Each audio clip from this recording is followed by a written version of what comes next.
The story begins at the holy land of the central continent. Bells ring out as waterfalls cascade like the Milky Way, while the mountains, rivers, sun, and moon exude an immortal majesty. From afar, every peak shines with a wondrous light. Within Daiyuo Immortal Palace, a disciple around 20 years old slowly appears, leading hundreds of people. Junior brothers and sisters, this is Daiyuo Immortal Bridge. Whether you're an inner or outer disciple, you must cross this bridge every day at dawn and attend lectures given by the elders or senior disciples in Daiyuo Palace. You must remember this and never forget it. Unless you have a special reason, you will be punished for missing a lecture, the senior brother explains. Among the new disciples are descendants of imperial nobles and cultivation clans, but at Daiyuo Holy Land, commoners and princes are treated no differently. An immortal sect represents supreme wisdom. Junior brothers and sisters, these are the 108 immortal peaks, the residences of Daiyuo's 108 true disciples. Every one of them is renowned throughout the cultivation world, and every immortal peak has its own significance. That residence radiating golden light for 3,000 miles belongs to senior brother Jingguang, who ranks 10th. That peak shrouded in rosy clouds is the residence of senior brother Qingxia, who ranks 8th. That peak, where purple energy extends 3,000 miles from the east, is the residence of senior sister Ziyun, who ranks 2nd. As the young guide introduces the true disciples, admiration and anticipation fill the new disciples' eyes. Upon reaching the immortal bridge, someone in the crowd asks, "Senior brother, where is the peak belonging to the highest-ranked true disciple? Why can't we see it?" That's right. Why isn't there a first peak? I once heard that Daiyuo's 32nd sect leader said cultivators should be like water and cultivate to the highest realm. If one constantly strives to defeat others, obsessions will arise. Therefore, Daiyuo Holy Land has no so-called first place. This junior brother is correct. Daiyuo Holy Land truly has no first peak. However, if nothing unexpected happens, one may appear within the next few days. Senior brother, what do you mean?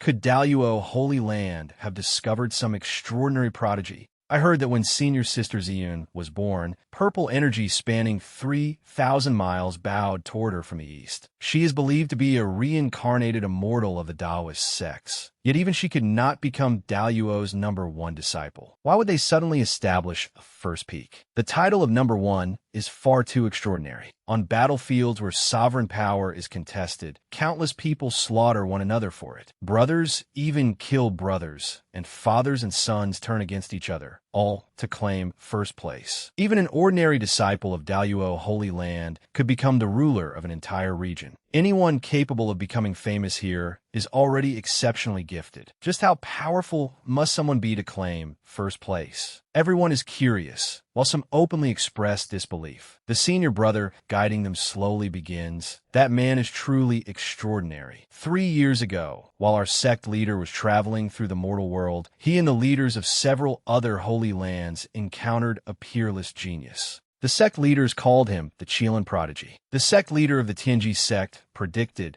that he would become the greatest cultivation genius in 50,000 years. Thus, our sect leader spared no expense to accept this extraordinary genius as his final disciple. If nothing unexpected happens, the sect leader will make an exception and appoint this senior brother as eldest senior brother, establishing the first peak for him." Everyone immediately cries out in amazement and disbelief. The Qilin Prodigy? Is he truly that extraordinary? The greatest cultivation genius in 100,000 years? I heard that senior sister Ziyun has already given her tacit approval. Where is that senior brother now? The guide points ahead. Look, the mountain covered in red leaves is where that senior brother resides. But since he arrived, I have passed by hundreds of times without ever seeing him. Perhaps we will only have the honor of witnessing his magnificence when the sect leader formally establishes the position of eldest senior brother. The guide's voice is filled with curiosity, and he cannot help looking into the distance. At that moment, the spiritual energy of heaven and earth suddenly trembles. Golden clouds gather above Crimson Peak, and brilliant golden light envelopes the entire mountain. The scene is incomparably dazzling. At the same time, terrifying spiritual energy sweeps across 10,000 miles, and every cultivator in Daluo, Holy Land, senses it. The phenomenon is astonishing as spiritual energy from 10,000 miles around converges upon Crimson Peak. Heaven and earth change color, and auspicious clouds manifest supreme omens, shocking everyone. Someone quickly identifies the cause. Could such a magnificent phenomenon mean that he has broken through to a new realm?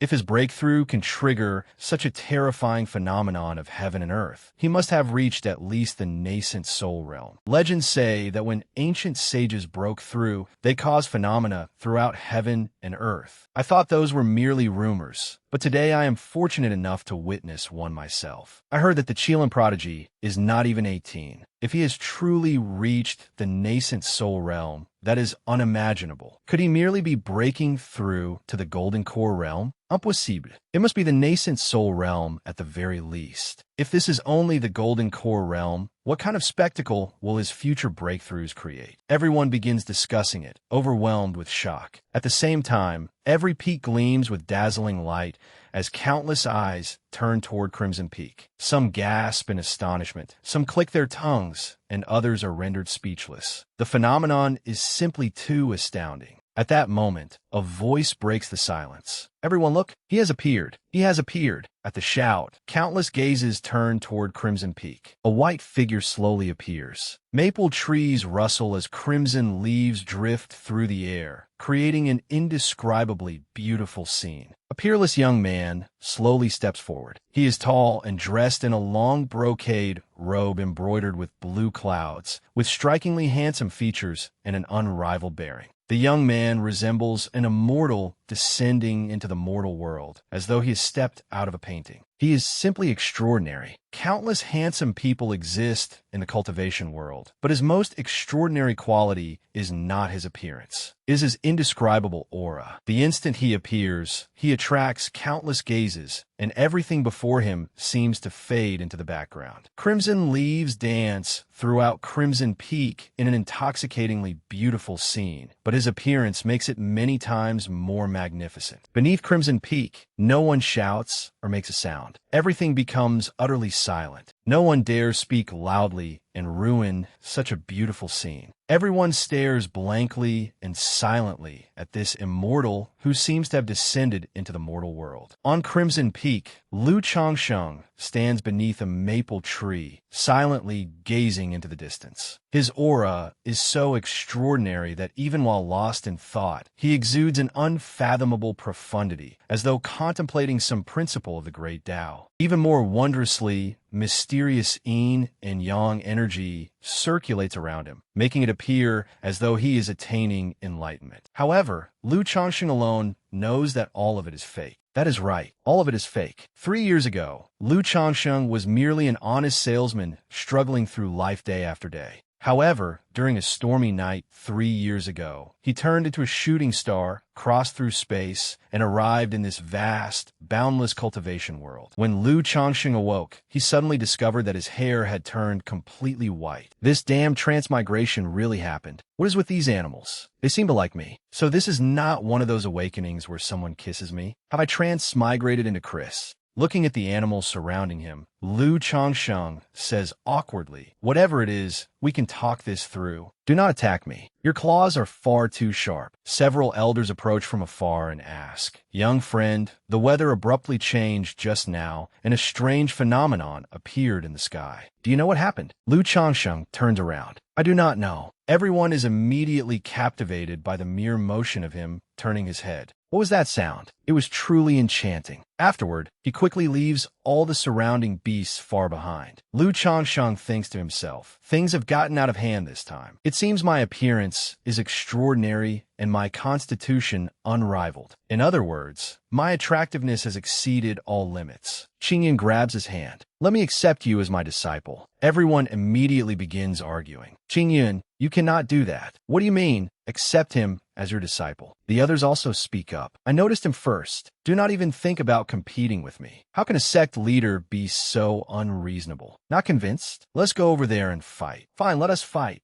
Lu Changsheng remains silent, unable to understand why they are fighting over him. 15 minutes later, Qingyun defeats the other three elders. Disciple, follow your master back to Daluo Holy Land. With an appearance like yours, your life will certainly be extraordinary. There's an overwhelming chance that you are a genius among geniuses. Everything seems to be developing in a favorable direction, but tragedy arrives rather quickly. My master was never stingy with me. He immediately gave me Daluo's most powerful mental cultivation method to comprehend and personally taught me how to cultivate. He brought out countless heavenly treasures to cleanse my marrow, refine my body, and strengthen my foundation. But the result was that I could not learn any of it. None of that knowledge would enter my head. After using thousand-year-old spirit-calming incense, Lu Changsheng immediately rushes to the latrine. Qingyun orders him not to leave the mountain. 3 years later, Lu Changsheng nevertheless breaks a record at Daluo Holy Land by becoming a qi refining cultivator. Only then does he fully understand that he is not worthless at cultivation, but he is certainly no genius either. He is neither outstanding nor terrible. Taking 3 years to reach the qi refining realm is considered abysmal in Daluo Holy Land, though in the mortal world it would still be considered average. What makes Lu Changsheng want to cough up blood in anger is that despite having reached only the early qi refining realm, his breakthrough created such a terrifying phenomenon. If he were not fully aware of his own abilities and level, even he would almost have been deceived. His greatest advantage is his appearance.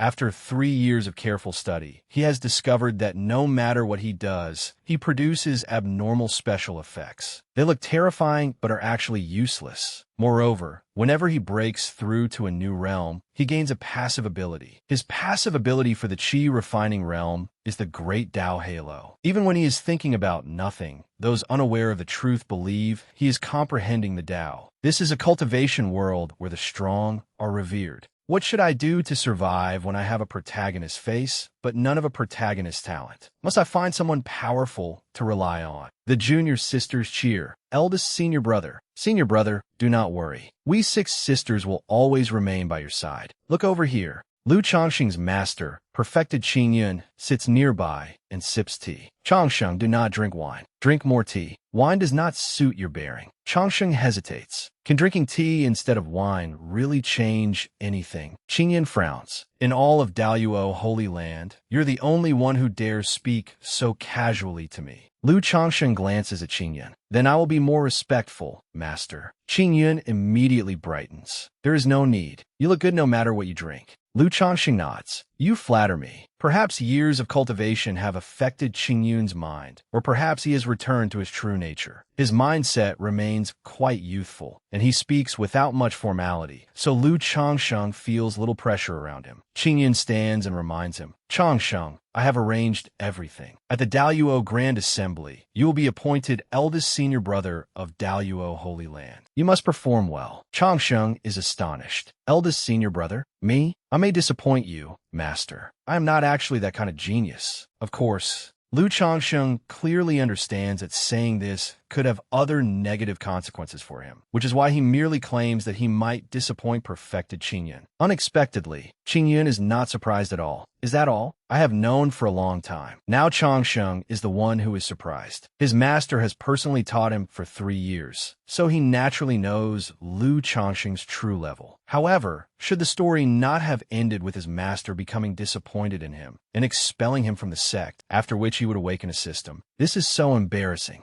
Qingyun smiles. Since you have so many questions, I will explain. Tell me, what was the state you lived in 3 years ago called? Changsheng answers, Yin State. Qingyun asks, how many people live in Yin State? Changsheng replies, approximately 100 million. Qingyun continues, how many states are there like Yin State? Changsheng answers, there are countless nations and peoples in this world. Qingyun asks again, tell me, does this world lack talented people? Changsheng shakes his head. No, Qingyun explains, even the lowest-ranked servant disciple of Daluo Holy Land is a rare talent. Pick any one of them at random, and they are likely related to the imperial family of some dynasty. As for the inner disciples, every one of them is exceptionally talented. Your master was once a peerless genius of the cultivation world. Otherwise, I could never have become Daluo's soul sect leader. Yet I have never seen anyone like you. Changsheng hesitates. Like me? What is special about me? Qingyun proudly declares. You are far too exceptional. You merely need to stand there, and people will instinctively believe that you are a genius. And a peerless genius at that. Is that reason not sufficient?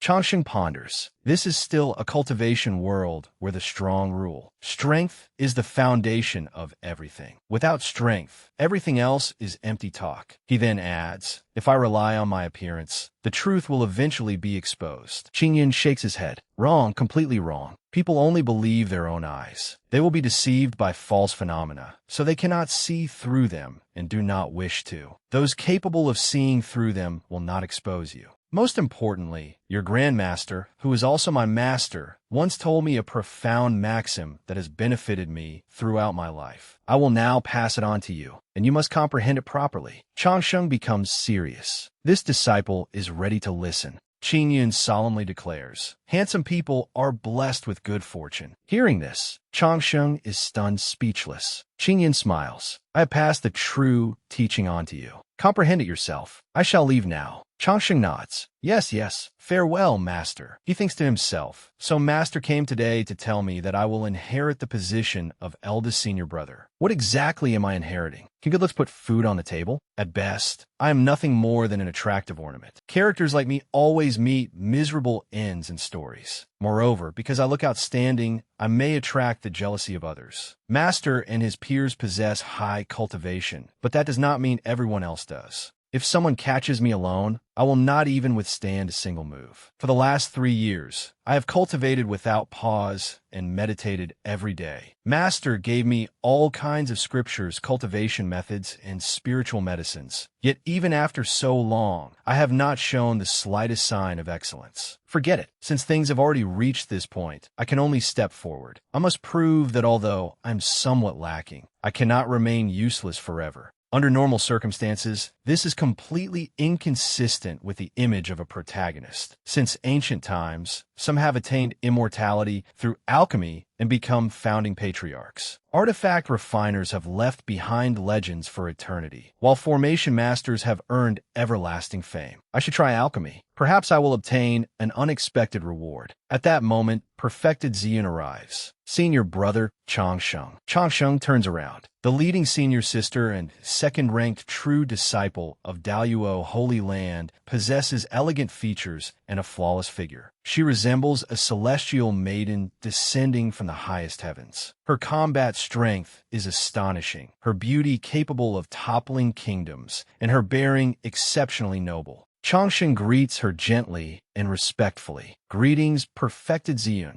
Ziyun blushes. Senior brother Changsheng, how many times have I told you? You're the sect leader's final disciple, which makes you my senior brother. Moreover, I heard from my master that the sect leader intends to appoint you eldest senior brother. Therefore, I am your junior sister. If you do not mind, you may simply call me little sister Ziyun. Calling me perfected one sounds far too distant. Changsheng smiles bitterly. Little sister Ziyun? Good heavens. If you agreed, I would rather call you grandmother. Have you forgotten your own combat prowess? Although you are known as one of the 10 greatest beauties of the Central Continent, you are even more famous for your extraordinary courage. You once went to the Eastern Sea and subdued a purple armor dragon to use as your mount. That feat made you famous throughout the cultivation world. Even if you asked me to address you as a venerable elder, I would not dare call you my little sister. To ease his embarrassment, Changsheng resorts to pouring tea. I hear the Langu's secret realm will open soon. Should you not be making preparations? Ziyun replies. The opening of the Langu's secret realm is indeed an important matter, but 1 or 2 days of cultivation will make little difference.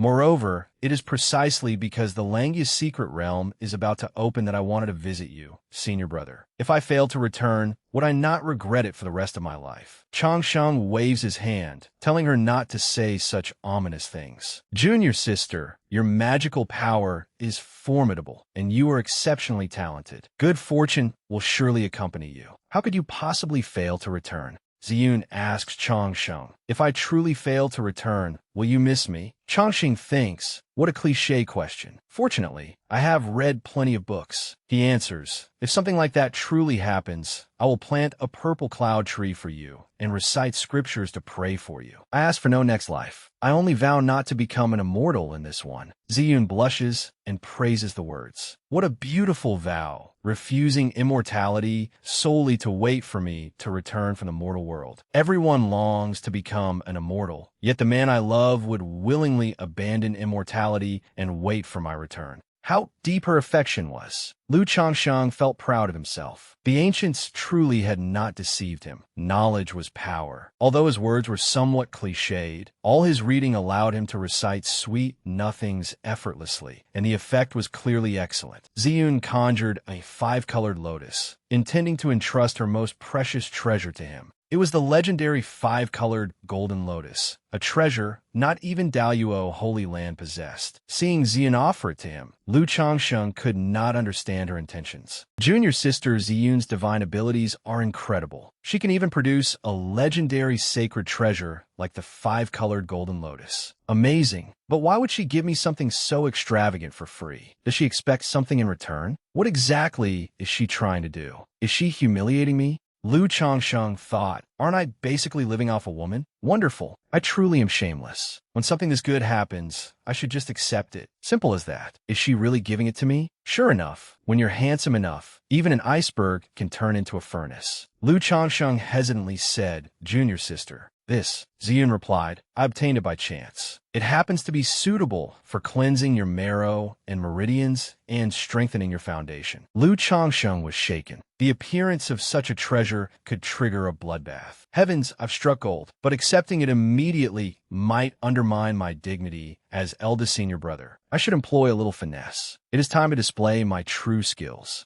Thus, he refused. Junior sister, I cannot accept this. Ziyun asked in confusion, why? Do you dislike it, senior brother? Lu Changsheng calmly said, over the past few years, I have heard about your accomplishments. Although you are a woman, your abilities surpass those of countless men, and you have become the second-ranked true disciple of our Daluo immortal sect. This year, you ventured into forbidden grounds and other dangerous places, subdued a venomous dragon in the eastern wasteland, and conquered demons in the western desert. You casually say that you obtained it by chance, but you must have faced countless dangers. Although I do not know everything that happened, I can still imagine some of it. Therefore, I absolutely cannot accept it. Everyone says that extraordinary phenomena have accompanied you since childhood. Moreover, the Langu's secret realm is about to open. This treasure is even more important to you. Ziyun was deeply moved by Lu Changsheng's sincere words. She had passed through countless trials of life and death and endured suffering beyond what ordinary people could bear. He understood her too well. Nothing in the world was harder to find than a true confidant. Having reached a decision, she said to Lu Changsheng, senior brother, Ziyun understands now. I shall take my leave. Lu Changsheng was bewildered. What did she understand? Was she really leaving just like that?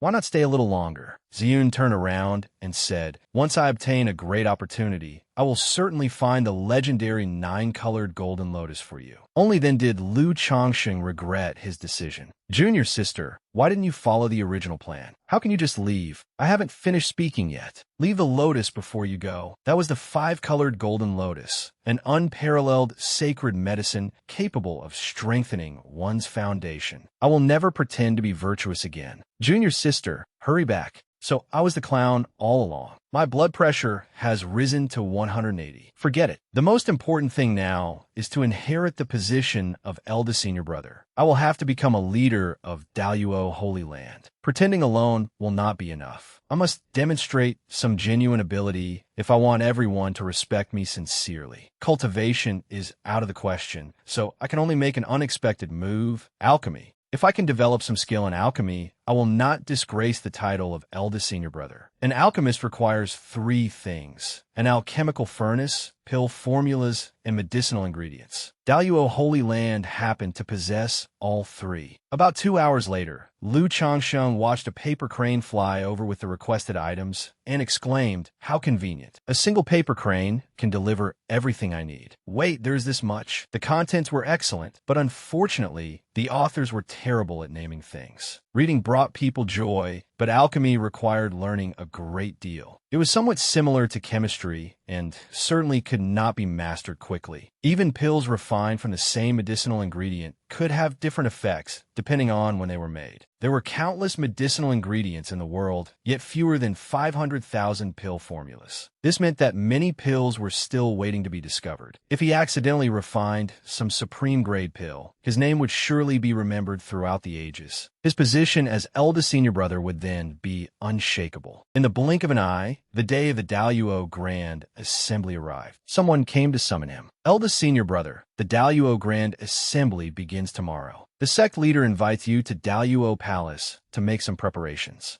Lu Changsheng stopped writing and said, "Understood." After the door opened, the disciple secretly glanced at Lu Changsheng and immediately blushed. Too much. He is simply too much to bear. The disciple seemed frightened by Lu Changsheng's gaze. Lu Changsheng thought, although they are all medicinal herbs, there are still quite a few possible pill formulas. Medicinal ingredients correspond to the 5 elements, and any reasonable combination can become a pill formula. If I want to refine a pill different from ordinary ones, I will have to modify the formula appropriately. Its effects will still need to be verified. Meanwhile, the atmosphere within Daluo Immortal Palace was extraordinarily lively and cheerful. Lu Changsheng felt somewhat uneasy. "It is very lively," the disciple behind him said. "Yes. Everyone is preparing for tomorrow's Daluo Grand Assembly." Lu Changsheng cautiously asked, "Have any outsiders been invited to this assembly?" The disciple replied, "Eldest senior brother, this ceremony is primarily meant to appoint you to your position, so no invitations were sent." Lu Changsheng fell silent, sensing that something was wrong. Logically, an appointment ceremony for the eldest senior brother should invite the righteous factions of the world to bear witness. Many young heroes would then attend, including a few arrogant ones who would insult him in private. At that moment, the system within him should awaken. Even if no system awakened, at least some ancient expert should appear and make things more exciting than they were now. The disciple respectfully said, "Eldest senior brother, there is no need to worry. Someone as outstanding as you will soon be appointed the Holy Son of Daluo. When that happens, the Holy Land will certainly invite all the righteous sects in the world to attend the Holy Sun Assembly." Lu Changsheng felt as if he had forgotten something, then suddenly remembered. "Right, I almost forgot." He turned and handed the junior disciple a sheet of paper. "Junior brother, this pill formula is for you. You are already an inner disciple, and you have a long future ahead of you.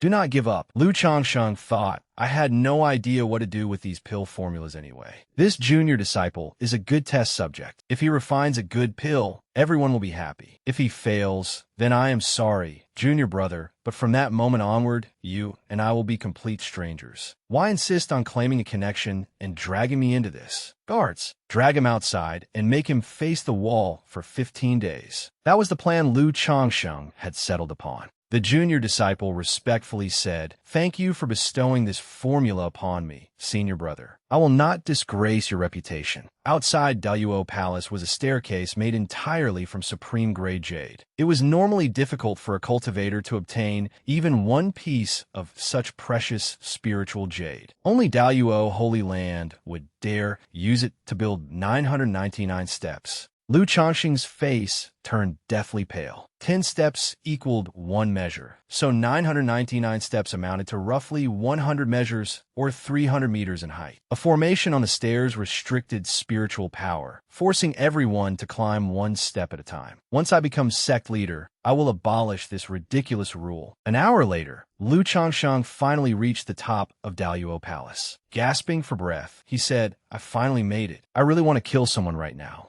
His martial uncles Lu Yun and Bai Yun, as well as perfected Qing Yun, were waiting above. Lu Changsheng bowed. "Greetings, master." "Greetings, martial uncle Lu Yun and martial uncle Bai Yun." Everyone smiled and said, "Good." Lu Yun patted him on the shoulder. "Senior brother Qing Yun, this disciple of yours is excellent. He is many times better than the disciple you accepted several years ago. What a shame that such fine jade was snatched up by you." Qing Yun irritably said, "Do not speak nonsense. If your disciple heard that, he would certainly be heartbroken. Besides, how can you call it shame? Was Changsheng wrong to accept me as his master?" He then turned and instructed Lu Changsheng, "Tomorrow, is the assembly. Your master will appoint you eldest senior brother before the entire sect. You must not allow anything to go wrong. Qing Yun called into the distance. Qing Feng, come and greet your eldest senior brother. Qing Feng happily ran over. Lu Qing Feng greets senior brother Changsheng. Lu Changsheng touched his hand. This young man had delicate features, and his cultivation was not low. He was a promising young prodigy and one of Daluo's core disciples. A core disciple this young was clearly from an influential family, so Lu Changsheng needed to be polite. Qing Feng was astonished. Eldest senior brother touched my hand. Qing Yun smiled and said, Qing Feng is your junior brother. His father is the Hall Master of Sword Control Hall, and he is still young. Qing Feng will explain tomorrow's ceremony to you.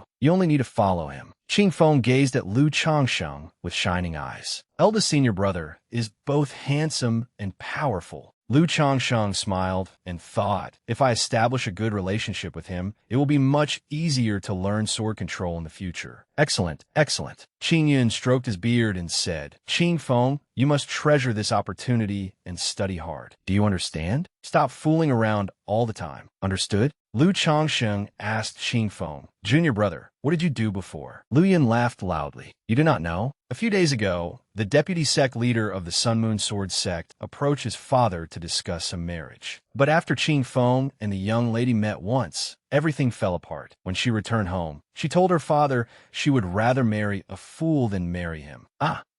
Qing Feng awkwardly said, Martial uncle, our personalities were simply incompatible. Qing Yun waved his hand. Enough. Go with your senior brother. Absolutely nothing may go wrong during the ceremony. Lu Changsheng asked, Master, is there anything else? Qing Yun smiled. No, that'll be all. Lu Changsheng angrily thought, you made me climb over 900 steps just to introduce me to a junior brother? He then complained to Qing Yun, this disciple may be foolish, but why did you not simply have junior brother Qing Feng come directly to me? Qing Yun finally realized his mistake. That is right. See, as expected of my disciple, he is even smarter than his master. Everyone echoed him. Indeed, he is so intelligent. In the future, Changsheng will surely comprehend the great Tao and ascend to the immortal realm. Lu Changsheng's anger surged as he clenched his fists. Then this disciple shall take his leave. Qing Feng glanced at Lu Changsheng and thought, as expected of eldest senior brother. Even after receiving such praise from the martial uncles, he remains completely composed. My cultivation is still far from sufficient. I admire him. I am incredibly fortunate to accompany such an extraordinary person. I must study diligently under eldest senior brother. Lu Changsheng said, Junior brother Qing Feng, there is something I do not understand. When you met that young lady for a marriage interview, was she unwilling, or were you? Qing Feng honestly replied, neither. We only met once. Perhaps our personalities were incompatible, and she simply did not like me. Lu Changsheng asked, what did you think of her? Qing Feng replied, she seemed fine. I simply do not know why she disliked me. Lu Changsheng continued, did you tell her that your father is the Hall Master of Sword Control Hall? Qing Feng shook his head. No, why would I mention our parents? Lu Changsheng pressed, did she ask how many rooms your family owns? Qing Feng shook his head in surprise. No, senior brother, do you know why she did not like me? Lu Changsheng pondered the matter. Qing Feng respectfully asked his senior brother to explain. Lu Changsheng thought, you fool. During a marriage interview, of course you must explain your background, your father's occupation, and your family's assets. She only wanted to know what life with you would be like. Yet you failed to mention anything important. Of course she became angry. Nevertheless, he comforted Qing Feng. You're still too young. Even if I told you, you would not understand. And even if you understood, you still would not truly comprehend it. It is better left unsaid. After pausing, Lu Changsheng looked toward the distant mountains. So, how many rooms does your family own? Qing Feng was utterly confused by the question. Once they reached Crimson Peak, Qing Feng said, eldest senior brother, allow me to explain tomorrow's schedule. At this time tomorrow, you must begin bathing and changing your clothes. During the hour of the ox, you must light incense and pray. During the hours of the tiger and rabbit, you must meditate and cultivate your mind in Daluo Palace. At the hour of the dragon, you must leave Daluo Immortal Palace and proceed to the altar of heaven and earth to make offerings. At the hour of the snake, the sect leader will formally appoint you as the eldest senior brother of Daluo Holy Land before the sect gates. Finally, at the hour of the horse, you will receive various rewards. The ceremony will conclude after the discourse on the Tao. The discourse on the Tao means explaining your understanding of the Tao, including the insights you have gained from cultivation. Cultivation insights and a discourse on the Tao. Lu Changsheng thought, after 3 years of cultivation, I have only reached the qi refining realm. What insights could I possibly discuss? I cannot publicly humiliate myself like that. It would be far too embarrassing. He asked Qifeng, what realm are you currently in? Qifeng awkwardly replied, Senior brother, I am ashamed to say that I only entered the core formation realm a few days ago. It is all because I have not worked hard enough. Hearing this, Lu Changsheng felt as though an arrow had pierced his heart. He was only in the qi refining realm, not even at foundation establishment, much less golden core. He angrily thought, you reach core formation at such a young age. Do you know how I've spent the past 3 years just to reach qi refining? Lu Qifeng, are you showing off in front of me?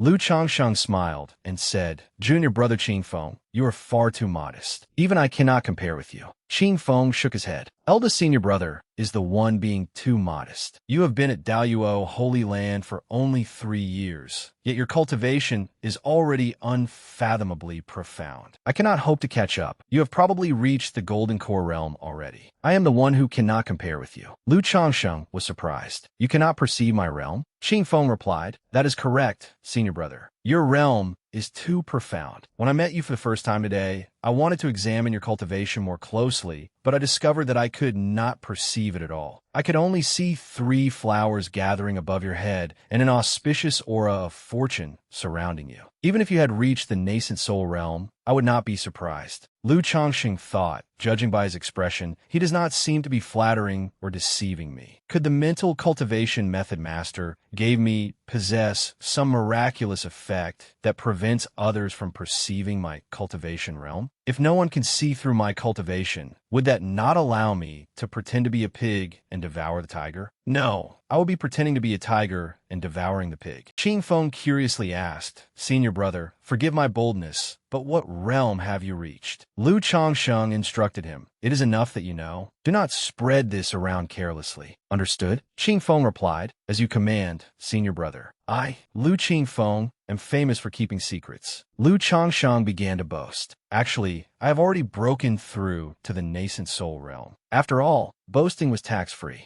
Upon hearing this, Qifeng was horrified. The nascent soul realm? I, Lu Qifeng, began cultivating at 7 and reached core formation at 15. It sounds easy, but how much have I sacrificed? I have bathed in pools of spiritual medicine since birth and cultivated bitterly every day, yet I only reached core formation at 15. Yet the eldest senior brother before me has broken through to the nascent soul realm after only 3 years of cultivation. What is this dazzling radiance? Is this the halo of a true genius? Am I dreaming? I must bow before this great master. Lu Changsheng helped Qifeng back up. Junior brother, do not lose heart. Look at me. Despite possessing such profound cultivation, have I become arrogant? The world is vast. There are people more capable than us, and others whose talent surpasses even mine. We must always maintain humble hearts if we wish to travel farther along the path of cultivation. Understood? Qifeng nodded repeatedly. Thank you for your guidance, senior brother. He secretly thought, although eldest senior brother is a publicly acknowledged, peerless genius, and although everything he said makes sense, I am still so angry. Lu Changsheng laughed inwardly. Qifeng does not seem very happy. Crushing a genius's confidence is surprisingly entertaining. Qifeng took his leave. Senior brother, I still have something to handle. I shall leave first and return once the matter is settled. As Qifeng walked away, he angrily thought, I, Lu Qifeng, have always considered my cultivation aptitude fairly good. I can even rank among the top 5 disciples in all of Daluo Holy Land. But I never expected my eldest senior brother to be so terrifying. He reached the nascent soul realm in 3 years. He became a nascent soul cultivator in only 3 years. Li Zhang suddenly appeared from nowhere and called out to Qifeng. Qifeng irritably turned around. Oh, Li Zhang, what do you want? This was Li Zhang, the person who constantly competed with him for first place at Daluo and his strongest rival. Li Zhang was the son of the master of the pill workshop. My father told me that you are now studying cultivation arts under that eldest senior brother. Congratulations. I heard that he joined the sect less than 3 years ago, and that his cultivation is not very high. What could you possibly learn for following him? Let me tell you something. Although I reached core formation 6 months later than you, my father has already refined a 3-aperture golden core for me. Envious? If nothing unexpected happens, I will definitely enter the golden core realm within 15 years. Qingfeng looked at him contemptuously. Fool! Let me tell you something, but you must promise not to spread it. Today, I went to Daiyuo Palace and heard the elders discussing eldest senior brother. Although he joined the sect only 3 years ago, his cultivation has already reached the spirit transformation realm. He will very likely ascend to the immortal realm within a century. Li Jiang exclaimed in shock, Impossible. Ascending to the immortal realm from the spirit transformation realm? That is far too exaggerated. Lu Qingfeng said with certainty, think about it. Senior sister Ziyun is so powerful. So why does she especially like eldest senior brother? Could it really be only because of his appearance? The cultivation world values strength above all else. Would a peerless beauty like senior sister Ziyun ever take an interest in an ordinary mortal? Think about it. Li Zhang stammered, you must not spread this around. If my father finds out, he will beat me. Li Zhang suddenly found Lu Changsheng extremely irritating. Damn it, why did someone so extraordinary have to appear now? He was truly an eyesore. Lu Qingfeng took great delight in his misfortune. Crushing the confidence of geniuses or enemies always brought him joy. He turned and left in high spirits. I still have other things to do. Li Zhang was furious. The blow had been too severe, and Lu Qingfeng's expression only irritated him further. I cannot be the only one who is jealous. At Daiyuo Academy, Li Zhang shouted, big news. This is huge. Do you know what realm eldest senior brother has reached? Everyone immediately began discussing it. Eldest senior brother? Which eldest senior brother? What realm? Hurry up and tell us. He has only been in the sect for 3 years. What realm could he possibly have reached? Even if he is incredibly talented, after only 3 years, he could be at the core formation realm at most. Someone asked, the sect leader of the Tianji sect once said that our eldest senior brother possessed the greatest aptitude ever seen in the cultivation world. Core formation seems too low. He must be at the golden core realm. Li Zhangfeng, what a bunch of ignorant fools. Everyone continued asking, what realm is he in then? Hurry up and tell us. Stop keeping us in suspense. Li Zhang boasted, I will tell you, but you must keep it a secret. Understood? Otherwise, my father will definitely come after me. Everyone replied in unison, do not worry. We will not tell anyone. Li Zhang revealed, let me explain my reasoning. First, Elder Qingyun has fathomed the mysteries of creation and weathered countless trials. Why would he accept eldest senior brother as his disciple? Celestial phenomena are always appearing above Crimson Peak. A few days ago, when eldest senior brother broke through, golden lotuses filled the sky and radiant light stretched for tens of thousands of feet. Tell me, have you not read in ancient texts that peerless prodigies cause celestial phenomena when they transcend their tribulations and ascend? I'm telling you, eldest senior brother has already reached the spirit transformation realm. Everyone stared wide-eyed with envy. The rumors continued to spread. Have you heard? A supreme elder personally said that eldest senior brother from Crimson Peak has already transcended his tribulation after comprehending the mysteries of creation. His cultivation has reached the Mahayana realm. I heard that he is going to ascend within the next 2 days. He will accomplish something unprecedented, ascending after only 3 years of cultivation. Heavens, does that mean eldest senior brother will ascend tomorrow? No wonder senior sister Ziyun likes eldest senior brother. No wonder the elder accepted him as his final disciple. So eldest senior brother has already become an immortal. Upon hearing the news, spies hurriedly reported back to their sections. Top secret, Daiyuo Holy Land. Changsheng, Elder Qingyun's final disciple, possesses profound cultivation. Preliminary estimates place him in the tribulation transcendence realm. The sect is advised to proceed with extreme caution. At the Pill Hall Perfected Fire Forge, the artifact refining hall master was astonished. Ascending in broad daylight? That is somewhat exaggerated. However, judging from the celestial phenomena of the past few days, I can confirm that the disciple Elder Qingyun accepted is at least in the nascent soul realm. A conservative estimate would place him in the body integration realm. If we make a bolder estimate, the spirit transformation realm is not impossible either.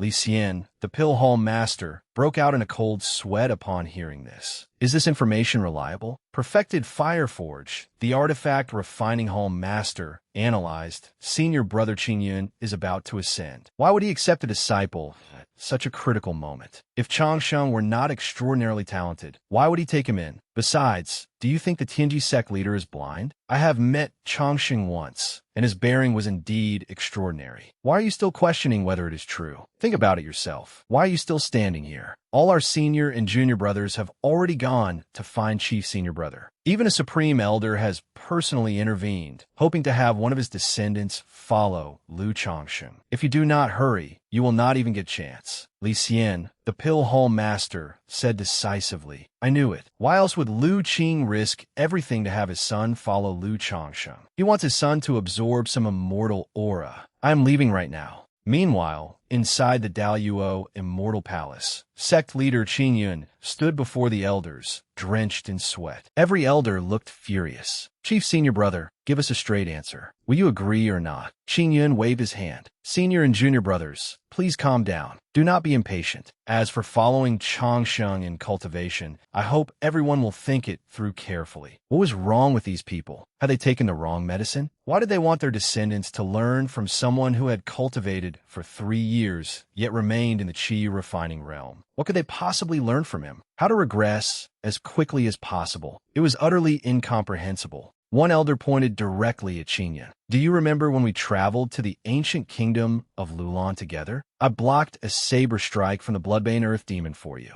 The scar is still here. I have never asked you for anything in my entire life. I only ask that you allow my son to follow your disciple and learn immortal arts. If you do not agree today, I will not leave. The others also began recounting their past favors. 1,500 years ago, shortly after we entered the sect, your mortal desires stirred, and you secretly went to the Myriad Swords Pavilion. You were almost discovered by Master. Who helped you cover it up? It was me, your 7th junior brother. I asked for nothing else. I only want my son to follow Changsheng and learn the Tao. If you will not even agree to this, then before I die, I will tell the entire world what you did back then. Chief Senior Brother, say something. Junior Brother, there is no need to say any more. Have you not always liked my jade chess set? I will give it to you, including the board. I have only one condition. My son must be allowed to follow Changsheng. Even if he only serves tea and carries water, that will be enough. Chief Senior Brother, you like the Daoyuo ancient mirror that Master gave me, do you not? I will give it to you. You only need to arrange for my son to follow Changsheng. I would even agree to let him sweep floors and clean rooms. Exactly. Will you agree or not? At that moment, Qingyun felt utterly helpless, wearing a weak and pitiful expression. Qingyun waved his hand. Everyone calm down. First, tell me exactly what happened. They immediately began speaking over one another again. Chief Senior Brother, stop hiding it from us. Your disciple is a natural-born genius and a peerless prodigy. After only 3 years in the sect, his cultivation has already become unfathomably profound. He has reached the great realm of spirit transformation. Our request is simple. We only want our descendants to follow Changsheng and learn cultivation from him. We ask for nothing else. That is right. We ask for nothing else. Changsheng only needs to agree to take my son with him. Senior Brother, you are not sincere at all. Back when Master passed the leadership position to you, none of us objected. Yet after accepting a peerless prodigy who has already reached the spirit transformation realm, you still concealed it from us. Were you planning to wait until after he ascended before finally telling us the truth? Qingyun cried out, stop scolding me. Please stop scolding me. Why were they angry again? They were terrifying. Stop. Do not argue anymore. Someone tell me exactly what happened. Everyone pointed directly at Qingyun. You are certainly a convincing actor. Chief Senior Brother, I treat you as my senior brother, yet you treat me like a fool. Junior Brother Qingyun, when Master passed the leadership of Daoyuo to you, I thought you were honest, steadfast, and incomparably sincere. I never imagined that you would not only hide this from us, but even from your own senior brother. Stop pretending. Who in the entire Daoyuo city does not know that Changsheng has already reached the spirit transformation realm? In any case, if you refuse to let my son follow Changsheng, we will settle every old and new grudge between us. Qingyun grew even more confused. Who told you that Changsheng had reached the spirit transformation realm? Everyone replied angrily. Does anyone need to tell us? I could tell with a single glance. Could he truly have transcended his tribulation already? Judging from senior brother's expression, that may very well be true. Qingyun began doubting himself. If even I cannot perceive Changxing's cultivation, it is not as though he gets to decide what realm he is in. He then roared furiously. He even dared to deceive his master. How outrageous! How utterly rebellious! That brat Lu Changsheng actually dared to deceive me. Senior and junior brothers, wait here. I'm going to find that unfilial disciple. At Crimson Peak, Qingyun pushed open the door and shouted, Changsheng, tell me the truth. When he saw Changxing's calm expression and heard him ask,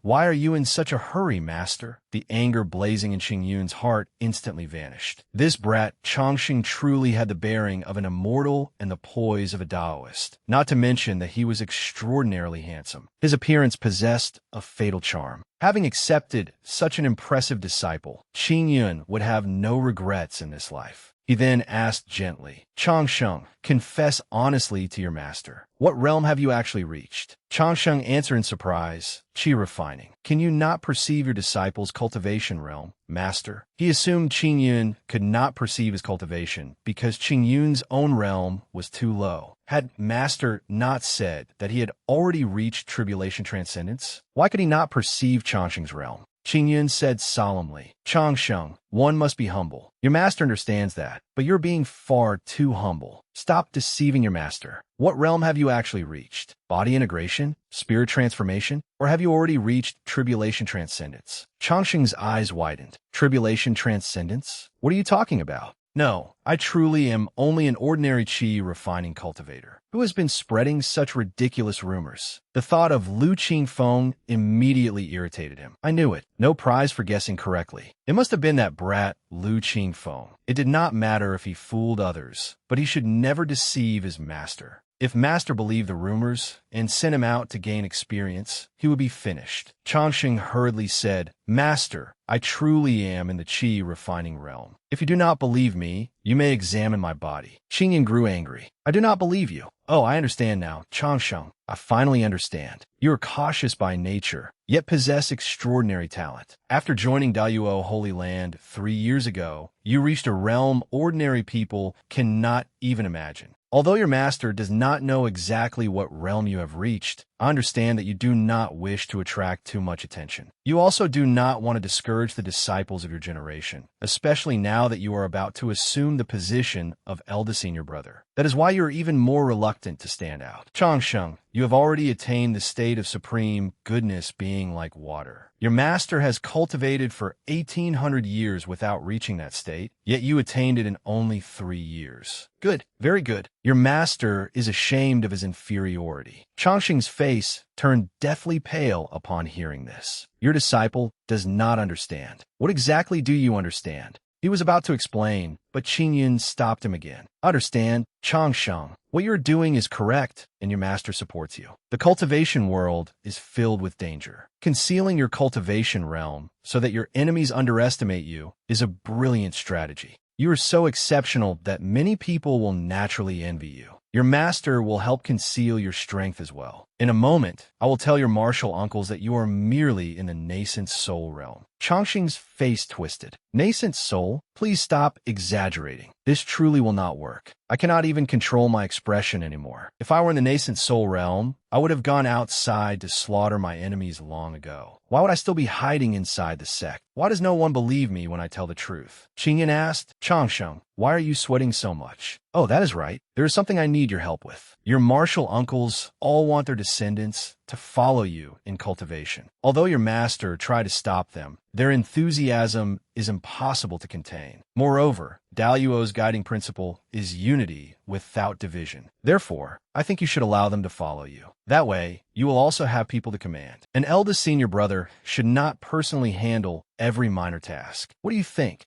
Changsheng was startled. This truly will not work. He thought anxiously, absolutely not. With my current cultivation, if I let them follow me, they will discover the truth sooner or later. However, Qingyun remained insistent. This must happen. Changsheng, your master is not trying to frighten you. If you refuse, they will come directly from the Daluo Heavenly Palace to your Crimson Peak. Your master is gentle by nature, but every one of your martial uncles is fierce and unreasonable. Changsheng said awkwardly. But your disciple does not know what to teach them. Qingyan replied, there is no need to deliberately teach them anything. They merely want to follow you and absorb some immortal aura. When the time comes, just give them a few casual pointers. He then gave Changsheng a meaningful look. Oh, that is right. 2 of them are descendants of your martial uncles from the Formation Hall and the Hall of Virtue. Make those 2 do more work. When your master was young, those 2 martial uncles deceived me several times. Do not pity their descendants. Let them suffer a little so they learn how to behave. Yes, your disciple understands your intentions, master. Changsheng repeatedly nodded in agreement. Qingyun then turned to leave. Very well. Your master will not remain here any longer. After tomorrow's ceremony concludes, I will arrange for those people to come to your residence. Prepare carefully for tomorrow's grand ceremony. Your master has already written the ceremonial address for you. When the time comes, simply read it aloud. Changsheng replied respectfully, thank you, master. Farewell, master. Once he was alone, Changsheng stood there in a daze. As the saying went, one should always be honest. A lie was like a snowball. It would grow larger and larger as it rolled until the sun finally melted it away. There was no point blaming Lu Qingfeng. After all, Changsheng had lied first. The only thing he could do now was continue acting and maintain an unfathomably profound appearance. He could only hope that nothing went wrong during tomorrow's Daluo Grand Assembly. At midnight, Lu Changsheng was relaxing in the waters of the Daluo Immortal Pool. He opened his eyes and asked Lu Qingfeng, Qingfeng, let me ask you something. Were you the one who spread those rumors? Qingfeng looked surprised. Rumors? What rumors? Changsheng frowned. The entire sect is now saying that I will ascend in broad daylight today. Do you know nothing about this? Qingfeng's eyes darted around. He thought, this is bad, but I never said anything as exaggerated as ascending. I absolutely cannot admit to it. He lowered his head and said, eldest senior brother, I have been falsely accused. I have always kept secrets exceptionally well. Without solid evidence, he could never confess. He would suffer a tremendous loss if he admitted it. He hurriedly begged eldest senior brother to investigate the matter fairly. Changsheng stared at Qingfeng for a moment before finally shaking his head and letting the matter go. It is nothing serious. Let them spread whatever rumors they want. It does not cost me anything. Why are you here?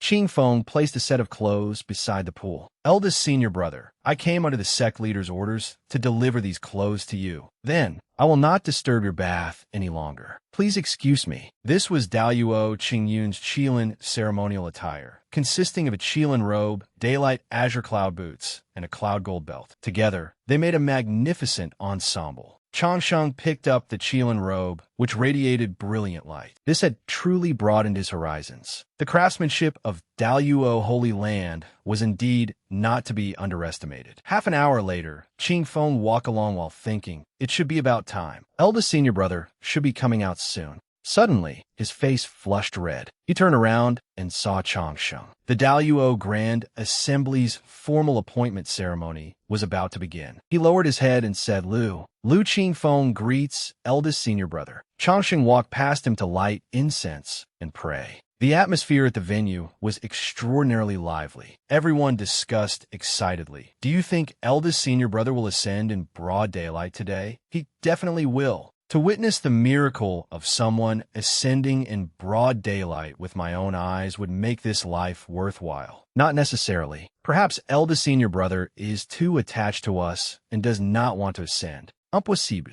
Who would refuse to ascend if they had the opportunity? Ascending after only 3 years is an unprecedented miracle. If it were me, I would definitely ascend. The junior sisters were also discussing the matter. That is how you think. Eldest senior brother is different from ordinary people. How could you compare yourself to him? Besides, eldest senior brother loves eldest senior sister deeply. How could he bear to leave her alone in the mortal world? Exactly. Eldest senior brother is deeply devoted. He would never abandon senior sister. How do you know eldest senior brother is deeply devoted? The books say that all handsome men are devoted. What book? Senior sister Ziyun's book, Peerless Prodigy. Changsheng's maidservant. Qingyan walked over and asked Changsheng, "Are you ready?" "Goodness, my disciple is still so dazzling. One glance is enough to tell that you are not prepared." Changsheng stammered, "Master, what kind of artifact are those dark glasses?" Qingyan boasted, "Dark glasses are nothing special. I merely coated 2 pieces of crystal with ink. Is it not because my disciple is so dazzling every time he appears?" "Enough of that. Hurry and look at the ceremonial address your master wrote for you."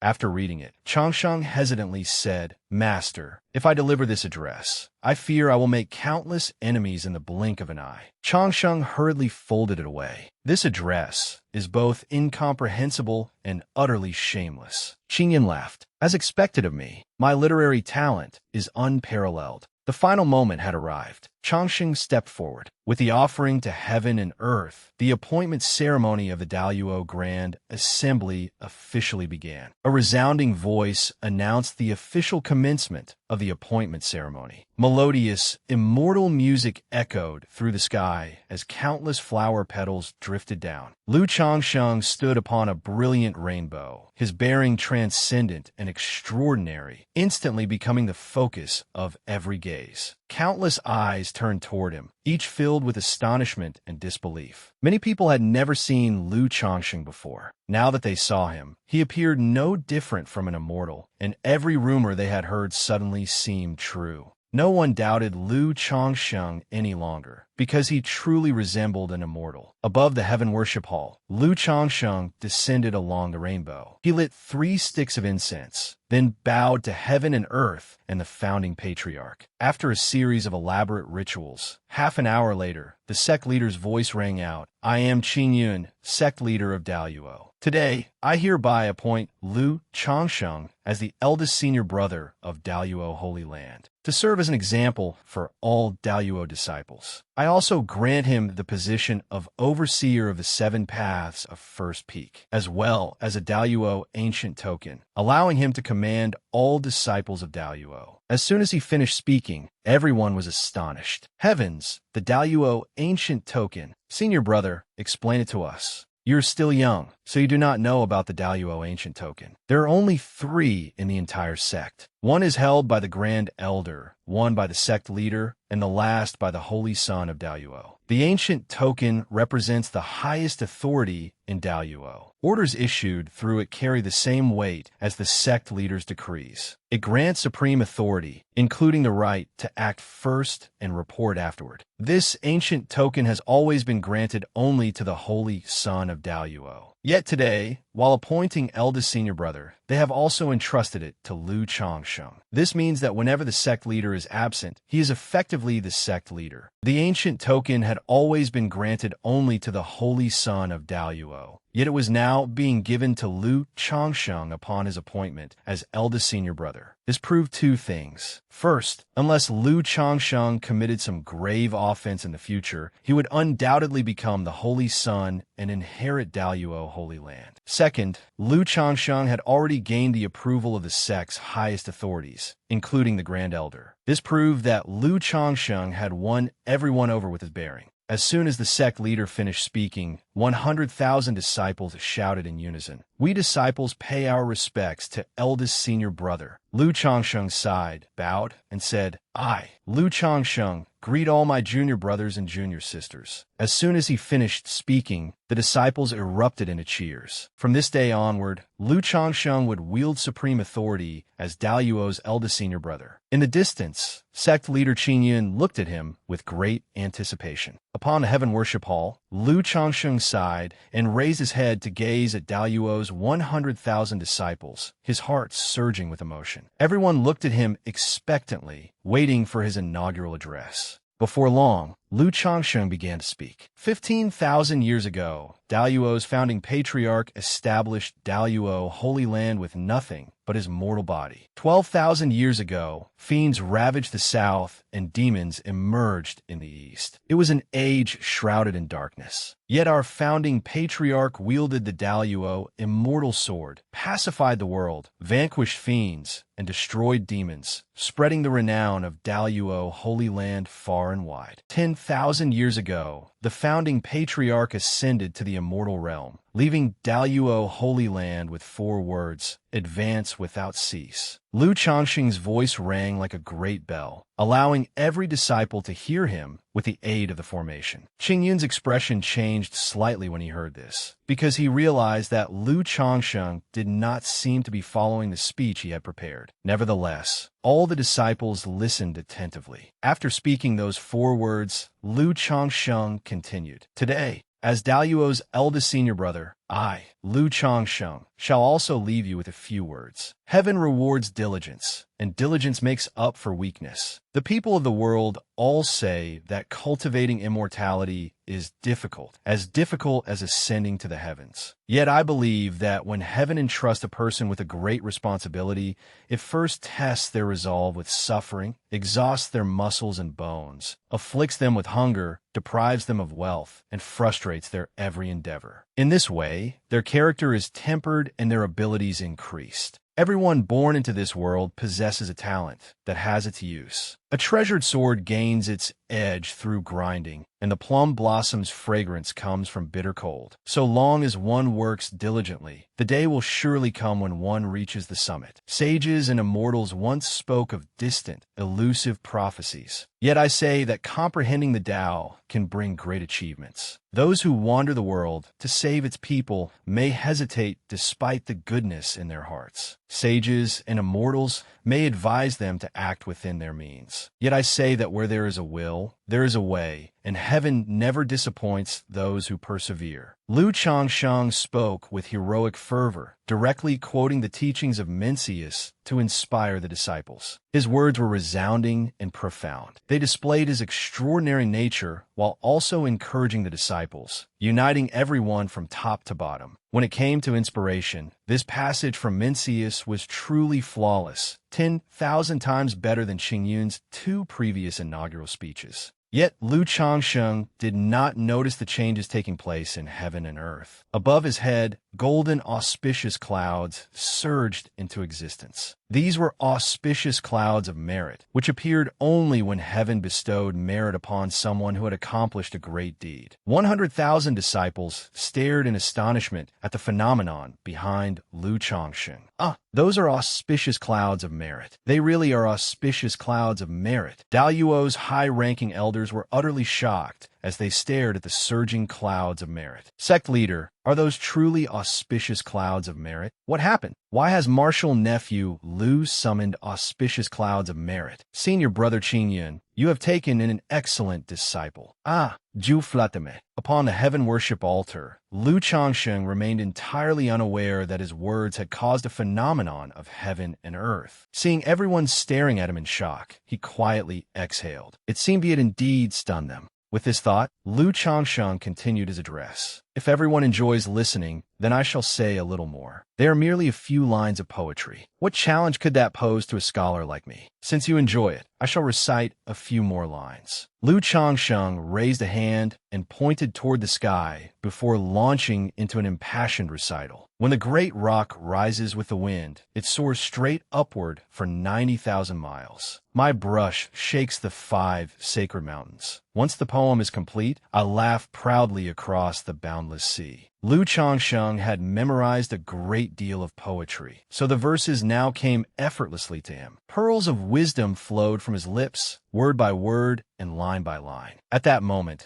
golden auspicious clouds of merit enveloped the whole of Daluo Holy Land. Lu Changxing still knew nothing of this, and slowly began reciting his final verses. Growing increasingly enthusiastic, Lu Changxing no longer cared whether the lines were inspirational and simply recited whatever came to mind. I wish to ride the wind northward, where snow fills the sky in wild disorder. I wish to borrow a boat and journey east, where graceful immortal maidens stand against the wind. I wish to tread upon clouds for 10,000 miles. How could the dragons roaring in the imperial court obstruct me? I shall bathe in the dawn atop the Kunlun mountains and behold green peaks at the furthest reaches of the sea. The endless wind carries returning swallows for 10,000 miles beyond the horizon. Until victory is won, clad in golden armor through 100 battles, I shall never return without conquering Lulan. When the great rock rises with the wind, it soars straight upward for 90,000 miles. Do well today, and tomorrow become an extraordinary sect leader. Suddenly, I behold the head of a young hero. When my fragrant brush descends, it cuts through the 5 sacred mountains like a blade. Once the poem is complete, I laugh proudly across the boundless sea. All manner of poetry poured from Lu Changxing's mouth, moving even the statues of the great scholars of ancient times to tears. At that moment, within the Sage Academy, a great scholar of the current age heard his voice and revealed an expression of utter astonishment. Those are the words of a sage. Who could utter such sagely words? Could another literary sage be about to emerge among humanity? He was shaken beyond measure. It was not only the Sage Academy. The whole of Central Continent seemed to experience an earthquake. Such a terrifying phenomenon of heaven and earth naturally attracted the attention of countless powerful cultivators. Within the imperial palace of the Sun Moon Imperial Dynasty in Central Continent, an elderly Taoist looked toward the northwest and exclaimed, "Words of a sage. Is a literary sage about to emerge among humanity?" At the same time, within Central Continent's Tianji sect, Tianjizi looked toward the northwest and calculated with his fingers. Then he said with an expression full of regret, "I calculated wrongly. I calculated wrongly." This man is far more than a cultivation prodigy. He is a reincarnated sage, a sage within and a king without. Not only is he a cultivation genius,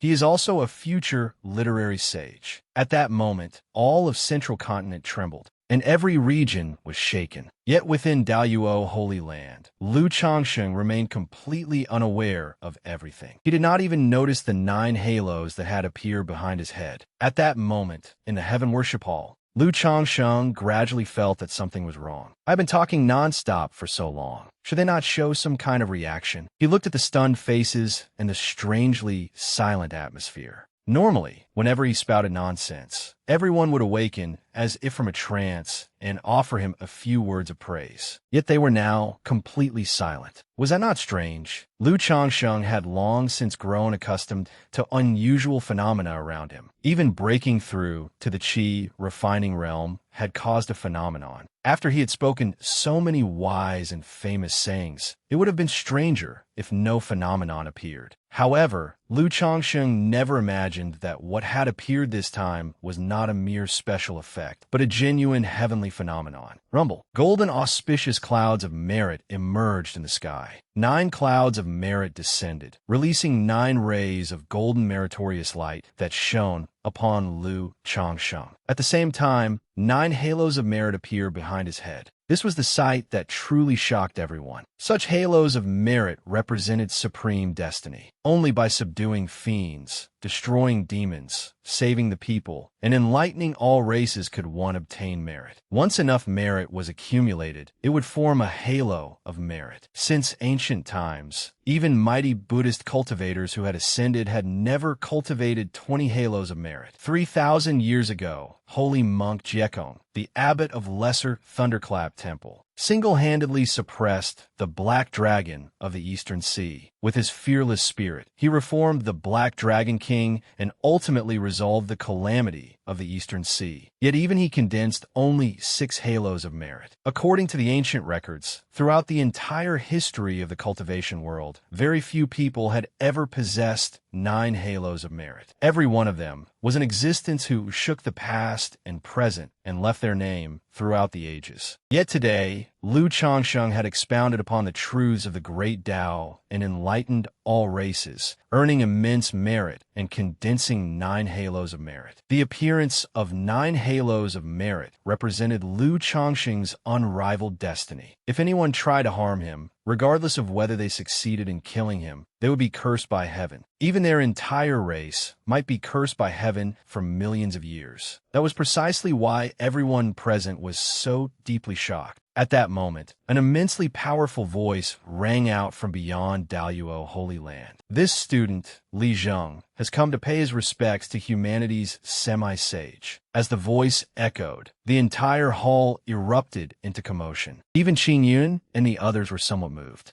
Li Zhang? Is he not the head of Central Continent's Sage Academy? He is one of the greatest scholars of the current age and is highly likely to become a semi-sage. Yet Li Zhang is calling himself a student. Everyone was astonished and found it difficult to believe. Immediately afterward, several more voices rang out. This student Qin Shi, this student Zhao Chun, this student Li Zhou, and this student Hua Zhong have come to pay our respects to humanity's semi-sage. Together, they turned toward Lu Changsheng, knelt and bowed. This was the grand rite performed by students before their teacher. The crowd began discussing it excitedly. Even Central Continent's foremost chess sage, whom neither great scholars nor crown princes could invite, had come. Meeting even one of them would have been an enormous stroke of fortune. No one had expected to be fortunate enough to witness them all gathered together. This time, it was Lu Changxing's turn to be bewildered. How did I suddenly become a semi-sage? Is this not a cultivation world? How did it turn into a world of the scholarly Tao? Yet, Lu Changxing quickly came to a realization. He remembered now. During the past 3 years, he had read many books, some of which mentioned the literary Tao. The world of immortal cultivation was vast and boundless, with an immensely long history, and every great Tao shone with its own brilliance. There were the Tao of painting, the Tao of talismans, the Tao of alchemy, and the Tao of beast taming, though the great Tao of immortal cultivation remained supreme. Scholars cultivated literary energy and condensed awe-inspiring righteous energy. So long as they possessed literary energy, their spoken words could become profound compositions capable of slaying enemies. A great scholar with an ordinary mortal body could even kill a great demon at the Tribulation Transcendence realm. The literary Tao represented the utmost strength and righteousness. The stronger a demon's demonic energy was, the more effectively the literary Tao could suppress it. However, this path was extraordinarily difficult. The 7 emotions and 6 desires could cause a person to lose themselves in countless ways. Once they lost their direction, everything they had accomplished would vanish like smoke. What was truly astonishing was the moment Lu Changsheng comprehended the Tao. Suddenly, a star in the sky released boundless radiance, which transformed into a beam of divine light and shot toward him. Where did that thing come from? It even struck me in the face. Have you no shame?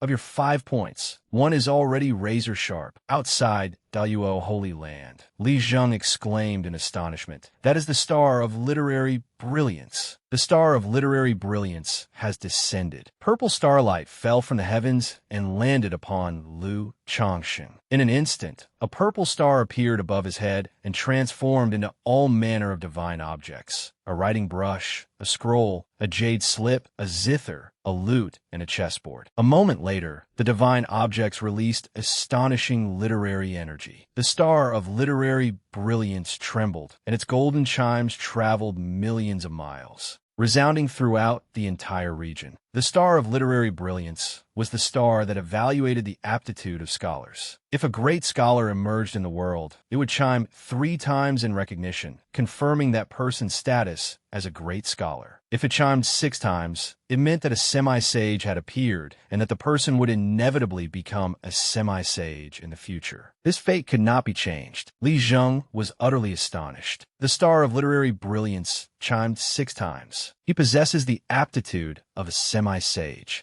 As soon as he finished speaking, the star of literary brilliance trembled again. 7 times, the sign of a quasi-sage. Chun Jun exclaimed. If the star of literary brilliance chimed 7 times, it signified a quasi-sage, someone already halfway into the realm of a literary sage and qualified to be the teacher of all scholars under heaven. But then a scene that left countless people gaping in disbelief appeared. Another chime rang out, accompanied by overwhelming purple energy that enveloped Daluo Holy Land. At the same time, the sound spread throughout the 9 provinces and 10 lands, leaving countless people speechless. At the final moment, boundless purple light covered Central Continent. Heaven and earth fell silent. The star of literary brilliance had chimed 9 times. Such an event was almost unheard of. Only someone who had truly attained sagehood through scholarship could make a chime 9 times. 9 chimes represented the aptitude of a sage. At that moment,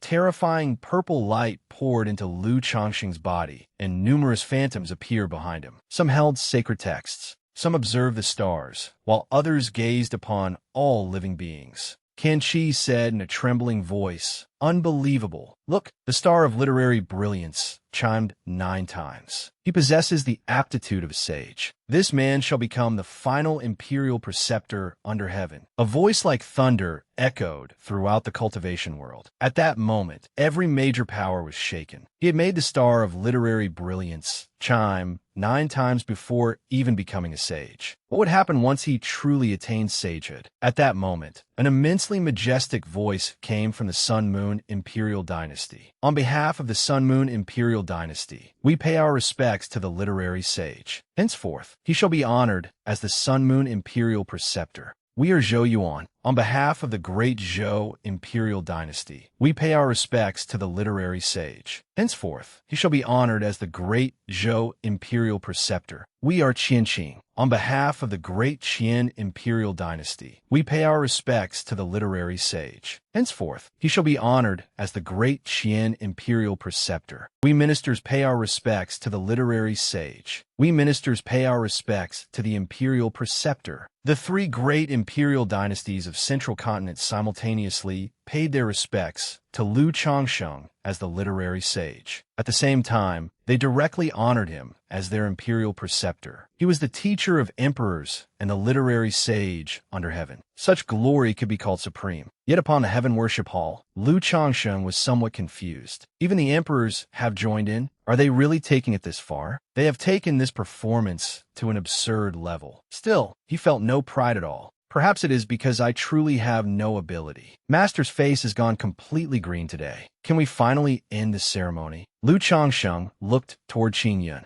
Qingyun raised his thumb and nodded to show that he understood. He immediately responded to Lu Changsheng and announced, "The heaven worship ceremony is concluded." As his voice rang out, Lu Changsheng turned and departed. It is finally over. I should hurry back and refine pills. That is the real priority. These empty titles will only slow the speed at which I draw my blade. But just as Lu Changsheng turned to leave, Li Zheng's voice rang out again. "Teacher, please wait." Hearing the voice, Lu Changsheng turned around. He could not see Li Zheng, but he could hear him. When Li Zheng saw Lu Changsheng turn around, he immediately knelt and spoke with utmost sincerity. "Teacher, this student, Li Zheng, has recently encountered many questions that I cannot understand. They have disturbed my mind and prevented me from entering the realm of the great Tao. I humbly beg teacher to grant me guidance. This student will erect a monument of immortality and worship teacher throughout every generation." Kneeling on the ground, Li Zheng voiced his doubts and begged Lu Changsheng to impart the truth to him. But Lu Changsheng was also at a loss. He did not even understand immortal cultivation himself. So how could he guide someone else? These great scholars truly needed to come to their senses. Lu Changsheng asked him what he did not understand. This student has been unable to truly enter the realm of a great scholar. That is what troubles me. This student does not know where the truth lies, Li Zheng asked respectfully. Where does the truth lie? Lu Changsheng replied that he did not know where the truth lay either, so he could only make something up. The truth is everywhere. Li Zheng frowned even more deeply. After pondering for a moment, he asked again, if the truth is everywhere, then who is the teacher? Lu Changsheng frowned slightly. He felt that this man was truly troublesome. "Brother, I surrender. Please stop asking questions." But to preserve the bearing of Dao Yuo's eldest senior brother, he could only calmly answer, "All things are teachers. Please stop asking. I truly cannot keep making things up. That is enough. All things are teachers." In an instant, Li Zheng froze where he stood. He sat there in deep contemplation. After the time it took an incense stick to burn, waves of literary qi suddenly surged around Li Zheng as purple energy spread outward. Boom, boom, boom. The star of literary brilliance trembled 5 times, and terrifying purple literary qi descended upon Li Zheng. Everyone watching was utterly astonished. A great scholar of heaven and earth. A great scholar of heaven and earth. Li Zheng had broken through and become a great scholar of heaven and earth. At that moment, Li Zheng's face lit up with joy and relief. I understand. I finally understand. The Dharma is everywhere, and all things can be teachers. Thank you, teacher, for bestowing the Dharma upon me. Thank you, teacher. Li zeng lauga fartili. Thank you, teacher, for bestowing the Dharma upon me. At that moment, countless people were shaken, including all the disciples of Daluo. One step beyond a great scholar of heaven and earth was the semi-sage realm. Li Zheng had attained enlightenment and gained the recognition of heaven and earth. As expected of eldest senior brother, just 8 words had allowed Li Zheng to comprehend the Dharma successfully. Meanwhile, Lu Changxing's face was filled with question marks. Who am I? Where am I? What did I just do? The following day, 2 events shook the entire cultivation world. First, during his appointment as eldest senior brother, Lu Changsheng caused the star of literary brilliance to tremble 9 times, becoming the literary sage of the present age. He even bestowed the Dharma upon Li Zheng, transforming him completely and allowing him to become a great scholar of heaven and earth. Second, Master Xuanxin of the Little Thunderclap Temple in the Western Desert was proclaimed a reincarnated Buddha. To spread Buddhism, he insisted on debating every Taoist sect under heaven. In just one day, Master Xuanxin visited 3 holy lands in Central Continent and defeated them all, shocking the entire region. One was the present-age literary sage, said to be a Taoist immortal descended to the mortal world. The other was the present-age holy monk, said to be a reincarnated Buddha. This debate on the Dharma was no ordinary debate. It was an extremely important clash between Taoism and Buddhism, so naturally, the entire world paid attention. The Holy Lands and renowned sects under heaven had already begun traveling to Daluo to await this titanic confrontation. At that moment, on Daluo Holy Land's main peak, 20 or 30 disciples stood quietly outside the Great Hall, waiting for Lu Changsheng. When Lu Changsheng opened the door and stepped outside, they all cupped their hands and greeted him in unison. Greetings, eldest senior brother. Lu Changsheng swept his gaze over the second-generation disciples outside the Great Hall and sighed softly. He felt somewhat troubled. What was destined to come could not be avoided. He recalled his master's words. Changsheng, I'm not trying to frighten you, but if you refuse, they may charge straight out of Daluo Immortal Palace and storm your Crimson Peak. Looking at their eager faces, Lu Changxing knew they were all descendants of prominent families who had come to study. Yet of all the people they could have chosen, they had insisted on seeking him out. If their elders learned that he was only in the qi refining realm, what would they think? With that thought, Lu Changsheng said, since the martial uncles have sent all of you here to study the Tao under me, there are a few things I must say first. Cultivation must never be rushed. Haste makes waste. I will not teach you through traditional methods. Instead, I will use a different approach. If you cannot endure it, you may leave of your own accord. If you can, then entrust yourselves to my arrangements. Lu Changxing knew that every one of them was an outstanding prodigy. They had come to the main peak to cultivate, attain the Tao, and absorb some of his supposed immortal aura. But Lu Changsheng truly had no idea how to teach others to cultivate. He could only rely on his ability to bluff his way through. If they believed him, that would be ideal. If they did not, he could send them away and regain his peace and quiet. He looked at the first disciple and slowly asked, Junior brother, how many years have you cultivated? What is your realm? Which techniques are you proficient in? Who is your father? How much land and property does your family own? Wang Yi respectfully replied, Eldest senior brother, I am Wang Yi. I have cultivated for 12 years and reached the peak of foundation establishment. I am deeply ashamed. My father is Wang Zhong, the Hall Master of Daluo Holy Land's Hall of 6 Affairs. I am proficient in saber techniques, but I do not know how much land or property my family owns. Lu Changxing gave Wang Yi a small objective. Every day, you will climb Jade Mountain and chop 100 caddies of firewood. You must go on foot, and you may not use any Taoist arts along the way. Continue until you can chop 500 caddies of dry firewood and carry it all back in one trip. When you succeed, I will teach you a Taoist technique. Wang Yi immediately broke out in a cold sweat. Next, eldest senior brother, I am Zhang Xia.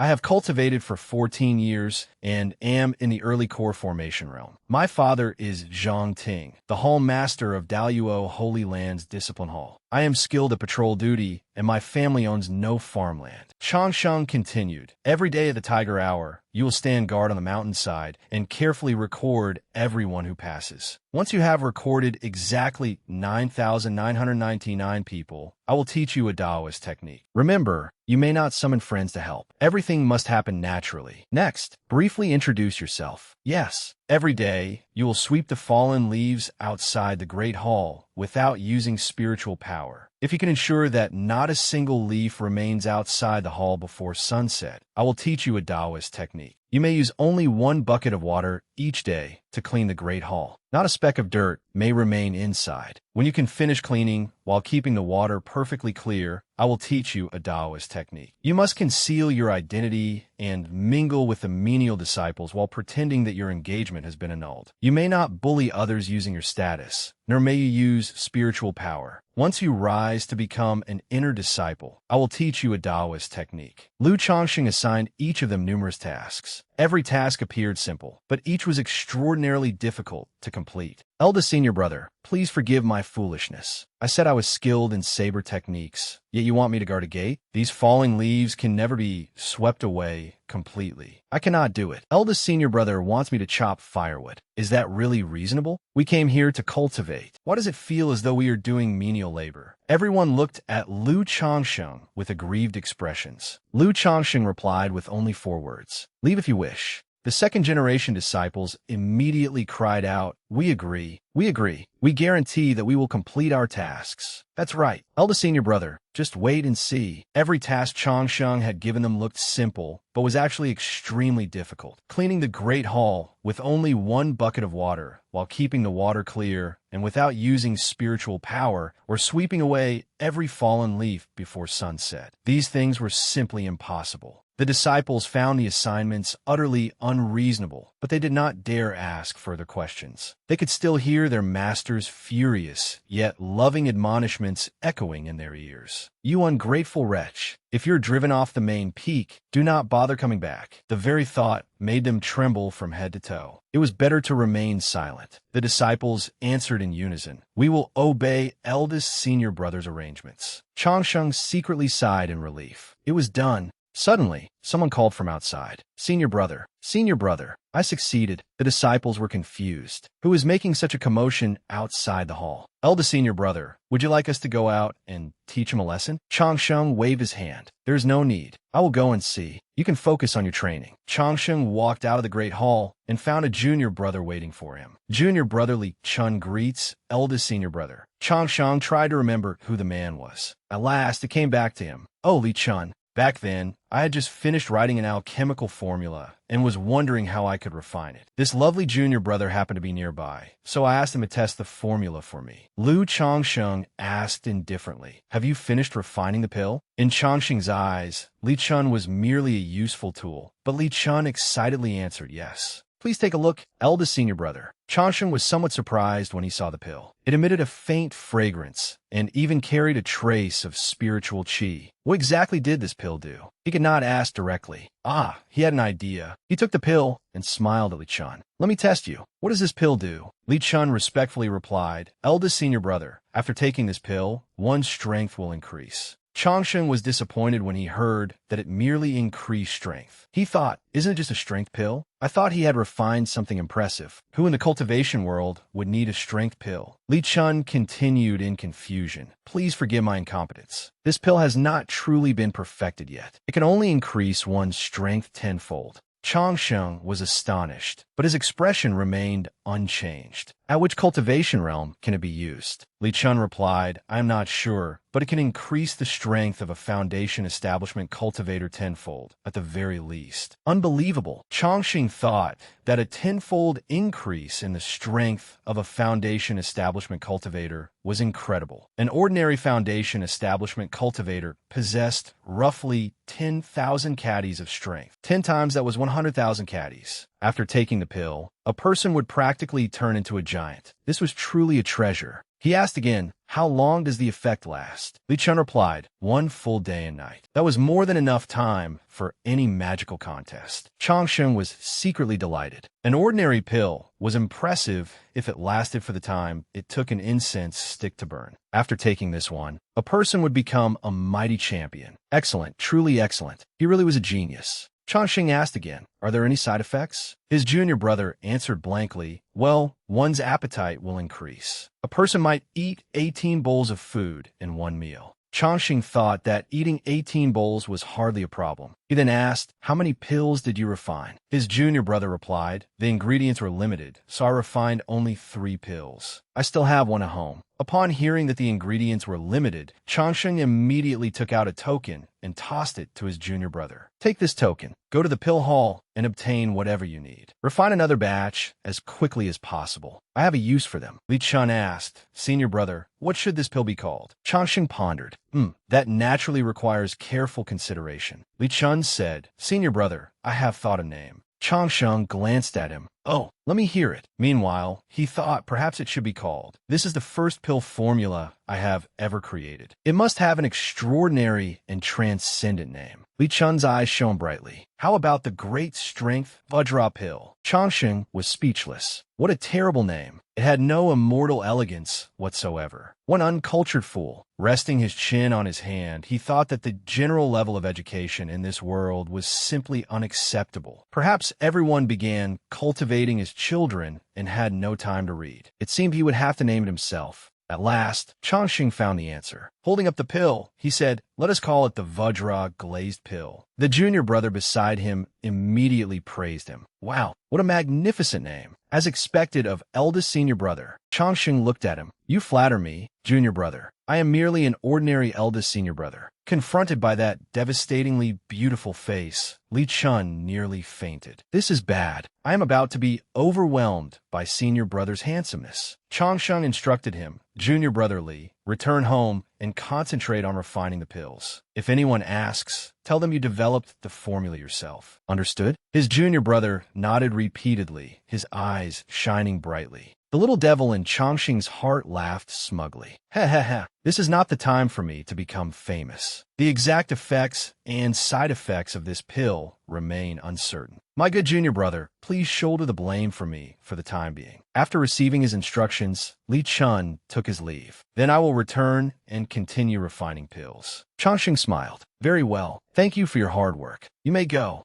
Changxing whistled cheerfully, failing to notice the disciples hiding in the bushes behind him. Who was that? I do not know him. What were they talking about? They were too far away. I could not hear clearly. When Changxing turned around, he immediately saw the youngsters. He asked in surprise, "Why have all of you come down here?" The disciples flusteredly replied, "Eldest senior brother had been gone for a long time, so we grew worried and came down to check on you." Changxing was so angry that he laughed. "Worried about me? Oof. It is already dark, and all of you came down here. Who is cooking dinner?" One naive disciple replied, "Cooking? We do not know how to cook." Changxing immediately sensed disaster. "This is bad. This is very bad. We will have to go hungry tonight." The following morning, the junior brothers and sisters carried out their respective tasks, sweeping the courtyard, scrubbing the floors, and pulling weeds. The entire residence was orderly, and Changxing beamed with delight. His junior brothers and sisters radiated the brilliant light of honest labor. What a wonderful day.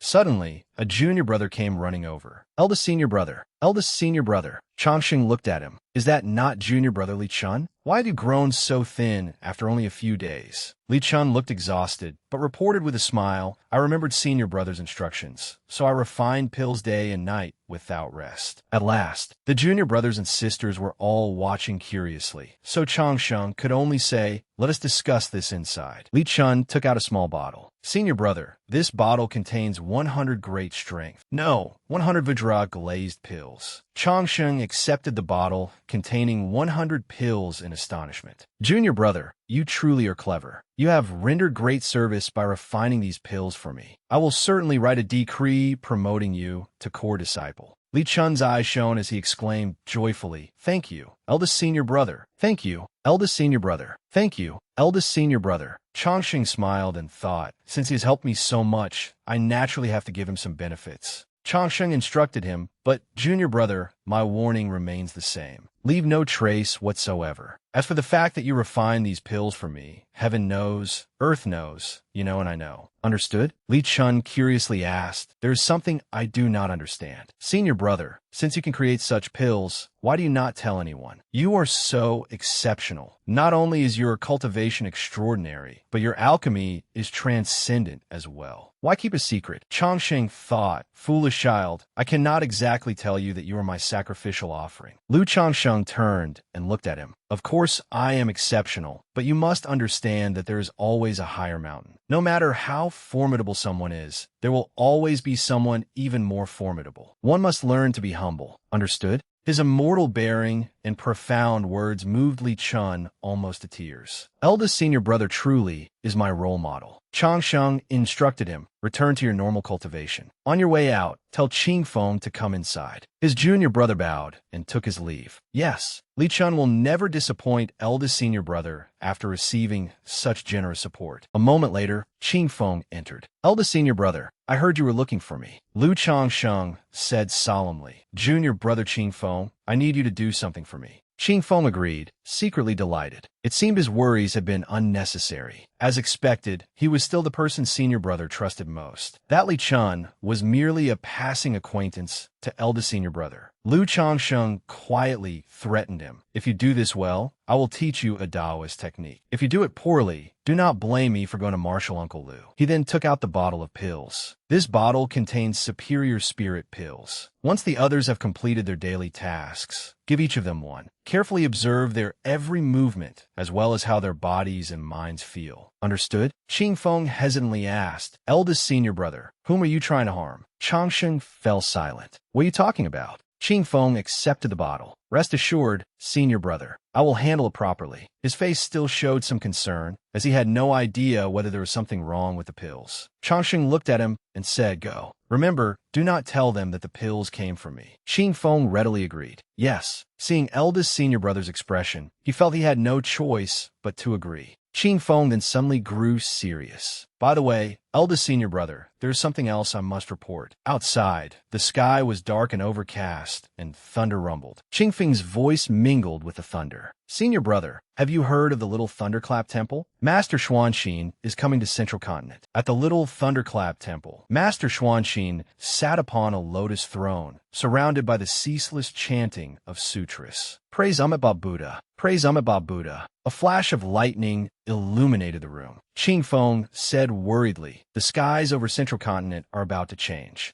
Changsheng calmly replied, I understand. The weather truly changes without warning. I will collect the clothes later. Is there anything else? Qing Feng froze. Wait, something seems wrong. When I said the skies were changing, I did not literally mean the weather. He continued, senior brother, you were in seclusion, so you do not know what happened. Several days ago, Master Xuanxin of the Little Thunderclap Temple arrived in Central Continent. He claims that he merely wishes to discuss Buddhism, but in reality, he wants to spread Buddhist teachings through debate. Master Xuanxin is truly formidable and has won every debate so far. Of Central Continent's 10 great holy lands, he has already challenged 5 and defeated them all. Rumor has it that today, he defeated the Supreme Elder of Azure Cloud Holy Land so thoroughly that the Elder coughed up blood. Master Xuanxin became famous overnight. The entire Central Continent has been shaken. Changsheng calmly asked, but what does that have to do with me? Qing Feng said anxiously, it has everything to do with you, senior brother. At this rate, barring any surprises, Master Xuanxin will arrive at our Daluo Holy Land in 10 days at the earliest and 1 month at the latest. Once conflict breaks out, the demonic sects may seize the opportunity to infiltrate the region. That would not be good for the countless living beings under heaven. Changsheng thought irritably, junior brother, do you want to compete with me in spiritual power? Should we see who has the lower cultivation, who dies faster, or whose blood pressure rises higher?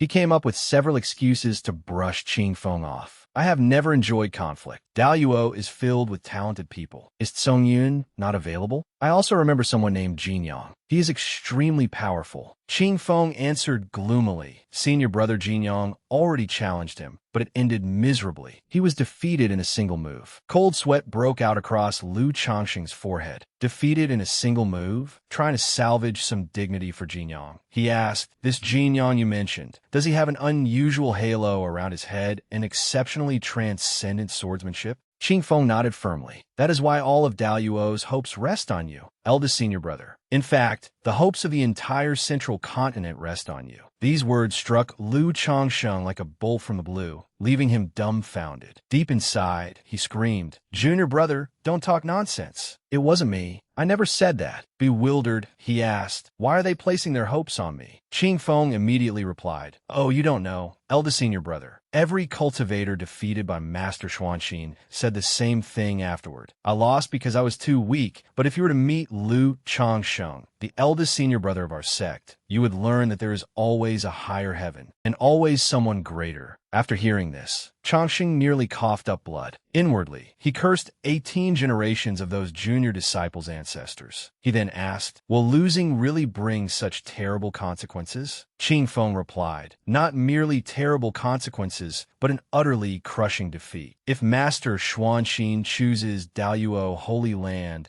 as the final holy land he challenges, then once we lose, countless people will resent us. The repercussions will be immense, and it could become a lifelong stain on our reputation." A murderous glint flashed through Lu Changxing's eyes. Since he has put the Taoist schools in such an awkward position, why not ambush and kill him on the road? Qing Feng hurriedly stopped him. "You mustn't. Xuanxin is a reincarnated Buddha, born with the mandate of heaven. Who would dare kill him? Even the demonic sects would not dare make a move. Experts are protecting him, and if anything truly happened to him, the Buddhist schools would undoubtedly blame our Taoist schools. This matter is extremely serious. If it sparked a war between Buddhism and Taoism, countless lives would be plunged into misery." Lu Changxing sighed and turned toward the door. "Since that is the case, we can only accept it." Yet inwardly, he wailed bitterly. "What else can I say? What else can I possibly say? Can I surrender? Can I admit that I'm a coward? Can I run away?" He could only take things one step at a time. With his back to Qing Feng, he shed tears of anguish. A moment later, Qing Feng took his leave. "Xuanxin is merely an insignificant opponent, not worth mentioning. Eldest senior brother, please rest well." Qing Feng shall take his leave. "Lu Changsheng, you're doomed this time." After stepping outside, Qing Feng encountered a group of disciples and greeted them. "Senior and junior brothers, get some rest." Someone called out, "Isn't that Qing Feng?" Qing Feng immediately handed each person a pill. "You have all worked hard. Come, one pill each." Someone curiously asked what it was, and he replied, "Something good, of course." He then said mysteriously, "I have something to tell you, but you must keep it secret." Everyone asked curiously, "What is it? Hurry up and tell us." Qing Feng put on a solemn expression. "Isn't Master Xuanxin currently debating Buddhist doctrine throughout the central continent? I just spoke to eldest senior brother about it." The crowd immediately erupted into discussion. "That Xuanxin has an extraordinary background. My father worries about this every day and can neither eat nor sleep properly." "Exactly. Hey, stop interrupting. Qing Feng, keep talking." Qing Feng cleared his throat and declared, "Eldest senior brother said, let his Buddhist teachings be boundless. I alone shall remain undefeated." Everyone's faces immediately flushed with excitement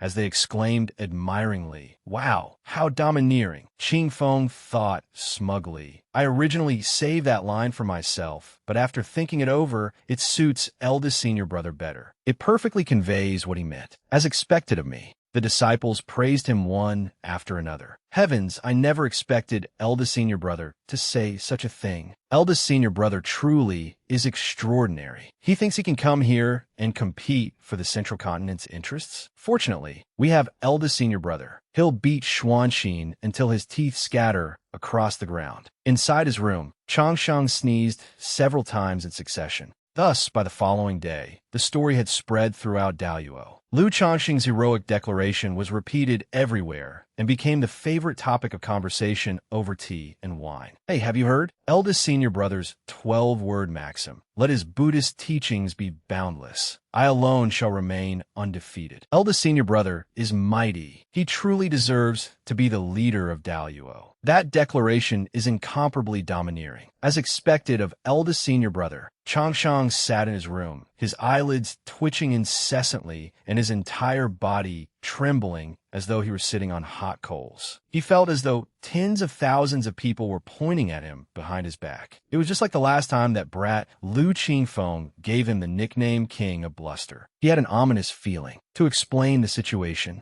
Master Xuanxin had remained undefeated while debating Buddhist doctrine throughout the central continent. The matter had already drawn the attention of the entire world. Since ancient times, the conflict between the Buddhist and Taoist schools had been exceedingly fierce. During certain extreme periods, the two sides had even treated each other as mortal enemies. Large-scale wars had erupted, resulting in countless deaths. In the end, however, the Taoist schools came to dominate the central continent, while the Buddhist schools occupied the western desert and developed their own teachings there. Yet the central continent was rich in spiritual energy and densely populated, so the powers of the world naturally competed for its resources and influence. But Taoism had spread throughout the central continent, so how could it permit an outside faith to intrude? The Buddhist schools frequently requested permission to spread Buddhist teachings throughout the central continent, but the Taoist schools rejected them every time. Master Xuanxin had already defeated 5 holy lands in succession. Young geniuses from several ancient clans had also come forward to debate him, but all of them were defeated. Not only had they lost in doctrinal debate, but they had also lost in magical combat. It could be said that Xuanxin had utterly humiliated the Taoist schools. Inside Daoyuo Palace, Qing Feng stood before the elders. "Greetings, sect leader. Greetings, martial uncles." Sect leader Qing Yun said, "There is no need for ceremony. You want to see Changsheng just now. Did you learn anything?" Qing Feng replied dramatically. Sect leader asked eldest senior brother what he thought of Master Xuanxin. I even boldly asked whether he was afraid of Master Xuanxin.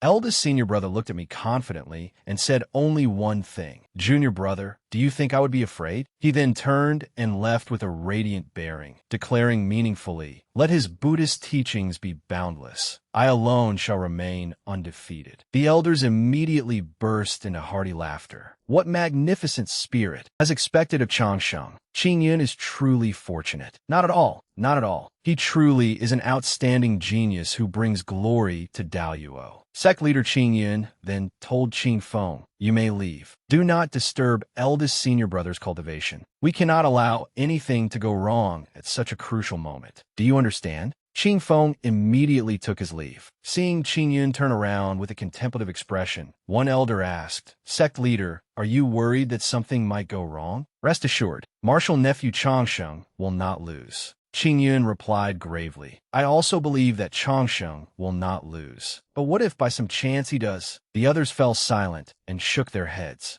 After a moment, one of them declared angrily, "Even if we truly lose and can never show our faces in public again, we absolutely cannot allow the Buddhist schools to spread their teachings throughout the central continent." The others echoed him. "A loss is a loss. Even if the entire world mocks us, we still cannot allow the Buddhist schools to infiltrate our territory. If the Buddhist schools enter the central continent, they will establish a firm foothold here within 1,000 years. We absolutely cannot let that happen." Sect leader Qing Yun resolutely declared, "Very well. Since that is the case, all of you must prepare for a bloody battle. If Changsheng loses, the entire central continent will be transformed. If he wins, all will be well. But if he loses, I ask all my senior and junior brothers to fight beside me to the bitter end." Everyone answered in unison, "We shall obey the sect leader's decree." Atop Daoyuo's main peak, Lu Changsheng was secretly consumed with anxiety. What am I supposed to do if Xuanxin really comes looking for me? What excuse can I use to refuse him? Illness? A stomachache? Mental confusion? Clearly, none of those excuses would work. Changsheng suddenly had an idea. That's right, during the Daoyuo Grand Assembly, those famous sayings I recited triggered extraordinary phenomena of heaven and earth. The things I learned on earth can also shine in this world. For example, the classic of the way and virtue is one of Taoism's supreme scriptures. It should also shine in this world. More importantly, no matter what I do, it causes extraordinary phenomena of heaven and earth. When the time comes, I can spout nonsense and embellish it wildly. Even if I lose, it won't look too humiliating. Lu Changsheng searched through the scriptures in his memory. If the classic of the way and virtue is too profound, I still have the Yellow Court classic. If that fails, there are the scripture of southern splendor, the Jade Sovereign scripture, the true classic of perfect emptiness, and many others. I refuse to believe that with so many scriptures, I still can't outtalk one monk. Remember to read plenty of books. They may prove useful if you're ever transported to another world. Lu Changsheng suddenly remembered that Xuanqin was skilled in both scholarship and combat. What if Xuanqin charged forward and attacked him? When that happened, Xuanqin might have to kneel and beg him not to die too quickly. Who could tell Xuanqin that he had only been casually spouting nonsense to muddle through the situation? Xuanqin must not take him too seriously. Let the mighty wind blow away his rude arrogance. Drink too much and you vomit. Eat too much and you suffer diarrhea. Changsheng clutched his chest and wept inwardly. Outside the mountain gate of Daluo's main peak, a group of junior disciples shouted, "Junior brother Jinyang, junior brother Inyang." After hearing eldest senior brother's heroic declaration yesterday, we came especially to offer our respects today. We wish eldest senior brother victory in his first battle, that he may spread our profound teachings and exalt the might of our Tao. We wish eldest senior brother victory in his first battle, that he may establish an invincible heart and lead Daluo to glory.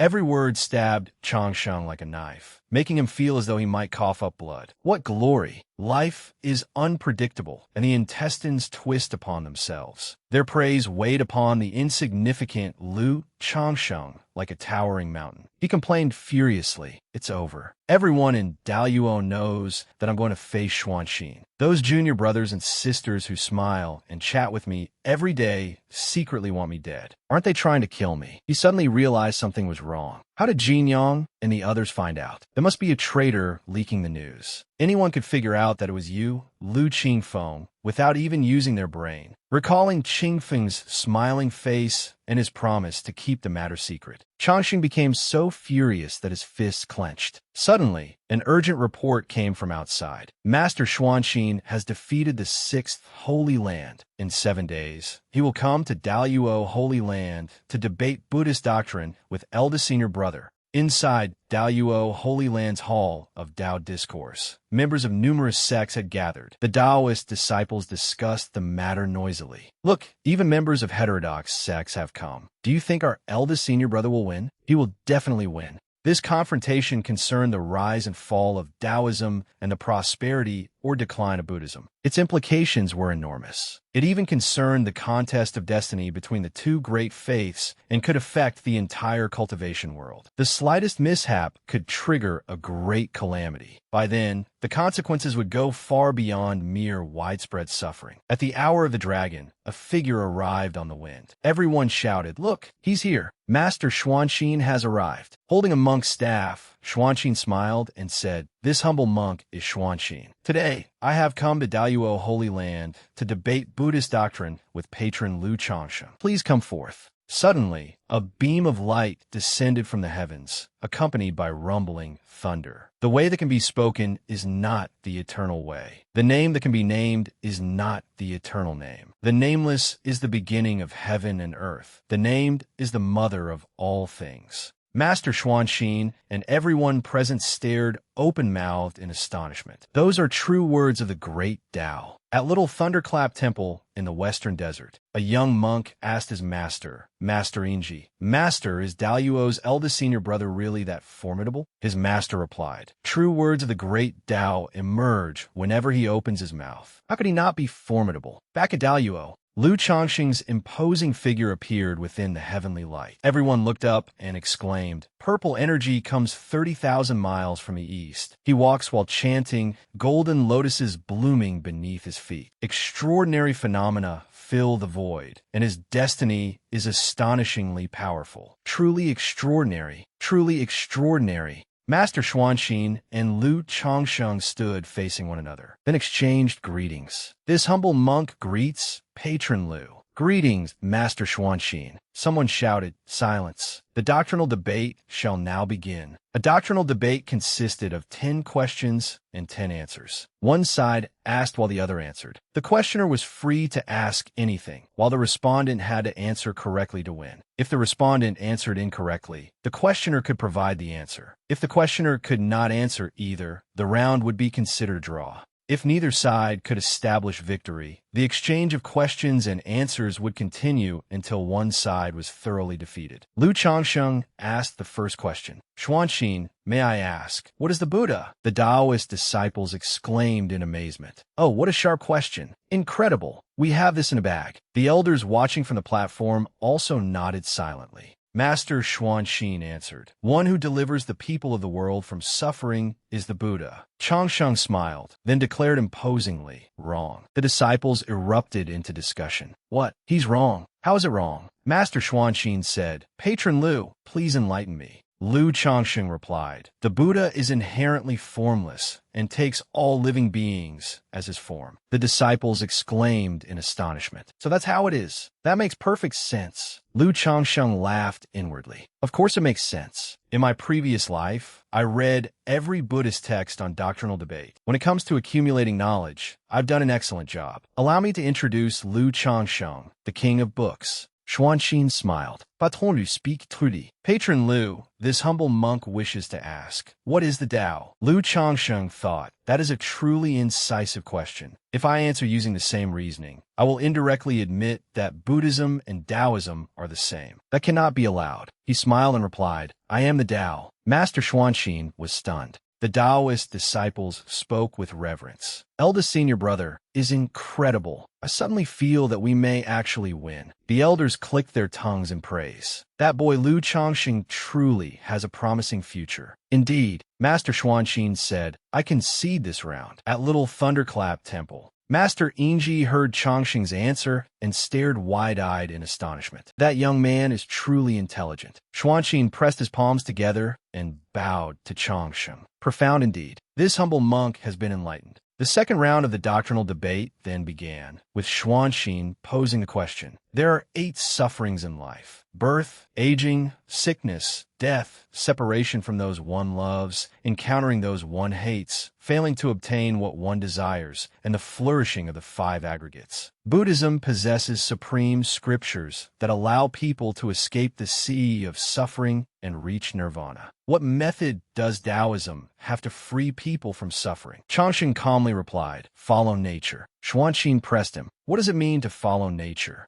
He replied, it means allowing things to follow their natural course. Xuanxin persisted. What does it mean to allow things to follow their natural course? Changsheng looked at the nearby butterflies and answered, in birth, enjoy life. In old age, cherish the years heaven has given you. In sickness, contemplate the boundless. In death, return like a fallen leaf to its roots. In love, treasure affection and devotion. In hatred, learn to let go. In separation, learn to cherish. In resentment, learn equanimity. When desires go unfulfilled, learn to move forward. When the 5 aggregates blaze, remain clear-minded. Buddhist teachings guide the people of the world to forget the 8 sufferings. But the teachings of the Tao are different. They do not make people forget the 8 sufferings, but teach them to understand those sufferings. If one can pick something up, one can also put it down. That is the profound teaching of Taoism. To explain the first round of the debate, the geniuses of the Central Continent had suffered repeated defeats at Xuanxin's hands, allowing him to establish an invincible heart. Every victory strengthened his confidence and conviction. A doctrinal debate required one to shatter the opponent's confidence and make the enemy doubt his own beliefs. Only then could it be called a victory. One first had to strike directly at the heart of the issue, then use one's own doctrine to explain the opponent's doctrine. On the surface, Xuanxin's question to Lu Changsheng concerned the Tao, but it was actually a trap. Who could have expected Lu Changsheng to answer, I am the Tao? Not only did this establish an invincible heart for Lu Changsheng, but it also resolved the predicament perfectly. In fact, Lu Changsheng had prepared the trap from the very beginning and was waiting for Xuanxin to take the bait. Xuanxin truly did so, and not only took the bait, but also helped Lu Changsheng build his confidence. Returning to the present, Lu Changsheng's answer in the second round continued. When there is love, embrace affection. When there is hatred, learn to let go. When there is resentment, strive to move forward. When there is separation, learn to cherish. The 8 sufferings of life arise from the heart. Rather than struggling to put them down, it is better to pick them up and experience birth, aging, sickness, death, love, separation, resentment, and hatred. Only by facing them courageously can one discover the truth. Young people, have you understood? Everyone present stared open-mouthed in astonishment. Even Master Xuanxin began to sweat. He bowed. Amitabha, Patron Lu is truly wise. This humble monk has been enlightened. He thought inwardly, I truly have learned something. Our realms of understanding are entirely different. The gap between our wisdom is immense. I concede wholeheartedly.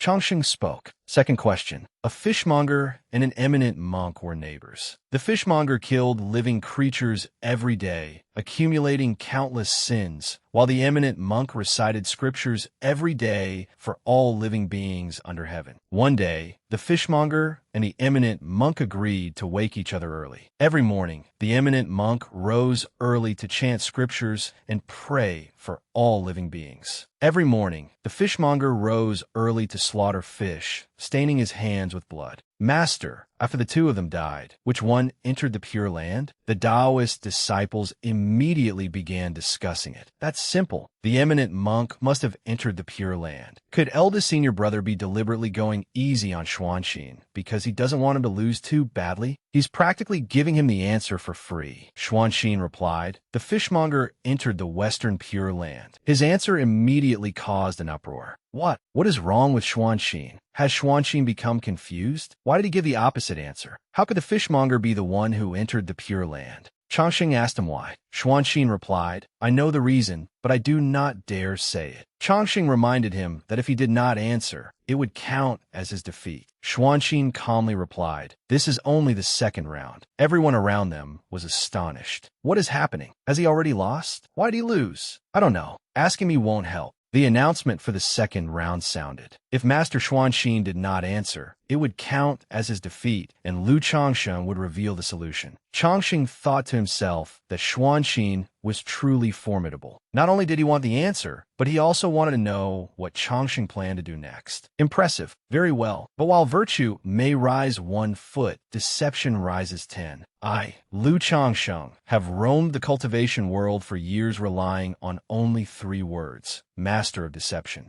He began answering the question. The answer is that the fishmonger entered the Pure Land of ultimate bliss. Every day, the fishmonger woke the eminent monk to recite sutras, while every day, the eminent monk woke the fishmonger to kill fish. As this continued, the monk accumulated ever more sin each day, while the fishmonger accumulated ever more merit. Therefore, the fishmonger entered the Pure Land of ultimate bliss, while the eminent monk descended into hell. Everyone suddenly understood. So that was it. Brilliant, truly brilliant. I understand now. Silence. Lu Changsheng smiled. Then allow me to show you what a true surprise is. The third question. Another voice rang out, and everyone fell silent to listen. The third question now began. Lu Changsheng asked, Master, is there anyone whom Buddhism cannot save? Master Xuanxin replied, the Buddha saves all living beings without distinction between high and low. Can a murderer also be saved? Xuanxin immediately answered, yes. Why could he not be saved? Lay down the butcher's blade and become a Buddha on the spot. Naturally, he could be saved. If laying down the butcher's blade is enough to become a Buddha, then why does Buddhism have 84,000 paths? What purpose do they serve? The 84,000 paths exist to save all living beings. 1,000 people have 1,000 forms. 1,000 people follow 1,000 paths, and 1,000 paths lead to 1,000 Buddhas. Such is time, and such is destiny. Lu Changsheng and Master Xuanxin debated fiercely, trading one argument after another as the tension mounted. Lu Changsheng's gaze turned cold. In an instant, dark clouds churned and thunder roared. Swords of lightning condensed in the sky, as though a single command from Lu Changsheng would condemn Xuanxin beyond redemption. Then if I kill a Buddha today and afterward lay down my butcher's blade, can I become a Buddha?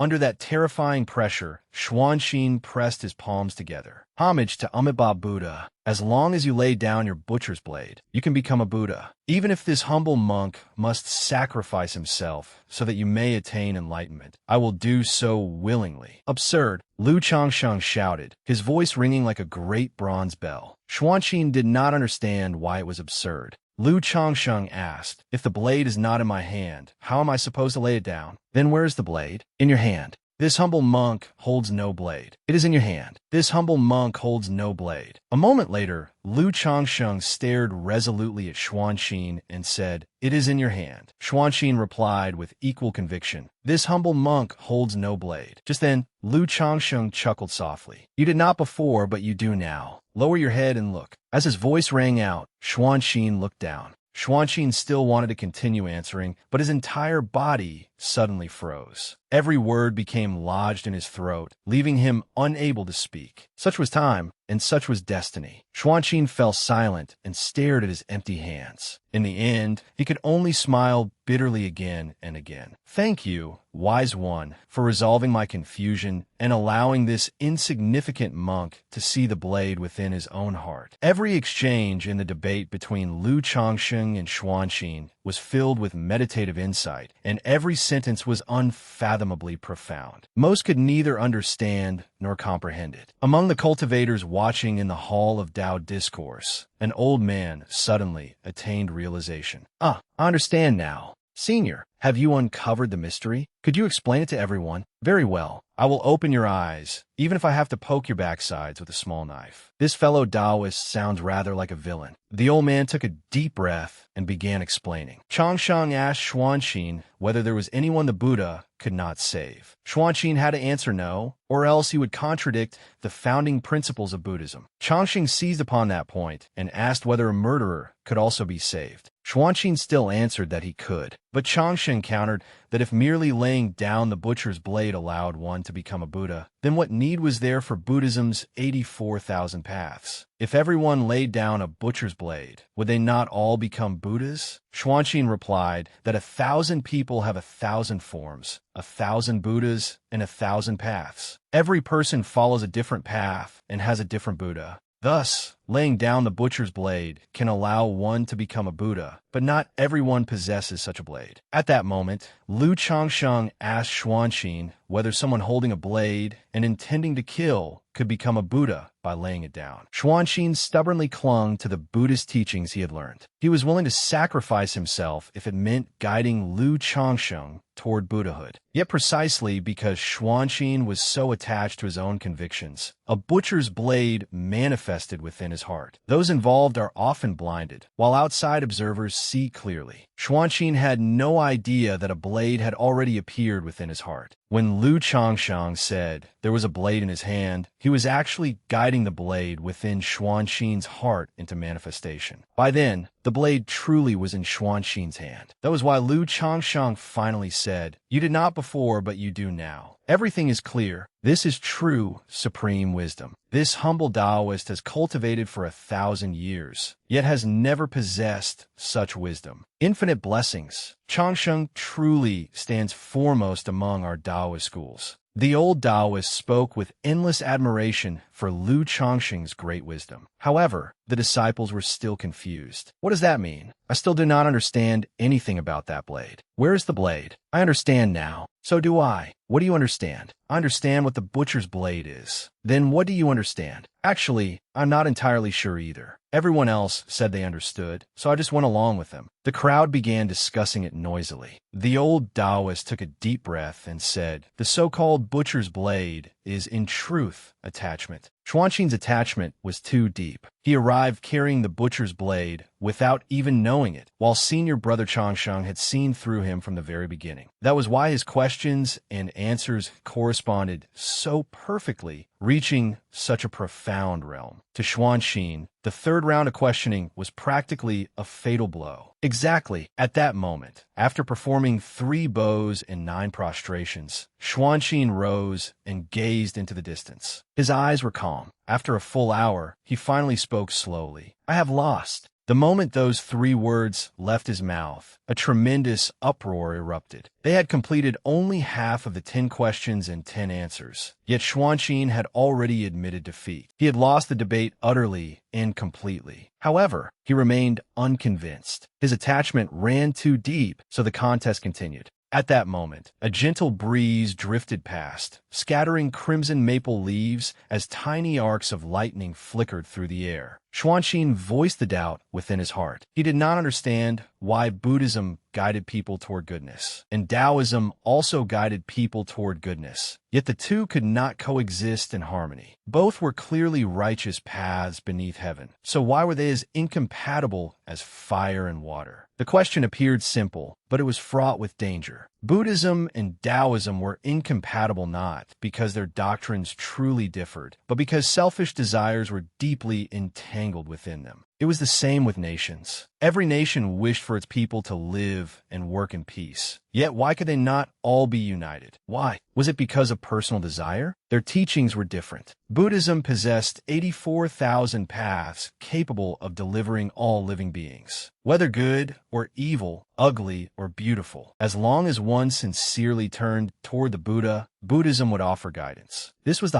highest form of goodness. Buddhism taught, lay down the butcher's blade and become a Buddha on the spot. It also taught, those burdened by grave sin shall face destruction by heaven and earth, then continue cultivating in their next life. Buddhism focused primarily on cause and effect. Taoism cultivated the present life and focused primarily on affinity. This was the point of incompatibility and the root of the problem. Xuanxin continued asking, "What is affinity?" Lu Chongxing appeared perfectly calm. He did not answer Xuanxin directly. Instead, he gently waved his hand and caught a crimson maple leaf between his fingers. His gaze was serene and filled with wisdom. Brilliant spiritual power surrounded him, giving him an extraordinary presence. He resembled an immortal descending into the mortal world, enveloped in an ethereal aura. Lu Chongshang slowly explained, "When affinities converge, things arrive. When affinities arise, things are born. When affinities end, things perish. All phenomena arise from affinity, and all are governed by destiny. The arrival of affinity cannot be controlled, but its departure depends upon the individual. Sow a cause, and you shall reap its effect. All things are created by the heart. Affinity resides within the heart." Every word Lu Chongshang spoke was steeped in meditative insight. Xuanxin's face remained filled with confusion. He still did not understand. This humble monk still does not understand. Lu Chongshang sighed. "It is not that you do not understand. You simply do not want to understand. You are unwilling to understand. No, this humble monk truly does not understand. Wise one, please instruct me. Why can Buddhism not flourish throughout the world? Is it because of personal desire? Is it because of power?" As Xuanxin spoke, Buddhist light surged around him and soared into the heavens. His eyes contained attachment, fanaticism, delusion, and confusion, the signs of falling into corruption. The Buddhist seals gradually turned black. Terrifying spiritual power transformed into fierce and horrifying Buddha statues that pressed down upon Lu Chongxing. Fierce winds swept across the skies of Daluo Holy Land. Qingyan immediately sensed it. "Chongsheng, be careful. I fear Xuanxin is falling into corruption." Witnessing the scene before him, Lu Chongsheng could not help sighing. He rose and gazed into the distance, showing no fear of the darkness about to consume Xuanxin. Instead, compassion seemed to stir within him. Lu Chongsheng finally spoke. "Xuanxin, do you wish to know why Buddhism and Taoism cannot coexist?" Xuanxin replied, "Yido. Sir, please enlighten me. Because the Buddhism you have studied is the lesser vehicle." Lu Chongsheng spoke slowly, but this single sentence caused an enormous uproar. No,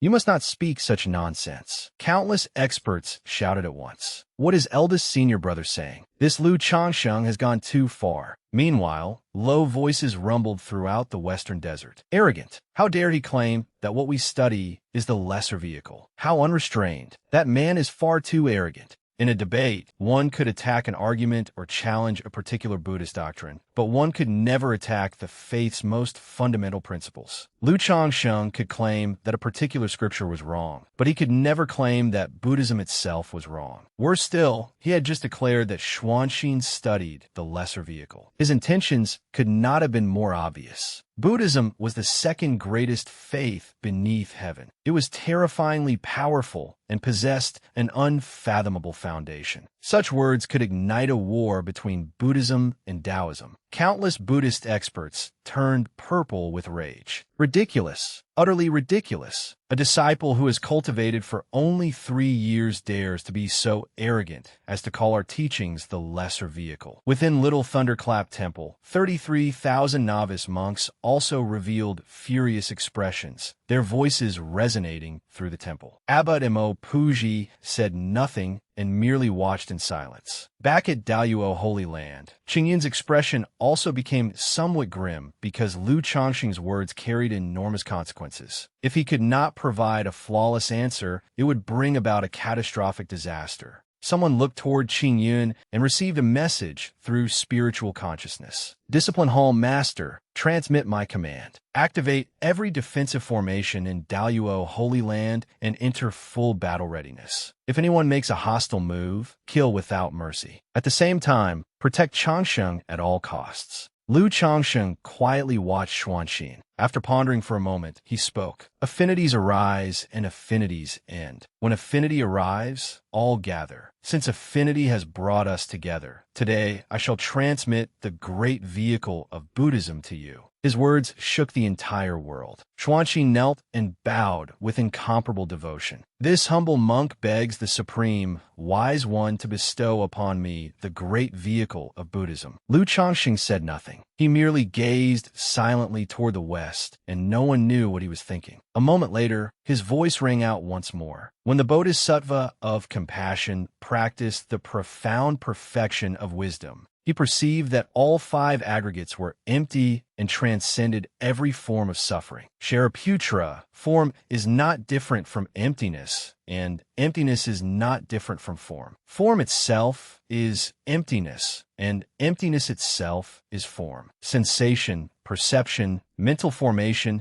and consciousness are likewise so. Shariputra, all phenomena bear the mark of emptiness. They are neither born nor destroyed, neither defiled nor pure, neither increasing nor decreasing. Therefore, within emptiness there is no form, sensation, perception, mental formation, or consciousness. No eye, ear, nose, tongue, body, or mind. No sight, sound, scent, taste, touch, or mental object. No realm of sight, and so forth, up to no realm of consciousness. No ignorance, and no ending of ignorance, and so forth, up to no aging and death, and no ending of aging and death. No suffering, origin, cessation, or path. No wisdom and no attainment. Lu Chongqing's voice rang out. This is the Heart Sutra of the perfection of wisdom, the supreme scripture of the great vehicle, filled with boundless mysteries. The moment he finished speaking, golden light engulfed everything. Layer upon layer of Buddhist radiance appeared behind Lu Chongqing, followed by an even more terrifying 18-fold vision that stretched endlessly into the distance.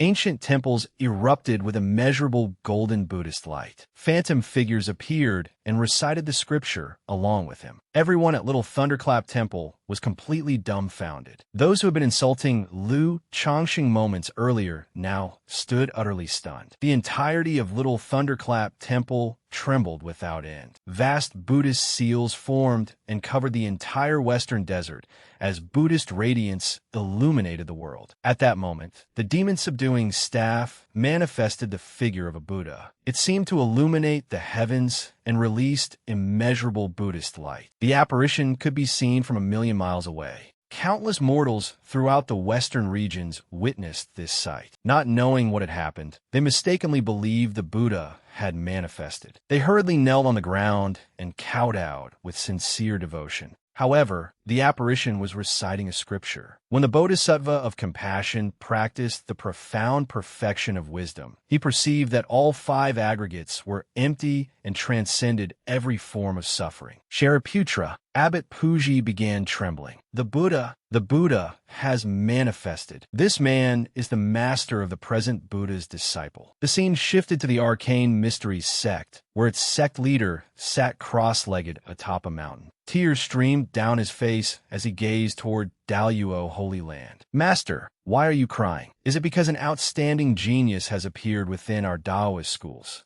Nonsense. I regret it. I regret it so much. Why did I give up on him back then? I calculated everything beneath heaven, yet all I discovered was that he was an unparalleled, immortal cultivator. How could I have known that he was not only the literary sage of the world, but also the master of the present Buddha's disciple? I am dying of jealousy. Can you not see that your master regrets it so much he could die? The master of the present Buddha's disciple? If this senior brother had joined our Taoist sect, would that not have thrown everything into chaos? Who says the master of the Buddha's disciple cannot cultivate the Tao? Being the master of the Buddha's disciple does not mean he belongs to Buddhism. Moreover, Changxing has already entered our Taoist schools as the Tao's disciple. Why should our Taoist schools fear the Buddha's disciple? If I am not mistaken, do you know his true identity? What identity? One born with innate knowledge, a child of the great Tao. He is an existence that gathers all things into one body and cannot be described through ordinary reason. He is the great variable beneath heaven. The sect leader of the Arcane Mysteries sect spoke solemnly. Pass down my command. No matter what happens, no one is permitted to divine anything concerning Lu Changsheng, and no one may ever become his enemy. Anyone who opposes him will be expelled from the sect immediately, without exception. Is that understood? At that moment,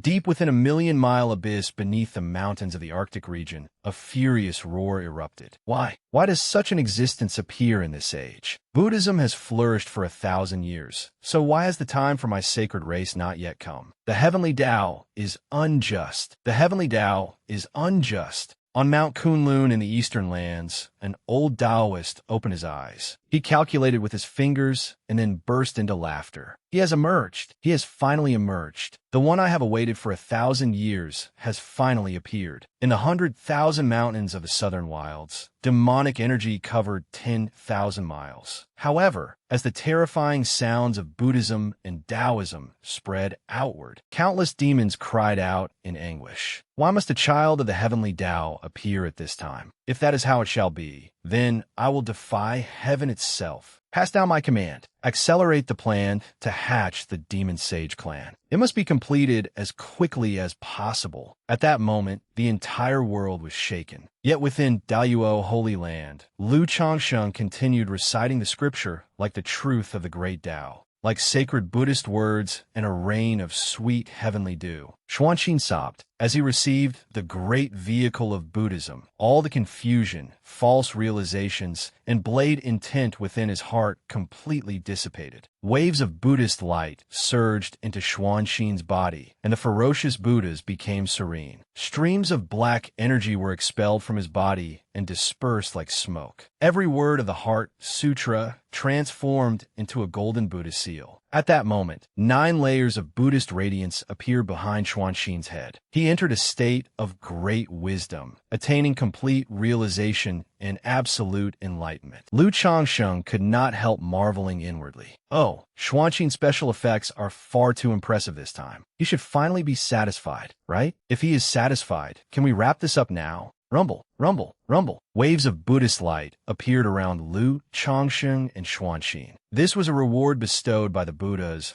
because Xuanqin had attained complete enlightenment and received the great vehicle of Buddhism. The Buddhist radiance surrounding Lu Changsheng cleansed his physical body, transforming it into the flawless Buddhist glazed body. In the next instant, purple energy stretching 30,000 miles also surged into Lu Changsheng's body, bringing yin and yang into perfect harmony. Buddhist and Taoist radiance converged, forming the supreme polarity and 8 trigrams. Lu Changxing's physical body underwent a complete transformation. An expert from the Yin-Yang Holy Land cried out emotionally, "This is the legendary, innate, supreme Yin-Yang body." As the cry rang out, countless people turned to look. A golden lotus platform slowly appeared beneath Lu Changxing's feet. Time passed swiftly. The immaculate lotus platform beneath Lu Changsheng had now reached the 12th rank, embodying great enlightenment, great wisdom, great perseverance, and great divine power. In the eyes of every Buddhist disciple, he had become an extraordinary existence. The old Taoist pointed in astonishment, and cried out again. He possesses one of the most powerful physiques ever known. The Great Tao body, ranked third on the divine physique rankings. Yin and Yang exist in perfect harmony within him, bringing him infinitely close to the Great Tao. If Changsheng advances one step further, he may condense the legendary Chaos body and attain the true Great Tao body. This man will surely become renowned throughout the world and leave his name in history for all eternity.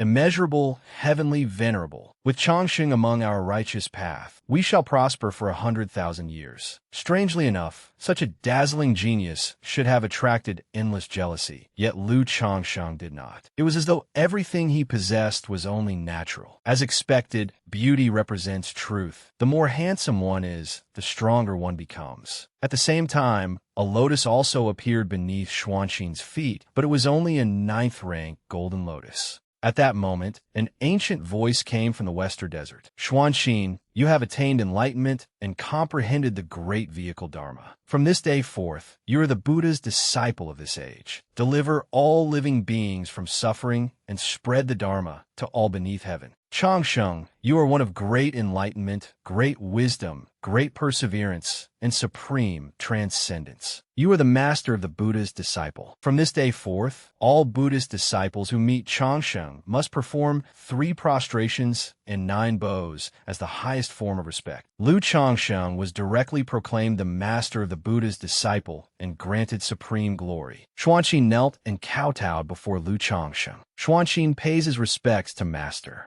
As if sharing the same thought, all the monks in the Western Desert knelt in unison. We disciples of Little Thunderclap Temple pay our respects to the master of the Buddha's disciple. Now that you have comprehended the Dharma, you should return. Lu Changsheng spoke calmly. In truth, he was extremely anxious inside. After all, the debate was over, but what would he do if Xuanxin still wanted a contest of techniques? He truly did not have a single drop of strength left. He had to send Xuanxin away before the monk remembered the contest. Xuanxin voiced his thoughts. Master, this disciple wishes to remain by your side and continue listening to the great vehicle Dharma. Lu Changsheng immediately shook his head and looked at Xuanxin. The Dharma is not within me. What could you gain by following me in cultivation? Xuanxin asked curiously. Then where is the Dharma? The Dharma is on the path. Where is the path? Fool, the path lies beneath your feet. To make Xuanxin leave as quickly as possible, Lu Changsheng adopted an exceptionally amiable expression and walked over to him. He was about to pat Xuanxin on the head, but found it awkward, so he withdrew his hand before extending it again and speaking softly. Xuanxin froze for a moment, then suddenly understood. Thank you for transmitting the Dharma, Master. This disciple understands now. Xuanxin was overjoyed. He stood, faced everyone in the hall of Tao Discourse, and saluted with palms pressed together. This humble monk, Xuanxin, allowed the attachment in his heart to turn him into an executioner. I harmed others and created karmic sins whose consequences now follow me. Today, I have attained enlightenment and recognized my mistakes. I ask everyone for forgiveness. This humble monk shall perform 100 good deeds each day to repay this karmic debt. As soon as Xuanxin apologized, many young cultivators cupped their hands and shouted in unison, "Eldest senior brother is mighty. Eldest senior brother is mighty." Suddenly, someone who did not know his own limits asked, "Why aren't they having a contest of techniques?" Hearing this, the person beside him immediately defended Lu Changsheng. Aren't you afraid Xuanxin will be beaten to death? You still want him to fight? Eldest senior brother could send him to meet the king of hell with one palm strike. Exactly. I heard that eldest senior brother Changsheng is about to ascend. Even Xuanxin's father would not dare fight him. Yes.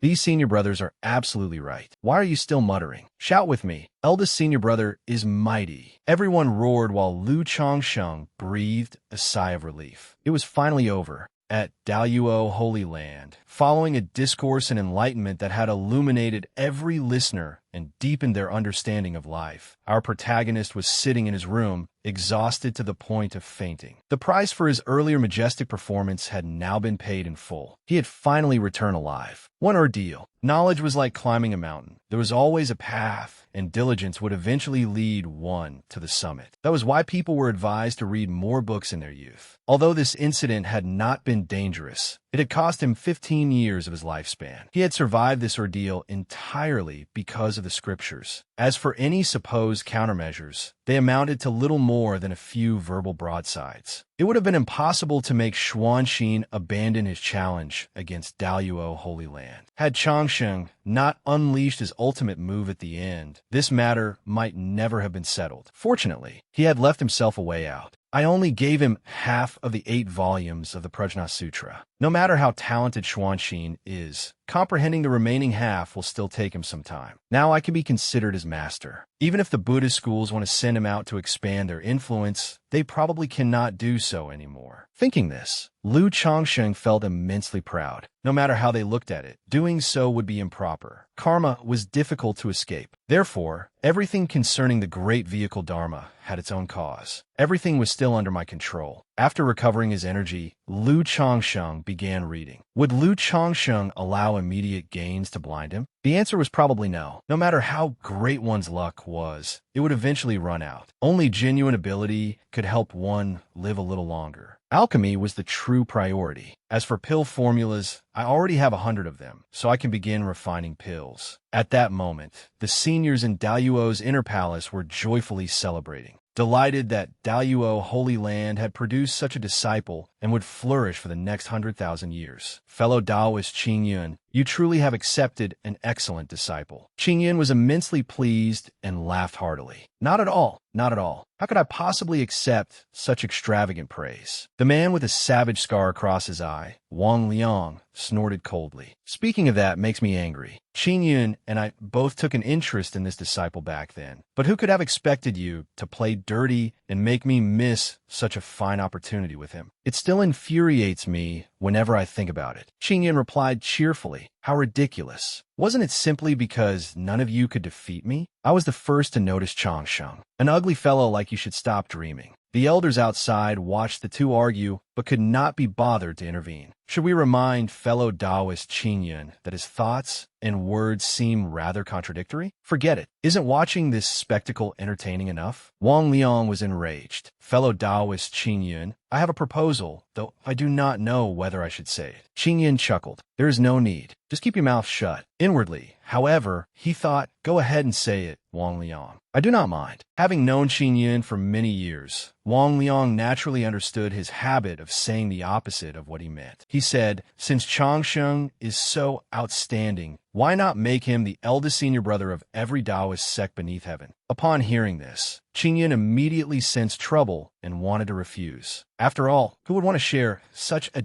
dazzling treasure with you old fellows? I refused to listen, and I am not giving any part of him to anyone. However, the elders refused to relent. They exerted their pressure and said, fellow Taoist Qingyun, this is not right. Do you intend to monopolize him? I believe this fellow Taoist is correct. Only the title of eldest senior brother of all Taoist sects is worthy of his status. The Buddhist schools have already granted him the title of master of the Buddha's disciple. What is wrong with us making him the eldest senior brother of all Taoist sects? Even under pressure, Qingyun stubbornly refused to listen to these old toads croaking. He said to the veteran Taoists, come now, elders, do not be so impatient. That is not what I mean. How could my beloved disciple become eldest senior brother of the entire Taoist world? Would the disciples of other sects accept him? This could undermine our unity. Upon hearing this excuse, the elders immediately retorted, nonsense. If anyone refuses to accept him, I will break that person's legs. Do you have anything else to say? Fellow Taoist Qingyun, I advise you to think carefully before answering. Qingyun gave an awkward smile. We are all elders here, so let us not be so hot-tempered. Is it truly proper for us to act so arbitrarily? Besides, talented Taoist disciples appear one after another. I fear Changsheng may not be able to win everyone's heartfelt respect. Wang Liang immediately countered, what is so difficult about that? We can have Changsheng travel through the central continent and visit our holy lands.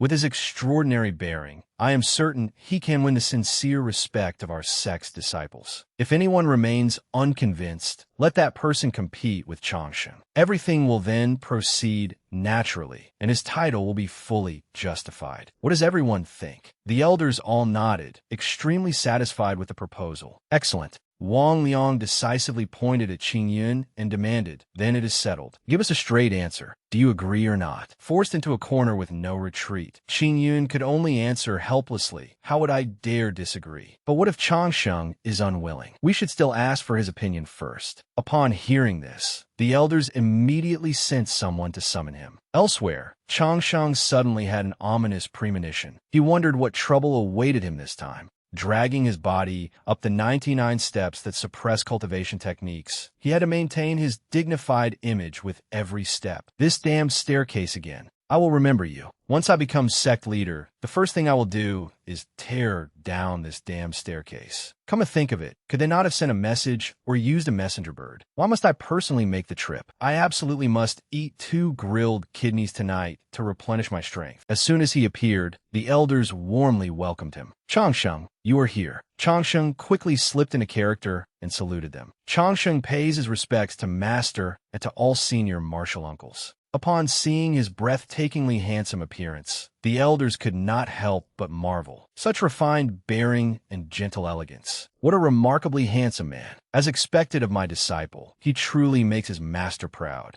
After he finished saluting, Qing Yun took the initiative to speak. "Changsheng, here is the situation. Your senior martial uncles wish to make you the eldest senior brother of all Taoist sects beneath heaven. What do you think?" Upon hearing this, Changsheng frowned and clicked his tongue, suddenly sensing trouble. It seemed another golden title was about to be added to his collection. It appeared beneficial on the surface, but the greater the title, the heavier the responsibility. Moreover, he did not actually possess any real ability. He hurriedly addressed the elders. "The seniors praise me too highly. This disciple possesses little talent and shallow learning. I fear I cannot shoulder such an important responsibility." Although he spoke words of refusal, he was panicking inside. Relying solely on his face was not a long-term solution. How could he continue living if the truth were exposed one day? He had only one small wish: to live a perfectly ordinary life in this world of immortal cultivation. Seeing him refuse, the elders patted his shoulder and laughed. "Come now, young man. There is no need to belittle yourself. If your cultivation is considered low, would that not make all of us useless trash? There is no need for modesty. This is our unanimous decision, so do not refuse any longer." Hearing his master's words, Changsheng turned toward Qing Yun as though he had been petrified. "Master, what are you saying?" The elders beside them laughed. Fellow Taoist Qing Yun has nurtured such an excellent disciple, yet he never boasts about it. This old man is truly impressed. Qing Yun laughed heartily. "Well said. I did expend a great deal of effort on him. Therefore, Changsheng, you should agree." Looking at the scene before him, Changsheng could not help cursing inwardly. Damn it, Master has been brainwashed by their flattery. Wake up. He then retreated into a corner to contemplate his life. It is only an impressive-sounding title. Hopefully, nothing unexpected will happen again. Changsheng gave a helpless, bitter smile. Since my senior martial uncles think so highly of me, Changsheng can only accept. The elders were delighted to hear this. "Senior brother Qing Yun, Changsheng has agreed. We should return and make preparations. This is a joyous occasion for our Taoist sections. We must also return to our own sects and celebrate properly. We cannot allow our sects to lose face." Looking at the elders before him, Changsheng suddenly panicked. "Wait, is this not merely a title? Why are they treating it like a wedding? Why make such an elaborate fuss over it?" Qing Yun frowned, turned around, and looked sternly at Changsheng. "Changsheng, if you agree to become eldest senior brother, you must make a journey down the mountain and make the cultivators of the central continent acknowledge you wholeheartedly. Moreover, you must undertake this journey personally. Only afterward can you be formally appointed eldest senior brother of all Taoist sects." Changsheng nearly spat blood upon hearing this. Personally visit all the great holy lands? The outside world was incredibly dangerous. As useless trash in the Qi refining realm, he might end up meeting his ancestors before the journey was over. "Master, it would have been one thing if you did not know, but you even went along with them. Do you think I have lived too long?" Changsheng said tearfully. "Senior martial uncles, Changsheng intends to focus on cultivation for the time being, so it would be inconvenient for me to travel far. However, someone patted him on the shoulder and said, Changsheng, you are already on the verge of ascending. Why would you still need to focus on cultivation? This journey will take less than half a year, so it will not delay your cultivation. After seeing the elders off, the pale-faced Changsheng said to Qingyun, Master, are you deliberately making things difficult for me? They may not know the truth, but surely you understand my actual level. Only then did Qingyun recover from the downpour of flattery showered upon him by the other elders. He awkwardly avoided the subject. There's no need to say so much. Did you not defeat Xuanqin effortlessly? Stop being so modest. Hearing this, Changsheng felt a faint sense of unease rising within him. Qingyun continued, In any case, your master has already agreed. I cannot go back on my word. Qingyun quickly turned, patted him on the shoulder, and said with a smile, Changsheng, you have always been humble, never competing or fighting for anything. That is excellent for our Taoist sects. It is not that their flattery dazzled your master. The circumstances simply made it difficult to refuse. Think about it. How could your master possibly deceive you? I can only trouble you with this one journey. Just consider it a sightseeing trip down mountain. Changsheng stared desperately at Qingyun. I cannot do it. With my meager cultivation, are you not afraid that a demon will capture me and drag me back to its lair? I'm already incredibly weak. However, Qingyun grasped his hand, his eyes shining brightly. Do not worry. You are excellent in every respect and merely lack confidence. You are the literary sage of the mortal world and the master of the Buddha's disciple. How many people beneath heaven would dare provoke you? Even a peerless demon lord would not dare touch a single hair on your head. In the blink of an eye, his tone changed. To tell you the truth, you must go whether you want to or not. Understand? Your master has given his word, and a spoken promise cannot be withdrawn. You will have to figure out the rest yourself. Changsheng bit his sleeve, his eyes brimming with aggrieved tears. What solution could I possibly devise? Master truly is completely unreliable. I regret everything. I fear this insignificant life of mine cannot be saved. Qingyun stroked his beard and said solemnly, Do not worry. Your master has arranged for several elders to protect you in secret. Will that satisfy you?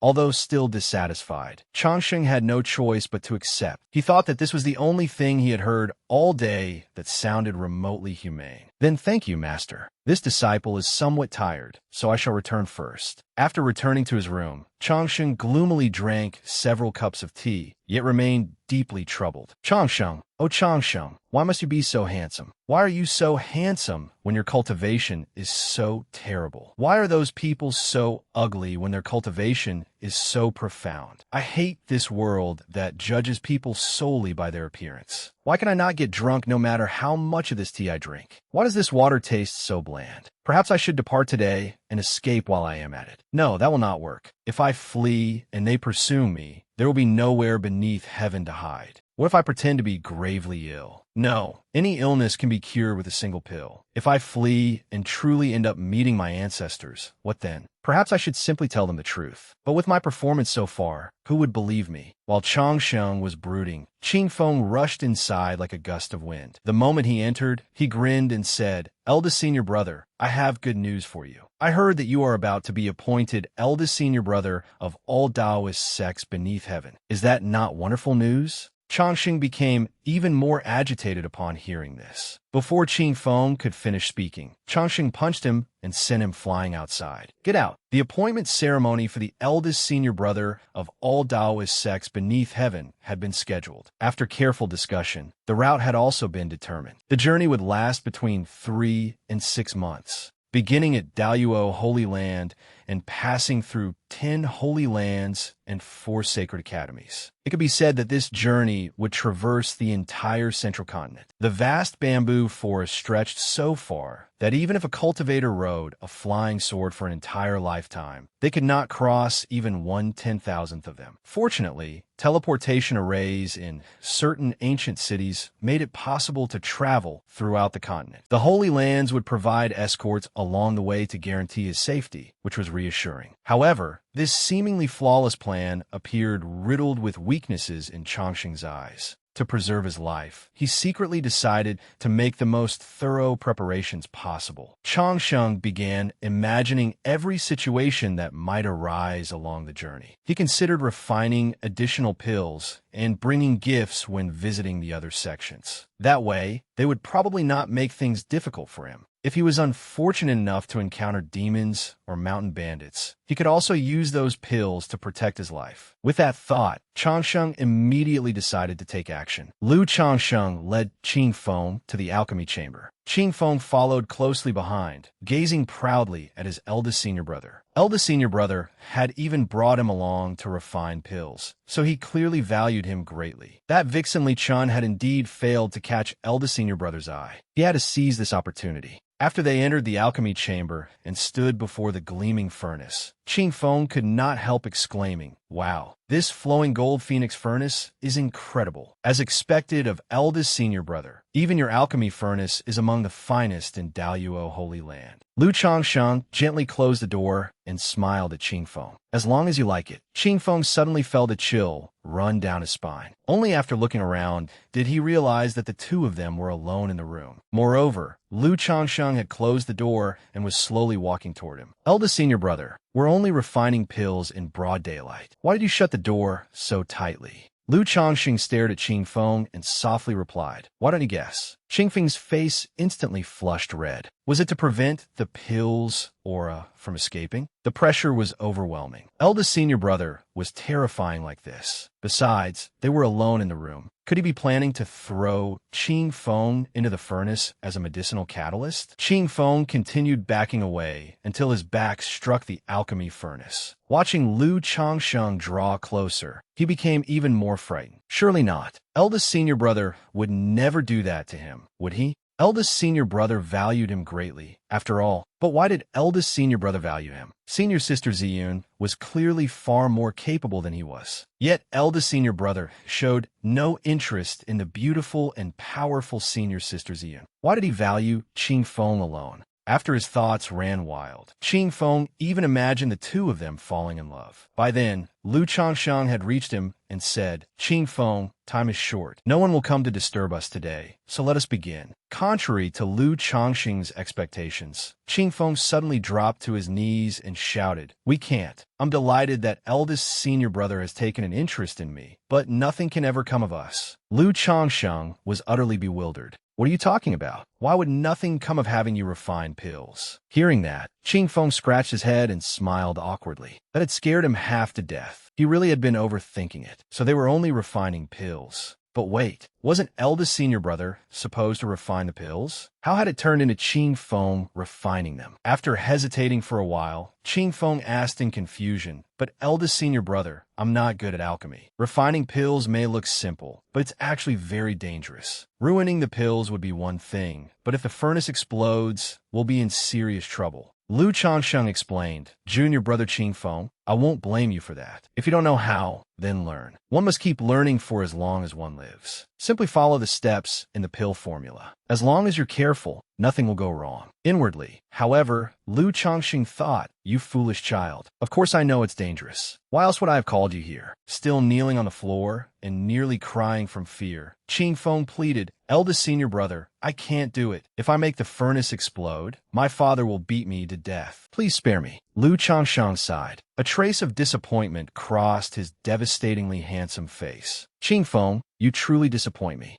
Your aptitude may be ordinary, but have you ever considered that you might be a genius in another field? The first time I saw you, I knew that you were an unparalleled alchemy prodigy. In this entire world, perhaps only I surpass you by a little. Qing Feng, do you want to remain mediocre and useless your entire life? Or do you want to become an alchemy master revered by all? You only have one chance. How will you know you cannot succeed unless you try?" Moved by those heartfelt words, Qing Feng was instantly filled with determination. "Eldest senior brother, I understand now. I want to become an alchemist second to only one and above countless others." Seeing that Qing Feng had taken the bait, Lu Changsheng smiled with satisfaction. Excellent. It was settled. After hearing the stirring speech Lu Changsheng had so carefully prepared, Qing Feng went from fearing alchemy to burning with enthusiasm for it. He now stood calmly before the furnace. Lu Changsheng watched Qing Feng refine the pills while carefully positioning himself at a safe distance. From that position, he could increase his longevity and immediately open the door and flee if danger arose. Of course, if Qing Feng were injured, whether seriously or slightly, Lu Changsheng would remain at his side as eldest senior brother and take excellent care of him. Conveniently, he would no longer have to descend the mountain either.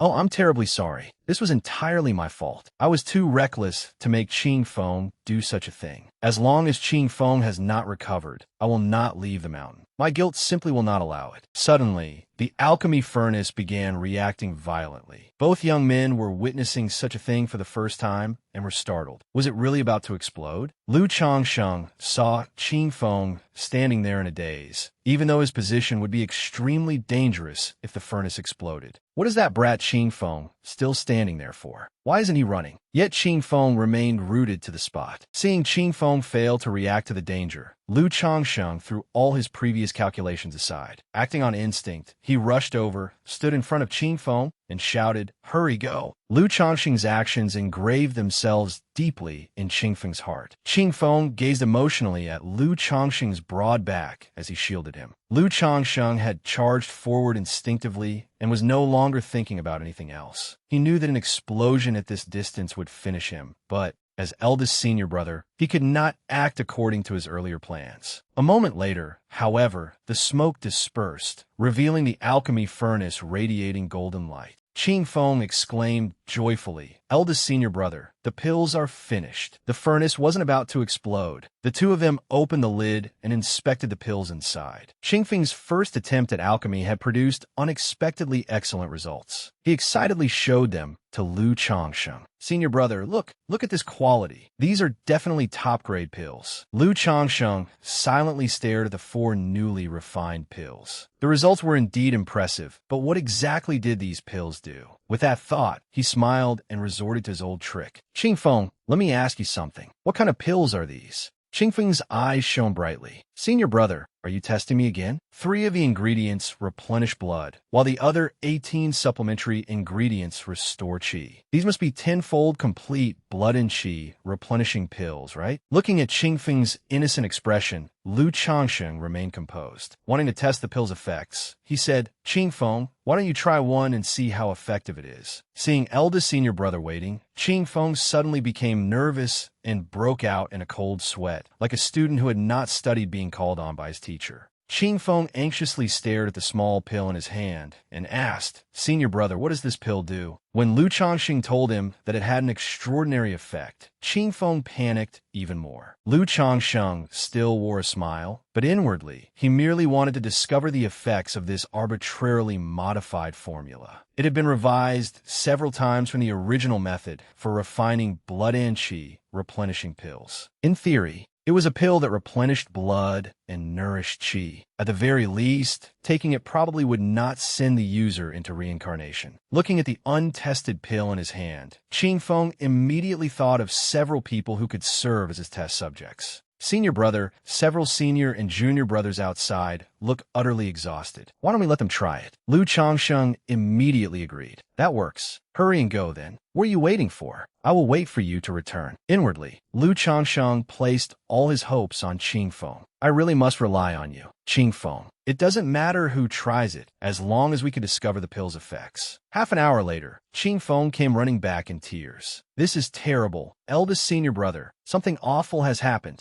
Seeing Qing Feng crying, Lu Changsheng gently comforted him. Don't be afraid, kid. Tell me what happened. Inwardly, however, he reassured himself. Qing Feng, you can take the blame for this. Once I become sect leader, I will definitely compensate you. Qing Feng tearfully explained, it really does replenish blood and nourish qi, but the problem is that it causes memory loss. It truly makes people lose their memories. After I gave it to him, his blood and qi surged throughout his body. He looked very strange, but very soon, he seemed to forget many things. He even asked me who he was and where he was. Eldest senior brother, what should we do? After listening to Qing Feng's tearful account, Lu Changsheng roughly understood the situation. He inwardly lamented, Good heavens, he cannot even recognize himself anymore. This will be extremely difficult to handle. Faced with this unexpected situation, Lu Changxing calmly said, "First, don't panic. Let me ask you this. Who was the disciple who took the pill?" When Qing Feng told him that it was Zhao Yang, a true disciple of Ziqing Holy Land, Lu Changxing's heart churned. What was going on? If a Daoyuo disciple had lost his memory, it would not have mattered much. At worst, Qing Feng could take the blame. But harming a disciple from another sect was no small matter. Outwardly, however, Lu Changxing remained calm. "It's fine." He then asked, "Was anyone else there at the time?" Qing Feng quickly replied, "I was alone. I suddenly encountered him after descending the mountain." Lu Changxing asked, "Why did you descend the mountain?" Qing Feng answered, "I secretly went down to absorb some immortal aura. You may not know this, senior brother, but because we can be blessed by your immortal aura, many people have gathered at the foot of our mountain. Several senior and junior brothers are devoted to cultivation. They don't even need to come up here. They simply sit on a mountainside and meditate every day. Over time, rumors spread that people had gained insights and broken through to higher realms there. Eldest senior brother is simply too incredible. Absorbing some immortal aura by staying near you is highly beneficial for breaking through cultivation realms." Lu Changxing's head ached as he listened. "It seems to me that you are all merely putting on a performance for yourselves. Still, thank you for thinking so highly of me. But those people truly have something wrong with them. I don't even know what to say." Lu Changxing asked Qing Feng again, "Are you certain no one saw you?" When Qing Feng shook his head, he continued, "In that case, no matter what happens, you must never admit that you met him. Say that you were here refining pills with me the entire time. Whatever happens, grit your teeth and deny everything. Understand?" Qing Feng anxiously asked, "Senior brother, do you mean that since no one knows, we should deny it to the bitter end? But there is no wall in the world that does not let the wind through. The truth will eventually come out." Lu Changxing smiled faintly. "Enough. In any case, don't admit anything. If something truly happens, I will bear the responsibility as your senior brother. This has nothing to do with you." Qing Feng was deeply moved by those words. Eldest senior brother truly was the immortal guardian of them all. Qing Feng then asked, "What should we do now?" Lu Changxing gently touched the alchemy furnace and replied, "Continue refining pills. Don't worry about it. Pretend that none of this ever happened." Still uneasy, Qing Feng asked from behind him, "But senior brother, what if that man regains his memories?" Lu Changxing replied, "Then we will simply have to risk everything." Qing Feng immediately drew his sword, radiating murderous intent. "Eldest senior brother, I understand what you mean. Either we do nothing at all, or we see it through to the end. We must kill them all and eliminate every witness." Lu Changxing froze when he heard that. "What exactly did you understand?" Lu Changxing said, "They may belong to the demonic cult, but we are still members of a righteous orthodox sect. We must not do anything too extreme. If he regains his memories, we can simply give him another memory loss pill. The first formula was called the Vajra Glaze pill. It could increase a nascent soul cultivator's strength tenfold, but its side effect was an enormous appetite. The second formula was called the Fire Phoenix True Blood pill. It could heal any injury, stop bleeding, and replenish chi, but its side effect was memory loss. Lu Changxing attached talismans to the alchemy furnace. This time, he intended to refine the pills himself. The third formula's primary purpose was to invigorate the mind and improve mental clarity. However, he had modified the formula slightly. It was no longer merely a mind-refreshing pill. It would be more fitting to call it the Tao Enlightenment pill. After taking it, one could enter a profound state that accelerated learning. The required medicinal ingredients were all relatively stable, so there was almost no risk of the furnace exploding. Otherwise, he would never have dared to do it himself. Qing Feng stood beside Lu Changxing and watched him refine the pill. It was as though Qing Feng had fallen into an inescapable dream. As expected of eldest senior brother, he threw every ingredient into the furnace at once. Even the greatest alchemist would not dare to do that. The slightest mistake would cause the furnace to explode. Eldest senior brother's skill truly is extraordinary, and his methods are overwhelmingly domineering. I am in awe.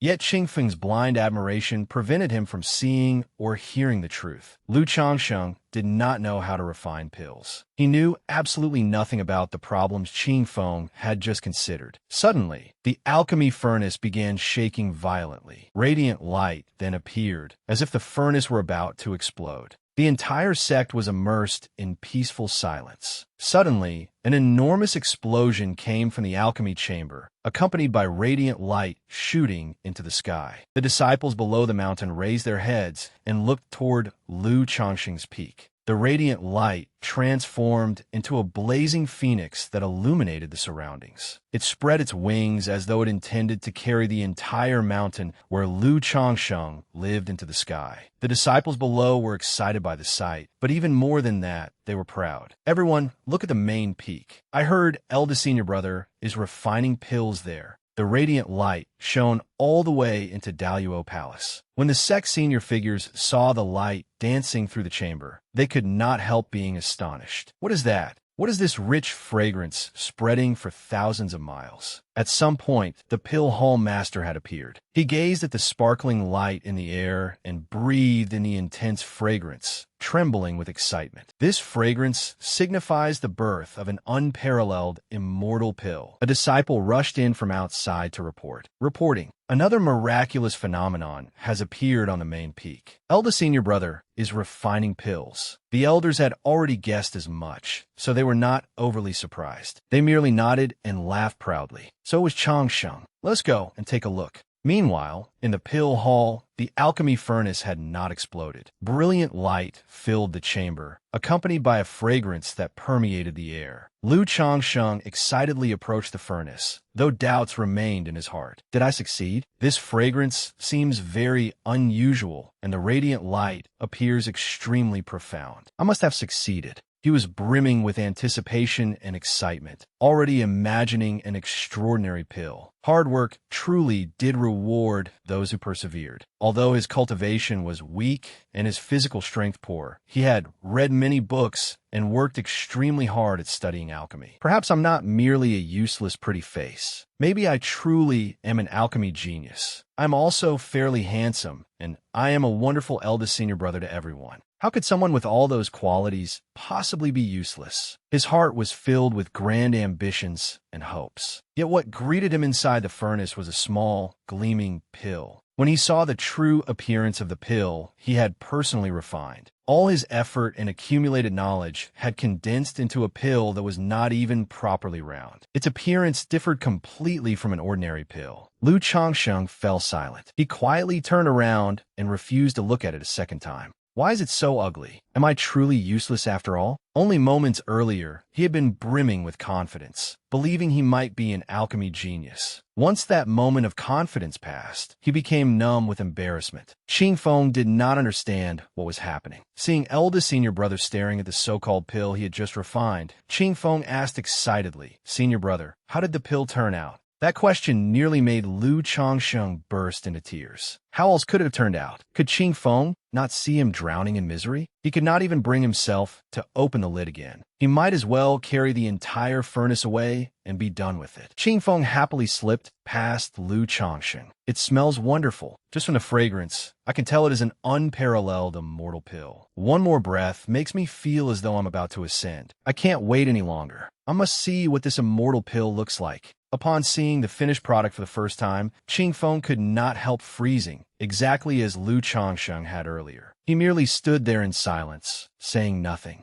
The entire chamber fell silent, so silent that Lu Changsheng felt unbearably ashamed. "There, you have seen it now. Stop indulging in fantasies. Reality is simply too cruel. Stop worshiping me like some divine being. Don't assume that a little good looks means I can do everything. Look at me. I'm this handsome, yet I cannot even refine a proper pill. I cannot do anything. It is all a joke." Qing Feng comforted him. "If senior brother isn't satisfied this time, I'm sure you will do better next time." The silence did not last long. At the moment Lu Changsheng least expected it, Qing Feng stood behind him and exclaimed with overwhelming excitement, as expected of eldest senior brother, "This truly is an unparalleled, immortal pill." Hearing this praise only made Lu Changsheng more uncomfortable. "Really? Aren't you just talking nonsense with your eyes closed?" Lu Qing Feng, even flattery should have its limits. But when Lu Changsheng turned around, he saw Qing Feng gazing at him worshipfully. Every word came straight from his heart. "This is the first time in my life I've seen an unparalleled immortal pill. I never imagined it would look like this." As expected of eldest senior brother, Faced with Qingfeng's almost fanatical worship, Lu Changsheng stood petrified and speechless. Impressive, Qingfeng. You actually managed to brainwash yourself, invent your own explanation, and then force yourself to believe it. Then again, creating this monstrous lump of sludge can't be my fault. It must be this world's fault. After admiring Lu Changsheng's masterpiece of the century, Qingfeng was suddenly filled with enthusiasm and began taking notes. When Lu Changsheng asked what he was doing,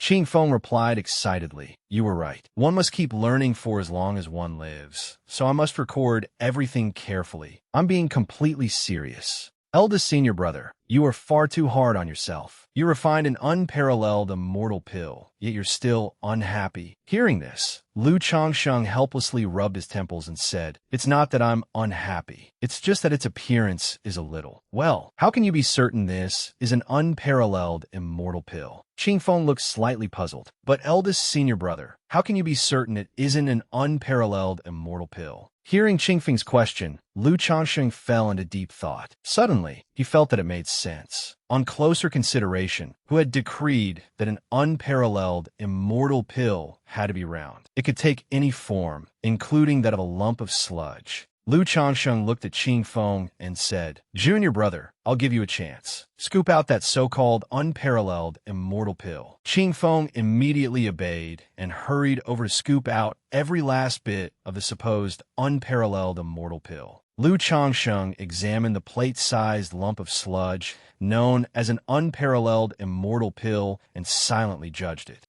It looks even more terrifying up close. Holding the immortal medicine, Qingfeng carefully studied it and said, "My father once told me that true immortal pills follow the principle that the greatest truths are the simplest. The more ordinary something looks, the more extraordinary it is. Look at this pill. It appears black and ugly, and in fact, it really is black and ugly. But perhaps it truly possesses miraculous effects." With that, Qingfeng unhesitatingly pinched off a small piece and tasted it. Afterward, his cultivation, strength, and fortune began steadily increasing over time. Holding the immortal medicine, Qingfeng's eyes brimmed with happiness and worship. This immortal medicine tastes sweet and sour. "Eldest senior brother, what is it? Why does my mind feel so much clearer than before?" Seeing that what he had refined was not entirely terrible, Lu Changsheng felt delighted. He set down the immortal medicine and told Qingfeng, "We'll discuss that later. Come help me shape the pills first." Qingfeng hurried over to help. While the two of them were busy shaping the pills, for elders had gathered outside without their knowledge,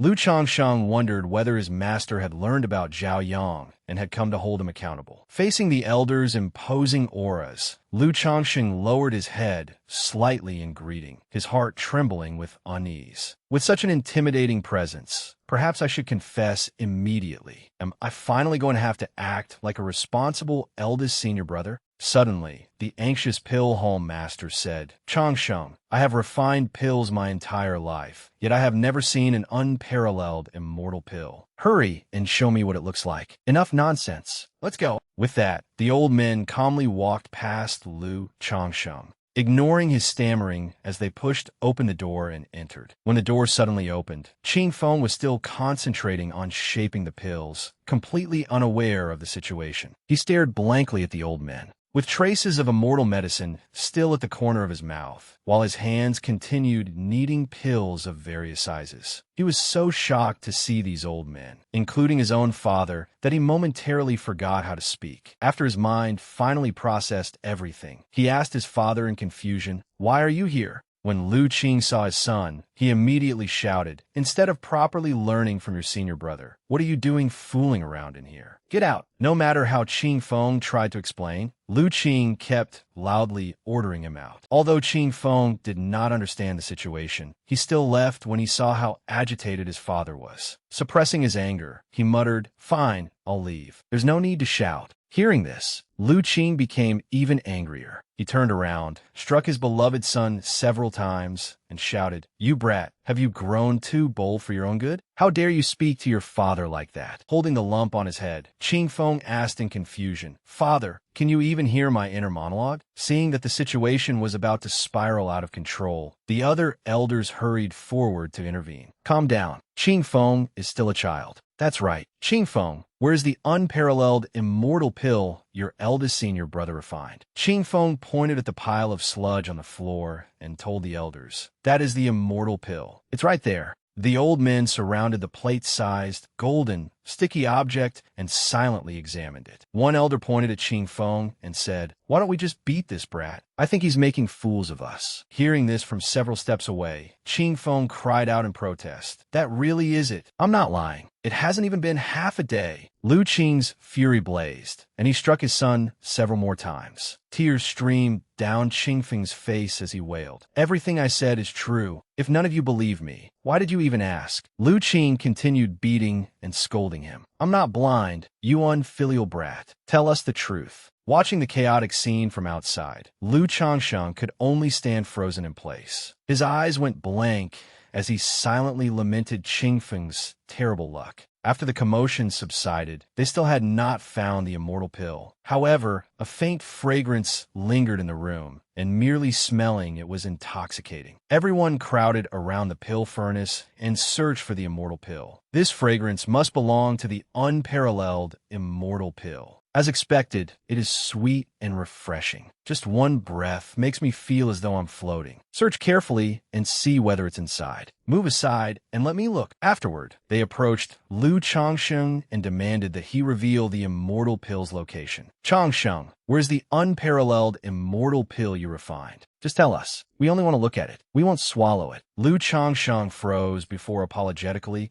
and painfully telling the elders, "Martial uncles, the immortal pill was the one you just saw in Qing Feng's hands." But just as with Qing Feng, no one believed Lu Changsheng. Qing Yun emerged from the crowd and stood protectively before him. "Enough noise. You are all respected seniors of the cultivation world. How can you behave so unreasonably? If Changsheng refuses to take it out, he must have his own difficulties. Why pressure him like this?" Only then did the elders realize how impatient they had been. They awkwardly said their farewells and departed. Looking at his master Qing Yun's back as he stood protectively before him, Lu Changsheng could not help but tear up. Although his master was somewhat unreliable in daily life, whenever a critical moment arrived, his master was always the one who protected him. Qing Yun solemnly said, "Changsheng, although you have already made plans for this journey, I have considered how dangerous the mortal world is, so I prepared several things for you. Everything is inside this ring." Lu Changsheng looked at his master, deeply moved. Was this not the wish-fulfilling cosmos ring that his master never took off? This ring had an extraordinary origin. It was a half-immortal artifact, once worn by an ancestral founder of Daluo Holy Land and passed down through generations. Besides storing items, it could condense the true soul of Daluo to protect its bearer. Most importantly, this ring symbolized the Holy Lord of Daluo. Qing Yun handed the ring to Lu Changsheng. "Here, Changsheng, take it."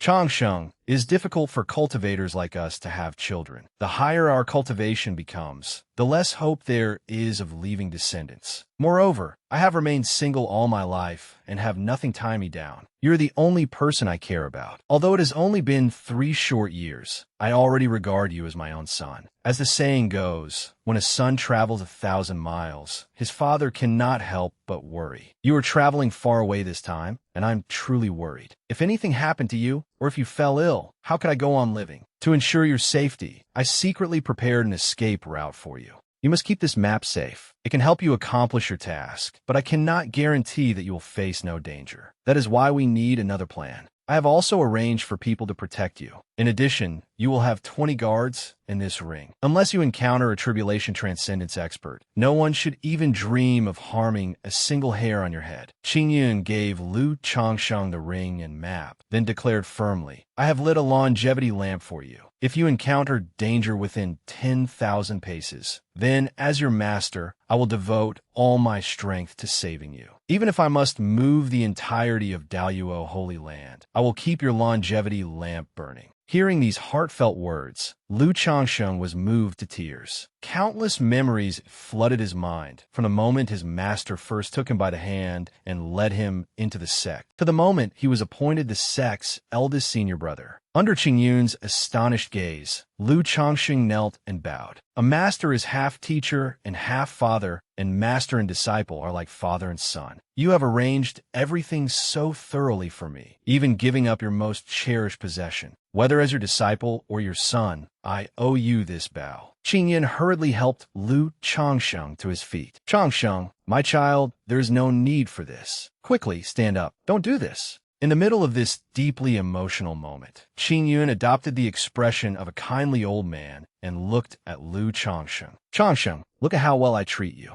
Could you let me see that unparalleled immortal pill? The moment he finished speaking, all those beautiful memories and touching words shattered. Lu Changsheng stood frozen. At that moment, he discovered an entirely new kind of anger. Every thought in his mind lost its color, and even though he said nothing aloud, each one dripped with sarcasm. Both father and master, indeed. You truly are my dear master, Lu Changsheng thought. Under perfected Qin Yun's relentless questioning, Lu Changsheng had no choice but to claim that he had already eaten the immortal pills, thus bringing the matter to an end, though his heart ached with regret. Qin Yun could only sigh helplessly and stroke his beard. You should at least have let someone look at those 2 pills. Oh well, if you ate them, then so be it. Lu Changsheng anxiously said, Thank you, master. I will definitely do that next time. Although his beloved disciple had eaten the immortal pills without permission, perfected Qin Yun was not angry at all. Instead, he left the main peak with a radiant smile. The elders outside had been waiting for news. The moment they saw Qin Yun emerge, they asked, Senior brother, you're finally out. Well, did you see the immortal pill? Why can I smell its fragrance on you?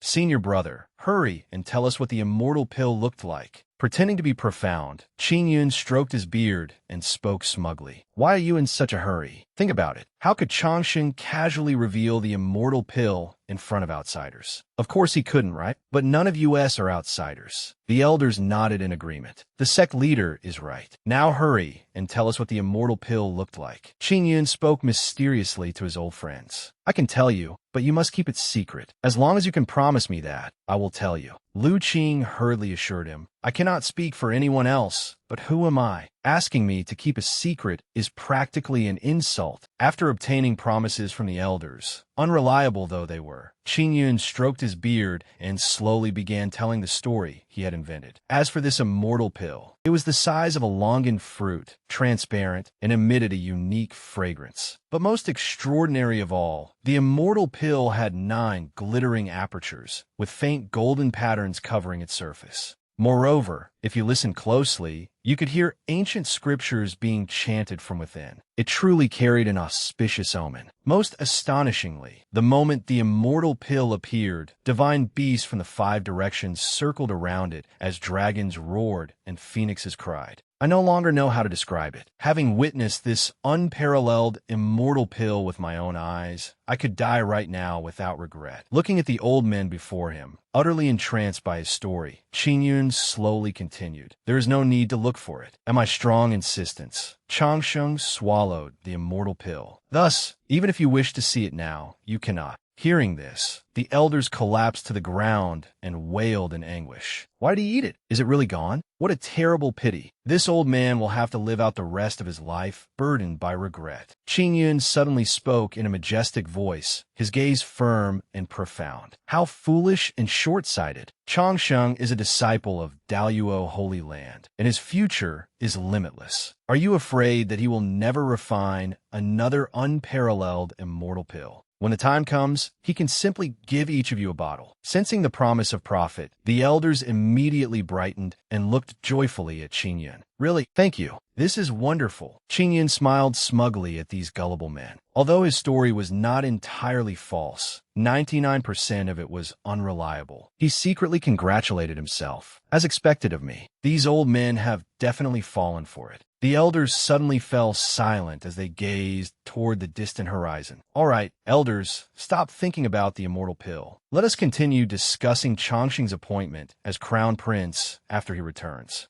That is the truly important matter. The scene shifted to Qingfeng Pavilion in Daluo Holy Land. Everyone knew Qingfeng could keep his mouth shut, but his words never stayed secret. This was no coincidence, but a hereditary trait. In other words, the word secret did not exist in Lu Qing's vocabulary either. The moment he returned home, he repeated the secret story Qin Yun had told earlier. I saw that unparalleled immortal pill with my own eyes. It was truly astonishing. Listen, that immortal pill seemed capable of of developing intelligence, and it could even speak. Divine beasts from all 10 directions circled it, and it bore runic imprints of the great Tao's true scriptures. Forget eating it. A single whiff would be enough for a golden core cultivator to break directly through to the nascent soul realm. But remember, you must not spread this news. This matter must remain between the few of us. If word gets out, we're finished. Be careful what you say. Yet the tongues of the world could never be restrained. News of the miraculous immortality pill soon spread throughout the cultivation world. The rumors gradually drifted further and further from the truth, evolving from claims that it could grant a breakthrough from the golden core realm to the nascent soul realm, to claims that it could make someone ascend to the immortal realm. The next day, at the Daluo Peak Master's residence, the rumored creator of the immortal pill knew nothing about these stories. Lu Changsheng was discussing the immortal pill Qingfeng had sampled the previous day. You're saying this pill has an extremely powerful healing effect, but its side effect is that it instinctively compels people to speak the truth. Qingfeng nodded and described the side effect in detail. That's right. I only ate a tiny piece, yet I immediately felt enlightened. It felt as though every problem before me had become insignificant, but I also instinctively spoke whatever was in my heart. Lu Changsheng was rather satisfied with this result. He thought, then I'll call it the Tao Enlightening Truth Pill. Being compelled to speak the truth is somewhat troublesome, but granting enlightenment is already an excellent effect. The matter involving Zhao Yang had not yet been fully exposed. If Lu Changsheng continued refining pills, others would sooner or later become suspicious. He decided to put alchemy aside for the time being and let the other disciples follow his recipe instead. Since he was about to descend the mountain, he needed to learn several Taoist techniques to protect himself. No matter how powerful others were, he still had to find a way to rely on himself. After considering the matter, he said, Qingfeng, stay here and continue refining pills as usual. I'm going out for a while, but I'll be back soon. Lu Changsheng then departed on his lotus platform, 9 layers of radiant light shining behind him as he soared through the sky. When the disciples below saw him flying overhead, they reacted as though they had seen a legendary figure and frantically chanted his name. The radiance of the Child of Destiny was utterly dazzling. However, Lu Changsheng, standing atop the lotus platform, was behaving rather strangely. Every time he looked down, his blood pressure soared. As it turned out, he was afraid of heights. Although he was terrified enough to faint, he forced himself to maintain a dignified appearance for the disciples below and glided onward. After flying for a while, he arrived before a massive tower known as the Myriad Books Pavilion. The Myriad Books Pavilion shone brilliantly and had 9 floors in total. Ordinary disciples could only enter the first 3 floors. Inner disciples could enter the first 6. Core disciples could reach the 7th, and true disciples could reach the 8th. As for the 9th floor, only the sect leader, Holy Son, Supreme Elders, and Hall Masters could enter. Upon arriving before the Myriad Books Pavilion, Lu Changsheng suddenly assumed a contemplative expression, coupled with a sincere desire to read. Even true disciples needed the appropriate entry token to access the pavilion. Although Lu Changsheng was not yet the Holy Son, he was Daluo's eldest senior brother and effectively already held that position. He simply had yet to be formally appointed. Strictly speaking, Lu Changsheng still could not enter, but with the Daluo token in his possession, he passed through without difficulty. After all, everyone knew what that token had represented since ancient times. Who would dare stop him when faced with it? The gatekeeper saw the token and respectfully invited him inside. We respectfully welcome Lu Changsheng, Daluo's eldest senior brother. Once inside the pavilion, Lu Changsheng went straight to the 9th floor and pushed open its doors. This was the highest floor, and it contained only 13 Taoist arts. Looking at the text on the table, he casually picked up a random scroll. He opened it, but even Lu Changsheng, who had read countless books, could not understand its contents. He picked up another scroll, but still could not comprehend it. The lowest cultivation requirement for anything on the 9th floor was the spirit transformation realm. An ordinary disciple would understand nothing even if they came here.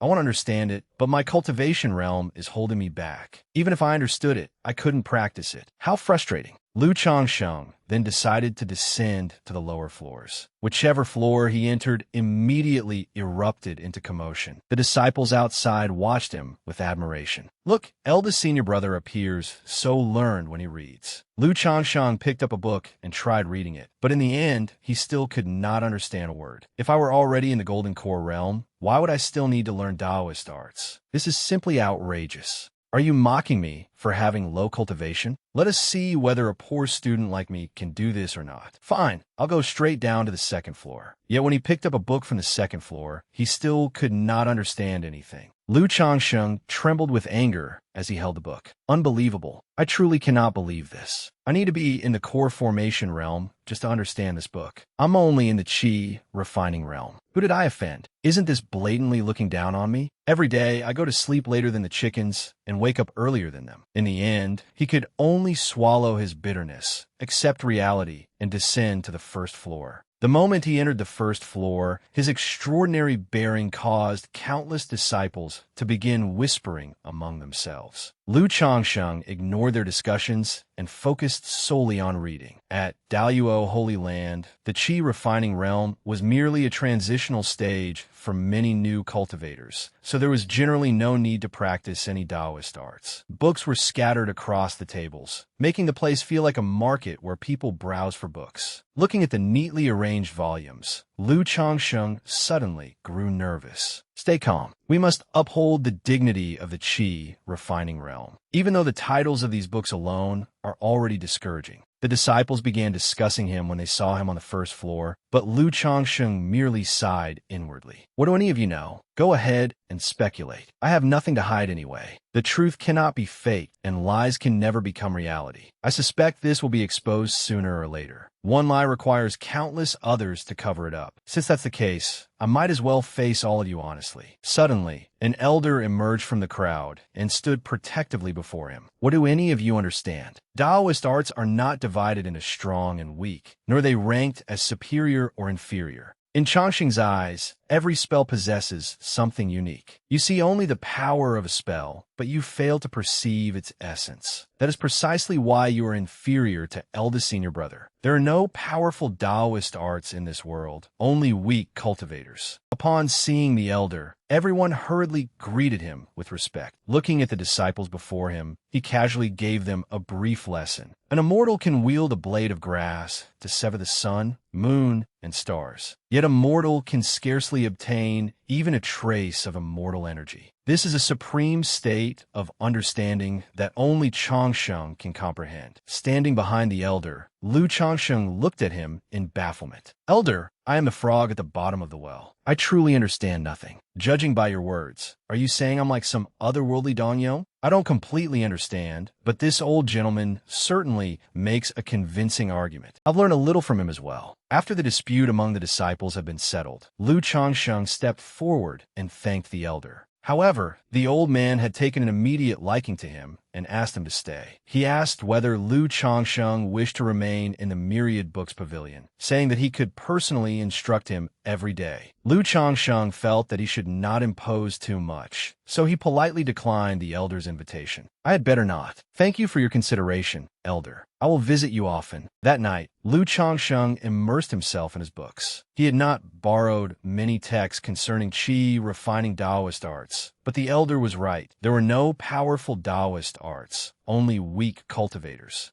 My cultivation may not be very good, but I read quickly. I believe I will definitely find a cultivation art that suits me. Perseverance leads to victory. Keep going. On a beautiful day, Lu Changsheng stood admiring the picturesque mountains and rivers before him while reflecting deeply on the Taoist arts he had diligently studied. He had chosen 2 sword arts. After all, the bearing of a sword immortal suited him best. The first was the Golden Sun sword art, which had relatively weak power. This sword art was suitable for the Qi refining realm, but its power was limited. Although it was a metal-attributed sword art, it could, at most, pierce through solid rock. In essence, one mobilized the limited spiritual energy within the body, transformed it into metal-attributed spiritual energy, condensed it into a strand of sword energy, and then fired it outward. It was simple and easy to understand. Although my cultivation progresses slowly, perhaps the same Taoist art will be stronger when I use it than when others do. Just thinking about it is a little exciting. According to the Jade text, one had to mobilize 1/3 of the magical power within the body for the sword energy to reach its greatest strength. Using only 1/3 of my magical power shouldn't make it that powerful, right? Lu Changsheng thought as he followed the instructions from a book. He had expected an ordinary result, but the moment he swung his sword, an enormous attack erupted. Even he could not help being startled when he saw it. What's going on? Didn't the book say its power was extremely weak? This is considered weak? At the same time, on a mountain roughly 10 miles away, the light released by Lu Changsheng's attack left everyone astonished. Isn't that the golden radiance that only true experts can produce? One disciple immediately recognized that overbearing power. This aura belongs to senior brother Changsheng. He's practicing the golden sun sword art. The other disciples immediately erupted into discussion. Eldest senior brother is practicing the golden sun sword art? Isn't that a Taoist art for the Qi refining realm? Didn't they say that condensing 3 inches of sword energy was already impressive? Isn't eldest senior brother's golden sun sword art a little too terrifying? The young man who had first recognized the sword art was Wang Jinyang. He stared at the sword energy still flashing in the sky, cold sweat covering his body. I primarily cultivate metal-attributed sword arts. I could not have mistaken it. Moreover, I observed it just now with my golden eyes. Eldest senior brother used only Qi refining magical power to unleash such a spell. Only the magical power of the Qi refining realm could be that gentle. At the same time, Lu Changsheng was preparing for another test. He gripped his sword tightly, ready to unleash a major attack. As he performed the technique, he recalled what he had learned from the book. Once the magical power in my body falls by 1/3, I can release it. Now is the moment. Lu Changsheng immediately gathered energy upon the blade and decisively slashed. The sword energy soared into the sky and struck the mountain opposite him, causing an enormous explosion. The mountain was hit by Lu Changsheng's sword art, leaving behind a colossal scar and blasting out a vast hollow.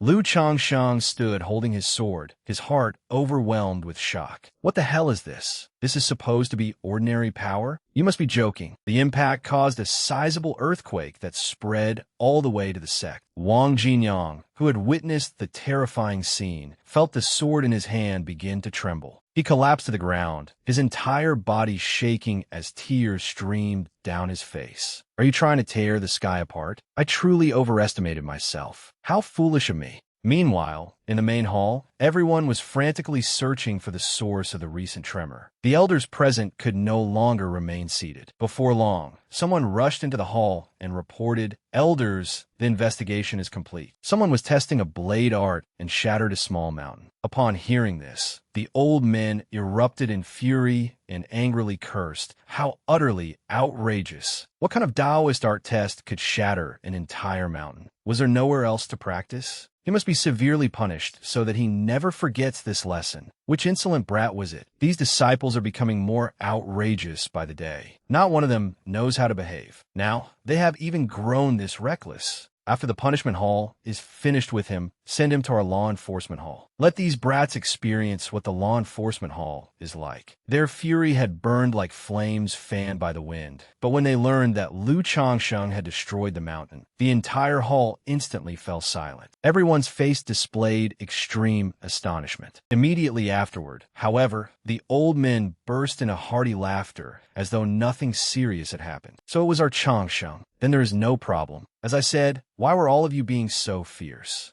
Our Changsheng has only been here for a few years, so there's still many things he does not understand. This is perfectly normal. Look at how diligently the child is practicing. Wonderful. As expected of the future holy son of our Daluo territory. It was only a small mountain. Why are all of you making such a fuss? At the same time, the disciples on Diamond Peak were still discussing the sword strike that had just flown past. Senior brother, is that information accurate? Let me go speak to him. Are you certain that was the Qi refining realm? My cultivation has already reached foundation establishment, yet it cannot even compare to that sword strike. Wang Jinyang fell silent. Although he did not wish to admit it, the sword energy eldest senior brother had released with Qi refining cultivation was stronger than even the Golden Core realm. Its power was already comparable to a Golden Core cultivator's attack. In particular, if a Golden Core cultivator had to withstand sword energy like that, those old fellows who failed to endure it would likely receive a one-way ticket to meet their ancestors. Even if they survived, they would probably pay a heavy price. Lu Changsheng stood blankly before the mountain he had just destroyed, his mind filled with questions about his path of immortal cultivation. Qi refining is already this terrifying. Even a mountain was shattered. Is this what all of you call weak? In the end, however, his expression relaxed as he seemingly came to terms with the shock. True experts in the immortal cultivation world could grasp the sun and moon, pluck stars from the sky, move mountains, and overturn seas with ease. Destroying a small mountain with Qi refining cultivation might be considered an excellent result, but from a perspective of the entire cultivation world, he was still trash. Now I'll begin practicing the second technique, the Daluo Fist Seal. Cultivating the Daluo seal was extremely complicated. Spiritual energy served as the primary force and the body as the secondary one. But condensing magical power also required supreme spiritual awareness. Lu Changsheng read the text while circulating his energy and assuming various postures. He then gently threw a punch called the Daluo Fist Seal. An enormous phantom of a man instantly emerged from the fist energy.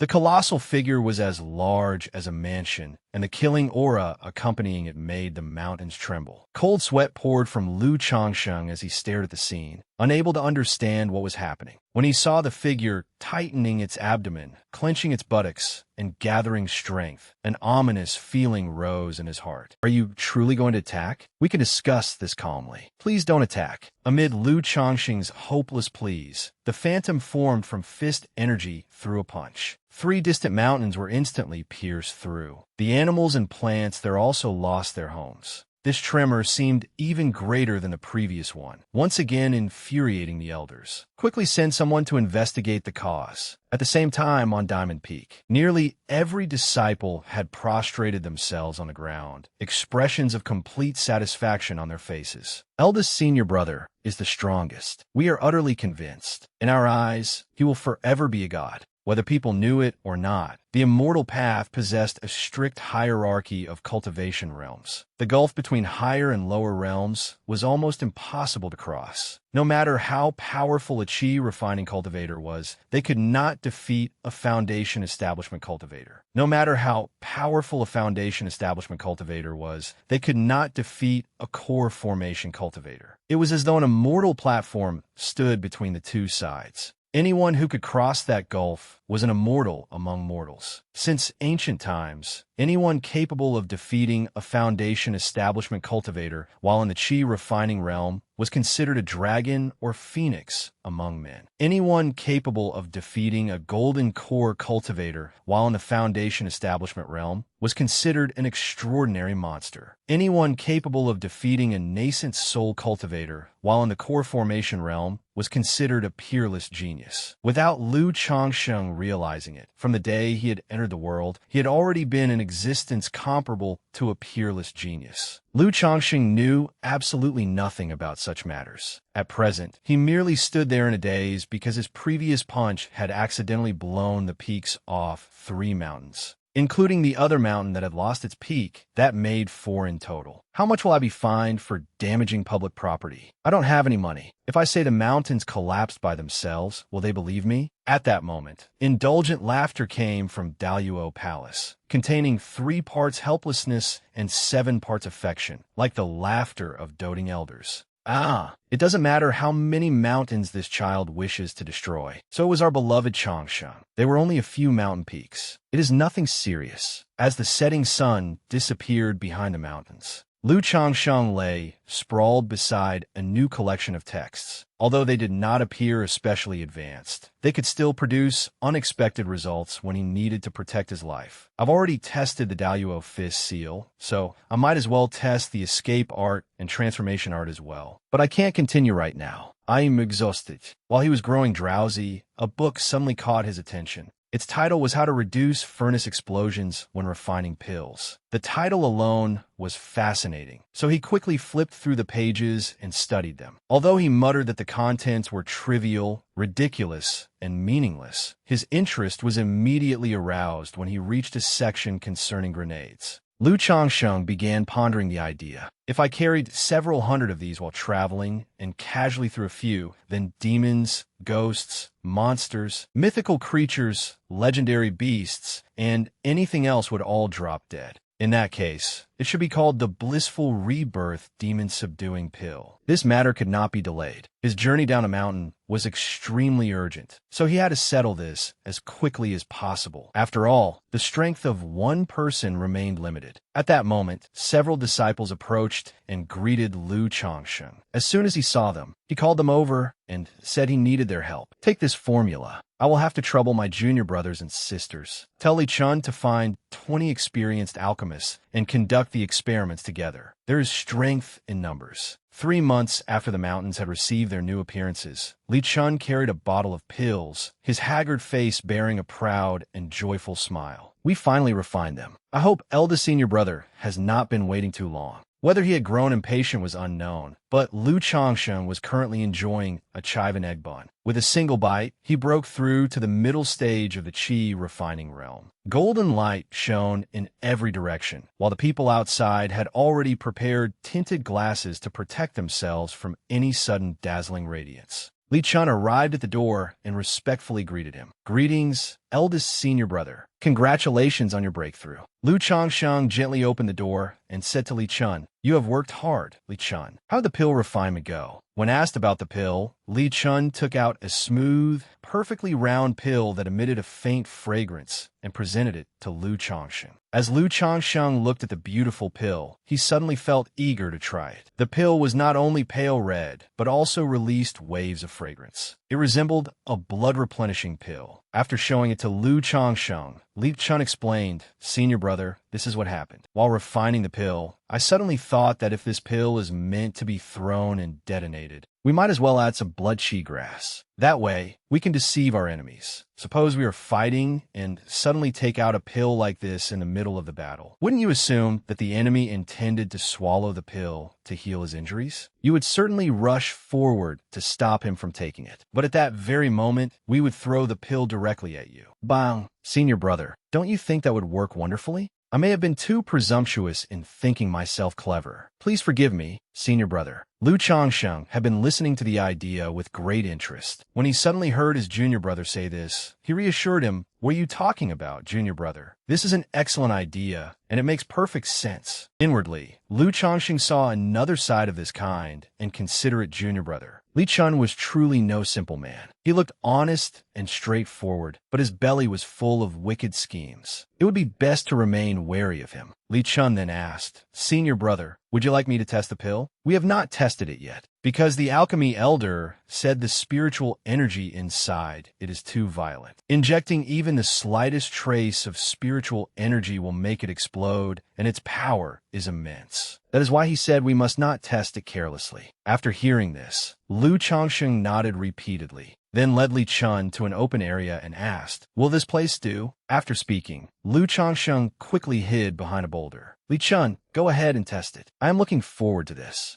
Holding the pill, Li Chun looked at his senior brother hiding behind the boulder. Eldest senior brother truly trusted him far too much, yet for some reason, he felt slightly uncomfortable. Without thinking much more about it, Li Chun gently tossed the pill toward a mountain that was still intact, then lightly triggered the pill's explosion. An earth-shattering explosion erupted, and a mushroom cloud soared into the sky. Li Chun stared blankly at the devastation before him. Lu Changsheng covered his ears behind a boulder. He was not particularly surprised by the result, for repeated shocks had already left him numb. The explosion shook heaven and earth, while a vast column of smoke surged upward, clearly visible even from afar. The disciples excitedly discussed the sight and marveled at it. It looks exactly like an enormous mushroom cloud. This time was even more terrifying than the previous two. Our eldest senior brother truly grows more formidable by the day. The elders were no longer surprised. They simply stood there admiring the masterpiece and praising it. Is Changsheng conducting another test? Do you even need to ask? That child has improved tremendously. Once the explosion subsided, the two of them went down to inspect the area. A vast, unfathomably deep crater had appeared below. Although Lu Changsheng had anticipated its terrifying destructive power, he still shuddered upon seeing the devastation with his own eyes. With this much power, even a golden core cultivator would probably struggle to survive. Li Chun said shakily, not only golden core cultivators, even nascent soul cultivators would be unable to withstand it. Eldest senior brother is truly too powerful. Although Lu Changsheng appeared calm, he had already begun planning how to use these pills. Even nascent soul cultivators could not withstand them. Then he would have to bring a huge pile when he descended the mountain. If he encountered a powerful enemy, he would throw one. If one was not enough, he would throw 10 or simply throw 100 at once. Even an immortal would be sent straight to the afterlife. Li Chun cautiously said, although this pill is extremely powerful, the medicinal ingredients required to refine it are exceptionally rare. I am afraid it cannot be produced in large quantities. Still, if eldest senior brother needs them, it is not impossible. The quantity simply cannot be too great. At most, we can refine 500. Lu Changsheng pondered his words. 100 would be enough. One could send a nascent soul cultivator to the afterlife. Against a powerful enemy, he would use 10. Against an even more powerful enemy, he would throw 100. That should at least inflict a little damage.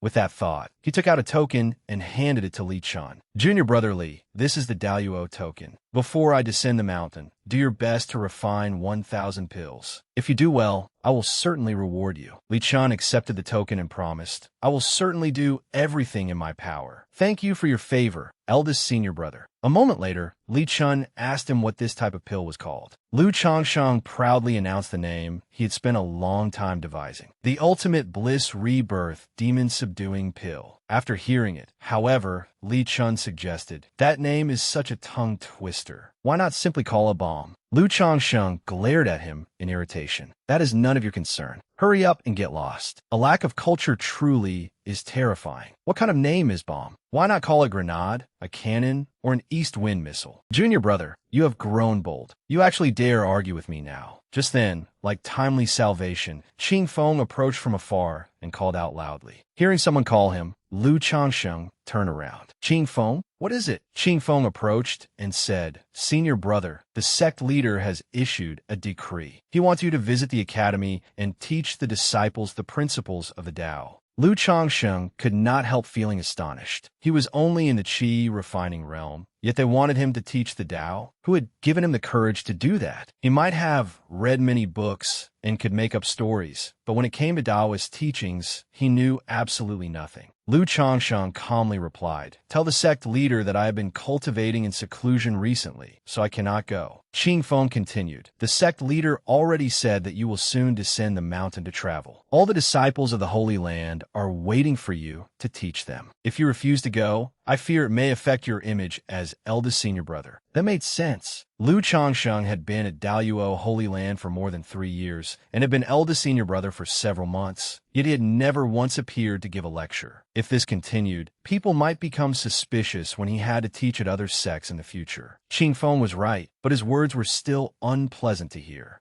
Lu Changsheng said, Very well, tomorrow at noon, I will go to Daluo Academy and teach the principles of the Tao. As you command, eldest senior brother. At noon, atop Daluo Peak, Lu Changsheng appeared, seated upon a 12-petaled lotus throne. His entire body was enveloped in an emerald radiance, making him look profoundly mysterious. At that moment, all 3,000 disciples of Daluo Academy were filled with excitement and anticipation. The moment Lu Changsheng appeared, everyone began whispering excitedly. The disciples simultaneously bowed. Greetings, eldest senior brother. Lu Changsheng looked around at the 3,000 white-robed disciples and frowned slightly. Why are there only 3,000 people? Eldest senior brother. These are all core disciples of Daoyuo. Attendance at this lecture was restricted. Hearing this, Lu Changsheng shook his head. Teachings have no distinction between high and low, and the Tao recognizes neither noble nor humble. Pass down my command. Every disciple of Daoyuo may attend. Since I'm giving a lecture, I might as well finish it all at once. I do not want one group today and another tomorrow. I will teach it once. If you understand, then good. If you do not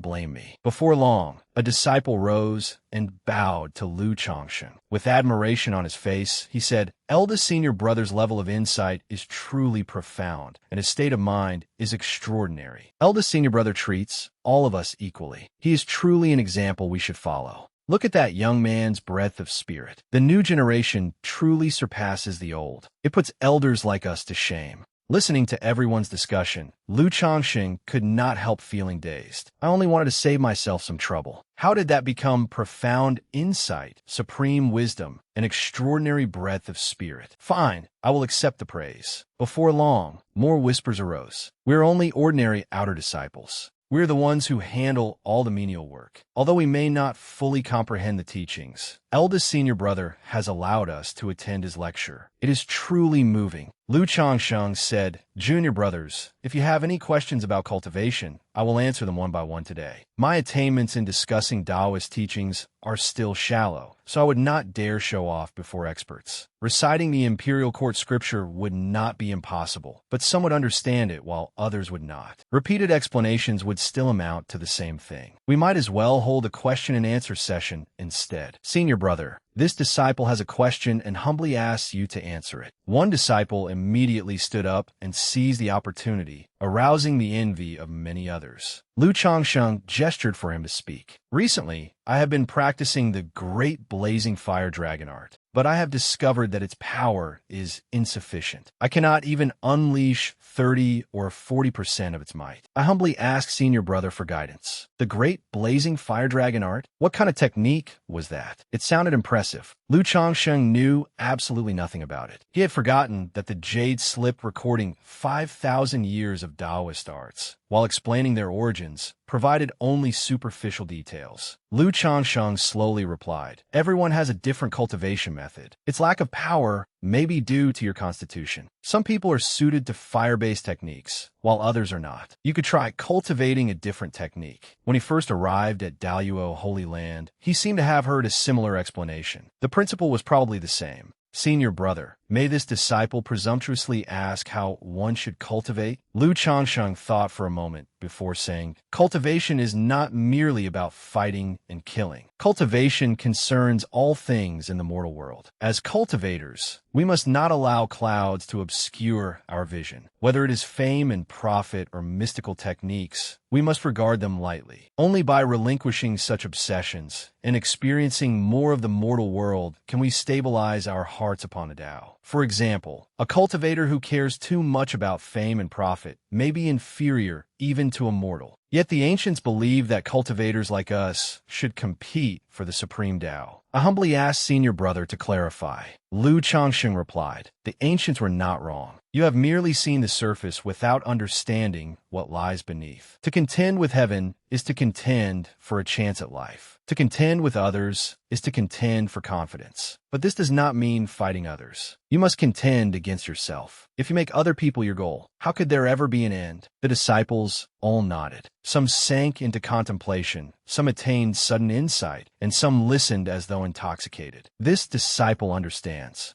I actually fooled them without using any real ability. How should I put it? If one person dares to speak, others must dare to believe. But something is strange this time. Whenever I tell even half a lie, the author usually adds special effects of dogs barking and wolves howling. Why is everything so quiet this time? Could it be that the author has not been paid yet? Is this for real? Or did the system suffer side effects because I bragged too much? This is fine too. A full cup will overflow. The more one speaks, the easier it is to make mistakes, and the more attention one attracts, the faster one dies. I should just remain safe like this. 2 hours later, the discussion of the Tao concluded. Just then, a disciple stood up. He was a true disciple and looked directly at Lu Changsheng. Eldest senior brother, I have a question. This man looked extraordinary. Purple lightning coiled around his body, and although he stood alone, he emanated an incomparably terrifying aura. This man has special effects. He is definitely no ordinary person. We cultivators contend with heaven, earth, and humanity. We have sacrificed much for the immortal Tao, yet since ancient times, very few people have attained immortality. My aptitude is mediocre. I have cultivated only to the middle stage of the nascent soul realm and have remained stagnant for more than 200 years. I may appear impressive, but in truth, I will probably never attain immortality. What, then, is the path to immortality for core disciples, inner disciples, outer disciples, and even the countless wandering beings beyond this holy land? Among the countless paths of the great Tao leading to immortality, there's only one true road. I humbly asked senior brother to tell me where that soul road lies. The meaning behind his question was simple. This man was a true disciple of Daoyuo who had reached the middle stage of the nascent soul realm after cultivating for less than 100 years. Yet as his realm rose, his progress gradually slowed. Even after another 200 years, he had yet to break through to the next realm. If even a true disciple could not attain immortality, what hope did anyone else have? Since the path to immortality was so arduous, what were the disciples supposed to do?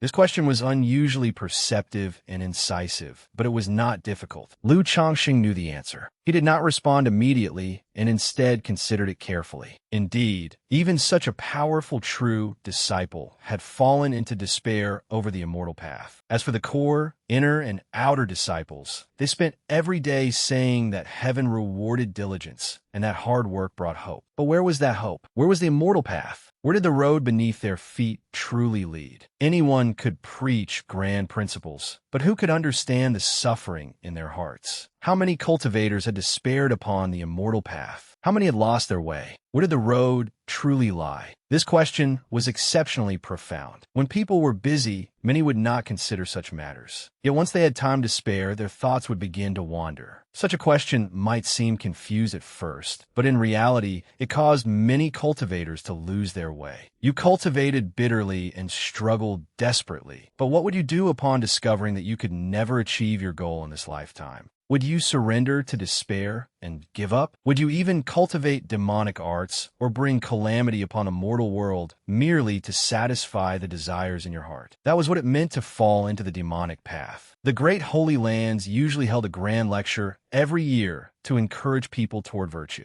Once a cultivator fell into the demonic path, the consequences were terrifying. Within a mortal dynasty, even a low-ranking official who succumbed to evil could harm the people of an entire region. What about a cultivator? What if that cultivator possessed profound cultivation? The resulting catastrophe would be unimaginably dreadful. Lu Changsheng pondered for a while, then slowly said, "As heaven maintains its vigor through ceaseless motion, a noble man must constantly strive for self-improvement." The moment Lu Changsheng finished speaking, the phenomenon that seemed to have been waiting all along finally appeared. Countless stars manifested and cast their light across the earth. Looking up, everyone saw billions of stars radiating incomparably brilliant light across the sky. It is here. It is finally here. The ancestral special effects have arrived. Although late, they had indeed appeared. At that moment, not only the central continent, but the entire cultivation world was shaken. Throughout Daoyuo, Holy Land, in the eastern lands of the central continent, countless voices resounded. As heaven maintains its vigor through ceaseless motion, a noble man must constantly strive for self-improvement. This single sentence contained boundless wisdom. What did it mean? The law of heaven operated with strength and vigor. Cultivators and scholars alike should follow heaven's example, relying on their own efforts to improve themselves, tempering their resolve, advancing with determination, and striving tirelessly without succumbing to laziness. Although the road ahead was incomparably difficult, everything would be rewarded as long as they remained steadfast. Yin-Yang Holy Land, Violet Azure Holy Land, Primordial Beginning Holy Land,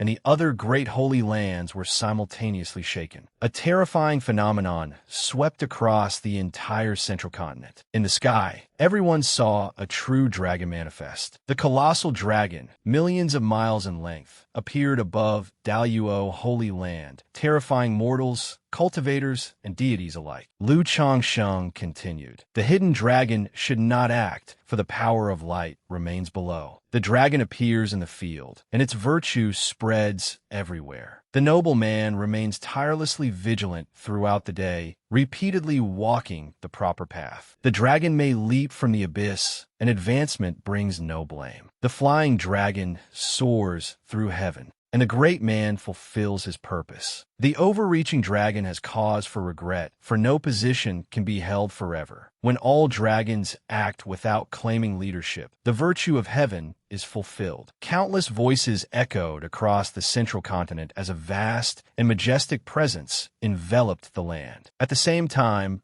billions of stars released immeasurable spiritual energy, blessing the central continent. As Lu Changsheng spoke, waves of chanting suddenly arose. The apparitions of 100 literary sages recited the teachings together. In an instant, terrifying literary power and starlight surrounded Lu Changsheng. Had I known this would happen, I would have asked Changsheng to casually teach me a few lines. At the very least, I might have left my name in history. Could this be the legendary supreme spiritual blessing? He used peerless writings to encourage people toward virtue, moving the heavenly Tao to bestow its blessing upon the central continent. By his own power, Lu Changsheng had ensured 100,000 years of prosperity for the central continent. His voice rang out once more. "As the earth bears all things with boundless generosity, a noble man must embrace the world through profound virtue." As soon as his voice faded, billions of stars illuminated the entire central continent. The literary star trembled without end. At that moment, countless figures manifested behind Lu Changsheng. Some held books, some held blades and spears, some held writing brushes, and others held painted scrolls. All the senior figures of Daluo Holy Land stared in astonishment. "Look, the masters of the 100 schools. They truly are the masters of the 100 schools. All right, that should be enough. Can I simply wrap things up however I want now?" After reciting the principles of heaven and earth, Lu Changsheng fell silent for a moment. Then his voice became like the voice of the great Tao, spreading throughout the cultivation world. "I, Lu Changsheng, hereby wish for every person beneath heaven to become like a dragon and ascend to the heavens in a single step. May every person beneath heaven become like a dragon and ascend to the heavens in a single step." The entire world was stunned by this declaration. In an instant, mystic yellow energy appeared between heaven and earth, followed by supreme auspicious clouds of merit. "May every person beneath heaven become like a dragon and ascend to the heavens in a single step. May every living being beneath heaven become like a dragon and ascend to the heavens in a single step." This was an oath that shook the world. Regardless of whether it could ever be fulfilled, Changsheng's aspiration was truly extraordinary. In the cultivation world, all spirit beasts could transform into dragons. Yet they had to endure countless hardships, and the difficulty might even surpass that of attaining immortality. Lu Changsheng wished for everyone beneath heaven to become like a dragon. Such a grand aspiration truly inspired admiration. Countless auspicious clouds of merit therefore appeared and descended upon Lu Changsheng. In an instant, a great pagoda condensed into existence. The pagoda shone with mystic yellow light and had 9 floors embodying wind, thunder, water, fire, the stars, and the cosmos. It stood tens of thousands of feet tall and looked incomparably terrifying. Waves of mystic yellow energy pressed downward, leaving everyone shaken and breathless. Good heavens, whose pagoda is this? Could this be the legendary treasure of merit, the heaven and earth mystic yellow pagoda? Even an ordinary strand of mystic yellow energy was priceless, let alone primordial mystic yellow energy. More terrifying still, countless divine beasts circled the pagoda. True dragons, true phoenixes, cheilants, white tigers, black tortoises, gluttonous beasts, white marsh beasts, one-legged firebirds, and many more. These divine beasts, which existed only in ancient records, circled the sacred pagoda. The sight was magnificent and terrifying beyond measure. The heaven and earth mystic yellow pagoda was an immortal treasure of merit with 3 supreme divine properties. The first was immunity to karmic entanglement. The second was supreme destiny. The third was defense. It possessed unmatched offensive power and could also devour and absorb energy. Such an immortal treasure was exceedingly rare in this world. The mystic yellow pagoda was forged from primordial mystic yellow energy and was known as a supreme treasure. Its value likely exceeded that of the 3 great holy lands combined. A single strand of mystic yellow energy weighed as much as Mount Tai, while a strand of primordial mystic yellow energy weighed as much as 100 great mountains. If Liu Changxing's heaven and earth mystic yellow pagoda attacked at full power, it could probably sink the entire central continent. Liu Changxing was currently circulating his energy. He had seen this treasure in ancient records before. It seemed to be called the Heaven and Earth Mystic Yellow Pagoda.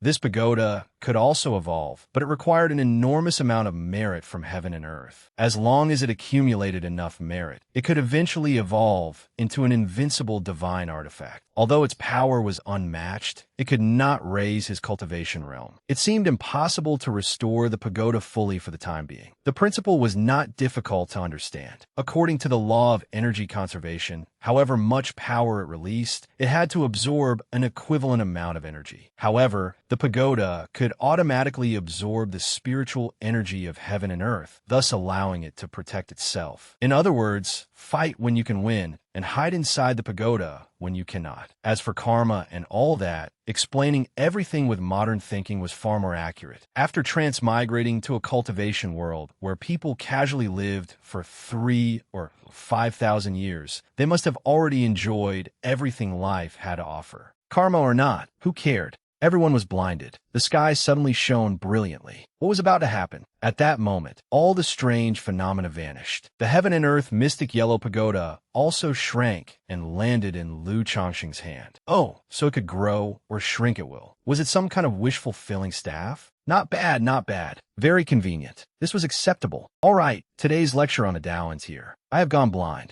Thank you for your guidance, eldest senior brother. I have used every trick I have and completely run out of material. Time to slip away. We respectfully bid eldest senior brother farewell. No need for formalities. Goodbye, goodbye. I have no time to waste. I must return and study this new treasure. After all, there was not much time left. He had to be fully prepared. Perfected Qingyun slowly spoke, unable to conceal the smile on his face. My wonderful disciple has possessed the aptitude to become an immortal from the moment I first saw him. As expected, I truly have a discerning eye for talent. At Daluo's main peak, Liu Changxing sat deep in thought. The heaven and earth mystic yellow pagoda automatically absorbed the spiritual energy of heaven and earth. It would take an entire month to absorb enough energy to unleash a portion of its power. In other words, he could only use its ultimate attack once a month. Although he had yet to test it, its power was certainly tremendous. To him, it was like finding a priceless treasure. Who needed a bicycle when they had this? He happily examined the artifact in his hand. Its defensive power was already excellent. After all, even if he possessed an artifact with tremendous offensive power, his current magical power would not be enough to use it. It would be completely wasted. The best artifact was one suited to its owner. This massive artifact was made from exceptional materials. Who would not like being able to hide safely inside it? Someone called from outside, "Eldest senior brother, you have a visitor." He replied, "Oh, let them in." The visitor entered and called senior brother Changxing. Liu Changxing recognized the voice as belonging to his junior sister Ziyun.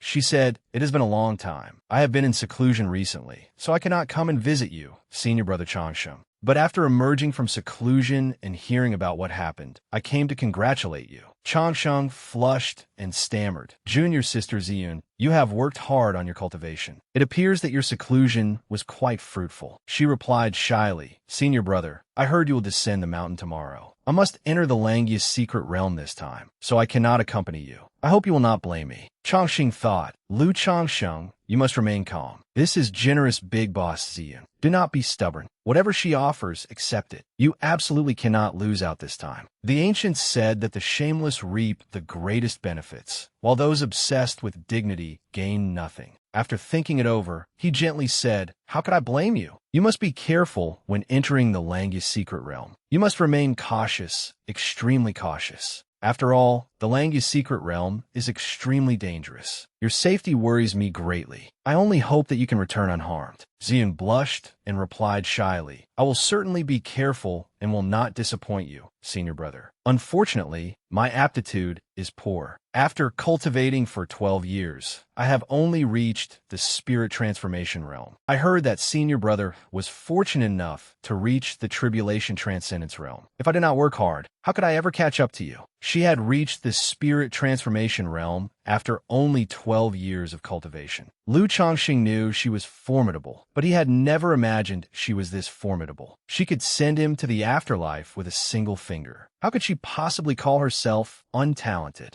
He replied, Junior sister, do not rush. You should know that haste makes waste. Ziyun answered, the Langya's secret realm is a Taoist sanctuary established by perfected Langya in ancient times. It is filled with danger, and only spirit transformation cultivators can enter. Furthermore, it contains 9 trials, and every trial is a matter of life and death. I heard that no one has ever passed the 9th trial and obtained Langya's final treasure. More than 10,000 people enter the Langya's secret realm each time, but fewer than 100 emerge alive. I also heard that strange changes have appeared in the secret realm this time. At least several 100,000 cultivators have received Langya tokens, so the competition will be even more dangerous. Changsheng said worriedly, if that is the case, you must take even better care of yourself. It is also because I am useless and cannot enter the Langya's secret realm with you. If I were there, you would be much safer. Ziyun was overjoyed. Senior brother is so warm and considerate toward me. I love it, but I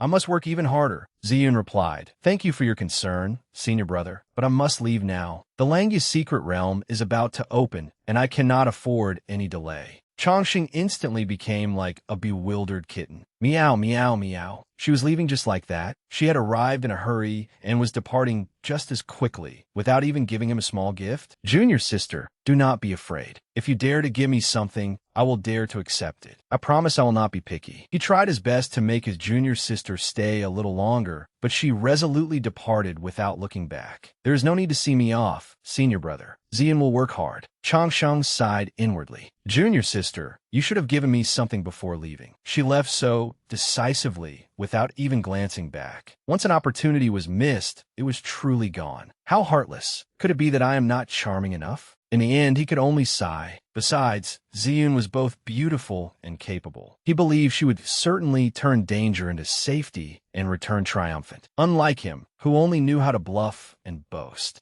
I should worry about myself instead. A person should understand his own limitations. Soon afterward, someone arrived to report, eldest senior brother, the sect leader has summoned you. He replied that he would go immediately, privately wondering why his master wanted to see him. Could his master be planning to give him something good? At Daluo Holy Land, sect leader Qingyun gazed at him with tears in his eyes. Changsheng, you are leaving tomorrow. Your master truly cannot bear to part with you. He replied sorrowfully, then I will not go. I will remain here and keep master company. The sect leader immediately stopped him. No, no, no. Those were only polite words. Do not take them seriously. He clicked his tongue and continued. Changsheng, although your master cannot bear to see you leave, when heaven entrusts a great responsibility to a man, it first torments his mind and exhausts his muscles and bones. You were born extraordinary, and there is a path you are destined to walk. Your master cares for you deeply, but for the sake of all living beings beneath heaven, I can only endure this pain. He sighed after speaking. Changsheng indifferently responded, oh, as if I would believe that. This old man's intentions could not have been more obvious. He asked, if that is the case, Master, I have only one request. I wonder whether you can grant it. Qingyun enthusiastically replied, forget one request. Even if you had 10, your master would grant them all. Changsheng looked pitifully at his master. I'm worried about you and my junior brothers and sisters. Could I wait another 8 or 10 years before descending the mountain? His master immediately refused. Anything except that. Changsheng cursed inwardly. This wretched old man had just said he would grant anything. Sect leader Qingyun stroked his beard and explained, Changsheng, it is true that you are rather cautious. The path of immortal cultivation is arduous, so caution is a good thing. However, you must ultimately possess an invincible heart. Excessive caution will only make you doubt yourself. If you were only in the golden core or nascent soul realm, your master could understand. But by now, you should have reached the spirit transformation realm, correct? Changsheng, tell your master the truth. What realm have you actually reached? Changsheng replied, Master, I truly am only in the middle stage of qi refining. Suddenly, the sound of something shattering rang out. It was his master's hopes. Qingyun sighed and turned away. Changsheng, I never expected that after your master devoted so much effort to you, you would still refuse to tell me the truth. Changsheng hastily explained, Master, I truly am in the middle stage of qi refining. The sect leader acted as though he had heard nothing. Sect leader Qingyun sighed twice in anguish. You need not say anything more. Your master understands everything. Changsheng was also extremely frustrated. Here we go again. It had started again.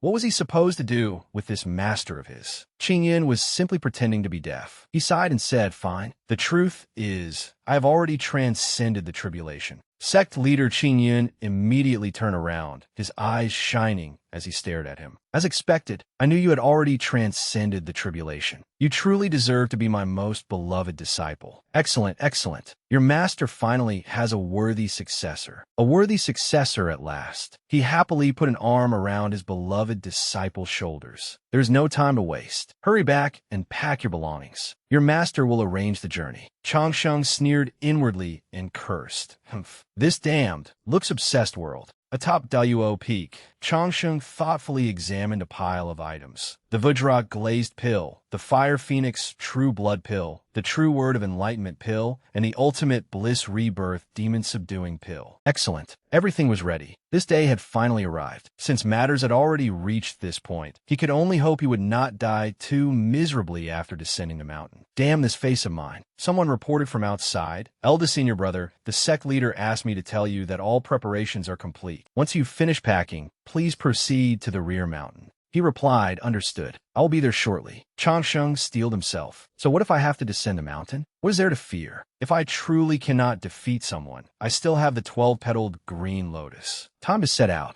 At Daluo's rear mountain, Changsheng and Qingfeng paid their respects to sect leader Qingyun. His master instructed him, Changsheng, you must be careful after descending the mountain. Never try to show off. It does not matter if you occasionally suffer small loss. At worst, once you return, your master will take you back and demand justice. If an emergency arises, immediately activate the Daluo Universe Talisman. Your master will summon every elder of Daluo Holy Land to rescue you. Changsheng respectfully replied, Rest assured, Master. This disciple will remember. Qingyun continued, However, there is one thing you absolutely must remember. If you encounter a woman named Zhou Wushuang, you must stay far away from her. She and your master share a bitter, irreconcilable grudge. The two disciples exclaimed in surprise, What? What kind of bitter grudge? Sect leader Qingyun sighed. You both know that your master was elegant, charming, and exceptionally talented in his youth. My bearing was perhaps not even inferior to yours. As a result, countless female cultivators were infatuated with me. This Zhou Wushuang was one of your master's admirers. Later, your master abandoned her for the sake of the immortal path. Therefore, if you encounter her, she will certainly cause trouble for you. Remember to stay far away from that woman. Changsheng thought that something was wrong. His master was definitely lying. He asked again, Master, do you have any other enemies? You should tell me about all of them. The sect leader clicked his tongue. Honestly, what are you saying? Remember not to be seduced by feminine charms. Do not repeat your master's mistakes. After speaking, he noticed Qingfeng waiting expectantly behind them. He said, Qingfeng. Qingfeng's eyes lit up as he replied, Yes, sect leader, this disciple is here.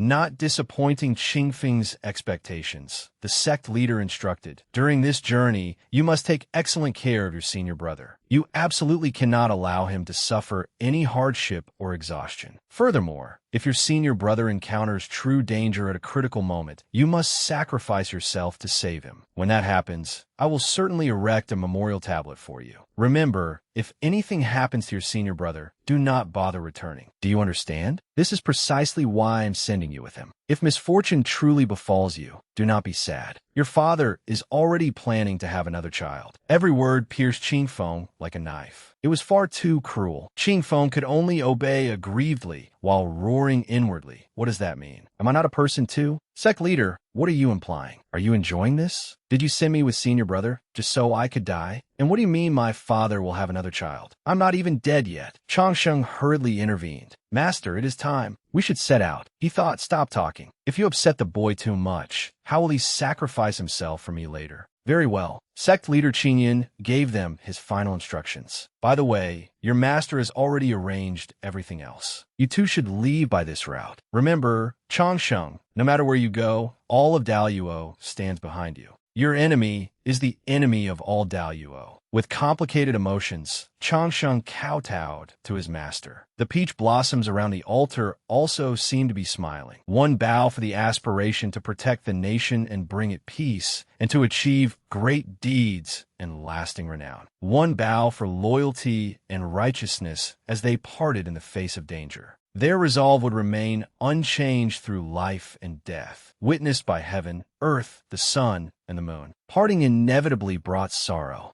After bidding farewell to his master this time, he did not know when they would meet again. At the thought, sorrow involuntarily filled his heart. The two began their journey. Changsheng glanced at the dejected Qing Feng behind him and asked, Junior brother Qing Feng, what is wrong? You look rather unhappy. His junior brother sorrowfully replied, Senior brother, you are the only one who cares about me. Do you think what the sect leader said was true? Changsheng did not understand what he meant. What are you talking about? Qing Feng aggrievedly explained. I mean his decision to send me to my death, followed by saying there was no need to worry because my father would have another child. Changsheng smiled, rubbed his head, and comforted him. Silly boy, do not worry. The sect leader never deceives anyone. Junior brother Qing Feng, I hope your father gives you another little brother or sister. Qing Feng's entire body stiffened. Senior brother, did I do something to make you angry? Changsheng innocently replied, what? No. Why would you ask that? His junior brother could only answer, it is nothing. Nothing at all. The two continued walking down the mountain. Qing Feng tiredly spoke up. Senior brother, why are we not flying on our swords? If we continue walking like this, we will never reach our destination in this lifetime. Changsheng turned around and replied, Qing Feng, you must learn how to disguise yourself. Only the two of us are descending the mountain this time. If we fly on our swords, other cultivators will discover us very easily. If someone becomes greedy and targets us, what will we do then? Qing Feng hesitated. But eldest senior brother, our current speed, I am afraid we will not reach Yinyang Holy Land even after an entire year.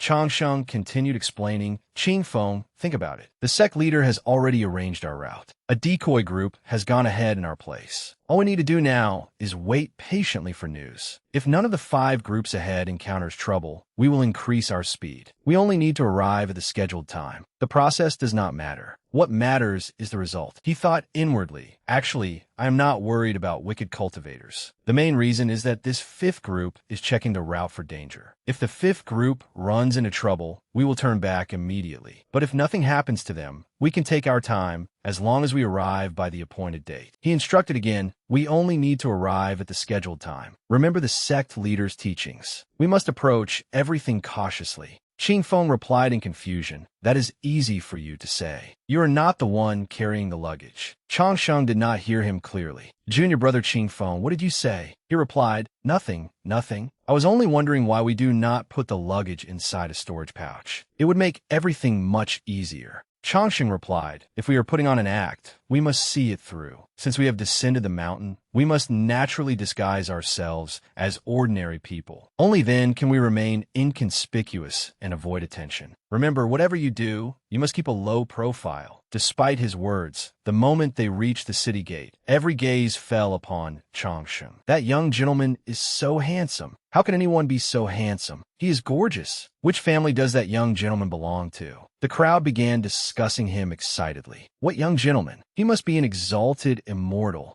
Which sect could such a handsome immortal come from? How can someone so stunning exist beneath heaven? What is that sound? It is the sound of hearts fluttering. I wonder whether that young gentleman is already engaged. There must be countless young women who adore him. Do not speak nonsense. What if he truly is an immortal? Changsheng awkwardly asked his junior brother, "Are they talking about me?" Qingfeng looked at him as though the answer were obvious. Of course they are. Why are you even pretending to ask? Changsheng thought in frustration, this is not right. I have already done my best to conceal my aura. I even used the heaven and earth mystic yellow pagoda to suppress the strange phenomena. I planned for everything, yet I never expected that I would be unable to hide this damned handsomeness. How infuriating. He hurriedly put on a hat to conceal his face and avoid causing a commotion. Let us go quickly. Suddenly, a sweet voice called out, "Eldest senior brother." Changsheng was startled. What is it? He privately cursed that brat Qingfeng. Had the boy gone mad? Why was he calling out to him in such a sickening manner? Qingfeng pointed at a gigantic boat in the distance, his eyes shining. Is that a boat? It's beautiful. Let's take a boat ride. Lu Changsheng broke out in goosebumps. Shut up. We might as well take a rocket. Qingfeng happily replied. Thank you, senior brother. By the way, what is a rocket?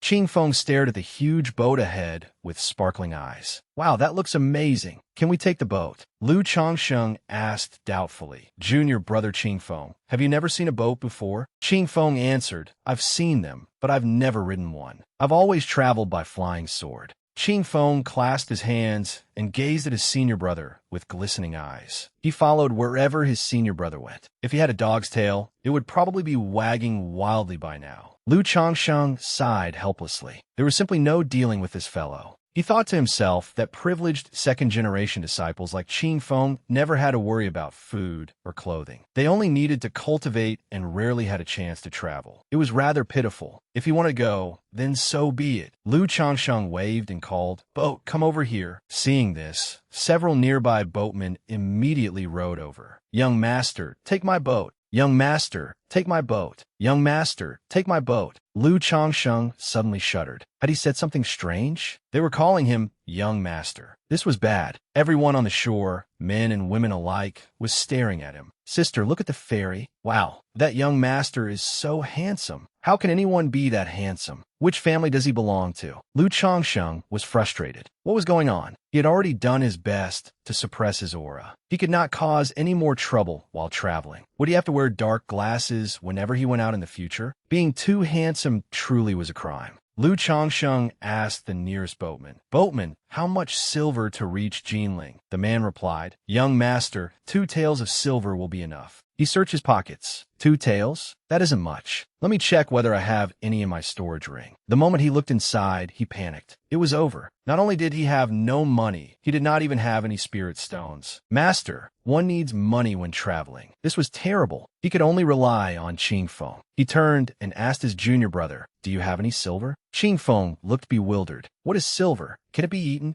He asked again, "Then do you have any spirit stones?" No. Why would a disciple need those? Then hurry up and conjure some silver. Qingfeng refused. I'm a cultivator of the righteous path. How could I do such a thing? This is an insult to my integrity. Lu Changsheng felt doomed. He was usually rewarded with magical artifacts and pills, but he genuinely had no spirit stones. At Daluo, Holy Land, everything was managed by others. Even if he had spirit stones, there was nowhere to spend them. He grabbed Qingfeng by the collar. "Tell me the truth." The boy replied fearfully, "I really don't know how." Furious, Lu Changsheng dragged Qingfeng into a barrier. "Are you telling me the truth?" "I was wrong, senior brother. I won't do it again." Outside, the crowd began whispering excitedly. What are they doing in such a crowded place? Goodness, is this something we can watch without paying? Lu Changsheng flew into a rage and seized his junior brother by the throat. "Damn you! Why did you act so excited when you don't even have money?" Qingfeng cried, "I really won't do it again." Suddenly, someone ran over and called out, "Young master!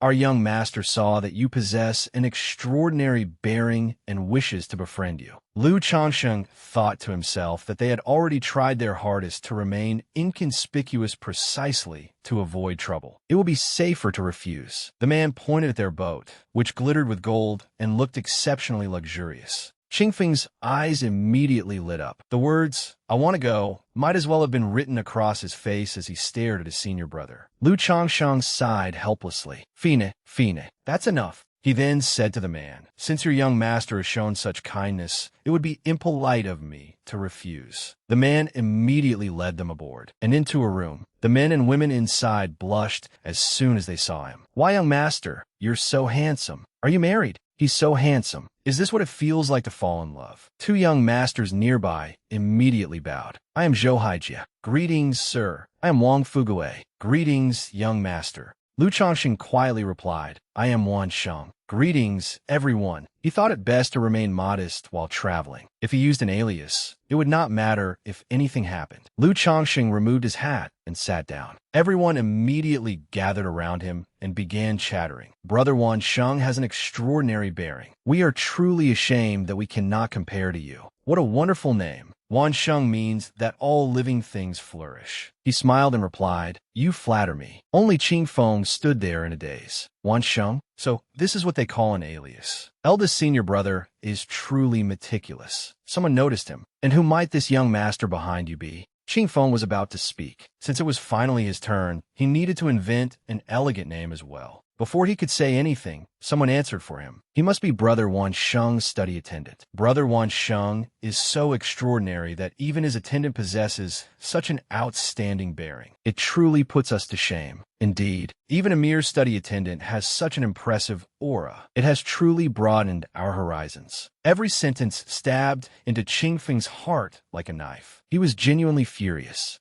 A study attendant? How am I a study attendant? They even call me a mere study attendant. I, Lu Qing Feng, am a distinguished core disciple of Daluo Holy Land. My father, Lu Qing Gue, is the master of the Sword Control Hall. I am practically one of Daluo's leading second-generation figures. Not only am I young and handsome, but I possess both talent and good looks. I come from a prestigious family and noble background, and I am an outstanding youth ranked among Daluo's 10 greatest talents. Qing Feng felt terribly aggrieved. Even someone as excellent as him faded into obscurity beside eldest senior brother. No matter how outstanding he would still be forgotten in a dark corner. I'm obviously outstanding too. Lu Changxing stood and said, "Everyone, you have misunderstood. This handsome young man is not my study attendant. He is my younger cousin." Qing Feng was immediately overwhelmed with emotion. Younger cousin, eldest senior brother, is defending me. Even if the entire world looks down on me, I still have a place in eldest senior brother's heart. Everyone exclaimed in realization, then crowded around Lu Changsheng again. "Oh, so he's your younger cousin. No wonder he seems so extraordinary. Now it all makes sense. Brother Wan Sheng, please sit over here." Qing Feng thought gloomily, "I'm tired of this. Just destroy the world already." Lu Changsheng looked at the food being served. He thought, how extravagant. I must remain vigilant. Young Master Wang smiled beside him. "Brother Wan Sheng, I, Wang Fugue, am merely a commoner who enjoys making friends. When I saw your extraordinary bearing at the bow earlier, I presumptuously wished to befriend you. I hope you will not take offense." Lu Changxing chuckled softly. "Brother Wang, you flatter me." He silently evaluated the man. Both his bearing and appearance were rather good. It was a pity that he had such a strange name. Wang Fugue raised his cup. "There is a wonderful saying, fate is a bridge. We met upon that bridge, and our acquaintance may therefore be considered fate. Why don't we share a drink?" Lu Changsheng smiled and raised his cup while continuing his silent assessment. "It does not rhyme, but it is filled with emotion." "Very well said. Please never say it again."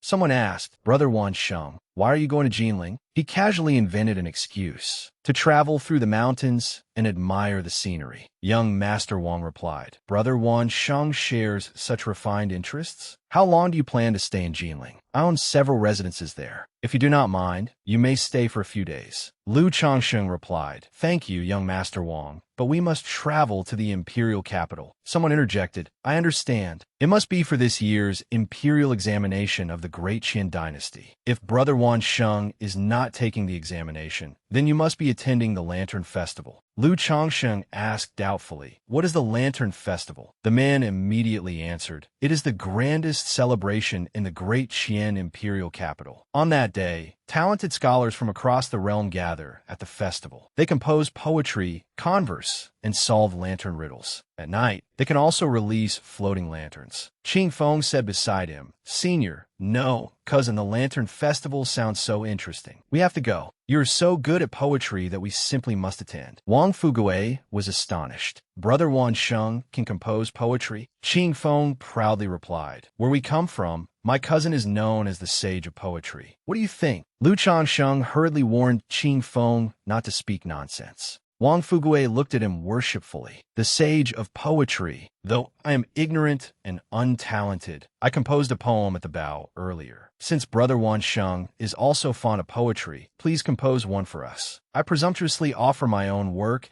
and ask everyone for guidance. A crimson boat tours Jinling's shore. Friends and fish become companions. Like Yumi and all the rest, our gathering is brought by fate." Lu Changsheng immediately thought, "What is this supposed to be? He calls this poetry? Does writing 5 words per line automatically make it a poem? Is he serious?" Yet his expression remained solemn. "How should I describe this poem? It is all emotion and no technique." Naturally, those words remained inside his head. Aloud, he praised it. Brother Wang's poem is filled with emotion in every word. The first 2 lines, "A crimson boat tours Jinling's shore. Friends and fish become companions," correspond perfectly with the final lines, "Like Yumi and all the rest, our gathering is brought by fate." It is exquisitely written. Zhou Haijie also praised him. "A true talent, a true talent." Young Master Wang beamed with delight. "Not at all, not at all." Lu Changsheng thought. Apparently, he wasn't joking. Does he truly believe that was a good poem? Wang Fugui said, "Brother Lu, simply choose any subject you like. It is only an improvised poem, so do not put yourself under too much pressure."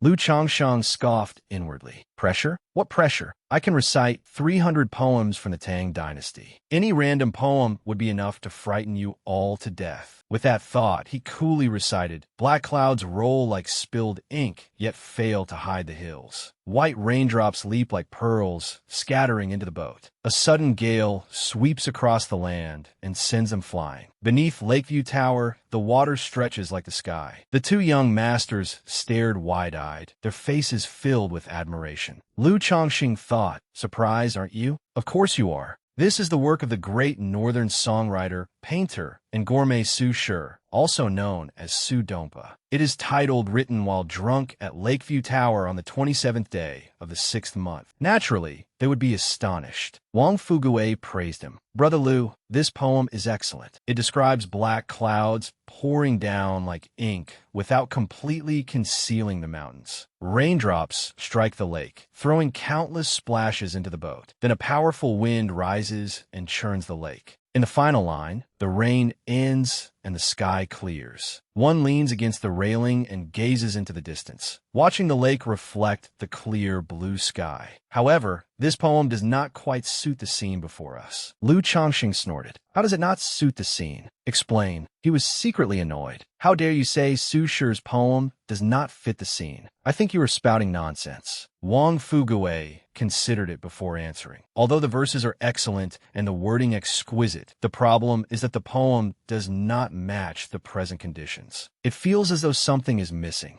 Lu Changsheng suddenly felt uneasy. The man had a point. "Damn it, I was careless. How can I salvage this?" He went to the window and looked at the sky. Was there any cultivation technique that could summon rain? It was far too late to learn one now. Suddenly, the sky darkened, and thunder boomed as lightning flashed. Lu Changsheng was delighted. That actually worked. "Excellent. I truly am favored by heaven." He reached out to catch the rain and softly said, "Is this not rain?" He thought, "Now that it is raining, I feel inspired again. I might as well recite a few more lines." Everyone in the room gazed at him with deep admiration. It was miraculous. How could such a handsome and elegant person exist? Lu Changsheng recited several more lines. "Crimson rain beads upon the blossoms. Green mist gathers beyond the rainbow. Spring waters are bluer than the sky. Aboard a painted boat, I listen to the rain and sleep. Spring rain breaks the bridge, leaving no way across. A little boat pulls out from the willow shade. When I wake, green hills fill my eyes. I shake out my green rain, cape, and return. Amid the waves, a single drifting boat carries away the misty rain south of the Yangtze. Wang Fugui praised him. Spring waters are bluer than the sky. Aboard a painted boat, I listen to the rain and sleep. That verse is truly wonderful. Brother Lu, you are indeed a genius.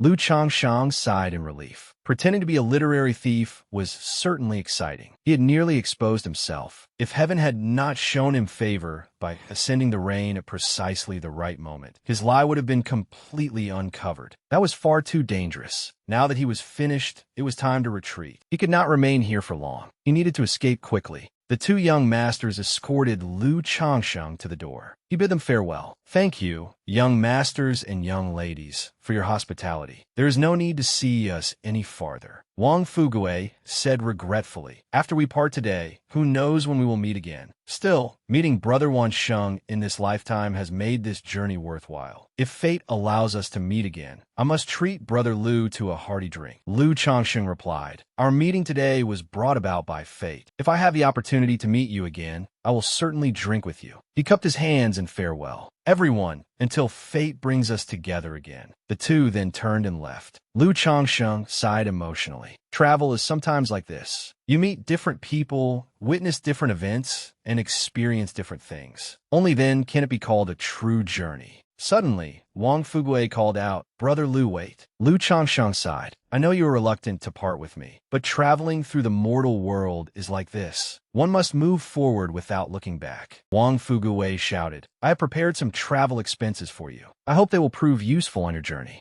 Lu Changsheng immediately turned around and accepted the money pouch. You are far too generous. In that case, I shall accept it. Once he had the money, he left without the slightest pretense. Lu Changsheng hugged the pouch as he walked away, then turned and waved. Farewell, Brother Wang. Thank you, generous host. He clutched the money pouch as though it were gold, feeling delighted. I, Lu Changsheng, will remember this kindness. Whether I have money is not important. This is the kind of life that truly constitutes a journey through the mortal world. One must experience the countless facets of life and appreciate the beauty of the mountains and rivers. One must experience every aspect of the mortal world. Qing Feng asked, eldest senior brother, where are we going now? Lu Changsheng replied, the Great Qian Imperial Capital. The two of them finally arrived at the Great Qian Imperial Palace. Qing Feng clicked his tongue in amazement. How magnificent! It's enormous. The guards stopped them. This is the restricted ground of the Imperial Palace. Unless you have official business, you may not linger here. Lu Changsheng immediately replied, I am Lu Changsheng. On the orders of my sect, I have come to the Great Qian Dynasty to have my travel documents officially stamped. The two entered the palace to receive an audience with the emperor. Lu Changsheng cupped his hands in greeting. Lu Changsheng greets His Majesty, the sovereign of Great Qian. The emperor's eyes shone brightly. You are the imperial preceptor of the Great Qian Dynasty. According to protocol, you need not salute us. You are far too courteous. Qing Feng whispered, Senior brother, no matter how I look at him, this emperor seems like a pervert. Lu Changsheng hurriedly warned him not to speak nonsense.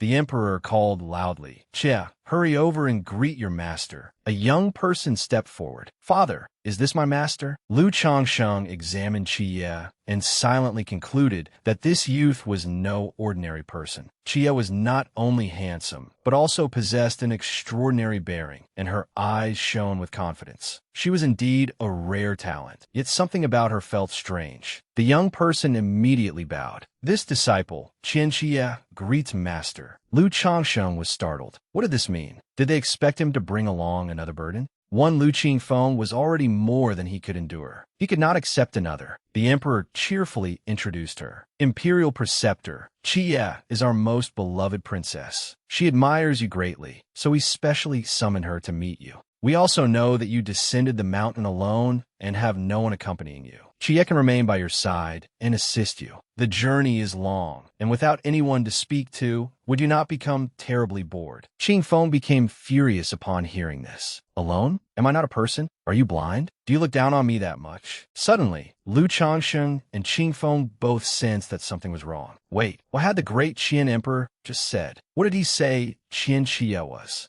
Was this person a woman? Lu Changxing looked at Chie again and felt that something was amiss. Although it was rather shameless to say so, ordinary women did not usually react this way upon seeing him. Even Ziyun, who was as cold as frost, harbored affection for him. This young woman looked at him as though he were a complete stranger, without the slightest hint of interest. Perhaps she did not want to become involved with him. It was better to avoid trouble whenever possible. Furthermore, she was a princess, which made the situation even more troublesome. Moreover, if a woman followed him day and night and word of it spread, he would never be able to clear his name, even if he leaped into the Yellow River. It was completely absurd. This absolutely could not happen. Lu Changsheng hurriedly said, "Your Majesty, the primary purpose of my descent from the mountain is to obtain the official seal on my travel documents. Having junior brother Qingfeng beside me is enough. Princess Chie is naturally intelligent and does not need to study under me." Princess Chie smiled. "It appears Master has already heard of me." She praised herself without restraint. "I, Qian Chie, possess unparalleled natural talent, as though I were an immortal reincarnated. Every master I have studied under has said that I will surely become the greatest female immortal in the world. I understand why the Imperial Preceptor does not wish to teach me. It is because you have heard of me and know how quickly I learn. Ultimately, the Imperial Preceptor is afraid that he will have nothing to teach me. He is also afraid that I, Chie,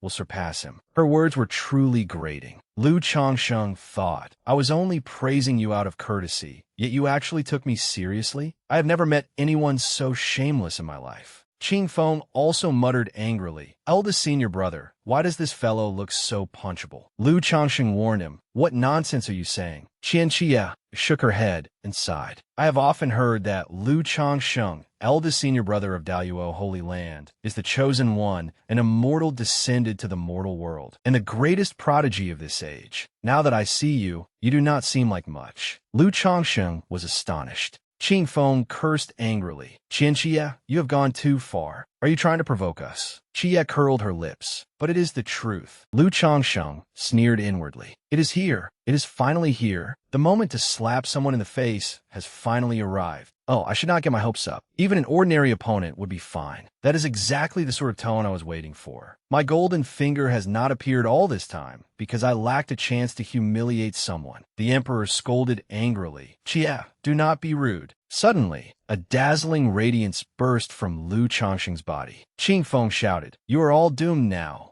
The emperor squeezed his eyes shut. "My eyes! I am blind." A yin-yang ring appeared behind Changsheng, emanating an extraordinary and majestic aura. A moment later, the emperor hurriedly tried to smooth things over. "Please forgive us, Imperial Preceptor. My daughter is inexperienced and has been spoiled by me. I hope you will not blame her." Lu Changsheng replied softly, "Your Majesty, I was not considerate enough." Inwardly, he was baffled. What is going on? Why did this special effect activate on its own? Where's the Mary Sue scene I was promised? Has this not turned into the usual cliché where someone conceals his true powers? Qian Chia stared blankly. Her face flushed bright red. The radiance vanished, and Changsheng said, "Your Majesty, my conduct was improper." The emperor forced a smile. "I understand. I do not blame the Imperial Preceptor. Manifestations produced by exceptional individuals can clash with one another. My ignorant daughter dared to display hers before the Imperial Preceptor, so she is the one at fault, not you."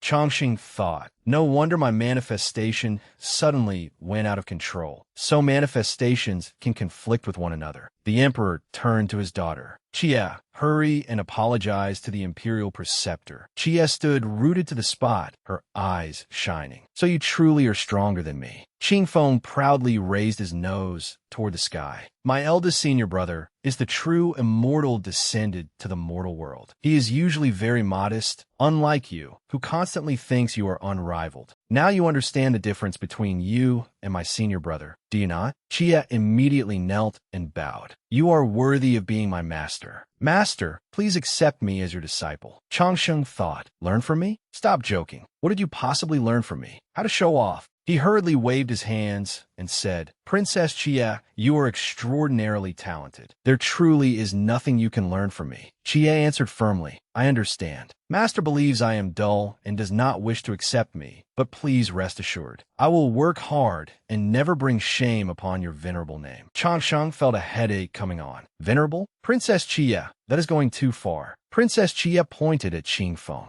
"Master, even if my aptitude is poor, I am still much stronger than the person beside you. Why will you not accept me?" Qingfeng was so furious that steam practically rose from his head. "Hey, do you even know how to speak properly? If not, can you keep quiet? If I do not compete with you today, you will think I am easy to bully." The emperor hurriedly intervened. "Enough, Chia. Stop arguing," he said to Changsheng, "Imperial preceptor, although my daughter speaks bluntly, she is kind-hearted. The Lantern Festival happens to be taking place over the next few days. I shall have Chia accompany you for an outing. If you find her aptitude acceptable, let her travel with you. If not, I will not make things difficult for you." Changsheng sighed inwardly. The emperor had already gone this far, so refusing would be disrespectful. In the end, he could only agree. "Since that is the case, we shall do as your majesty says." The emperor immediately tossed his daughter a golden token and warned her not to be rude to the imperial preceptor again. "Behave yourself. This is an imperial authority token. If anyone along the way is foolish enough to offend the imperial preceptor, you know what to do."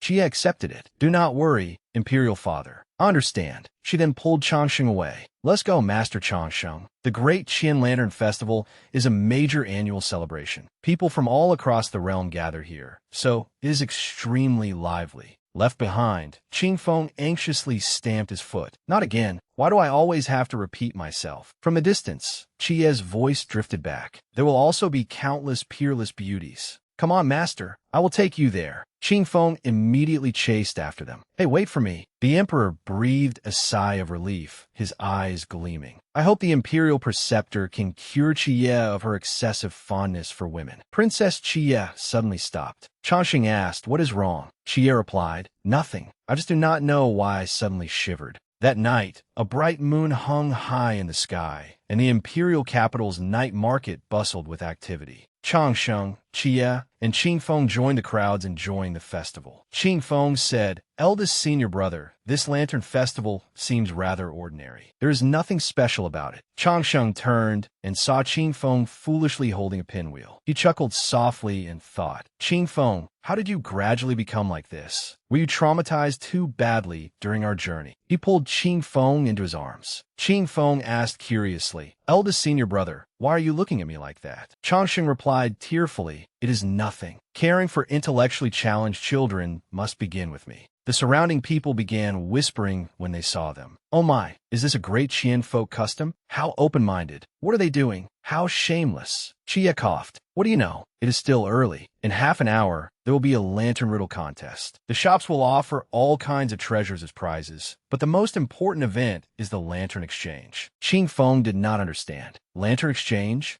Chia explained with a smile. "It does not mean someone will actually give you a lantern. I will take you there when the time comes. It will definitely be interesting. Perhaps Imperial Preceptor Changsheng might even find his destined beloved." Qingfeng immediately exclaimed, "Destined beloved? Can I find one too?" The three continued strolling. Qingfeng pointed at a stall and excitedly said, "Senior brother, look at that stone. It can change colors." Changsheng was also surprised when he saw it. Although it is not a spirit stone, it can change color by itself. How interesting. He approached the stall and asked the vendor, "How much is this?" The vendor looked up and was immediately stunned by Changsheng's peerless appearance. "I could simply give it to you." Changsheng awkwardly refused. "No, that is not necessary." The vendor hurriedly explained, "This is not for sale, young master. During the Lantern Festival, these items can only be won by correctly answering riddles." Changsheng pondered. "Riddles? Are they like, it looks like a dog from afar and still looks like a dog up close? It will not leave if you hit or scold it, but it moves when you pull it. The answer is a dead dog?" He looked at the dangling riddle cards and thought, "These things look more like talismans. Are they really riddles?" Qingfeng stepped forward proudly. "Senior brother, you are usually the one in the spotlight. Today, let me show you what a true riddle king can do." He confidently told the vendor, "If I'm not mistaken, the answer is the character meaning canon, correct?" The vendor replied, incorrect. Qing Feng stood rooted to the spot, while Chang Sheng sighed beside him. How embarrassing. Qing Feng stubbornly asked, It is not? Are you sure it is not? He continued guessing. The character, meaning ancient, incorrect. King, incorrect. Child, incorrect. Money, grandson, or plum, all incorrect. The vendor rejected every answer. Qing Feng cursed angrily. Damn you crooked merchant. Chang Sheng helplessly stopped him. Qing Feng, calm down. Qing Feng was furious. Senior brother, do not stop me. I have to solve this riddle today, or I refuse to leave. Chia laughed loudly behind him. Give a rest. You have embarrassed yourself enough. Qing Feng immediately challenged her. If you are so capable, you try. Chia sneered. Fine, I will.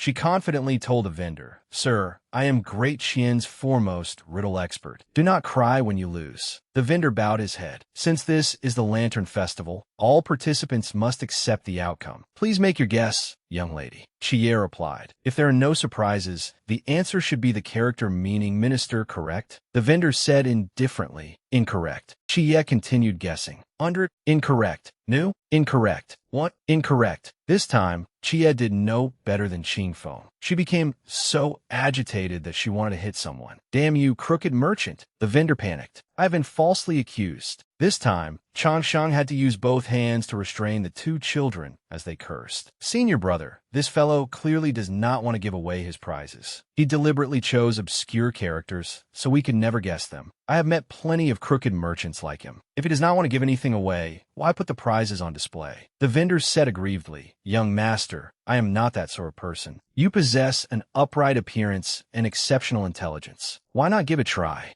The two shouted, Who would believe your lies? Crooked merchant, rotten, crooked merchant. Chang Sheng said helplessly, That is enough, both of you. He picked up the riddle card and felt a headache coming on. This is so embarrassing. Qing Feng alone was troublesome enough, and now Qian Xie has joined him. My troubles have doubled. I will just name a random character and leave. After thinking that, he answered, It is the character Qian. Correct. Chang Sheng was confused. That actually worked? Qing Feng was unconvinced. Sir, you cannot favor him just because he is handsome. The vendor replied, You simply do not understand. Chia was equally dissatisfied. Why did he get it right on his first guess? The vendor said, Because this young master truly possesses the ability. Chang Sheng thought. Master was right. Being handsome really does bring good fortune. But this is far too unreasonable. Let me try again. He looked at the second riddle card and made another random guess. Sir, is the answer to the second riddle the character meaning moon? Correct again. Young master, you truly are talented. The second answer is indeed moon. He continued guessing. The third is forest, correct? The fourth is leopard. Is the fifth think? Every answer was correct, astonishing the other two. Changxing's arms were soon filled with prizes. I never expected you to be so intelligent, young master. You solved them all in one go. These treasures are all yours. Please accept them. You are truly incredible. The three of them departed. Qing Feng and Qie followed behind Lu Changsheng, carrying the prizes and whispering to each other. Do you think that was luck? Or does he truly have the ability? Qing Feng curled his lips. I never suggested otherwise. Qie replied, Does it even need to be asked? Of course he has the ability. Qing Feng said, Do you know what realm my eldest senior brother has reached? Qie asked curiously, What realm? Qing Feng immediately replied, I will tell you, but you must not spread it around. I certainly will not. Qing Feng mysteriously leaned closer to Qie's ear and whispered, The truth is, eldest senior brother has already reached the Mahayana realm. He descended the mountain to travel because he wishes to temper his state of mind in the mortal world. Otherwise, do you think you could meet him so easily? Qie's eyes widened in astonishment. Amazing, she thought. The Mahayana realm? It seems my ability to judge people is still lacking. I thought Master Changsheng was in the Tribulation Transcendence realm. Qing Feng was puzzled. You do not doubt me at all? Qie replied calmly. What is there to doubt? I'm not a fool. The first time I saw Master Changsheng, I noticed there was not the slightest fluctuation of spiritual energy around him. Even when he produced that manifestation in the palace, there was no fluctuation of magical power. I once read in an ancient text that the higher one's realm the more steadily one can control one's magical power. You're in the core formation realm, while I am in the golden core realm. When we become even slightly emotional, the magical power within us naturally surges. Yet even when Master Changsheng displayed his manifestation, his magical power did not surge at all. He can freely control every fluctuation of his magical power. His cultivation realm must therefore be either extremely low or extremely high. Since you say he is in the Mahayana realm, I naturally have no reason to doubt you. Qingfeng looked bewildered. Although he did not entirely understand, it sounded reasonable. He nodded. Yes, exactly. Chia suddenly cried out, "Oh no, it is time. Master Changsheng, the floating lantern ceremony will begin in half an hour. Let us hurry over. If we are too late, there will be no room left by the river." The three reached the riverbank and marveled at the flower lanterns floating upon the water. How beautiful! Qingfeng suddenly asked Chia, "Did you not say we could find our destined beloveds? Why are there only men here?" Chia replied coldly, "Idiot, the potential lovers are all upstream." She picked up a flower lantern and explained, "During the floating lantern ceremony, the lanterns are not released right in front of you. People upstream purchase lanterns and place slips of paper inside them. They write a few lines of poetry or several questions on the paper. Whoever retrieve a lantern must open the paper, answer the questions, and leave their name and address. The lantern then automatically returns to its original owner. One important detail is that red writing marks a man's lantern, while purple writing marks a woman's lantern. Do you understand?" Changsheng sighed. "Why does that sound so familiar? Is this not simply a message in a bottle?" Chia said excitedly, "Master Changsheng, let us begin." The three ran off together to retrieve flower lanterns. Changsheng thought, "Come to think of it, this is my first time attending a lantern festival. I'm still a little excited. I wonder whether I will meet my destined beloved." Changsheng selected a flower lantern and thought, "So this is the lantern." Beneath the hazy moonlight, the flower lanterns glittered like the Milky Way, illuminating the sincere feelings of young men and women. Faced with such a beautiful sight, even he could not help feeling excited and expectant. What sort of breathtakingly beautiful maiden awaits behind this small, shining lantern? He opened the slip of paper inside, revealing a line of red writing. "Who are you?" Red writing meant it belonged to a man. Changsheng was furious. "Who am I? I am your father. Did they not say everyone upstream would be a woman? Why did a man squeeze in among them? How unlucky. Watch me kick this away. Calm down. Calm down. I lost my composure. Did I use up all my luck guessing those characters? Do not get angry. This is only the first one." He picked up another flower lantern. As he stood before the tiny, shining lantern, he imagined what sort of breathtaking beauty might await him. He opened the paper, only to find that it also belonged to a man. The third and fourth lanterns belonged to men as well. Changsheng calmed himself. "I understand now. Heaven must not want me to associate with people obsessed with cosmetics and beauty. Rest assured, I will cast aside all distracting thoughts and not betray heaven's favor." Beside him, Qingfeng cheerfully said, "Senior brother, I think my romantic luck has finally arrived. I retrieved 3 lanterns in a row, and all of them belonged to women." Changsheng desperately suppressed his anger. Changsheng glared at his junior brother with eyes like carriage lamps. "Congratulations, junior brother. You have certainly thought this through." He inwardly cursed. "Lu Qingfeng, you are useless at everything except adding fuel to the fire." Qingfeng noticed nothing unusual and replied bashfully, "Thank you, senior brother. You are so kind to congratulate me. I also hope you find your destined beloved soon." By the 6th lantern, Changsheng thought, "Surely all 6 cannot belong to men. That is impossible. Absolutely impossible." Nervously, he opened the paper, only to find another line of red writing. "What do you think I resemble?" Changsheng threw the lantern away in despair and screamed inwardly, "My friend, thank you for being so outstanding that you even attract people of the same sex. Fine, since I retrieved it, we can consider it fate. I will reluctantly answer your question. What do you resemble?" What a good question. If a woman found it, she might leave a clever response. He suddenly heard Qingfeng and Chia talking happily. "This one is mine. It belongs to a young lady, and the paper even smells of perfume. This one is also mine. It belongs to a young lady and even contains flower petals. She must be beautiful." Changsheng grew even gloomier. One person's joy truly was another's sorrow. He was genuinely furious.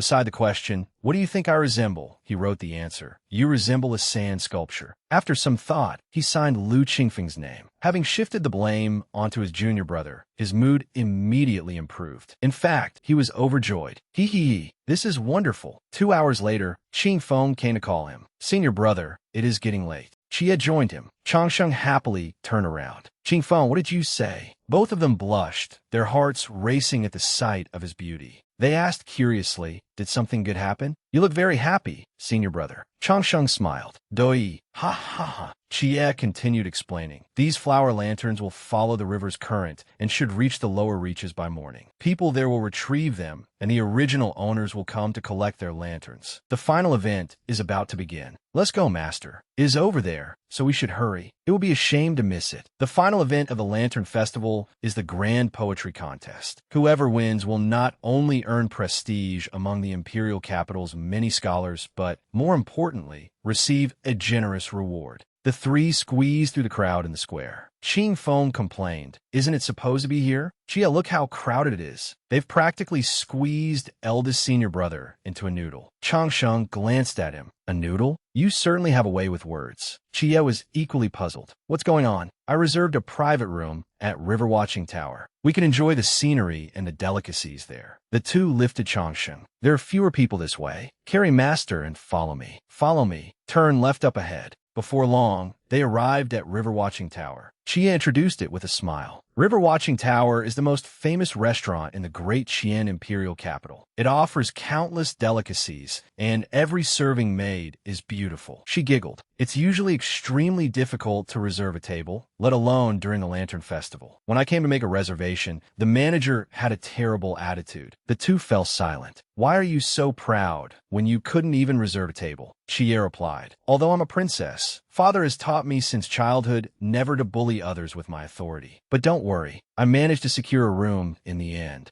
Qingfeng breathed a sigh of relief. "A princess who doesn't abuse her authority? You finally said something sensible." Changsheng asked curiously, "Then how did you reserve the room?" Chia replied proudly, "It was simple. I can't use my authority to bully people, but my eldest brother can. A few days ago, I had him bring 3,000 elite soldiers to River Watching Tower." The manager's attitude immediately improved. He said someone just happened to have urgent business elsewhere, leaving a private room available for us. Qingfeng cursed angrily. "I praised you too soon. So you've never personally bullied anyone, is that it?" "I take back what I said." Chia said cheerfully, "There's no need to admire me so much. Let's go upstairs." Qingfeng immediately retorted, "Who admires you?" The moment Changsheng entered, he drew everyone's attention. "Wow, who is that? Is he an immortal? Look, he's so handsome." Chia whispered, "Have all those young ladies been captivated by eldest senior brother?" Qingfeng said calmly, "Obviously. Who else would they be captivated by you? No woman can meet my eldest senior brother without falling for him. Don't tell me you haven't fallen for him too."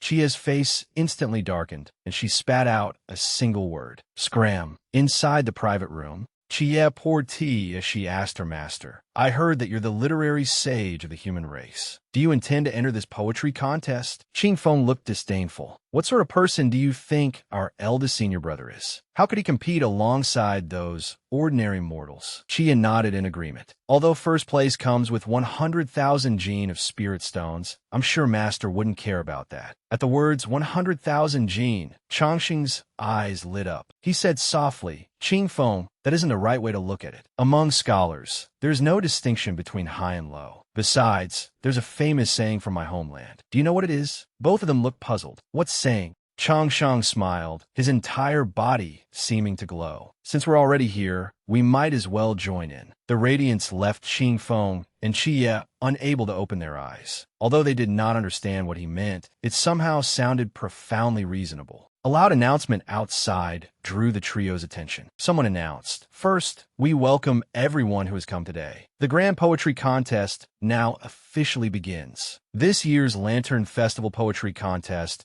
is jointly sponsored by the Myriad Treasures firm, the Prosperous Treasures Trading Company, and the Proud Artifacts Trading Company of the Great Qian Dynasty. The subject was chosen by the Imperial Tutor 1 double hour ago. Changsheng frowned in confusion. The Prosperous Treasures Trading Company and the Proud Artifacts Trading Company? Why do those names sound familiar? The announcer continued. All talented scholars, listen closely to the subject. Using green grass and spring rain in the imperial capital as your theme, compose a 7-character poem within the time it takes an incense stick to burn. Once finished, place your poem in the box. The examiners of the Imperial Academy will judge the entries, and the 3 finest poems will be selected within 1 double hour. The crowd below began discussing the subject. It seems Brother Meng has already found inspiration. I must consider it carefully. This is simple. Inside the private room, the 3 were also racking their brains. Changsheng searched his memories, wondering which of the 300 poems he knew would suit the subject. Qingfeng suddenly stood up. I've got it. Chia asked, what have you got? He replied, a poem. Chia sneered. You know how to compose poetry? Qingfeng snapped angrily. After following eldest senior brother, even a pig would know how to compose poetry. Chia laughed. Yes, of course. Qingfeng felt that what he had just said sounded rather strange, so he hurriedly declared, just listen to me recite it first. Qian suerd helplessly. Fine. Go ahead. Qingfeng cleared his throat and straightened his back. Striking what he thought was an impressive pose, he recited, green grass grows lush and bright. Gentle rain falls through the night. Early spring arrives today. Joy fills the capital all the way. When he finished, he eagerly asked, well, wasn't it good? Changsheng secretly scoffed. That can be called poetry? If you recite that outside, don't tell anyone I taught you. Didn't you just pat out a few idioms? It's like saying the sea is full of water. What difference does that make? Chia commented. Your poem isn't bad, but they asked for a 7-character poem. Yours only has 5 characters per line, so it doesn't qualify. Changsheng was baffled. Sister, are you serious? You can actually call that not bad? Hearing this, Qingfeng asked, oh, then what do you think I should add? Chia pondered. What should you add? Let me think. Changsheng began to doubt his ears. Is this really worth discussing? The literary standards of this world are far too low. He suddenly spoke. Qingfeng, Chia, prepare the brush and ink. Chia immediately took out a sheet of paper. Master, here's the paper. Qingfeng raised a brush. Eldest senior brother, here's the brush. Changsheng swept the brush across the page. In moments, the poem was complete. Qingfeng and Chia read it and showered him with praise. Wonderful. Once eldest senior brother makes a move, the result is truly extraordinary. Compared with yours, my poem is only 1/10 as good. I just don't quite understand it. Changsheng leisurely took a sip of tea. Take the poem and submit it. 1 double hour later, the host announced, very well. Thank you to all the talented scholars who participated. After an intense competition, the top 3 entries have been selected. I shall now announce the 3 prize-winning poems. The first place poem is particularly outstanding and truly unprecedented. I will now read it aloud. The crowd below erupted into discussion. Who could be that talented? Obviously, it's me. The spring rain is here. Quiet, he's about to read it. Accompanied by the sound of spring rain, the verses drifted gently through the air. A light rain over the distant streets is soft as cream. From afar, the grass looks green, yet vanishes when seen. The finest season of the year is surely early spring. It far surpasses the capital veiled in smoke and willow green. At that moment, the willows throughout the imperial capital were immersed in a hazy mist. Chia and Qingfeng rejoiced. Wonderful, master. Your poem was chosen for first place. Eldest senior brother, your poem really won first place. But why isn't anyone reacting? Changsheng replied calmly. Let the arrow fly a little longer. Sometime later, the crown prince of Great Qian, Yuan, stood furiously before the imperial guards and confronted Chia. She asked, eldest brother, did you mobilize the imperial guards? You brought them into the Lantern Festival? Aren't you afraid father will punish you tomorrow? The crown prince said angrily, if you're asking that, then you clearly don't know what happened. Chia asked in confusion, what happened? The crown prince tossed her a sheet of paper. A question and answer were written on it. Who are you? I'm your father. Chia stared blankly. He says he's your father. The crown prince's expression darkened. He's your father too. Is that the important part? Don't you understand who our father is? Chia immediately flew into a rage. Such words are utterly treasonous. We must investigate and find out who dared to be so insolent. The crown prince replied, it was Lu Qingfeng. Chia was still cursing and swearing that she would dig 3 feet into the ground to find the culprit when she suddenly asked, who? Qian Yuan repeated, Lu Qingfeng. Seeing Chia's bewildered expression, he pointed at the name on the paper. He wrote his name right here. She cried out, oh no, why does it have to be him? How did things end up like this? The story began with Lu Changsheng. It went back to the moment immediately after the winning poem was recited. After a brief silence, the crowd burst into excited discussion. What a magnificent poem! A fine spring rain drifts over the imperial capital streets, smooth and soft as cream. From afar, the plants blur together in a field of green, yet up close, the colors seem sparse. The most beautiful time of the year is early spring, surpassing even late spring when willows fill the streets. It's wonderful. It touches the very soul. This is truly a masterpiece for the ages. Qing Feng entered carrying a bag. Eldest senior brother, here are the spirit stones. Changsheng answered casually. Good. You keep them. Chia asked, Master, would you like to stroll through the night market tonight? He declined. No, I want to rest early. We can go out tomorrow. She replied, All right. Father has prepared accommodations for you. I'll take you there shortly. Suddenly, a strange commotion came from outside. Chia hurried to the window to look. Who's making all that noise? Unexpectedly, it was her eldest brother, Crown Prince Qianyuan, accompanied by the Imperial Guards. Qing Feng asked curiously, What happened?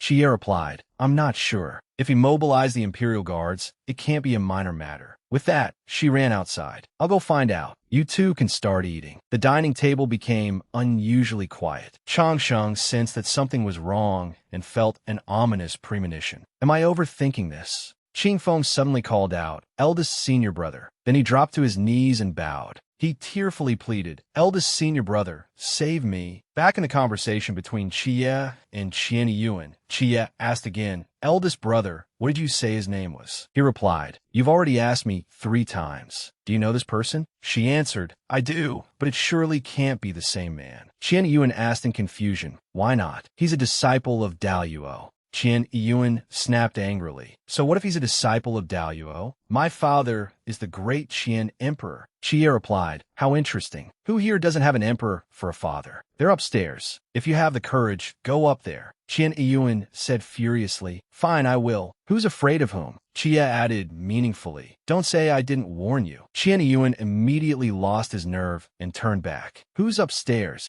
Chia replied, Great Qian's imperial preceptor. The word struck him like a thunderbolt. Qianyuan panicked. The imperial preceptor you mentioned. Could he be Daluo's eldest senior brother, Lu Changsheng? Imperial preceptor Lu? She replied, Who else could it be? Do you still think the person upstairs is Lu Qingfeng? The crown prince hurriedly shook his head. No, absolutely impossible. Chia said, Since you're already here, you should go up and meet him. The crown prince considered it. I arrived with such a grand commotion. It would indeed be discourteous not to greet him. I must meet him. Then he stuffed a stack of banknotes into his younger sister's hands. Little sister, these notes are worth 500,000 jin of spirit stones. It's a small token of appreciation. When we go upstairs, you must put in a few good words for me before the imperial preceptor. Chia curled her lip and fanned herself with the banknotes. Only 500,000 jin of spirit stones? The crown prince's expression darkened. What do you mean? Only? Little sister, you must have a conscience. I'm not second brother, who controls the military and can embezzle as much as he wants. Mother saved these 500,000 jin of spirit stones for me by cutting her expenses. Are you taking them or not? If not, give them back. She asked, Is this really everything? He replied, I don't have a single coin left. Only then did Chia lead her eldest brother upstairs. Upon reaching the private room, Chia announced, Master Changsheng, my eldest brother, Great Qian's crown Prince Qianyuan, requests an audience. Changsheng turned around. Very well. Invite him in. The moment the crown prince saw Changsheng, his face flushed. He thought, So, this is the imperial preceptor? Is this what an immortal looks like? Seeing the crown prince standing there in a daze, she said disdainfully, Eldest brother, aren't you going to say anything? Only then did the crown prince come to his senses. He hurriedly stammered, Qianyuan greets the imperial preceptor. May your blessings be as vast as the eastern sea and your life as enduring as the southern mountains. May you enjoy everlasting peace, boundless fortune, and longevity. May all your wishes come true, and may you possess wealth, honor, joy, prosperity, abundant riches, and the vigor of dragons and horses. Chia sighed. Eldest brother, stop reciting the same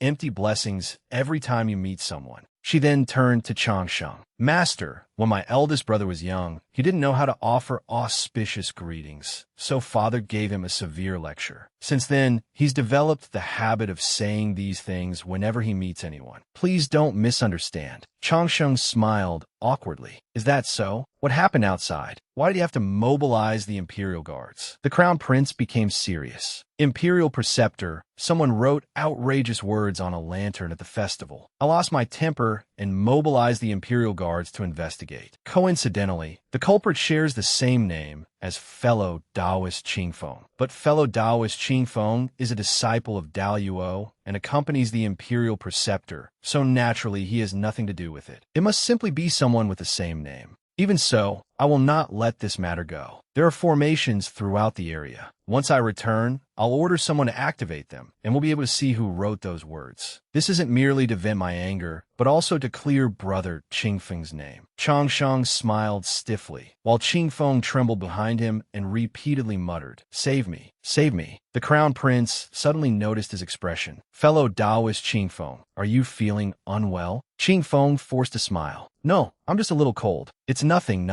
Changsheng thought, he's that furious? It looks like he found the words I wrote. What an extraordinary coincidence. Fortunately, I signed Qingfeng's name. Ha. No, wait, Changsheng asked. Your Highness, will activating the formation truly reveal who wrote those words? The Crown Prince replied, Indeed, but it will require some time, approximately 3 days. This time, it was not only Qingfeng who trembled. Changsheng also smiled stiffly and reassured himself. Wow, that's impressive. I must remain calm. He replied, Ahem. In that case, please investigate the matter thoroughly, Your Highness, so that Qingfeng is not falsely accused. It's already getting late, and I would like to ask Your Highness for a favor. My travel documents are still with His Majesty. Could Your Highness make a trip to retrieve them for me? The Crown Prince immediately replied, That's a minor matter. Imperial Preceptor, please rest here. I'll send someone to fetch them shortly. He then took his leave. I won't disturb the Imperial Preceptor's rest any longer. Chia also said, I shall take my leave as well.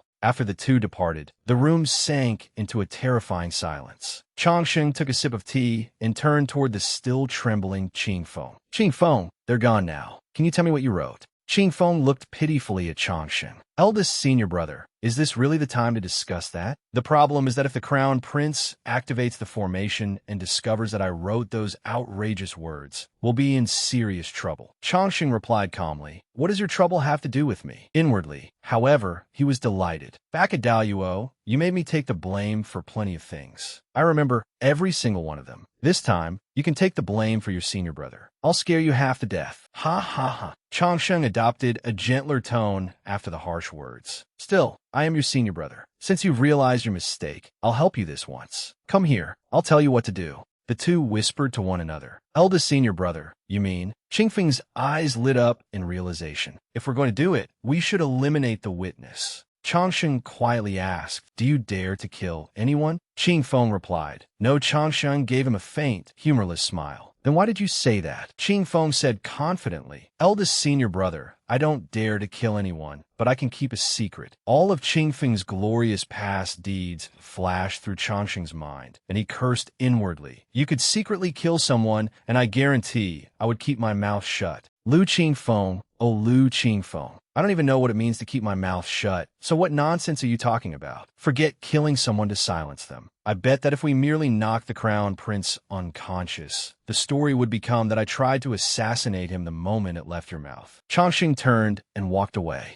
Aren't you supposed to be clever? Think of a solution yourself. Qingfeng immediately panicked. Eldest senior brother, why did you stop? Please don't. Keep talking. I promise I won't interrupt again. Changsheng thought, Lu Qingfeng looks like an idiot, yet despite being a second-generation disciple of the righteous path, he talks about killing people to silence them at the slightest provocation. He sounds more like a member of a demonic sect. Changsheng rested his chin on his hand and considered the situation. Our only option now is to slip away. Qingfeng was stunned. What? Eldest senior brother, you mean we should run away? Changsheng explained, We came down the mountain for worldly training. The fewer people who know our whereabouts, the better. Besides, matters with Chie are becoming somewhat inconvenient. The moment we obtain the travel documents, we'll leave. Ching Feng could not help saying, is eldest senior brother worried that traveling with a young lady will make it difficult to preserve your virtue? Running away sounds good. I also find her annoying. Chang Sheng cursed inwardly. Difficult to preserve my virtue? If you don't know how to speak, then keep your mouth shut. He turned to discuss the plan with Ching Feng. After examining the map, he said, there's an ancient city 10,000 li from here. We can fly directly into the territory of Yingyang Holy Land. Once we arrive, even Qian Chie will be unable to find us. Ching Feng nodded repeatedly. I'll follow all of eldest senior brother's arrangements. The crown prince proved true to his word. In less than half a double hour, he sent someone to deliver their travel documents. Once they received them, everything proceeded according to plan.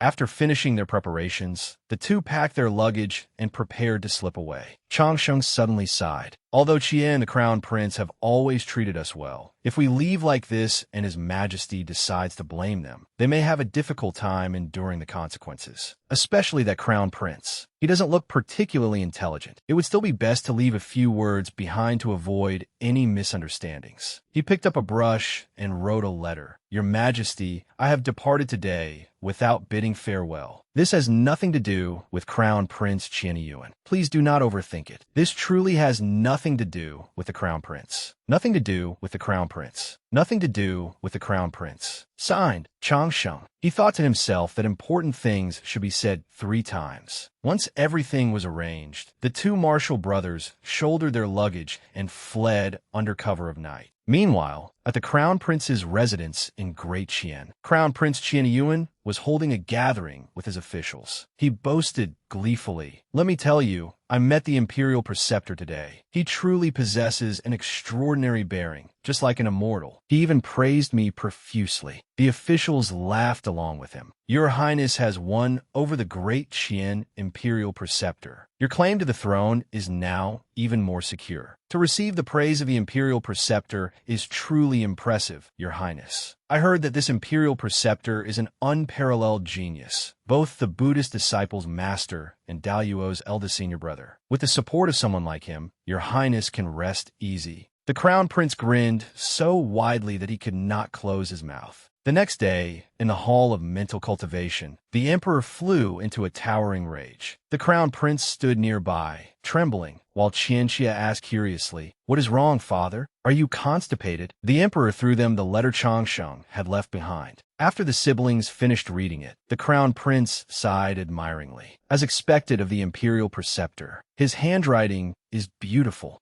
Qianxia immediately explained, "Father, I was not the one who caused trouble. Eldest brother disrupted the Lantern Festival yesterday and even mobilized the Imperial Guards." The Emperor pointed at the Crown Prince. "You disrupted public order at the Lantern Festival and acted as though you were above everyone else. Now the Imperial Preceptor has left in anger. You have utterly disgraced Great Qian." The Crown Prince hurriedly defended himself. "That is not true, father. The Imperial Preceptor clearly cares nothing for fame or fortune and is wholly devoted to pursuing the Tao. Besides, he already said his departure had nothing to do with me. Has your eyesight grown poor with age?" The Emperor became even angrier. "How dare you speak to me like that, you unfilial wretch? I have indulged you all these years, yet you have become so outrageous that you drove the Imperial Preceptor away in fury." The Crown Prince still looked baffled. "What does that have to do with me? You need evidence before accusing me. Father, how did I anger the Imperial Preceptor and make him leave? Besides, since when have you ever indulged me?" Qianxia thought in astonishment. "I always believed eldest brother was only a little foolish. It turns out he really is an idiot." The Emperor's face twisted with rage as he ordered Qianxia to shut the doors. "Today, I will make the Crown Prince understand who his father is."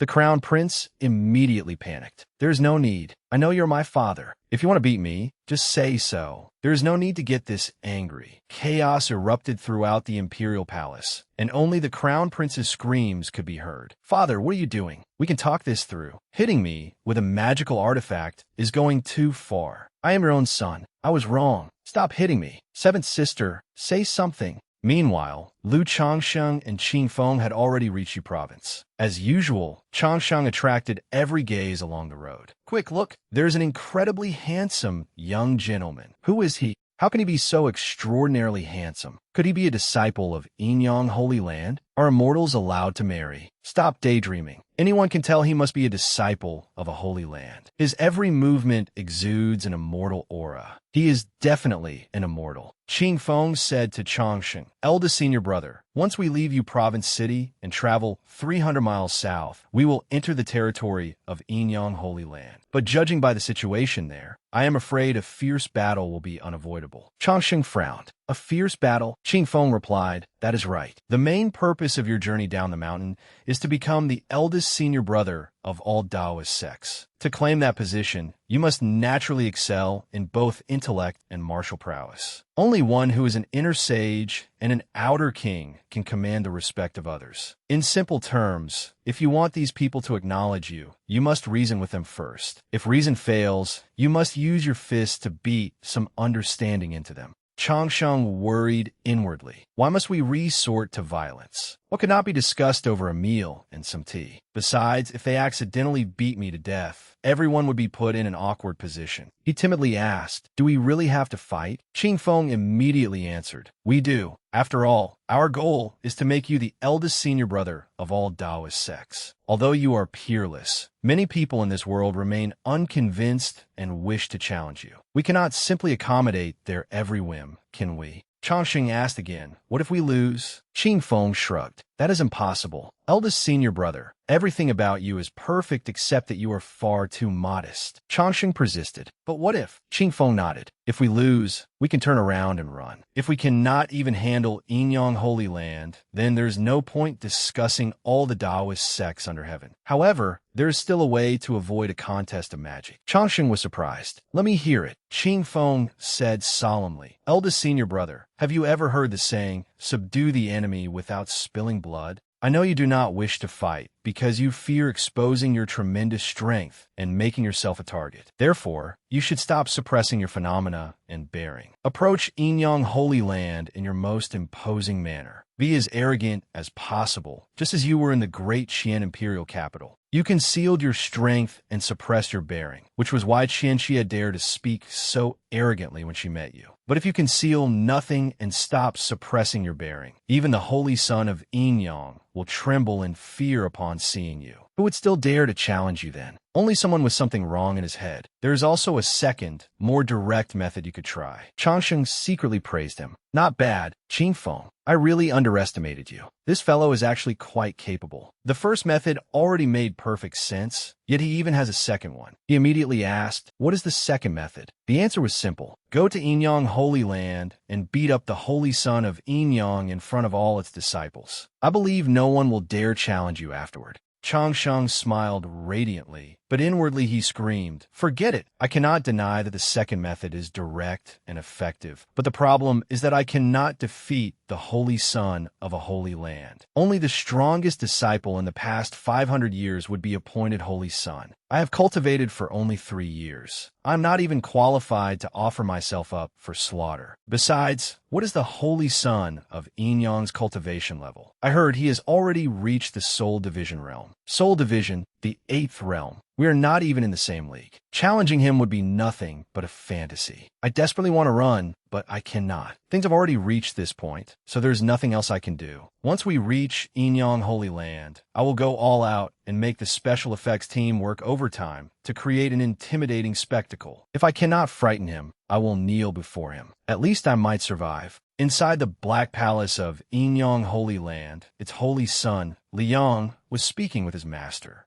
Master, I heard Lu Changsheng will arrive soon. I want to ask you one more time. What chance do I have of defeating him? His master replied, Disciple, I've always taught you that a person must be confident. But even though you are a holy son with your current strength, you have absolutely no chance of defeating him. Not even the slightest chance. He would pin you to the ground and pummel you until you lost your mind. He would beat you until you cried for your parents and began questioning your entire existence. Liang was only a child. Was his master not being too harsh? Liang grew upset. Master, are you truly my master? That was hurtful. I have not even fought him yet, and you're already saying I will definitely lose. His master clicked his tongue. Then let me put it another way. He will beat you into a tattered rag. Liang forced a smile. Thank you, master. Now I feel even worse. If I cannot defeat him, why must I accept the challenge? His master answered firmly. If you refuse to fight, Inyang Holy Land will become a laughingstock. But do not worry. Even if you lose to him, it will still be a glorious defeat. Liang curiously asked what kind of person Lu Changsheng was and why everyone was so certain that he was powerful. His master merely said, once you meet him, you will understand how powerful he is. Liang wondered why he had to meet him to understand. His master replied, the strength of others is concealed within them. But no matter what Lu Changxing does, he needs only to stand there for others to know that he is a peerless expert. Anyone standing beside him will be eclipsed by his radiance. Disciple, I do not care how miserably you lose. I only hope that defeat does not give rise to an inner demon. You may be very powerful, but encountering him is already the greatest fortune within your misfortune. Liang wondered inwardly, is he truly that powerful? Surely it cannot be that exaggerated. Outside Inyang Holy Land, Changxing descended upon the wind and loudly issued his challenge. Lu Changsheng of Daluo Holy Land invites the Holy Son of Inyang to battle, with the special effects team at work. The halo behind him looked incredibly realistic. Liang began to tremble. His pressure is too overwhelming. I cannot defeat him. Even 10 of me could not defeat him.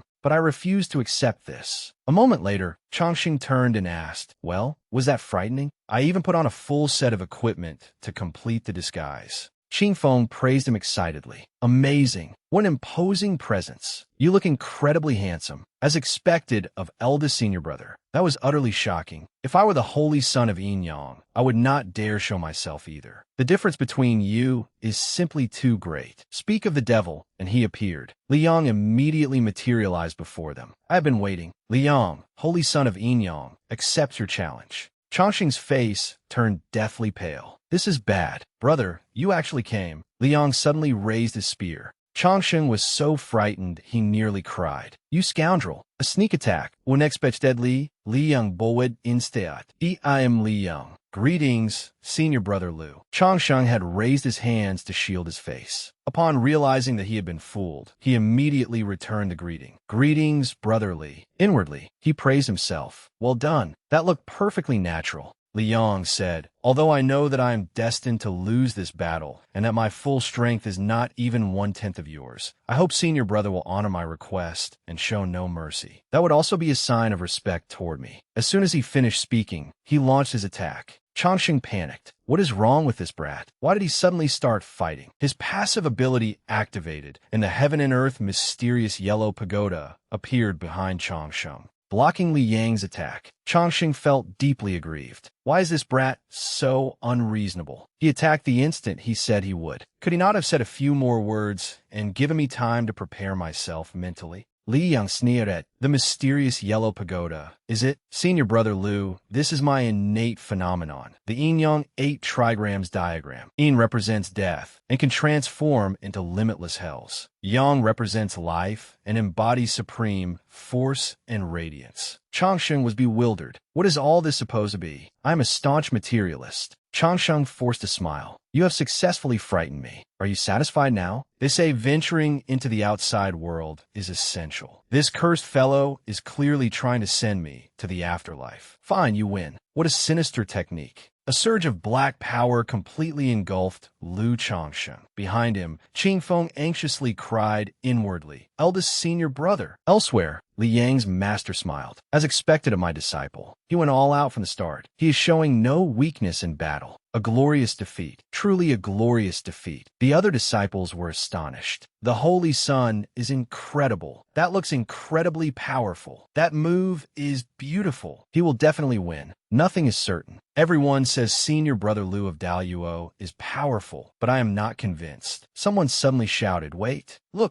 Golden light emerged from within the pitch-black sphere. With a thunderous explosion, a colossal golden elephant appeared. Everyone cried out in astonishment. What is that? Is that an elephant? Could that be the hell-suppressing divine elephant? My heavens, it is extraordinary, truly extraordinary. In Holy Sun Li Yang's Yin-Yang 8 trigrams diagram, Yang represents supreme radiance, while Yin represents the myriad hells. He had not yet cultivated it to the realm of supreme Yang and could only manifest the hell formation. Even so, the hell manifested by the Holy Sun could disregard every defensive artifact. It was an inescapable mental attack. Yet unexpectedly, Changxing's hell-suppressing divine elephant neutralized it. Everything had its natural counter. The divine elephant's power sent Li Yang flying, and the disciples of Yin-Yang Holy Land stared in shock at their defeated Holy Sun. There was nothing that could be done. His opponent was simply too powerful. Qing Feng said calmly from the side, "Of course. Did I not tell you? Eldest senior brother is clearly this powerful, yet he always pretends to be weak. He is far too modest." Changxing frowned. "What am I pretending about? I really am weak. Unfortunately, I am the only one who knows that. But where did this elephant come from? I need to think carefully. Judging from the current situation, although I possess no genuine skill, I can rely on my phenomena to win. Phenomena are not restricted by cultivation realms. As long as my opponent displays a phenomenon, I will basically defeat him. Even if my opponent does not use one, I can display mine. This should work out perfectly. The only problem is that I cannot activate my phenomena at will. They're like a game cheat designed specifically for me. They may look impressive, but they have never been under my control. Ultimately, my foundation is still unstable. No matter how much others give me, it cannot compare to possessing strength of my own. The Holy Son of Yin-Yang may have lost because his phenomenon was incompatible with mine, but his abilities are genuine. It truly was a glorious defeat." Changsheng cupped his hands and bowed. "I hope, fellow Taoist, Li will not take offense. First, this was a friendly exchange, and second, it was for mutual learning. I truly had no choice but to strike this time. Please forgive me."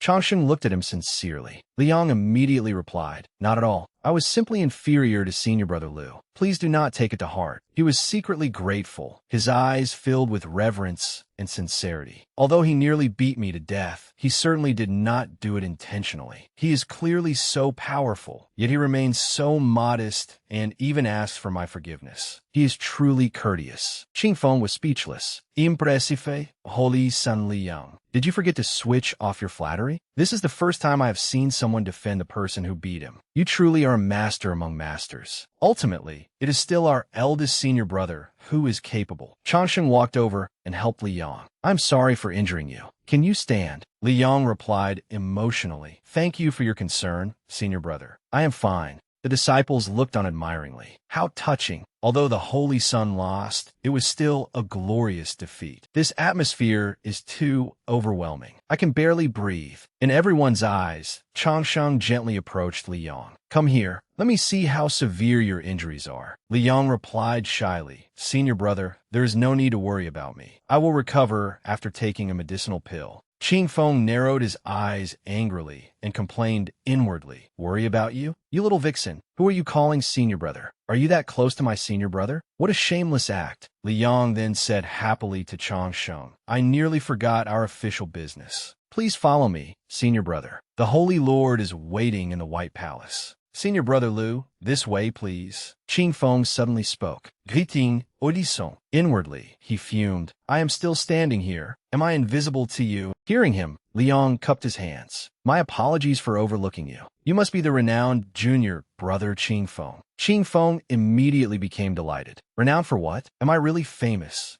Liang forced a smile. "I have long heard that Daluo Holy Land has an outstanding young talent of exceptional character who possesses extraordinary strength despite his age. I assume that must be you, junior brother Qing Feng." Qing Feng's eyes lit up. Yes, that is me. What else? Is there anything else?" As he spoke, he moved closer and closer to Liang. Changsheng sighed. "Why did you have to flatter him? What strange trick is he trying to pull this time? Forget it. I should save Liang." He spoke up to defuse the situation. "Let's hurry over. We should not keep the Holy Lord waiting." Having been rescued, Liang hurriedly agreed. "Indeed, let's go there first." Upon arriving before the White Palace, Liang instructed them. This is the White Palace of Yinyang Holy Land. Senior brother Lu and junior brother Qingfeng, please remove your shoes and follow me. Qingfeng suddenly blushed in embarrassment. How embarrassing. I have not even married yet. How can I casually remove my shoes in front of outsiders? Liang looked at him with disgust. Senior brother Lu, let us go. The two walked ahead while Qingfeng chased after them. Hey, wait for me, senior brother.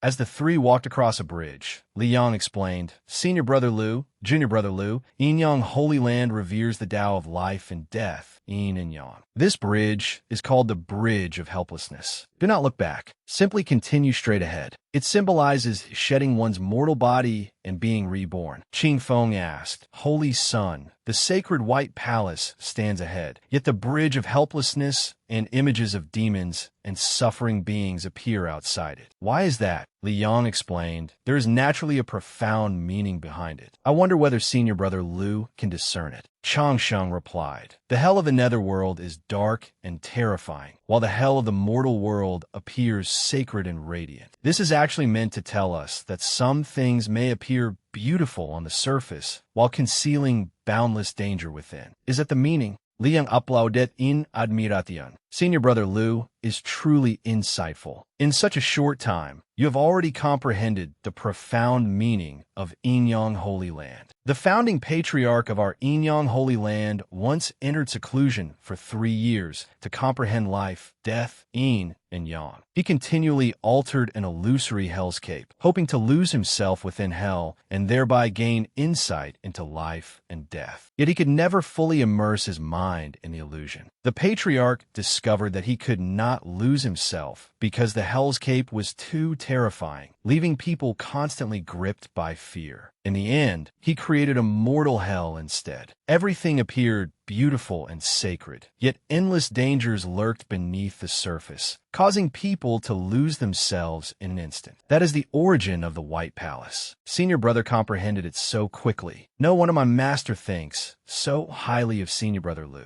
He often says that you are an unrivaled prodigy. Qingfeng immediately asked excitedly, what about me? What did your master say about me? Liang forced a smile. Well, he said junior brother is clever, quick-witted, young, and promising. Let us hurry. Master is still waiting for us. The three continued onward. Upon seeing the Holy Lord, they bowed and paid their respects. The Yinyang Holy Lord's expression darkened as he turned and marched aggressively toward Changsheng. Changsheng suddenly grew alarmed. This is bad. Why is he coming over so fiercely? Is he here to settle the score because I injured the Holy Sun? The Holy Lord grabbed his shoulders. Changsheng, you have finally arrived. I have missed you terribly. You just fought a great battle with Liang. You're not hurt, are you? Do your hands ache? Do not blame your martial uncle. I was not trying to be heartless. Since we have honored you as the eldest senior brother of all Taoist sects under heaven, the disciples must sincerely accept you. There was no other choice. He ushered Changsheng forward. Kulme, Changsheng, I personally brewed you a cup of ancient Yin-Yang tea. Have a good rest. Qingfeng happily approached the Holy Lord and asked, Holy Lord Jiang, do you still remember me? He asked coldly, who are you? Qingfeng froze on the spot. Why did this scene feel so familiar?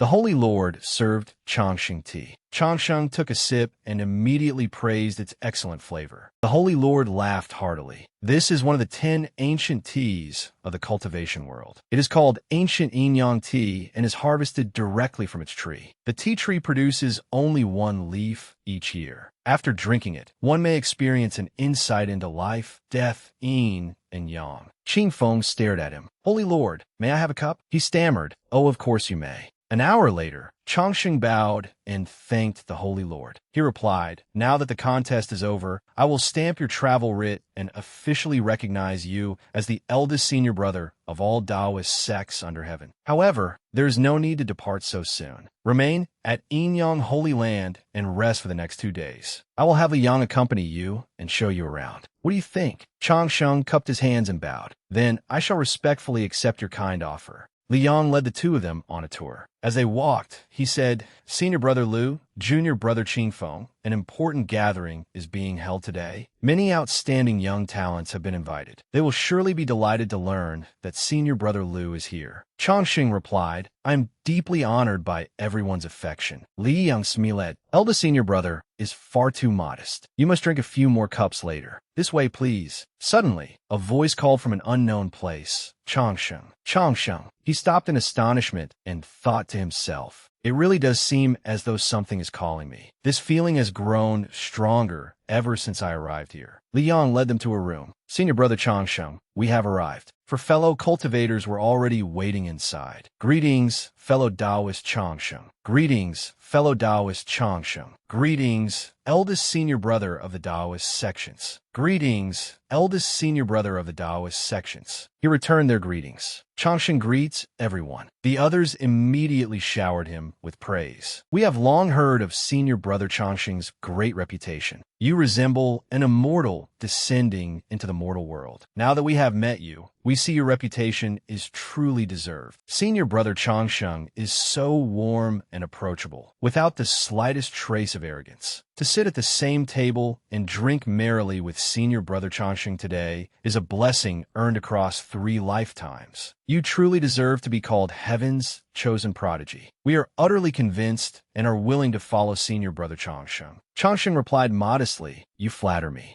Everyone took their seats and raised their cups. A toast to eldest senior brother. Chongsheng thanked them and raised his teacup. Just then, the mysterious voice rang out again. "Chongsheng, Chongsheng." He immediately froze. Noticing this, Liang asked, "Senior brother, what is wrong?" Chongsheng replied, "Perhaps I'm a little tired from rushing here. I heard that something unusual is happening in the Langya's secret realm this time." "Brotherly, do you know the reason?" Liang frowned. "I am not entirely certain. Rumor has it that this may be some kind of formation left by the Langya Immortal. There may be far more opportunities than before, and the Langya Immortal Treasury may even appear." Chongsheng contemplated this. The Langya Immortal Treasury. He had previously heard Ziyun mention it. The secret realm had been created hundreds of thousands of years ago by the peerless Langya Immortal. No one knew exactly how powerful he had been. They only knew that he had once slain immortals in the cultivation world. However, no one knew why the Langya Immortal had refused to ascend, insisting on remaining in the cultivation world for over 100,000 years. In the end, he had no choice but to hide all his treasures inside the Langya secret realm before ascending to the immortal realm. Therefore, the Langya secret realm must contain all manner of treasures. He turned to Liang. "May I ask what treasures the Holy Sun believes might be hidden in the Langya Immortal Treasury?" Liang replied, "Many astonishing immortal treasures may be hidden there, including the 9-colored golden lotus and peerless treasures, such as the Chaos Spirit Fruit. However, I once read an ancient text which recorded that the Langya Immortal obtained his indestructible golden body through a substance called solar immortal essence. It is refined from the sun's essence. Even a single drop can completely transform the body, cleanse the muscles and marrow, and strengthen one's innate foundation and physique. I believe this legendary solar immortal essence may be hidden within the Langya Immortal Treasury." Someone added, "Unfortunately, the Langya secret realm is extremely dangerous. Few people ever emerge alive. Indeed, it is far too dangerous. They say even tribulation transcendence experts will die inside. This time, the Langya secret realm is said to be opening in the Black Cloud Mountain Range, 70,000 miles away. I wonder if that is true. Too dangerous. It is simply too dangerous." Chongqing thought, "Wonderful. That is plainly a death trap. Whoever wants to go can go. I am not foolish enough to seek death for no reason." One of the cultivators asked, "May I ask the Yin-Yang Holy Sun, who can presently be considered the leading geniuses of this age?" He smiled and replied, "The geniuses of this age? Naturally, Senior Brother Chongsheng ranks first, whether in bearing or strength. Senior Brother Chongsheng fully deserves to be called the greatest genius under heaven. Next are Wuchangzi of Qingyun Holy Land, Wang Xing of Primordial Holy Land, and Jian Yuan of Purple Azure Holy Land. Zhou Long of the Great Zhou Dynasty is also considered a genius of this generation. Oh, and Yao Guang of the Seven Stars Ancient Sect is extremely powerful as well." I hear he has fully comprehended the seven stars ancient scripture and may lead the seven stars ancient sect to become the 10th holy land. Changsheng was surprised. Oh, what about Ziyun? Li Yang replied. Everyone says Ziyun is the second-ranked female immortal under heaven, so she must be extremely powerful. Changsheng asked doubtfully, the second-ranked female immortal? Then who ranks first? Li Yang answered, Tian Yunru of exquisite holy land. Did senior brother Changsheng not know? He shook his head blankly. Not really. He reminded himself inwardly that an expert was an expert, regardless of whether they were male or female. But Ziyun was so competitive that she could never willingly accept being ranked beneath someone else. I must never mention Tian Yunru's name in front of her. I have to remember that. I do not want to invite trouble. Putting these troublesome matters out of their minds, everyone raised their cups once more. Early the next morning, Li Yang came to check on them. Senior brother Changsheng, junior brother Qingfeng, did you sleep comfortably? Changsheng replied, very comfortably. Thank you for your hospitality, junior brother Li Yang. Li Yang asked, would you two be interested in visiting our martial training grounds? Neither refused. We will trouble you to lead the way.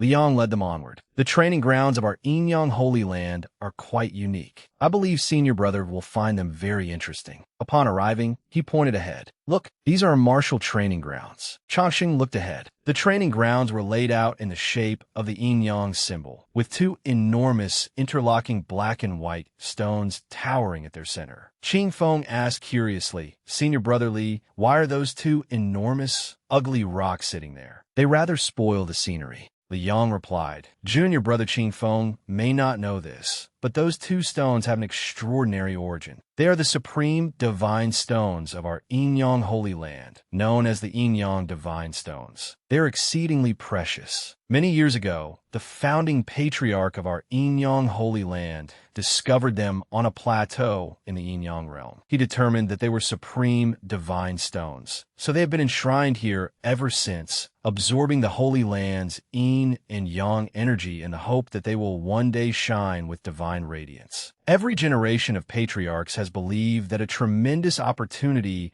is hidden within these divine stones, awaiting the arrival of the destined person. Qingfeng eagerly stepped forward. I feel that this stone and I are destined for each other. Changsheng said awkwardly to Li Yang, please forgive junior brother Qingfeng. Though he is ugly, he has quite an active imagination. Qingfeng returned to his senses and placed his hand on the black stone. It is true. I can feel it. Come on, move. The moment he touched it, a surge of power swept through his entire body. Qingfeng began trembling. Li Yang pulled him away. What are you doing? That is too dangerous. It will drain all your spiritual power. This divine stone can absorb immense quantities of spiritual energy. Even if an immortal poured their entire cultivation into it, the stone could still drain them dry. The patriarch once said that although these Yinyang divine stones contain heaven-shaking immortal treasures, only the destined person can open them. They must also absorb the spiritual energy of heaven and earth. Forcing them open would likely do more harm than good. The founding patriarch once tried attacking these divine stones with all his strength, but he could not leave so much as a mark. Qingfeng exclaimed, that is far too dangerous. Changsheng approached the black stone, and the mysterious call grew even clearer. He placed his hand on the stone, and the voice continued calling, Changsheng, Changsheng, Li Yang watched in astonishment. What is happening with senior brother Liu? Could he be the destined person? He sighed. If that were truly the case, it would not necessarily be a good thing. Qingfeng exclaimed excitedly beside him, oh, is eldest senior brother about to do it again? A moment later, the surroundings remained silent. Qingfeng was confused.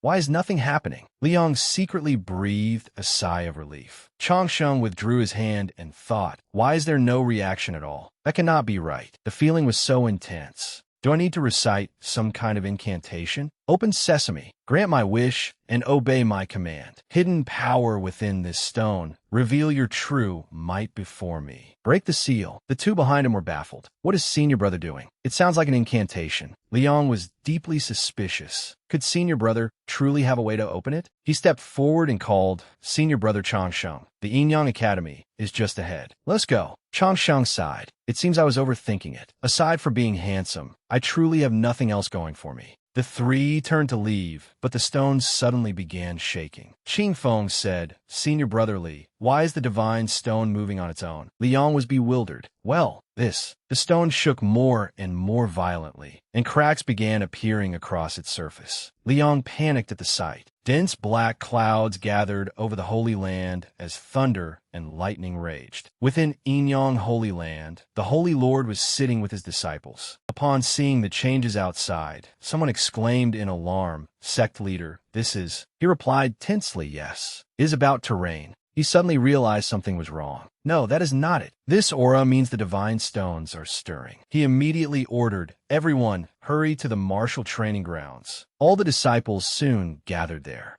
The divine stones are stirring. Could we be fortunate enough to witness the immortal treasures hidden within them today? Very likely. But why did the divine stones suddenly react? Were we not told that only the destined person could make them respond? Could senior brother Changsheng be the destined person? Before long, the sect leader and the elders arrived upon the clouds. They discussed the phenomenon. The divine stone is stirring. It seems the destined person has appeared. But when a divine stone stirs and an immortal treasure emerges, it should be an auspicious event. Yet look, senior brothers, black clouds cover the sky, and thunder and lightning rage without the slightest auspicious sign. Why is that? Indeed, this does not feel like an immortal treasure emerging. Instead, it feels as though a demon sovereign is being born. Black clouds, thunder, and lightning. It looks like the end of the world. This does not resemble the birth of an ancient treasure at all. A junior brother asked the sect leader, "Did the founding patriarch leave any final instructions?" The Holy Lord replied, "The patriarch's final instructions? Buying a home in a prestigious school district means winning from the starting line." Everyone stood frozen as the cawing of crows echoed somewhere in the distance. The Holy Lord laughed awkwardly to ease the embarrassment. "Ahem, I was only joking with you, junior brothers. Do not take it so seriously. The founding patriarch truly did say that the Yin-Yang divine stones, one Yin and one Yang, contained two peerless immortal treasures. However, shortly before his ascension, he discovered that one of the stones carried an ominous sign. An elder spoke up. "Now that you mention it, an ancient text I once read also recorded that these Yin-Yang divine stones might contain one immortal weapon and one peerless weapon of calamity. Does that mean the divine stone, now stirring, conceals a peerless weapon of calamity? No wonder heaven and earth are undergoing such drastic changes. Since ancient times, weapons of calamity have thirsted for blood. If it emerges, will it not cause rivers of blood to flow?" The Holy Lord immediately said, "I cannot speak for anyone else, but Changsheng should be able to subdue this weapon." The junior brother asked curiously, "Why are you so certain, senior brother?" The Holy Lord turned around and declared firmly, "Because he is handsome." More and more cracks appeared across the stone. Changsheng murmured, "It is almost time." The pressure radiating from the stone grew increasingly powerful, and Changsheng anxiously wondered what was hidden inside. Without the heaven and earth mysterious yellow pagoda, he might not have been able to face it directly. With a thunderous explosion, the stone split in two. Blood flowed from the crack. Heaven and earth seemed to overturn, and everyone grew anxious. The divine stone is bleeding. Heaven and earth have suddenly changed. It must be some demonic entity. Changsheng activated a formation, arranging a ring of ancient inscriptions around the divine stone. A swordsman of virtue must strive ceaselessly. The great eagle shall one day ride the wind and soar straight into the heavens. Do not wait until your youth has passed before regretting its loss. A sharp sword comes from constant grinding, and plum blossoms gain their fragrance from the bitter cold. Changsheng grew anxious as a terrifying aura filled the sky. If he could not subdue it, he might die here. "No, I must ensure my own safety." He then summoned the hell-suppressing divine elephant. Everyone was bewildered. Has he subdued it? The sky seemed to grow increasingly blood-red as dense Yin energy spread everywhere. Changsheng panicked. Good heavens, the ancients did not deceive me. The cultivation world truly is dangerous everywhere. Even opening a treasure can unleash a monster, and a dead divine level one at that. The elders behind him grew worried. Can Changsheng subdue it? Should we go and help him? Is Changsheng in danger? But acting recklessly might have the opposite effect. It would be best not to make any rash moves. Still, it does not look as though Changsheng can endure much longer. It would be terrible if he were injured. The Holy Lord pondered for a moment, then suddenly exclaimed, "Ah, I have an idea." He summoned Li Yang, who immediately came forward and bowed to his master. The Holy Lord said, "There is no need for formalities. Are you all right?" Li Yang bowed and thanked his master for his concern. This disciple is completely unharmed. The Holy Lord immediately said, "Then why are you not helping your senior brother?" Li Yang was utterly dumbfounded. So his master had not been concerned about him at all. Just who was the man's actual disciple? Qing Feng smiled, patted him on the shoulder, and said, "You'll get used to it." Li Yang sighed and obeyed. He cast a spell and attempted to approach Changsheng, but an invisible force blocked him. Li Yang looked at the Holy Lord in confusion. "Master, it is no use. I cannot get inside." The Holy Lord's expression darkened. If he cannot get in, try again. He suddenly noticed that all the disciples were watching him. The Holy Lord could only laugh awkwardly.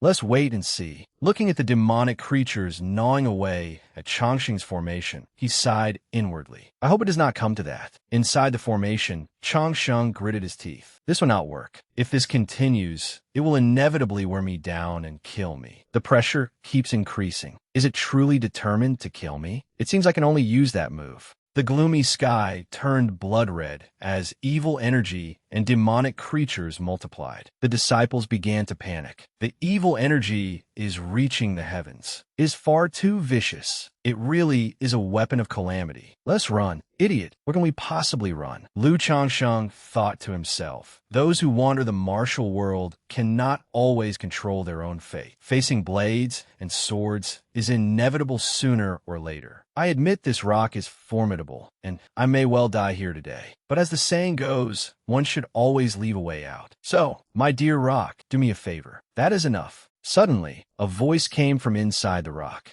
How dare you do that? What are you looking at? Get lost." Everyone was stunned. Were they hallucinating? Did that rock just curse at us? I heard it too. Lu Changsheng was furious. "Why are you still attacking me? Are you bullying the weak just because you are strong? Even a clay figurine has a temper. Just you wait." Lu Changsheng immediately summoned the Daluo fist manifestation, and a giant twice as tall as the rock appeared. It charged fiercely toward the rock and demanded, "Were you the one bullying my big brother?" The rock was still bewilderedly asking who he was when the giant struck it with several consecutive punches. "So, you're a calamity weapon? You think you are impressive? I will beat you to death." Lu Changxing smiled. Although this was his first time fighting a rock, he certainly felt much better now. Everyone was astonished. Encountering demon wolves had already been strange enough, but they had never seen anyone beat up a rock before. This was truly eye-opening. The rock, dazed by the beating, immediately flew into a rage. A massive black bell emerged from within it. Everyone cried out in terror. The divine stone has split open. This sinister energy is even more terrifying. The bell released a blood-red pillar of energy that shot into the sky and formed a black vortex. The Holy Lord shouted, "This is bad. The calamity weapon has emerged. Quickly activate our sect's immortal artifact." Lu Changxing worried that he could not defeat it. "This is terrifying. The light of my 12-grade azure lotus and mysterious yellow pagoda of heaven and earth is gradually fading. They cannot withstand it any longer. We are truly in trouble this time." Suddenly, the nearby white rock began glowing before splitting in two. A bell emerged from a crack. Everyone was astonished. An immortal weapon. An immortal weapon has emerged as well. The bell inside the white rock swayed as it flew toward the black bell. It then expanded and enveloped it. A moment later, it devoured the black bell and all the surrounding sinister energy. The sky gradually became clear once again. Everyone stared blankly. What just happened? The black bell was swallowed. Is it over? Lu Changsheng was astonished. How miraculous! Is it really over? The bell flew over to Lu Changsheng, gradually shrank, and nestled affectionately in his palm. The two rocks had now vanished from the martial training grounds. Everyone nearby began discussing what they had witnessed. "Did you see that bell just now?" "Of course. That azure bell swallowed the black bell whole, then flew straight to senior brother Changsheng. It clearly likes him." Lu Changsheng remained stunned. "So that is it?" Qing Feng tried to approach him, but but Li Yong stopped him. The azure bell suddenly emitted a brilliant light. Lu Changsheng closed his eyes and sensed it. The scene seemed to be telling him the origins of the two bells, and image after image appeared in his mind. Why did these people merge into a giant wielding an axe? Are they about to fight? Had he been born 500 years earlier, all the gods and demons of the 8 wastelands would have bowed before him. That final line is truly arrogant. It seems the bell's wielder lost, causing the bell to split in two. So that is what happened. I understand now. The bell split in half. The black bell was formed from resentment, while the azure bell can suppress it. Everything truly has its natural counter. Previously, I only had passive abilities. Now that I also have the black bell, I finally possess something that can attack proactively. When I need to retrieve it, I can simply use the azure bell. Excellent. From now on, I can strike first. Lu Changsheng smiled happily to himself. Qing Feng wondered, everything should be fine now, right? Probably. The Holy Lord and the elders walked over to him. Changsheng, are you hurt? What happened just now truly frightened us. Sect leader, after everything that has happened, Changsheng must be exhausted. Indeed, the Holy Lord said to Li Yong, disciple, quickly take senior brother Changsheng somewhere to rest. Lu Changsheng tactfully bowed and took his leave. He thought, they did not even ask about what happened in ancient times and are already sending me away. They clearly want to hold a private meeting. Li Yong led the two of them away. Someone immediately tried to address the sect leader, but he interrupted. We will discuss this in the main hall. He then ordered the disciples. All disciples, heed my command. What happened here must not be disclosed to outsiders. You are forbidden from mentioning it. Inyang Holy Land is temporarily sealed. No outsiders are permitted to enter or leave, regardless of who they are. As Li Yong led the two away, he said, Senior brother Changsheng is truly extraordinary. The two divine stones of our Inyang Holy Land have existed for countless years. I never imagined they would ultimately belong to you.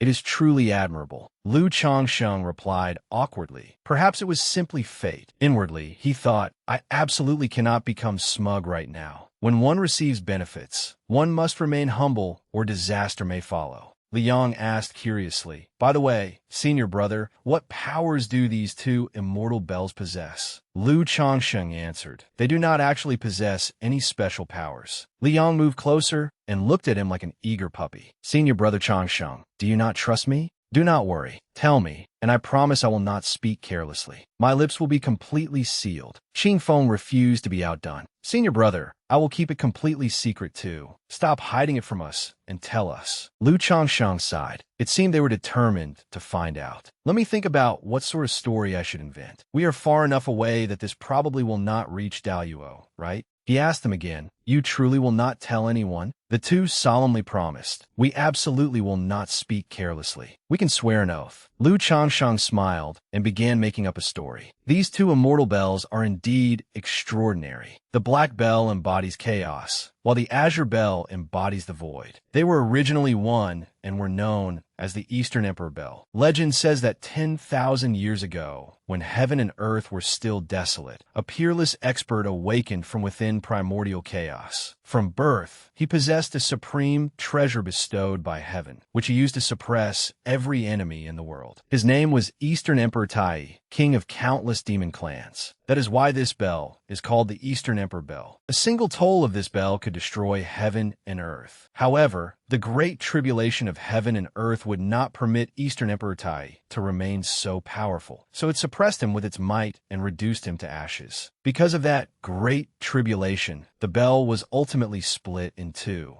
Qingfeng's eyes lit up. Eastern Emperor Tai. That name sounds incredibly imposing. I never imagined such an expert existed, commanding countless demon clans as their king. Senior brother, did he become an immortal? Lu Changsheng answered, an immortal? No, he became a sage. A so-called sage is someone half a step from true sainthood. The immortals we revere would be no more than ants in his eyes. With a single thought, he could collapse the cultivation world. With another thought, he could create countless worlds like this one. Lu Changsheng silently thanked heaven and earth for all the nights he had stayed up reading primordial mythology novels. He was immensely grateful to everyone who had provided him with such excellent material. After hearing this, Qing Feng pondered, according to that primordial cosmology, a single breath from Eastern Emperor Tai could destroy countless cultivation worlds. Senior brother, are you not exaggerating a little? Liang said firmly. It is not an exaggeration at all. There are far too many things in this world that we cannot comprehend. In the eyes of mortals, we are lofty immortals, and at full strength we could slaughter millions of lions. But in the eyes of true immortals, we are nothing. With a casual wave of their hands, they could kill us countless times over. Even after ascending to the immortal realm, there would still be countless hidden experts. Who knows whether an even higher world exists beyond the immortal realm? That is why I believe senior brother Changsheng.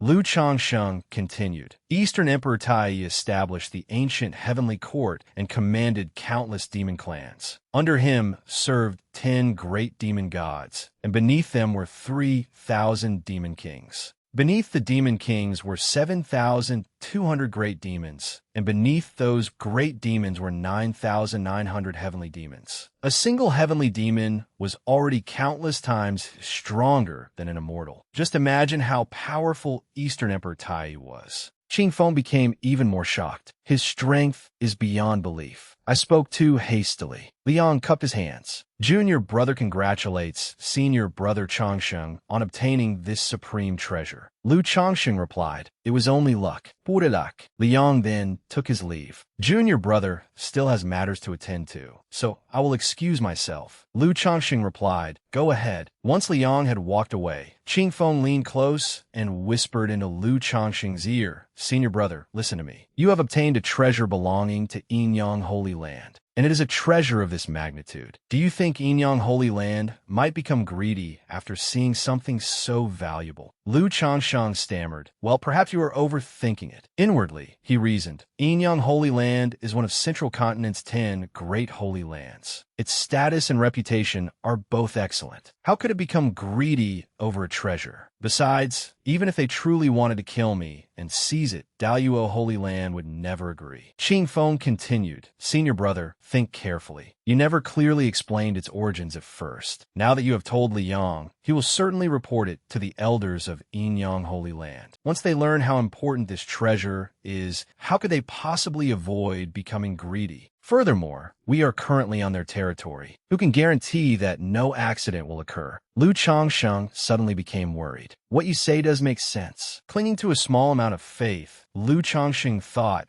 that Liang probably would not betray his confidence. Qing Feng immediately objected. That is not certain. He is not as tight-lipped as we are. Regardless, we should remain cautious and prepare a contingency plan. Why do I not write to our sect and tell them to prepare in advance? Lu Changsheng patted him on the shoulder. Then be careful. Do not let anyone discover you, or we will be laughed at. Qing Feng replied confidently, do not worry, senior brother. At the same time, the Holy Lord and the elders were holding a meeting inside Yinyang Hall. An elder spoke. The Cave of Divine Wonders has produced a supreme, immortal treasure. That is a good thing. However, Changsheng is not a disciple of our Yinyang Holy Land. How should we handle this matter? The other elders also began discussing it. Although treasures choose their masters according to fate, we cannot simply give one away to an outsider. It would be rather regrettable. Senior brother sect leader, why do we not offer Changsheng some benefits in exchange for leaving the immortal bells here, where we can protect them for generations? Those 2 divine stones have long become symbols of Yinyang Holy Land. We cannot accept seeing them taken away so easily. Liang suddenly burst in and shouted, absolutely not. Honored elders, master, Changsheng is Daluo's eldest senior brother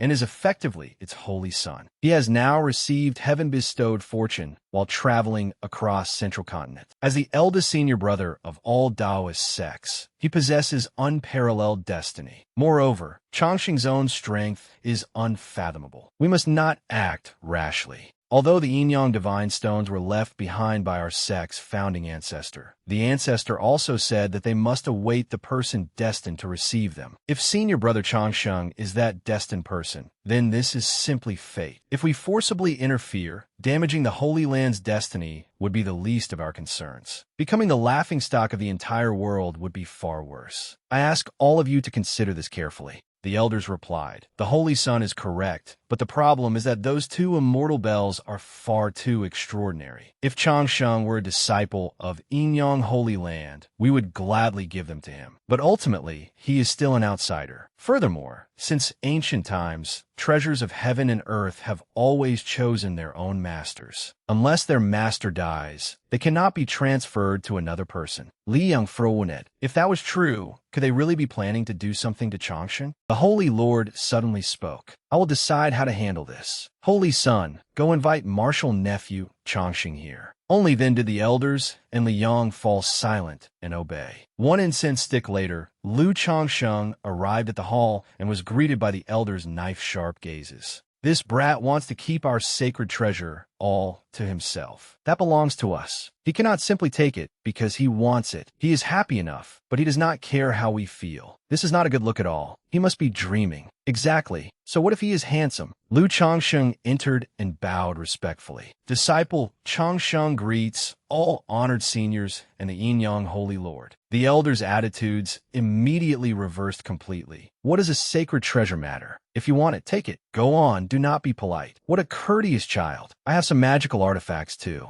Would you like to take those as well? The Holy Lord sighed inwardly. He is even more handsome up close. He then said, Changsheng, I summoned you because I wish to discuss the extraordinary treasure within the Divine Stones. The Yin Yang Divine Stones are discovered by the founding ancestor of our Yin Yang Holy Land. Are you aware of that? Lu Changsheng frowned. Are they trying to change their minds? Outwardly, he lowered his head and answered, I have heard of it. However, I have also heard that the founding ancestor of Yin Yang Holy Land once said that only the person destined for the Yin Yang Divine Stones could obtain them. I wonder whether those words still stand. The Holy Lord replied, Yes, I know. That is why we intend to give them to you. Lu Changsheng thought, I knew they would change their minds. How could they give them to an outsider? Wait, what did he just say? Give them to me? Confused, Lu Changsheng cupped his hands and replied, Many thanks, Holy Lord. The Holy Lord suddenly grabbed Lu Changsheng's shoulder and grinned. Changsheng, we have protected these divine stones for a very long time. Even if we deserve no credit, we have still worked hard. You understand what I mean, do you not? The other elders also wore meaningful smiles. It is only a small request. Refusing it would be rather impolite. Ha ha ha. What are you chuckling about? I do not know. I thought I would chuckle first and figure it out later. A child who wants something for nothing is not a good child. Lu Changsheng's little heart began trembling. Just what were they trying to make him agree to in this atmosphere? The anti-fraud center had been right. There is no such thing as a free meal, and children traveling away from home must always protect themselves. Lu Changsheng retreated 3 steps. Holy Lord and honored elders, please take your time explaining. The Holy Lord advanced 3 steps. Changsheng truly is an understanding young man. Our request is very simple. He took Lu Changsheng's hand, his eyes sparkling. Martial nephew, you need only agree to become a supreme elder protector, defend Yin Yang Holy Land, and help it prosper and flourish. The 2 immortal bells will then be given to you as a gift. Do you agree? All the elders simultaneously nodded in approval. Lu Changsheng thought, the position of Supreme Elder Protector is merely an honorary title. My main duty would be to offer Yin Yang Holy Land my full assistance whenever it faces danger. More importantly, the more powerfully my destiny resonates, the more prosperous the destiny of Yin Yang Holy Land will become. The Holy Lord's move is truly brilliant. He is scattering grain to lure in the chicken. Lu Changsheng bowed and replied, I agree. Inwardly, he calculated that he absolutely had to accept. Although he would bear the responsibility of being a supreme elder protector, Yin Yang Holy Land would also become one of his protectors. In the future, anyone who wanted to harm him would have to consider Daluo Holy Land, the Western Buddhist Order, and Yin Yang Holy Land. Together, they represented an extraordinarily formidable force. After all, even before beating a dog, one had to consider its master. He had finally risen in the world. The Holy Lord was overjoyed when he heard Lu Changsheng's answer. Excellent. This is a joyous occasion. Announce it to the world and prepare a grand feast for the entire Holy Land. Changsheng, you may not know this, but if your master had not been so cunning back then, you might have become our Holy Son. The title of Yin Yang Holy Son sounds so impressive. It is far more imposing than Daluo's eldest senior brother. Li Yang felt somewhat wounded when he heard this. Lu Changsheng awkwardly waved his hands and said, that would not be appropriate. Yin Yang Holy Land already has a holy son. At the same time, he glanced at Li Yang's expression. Why are they bringing this up again? Junior brother Liang looks utterly dejected. Liang suddenly blushed and said, if it is senior brother, Liang is willing to surrender the position. Lu Changsheng cursed inwardly. Surrender what position? You would humiliate yourself by giving away like that. You might be willing, but I am not. Lu Changsheng said, my master's kindness toward me is as weighty as a mountain. Please do not mention this again. Everyone immediately praised martial nephew Changsheng for honoring his master and respecting the Tao, calling him a peerless jewel. The Holy Lord immediately ordered, Holy Son, escort Elder Changsheng back to rest while we prepare the banquet. On the way, Liang said, Senior brother Changsheng, if you truly wish to join Yinyang Holy Land, I really can give up my position. I'm not being forced. I sincerely mean it. Lu Changsheng turned around and replied, Junior brother Liang, we are righteous cultivators. Once we have acknowledged a master, we cannot do such a thing. If I allowed you to join Daluo Holy Land and granted you the position of Holy Son, would you be willing?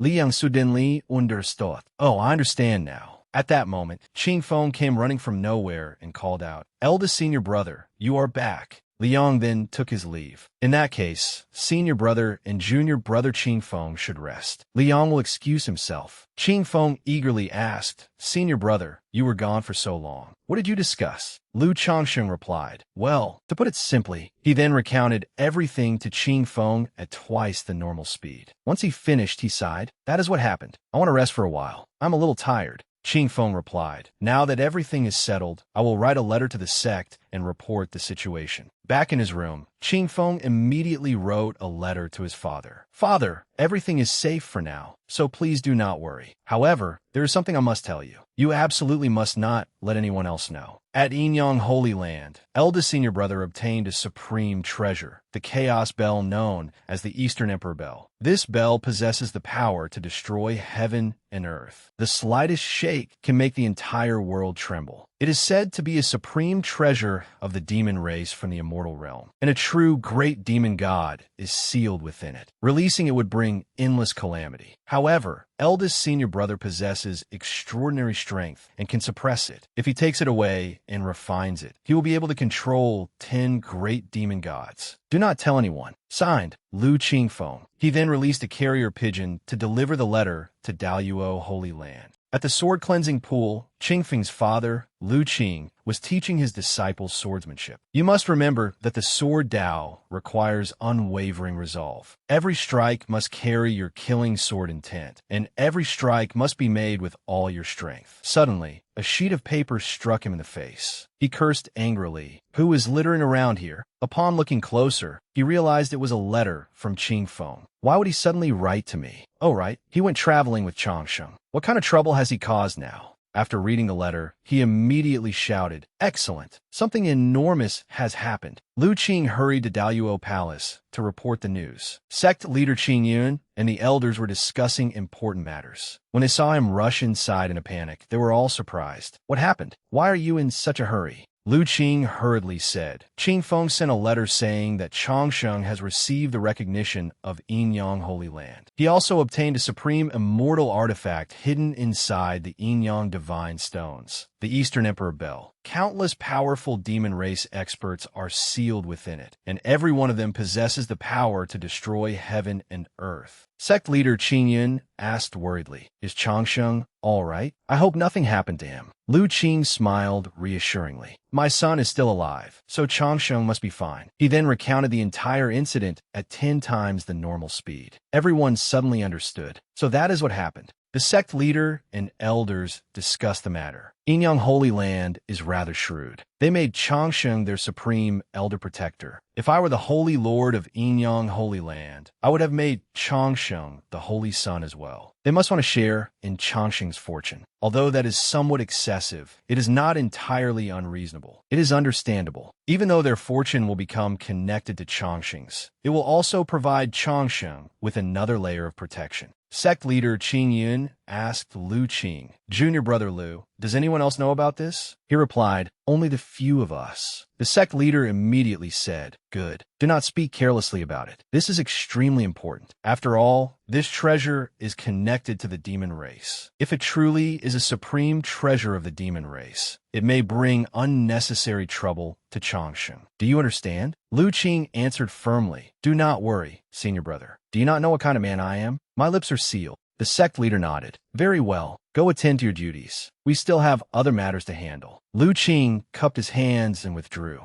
Afterward, an elder asked the sect leader, should we postpone our plan? The sect leader replied, no, the plan remains unchanged. Not long afterward, an elder rushed inside in a panic. Something major has happened in the Holy Land. Something terrible has happened. The sect leader asked, what is it this time? You're already so old, yet you still panic like this. It is bad for your heart. The elder hurriedly replied, sect leader, I just learned a shocking secret. At Inyang Holy Land, Changxing obtained a sacred artifact capable of destroying heaven and earth. It is said to be a supreme treasure of the demon race, and a peerless demon race supreme named Eastern Emperor Tai is sealed within it. Changxing may be in danger. The atmosphere became strangely silent. After a moment, the sect leader finally asked, who told you about this? The elder solemnly replied, senior brother, you know what kind of man I am. Do I look like someone who would betray a friend? This has absolutely nothing to do with senior brother Lu Qing. Indeed, when someone acts too serious, one cannot help suspecting that he is doing it deliberately. The sect leader sighed. That damned Lu Qing. Just then, another elder rushed inside and shouted, something major has happened. Senior brother sect leader, I just learned a shocking secret. That brat Changxing obtained a demon bell at Inyang Holy Land, and 10 peerless demon race experts are sealed within it. Although Changxing can suppress them for now, something may still go wrong. Senior brother sect leader must warn Changxing immediately so that no accidents occur. He glanced at the person beside him. Oh, second senior brother, you are here too?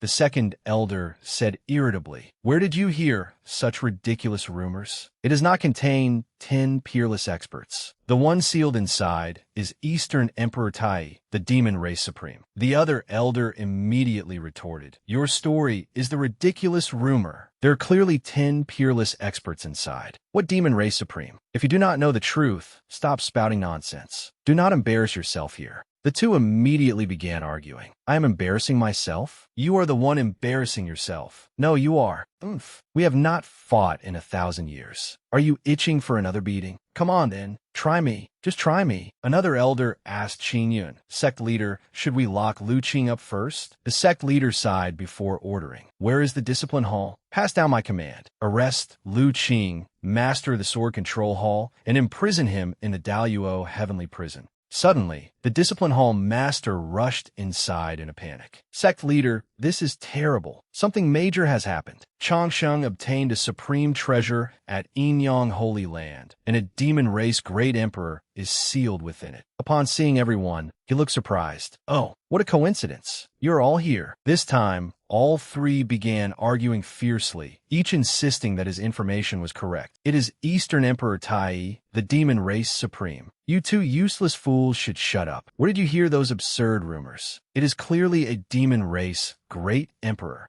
It is clearly 10 peerless demon race experts. Sect leader Qing Yun trembled with rage and roared. Someone seize Lu Qing, throw him into the heavenly prison, and strike him 500 times with a lightning punishment. Elsewhere, Lu Qing suddenly felt a chill run down the back of his neck and sneezed. Among the demons, 3 figures were arguing. Your information is completely inaccurate. That sacred artifact is the supreme treasure of our demon race, and an ancient demon god is sealed within it. Where did you hear such ridiculous rumors? A powerful demon race expert from the immortal realm is clearly sealed inside. What ancient demon god? Stop talking nonsense. You are both wrong. My information is the most accurate. The one sealed inside the sacred artifact is the legendary hero of our demon race, Eastern Emperor Tai. The 3 lunged at each other and began fighting. What do you know? My information is definitely the most accurate. You have both fallen for absurd rumors. You will be scared to death when you hear this. You know Lu Qing, the mighty master of the Sword Control Hall at Daluo Holy Land, do you not? The friend of his cousin's cousin's cousin is one of my subordinates. He told me personally. I heard it from the lover of Lu Qing's wife's closest friend. Wait a moment. Why is every source connected to him? What an interesting family. Suddenly, the holy matriarch of the demon race appeared, and they finally fell silent. We pay our respects to the holy matriarch. The holy matriarch said, "It appears that all of you have heard about the divine stones. What are your thoughts?"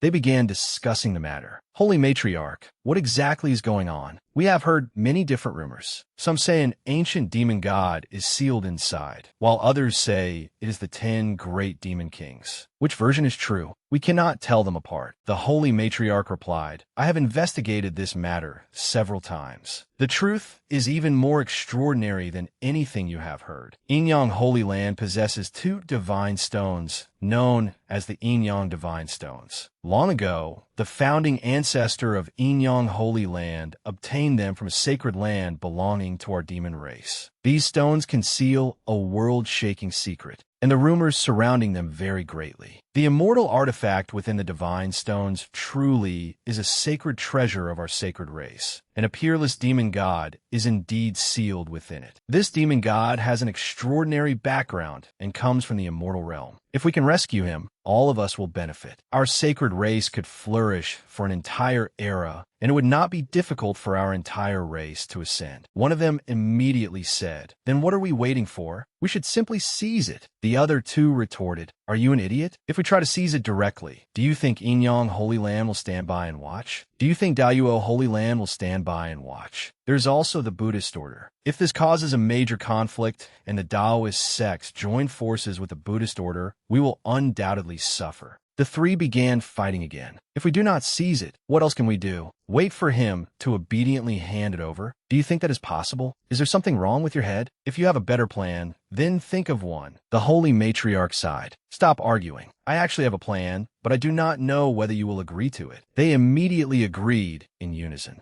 The holy matriarch continued, "I have an adopted daughter. She is a human beauty capable of toppling kingdoms, and her bearing is extraordinary. I intend to arrange for her to meet Lu Changsheng. No matter how exceptional a man may be, few can overcome the trial of beauty. Even our mighty Azure Emperor was reduced to nothing because of a woman. I will place her at Lu Changsheng's side and have her wait for an opportunity to act." The atmosphere fell silent. Afterward, one of them stammered, "But holy matriarch, I heard that Lu Changsheng possesses an extraordinary bearing and resembles an immortal descended to the mortal world. This plan may be good, but what if your adopted daughter genuinely falls in love with him? Our losses would be even greater, and we would become a laughingstock." The holy matriarch smiled. "Do not worry. That is impossible." One of them asked doubtfully, "How can you be so certain?" The holy matriarch declared firmly, "Because she has no emotions." They stared blankly. No emotions. At Inyang Holy Land, Changsheng was awakened by several people muttering drunkenly in their sleep. After a night of drinking, he woke with an unpleasant headache. Suddenly, someone knocked on the door. Liang poked his head inside and asked, "Eldest senior brother, am I disturbing your rest?" Changsheng replied, "Junior brother Li, there is no need for formalities. Just tell me what you need." Li Yang entered. "Yesterday, Master instructed me to ask when you plan to depart." Changsheng replied, "I intend to leave today." Liang carried the Holy Lord and the group of elders, who still wanted to continue drinking, outside. He did not forget to tell Changsheng. "Understood." "Oh, right, senior brother." At midnight, Master announced to the entire world that you are now the supreme elder protector of Inyang Holy Land. Once Master and the elders sober up, we will prepare everything for your departure. Changsheng said, "Thank you for your trouble. Is there anything I can do to help?" He thought to himself that there were still 8 holy lands left to visit, so the sooner he departed, the better. The cultivation world was dangerous, and the longer he wandered outside, the greater the threat to his life. It was always better to be cautious. He should return home as soon as possible. Qing Feng suddenly burst into the room with a letter stuck to his face. "Eldest senior brother, this seems to be a letter from senior sisters in." Changsheng opened the letter and read it. "Oh." Ziyun entered the Langya's secret realm, and it seems extremely dangerous. Senior sister is so powerful that she should be fine. Changsheng sighed. Ziyun's appearance, bearing, and figure were all impeccable. She was truly both beautiful and powerful. What man in the world would remain unmoved after attracting the attention of such an outstanding woman? Changxing's heart began beating faster, but then he sank into melancholy. Forget me. I am not worthy of Ziyun. She has been deceived. Truly wicked men always disguise themselves behind attractive appearances. I have the desire but not the courage, and I barely know even the simplest techniques. If I stayed by her side, people would only point fingers at her. Someone like me can barely protect himself. How could I dare dream of romance? Love beneath the flowers and moon means nothing. Even if I encounter a peerless beauty in this life, I am destined to remain alone. Changsheng turned to look out the window, his eyes glistening with tears. Qingfeng asked worriedly, "Eldest senior brother, are you all right?" Changsheng replied sadly, "I am fine. I am merely feeling a little overwhelmed." Qingfeng and Liang screamed inwardly as their hearts pounded and their legs trembled. "Stop radiating charm. This man is far too captivating. Who could endure this? I truly cannot take it anymore." Qingfeng suddenly turned to Liang and asked, "Where did you come from?" Liang replied, "I just arrived," right when he said he was feeling overwhelmed. He then said to Changsheng, "Eldest senior brother, the teleportation array is ready. We can depart on time." Changsheng turned around and replied, "Very well. Junior brother, please lead the way." On the Munyang platform, Changsheng and Qingfeng stood before the Holy Lord. Changsheng paid his respects. "Master, esteemed elders." Tears streamed down the Holy Lord's face as he held Changsheng's hand and instructed him, "Changsheng, the journey is long, so you must take good care of yourself. You must never allow yourself to go hungry, cold, or exhausted. If anyone causes trouble for you, tell your sect leader to seek justice on your behalf. Do you understand? Your master has prepared some medicinal pills and spirit stones for you. You must never allow yourself to suffer." The Holy Lord's small preparations consisted of several mountain-sized piles of bags. Changsheng bowed gratefully. "We were the visitors, so we should have prepared gifts for you. How could we allow you to spend so much on us? I am truly ashamed." The Holy Lord replied, "Do not say that. You are now the supreme elder of our Yinyang Holy Land. We are one family, and there is no need for formalities between family members. From now on, Yinyang Holy Land is your home."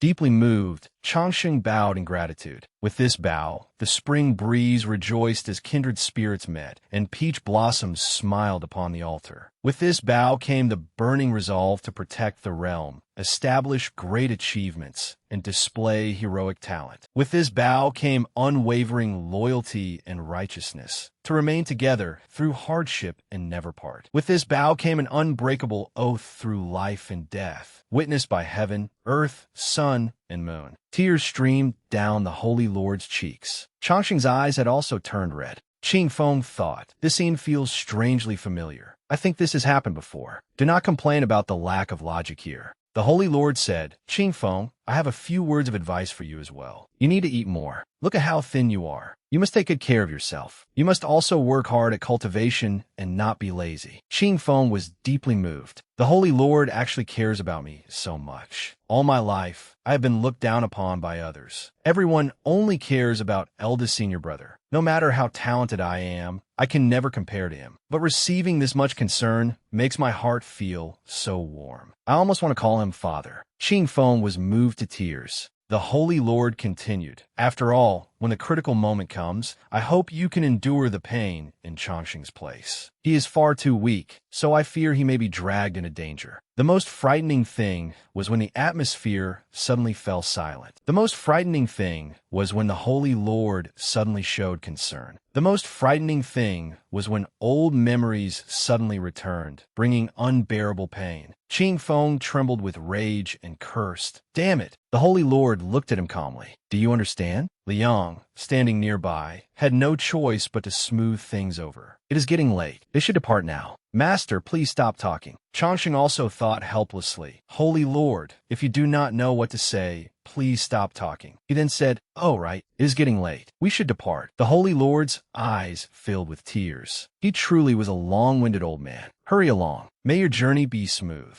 Changsheng respectfully said, "Thank you, Holy Lord and esteemed seniors, for your hospitality." Changsheng shall take his leave. The two enter the teleportation array as everyone respectfully saw them off. We respectfully bid farewell to the Supreme Elder. We respectfully bid farewell to the Supreme Elder. Suddenly, black clouds churn across the sky. A dark purple vortex appeared, and an enormous monstrous hand reached out from within it. The Holy Lord furiously raised the ancient Yin-Yang mirror and directed its light at the enormous hand. Such audacity! The entirety of Yin-Yang Holy Land shook violently. Everyone panicked. What is happening? Lightning bolts continued raining down. The Holy Lord suddenly exclaimed in horror, "This is bad. Something terrible is about to happen. Something terrible is about to happen." Liang anxiously asked the Holy Lord, "What happened?" The Holy Lord cursed furiously. "Damn it, the void has shattered." A collapse of the void would not normally be a major problem, but if someone happens to be traveling through a teleportation array at that exact moment, the consequences will be disastrous. If spatial teleportation is interrupted, the consequences are extremely serious. They will fall into the spatial void, and no one knows where they might emerge. I fear Changxing's chances of survival are slim. At the same time, a bolt of lightning streaked across the sky above Daluo Holy Land. Sect leader Qin Yun jolted awake, sensing that something had happened to Changxing. The Yin-Yang Holy Lord roared furiously, "Demon race, you deserve death." He then issued an order. "Pass down my command.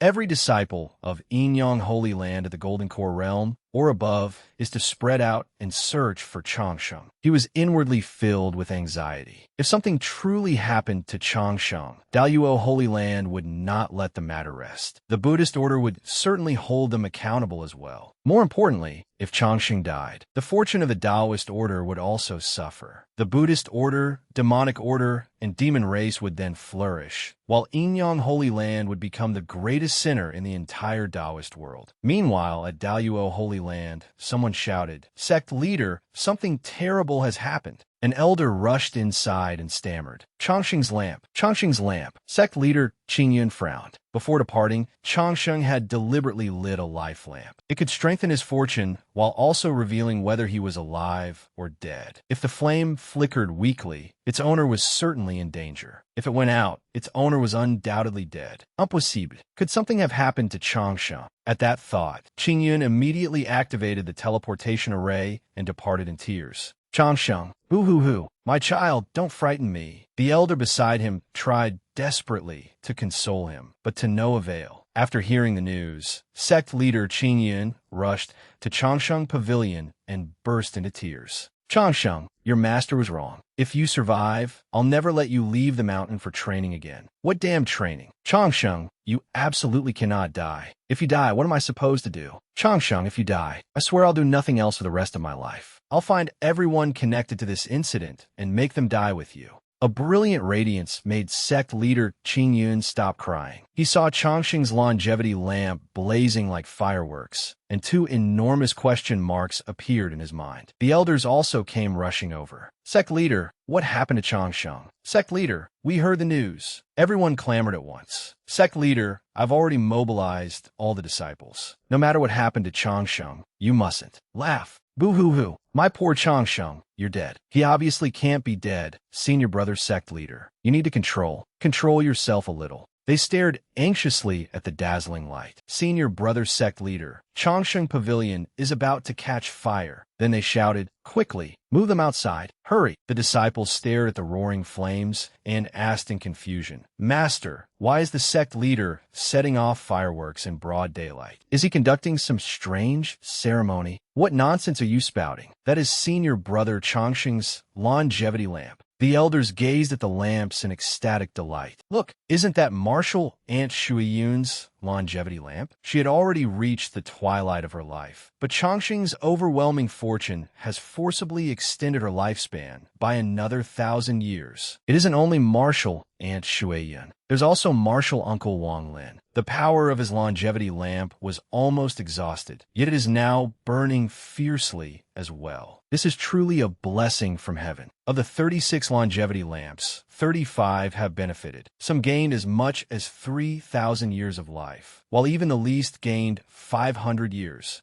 News of this flourishing prosperity spread throughout Daluo. It was truly wonderful news. An elder asked, "Senior brother sect leader, what exactly happened?" Sect leader Qingyun stroked his beard and replied, "I'm not entirely sure, but it certainly isn't anything bad." With that, he took out a communication device and tapped it several times. "It seems I should have a word with the Yinyang Holy Lord." Beep, beep, beep. Connecting to Yinyang Holy Land. At Yinyang Holy Land, the Yinyang mirror in Holy Lord Zhang's hand began to vibrate. He cursed angrily. "Who is looking for me at a time like this? How inconsiderate. I'm busy searching for Changsheng. What a nuisance." The connection was established, and the face of Daluo's sect leader appeared. "Hello, Holy Lord Jiang. I am Taoist Qingyun. May I ask what exactly happened to Changsheng?" Holy Lord Jiang immediately replied, "Holy Lord Qingyun, to tell you the truth, Changsheng's teleportation was disrupted by a demon race cultivator, shattering thousands of miles of the spatial void. Changsheng's whereabouts remain unknown. But rest assured, Holy Lord Qingyun, Changsheng is the supreme elder protector of our Yinyang Holy Land. We will definitely resolve this matter.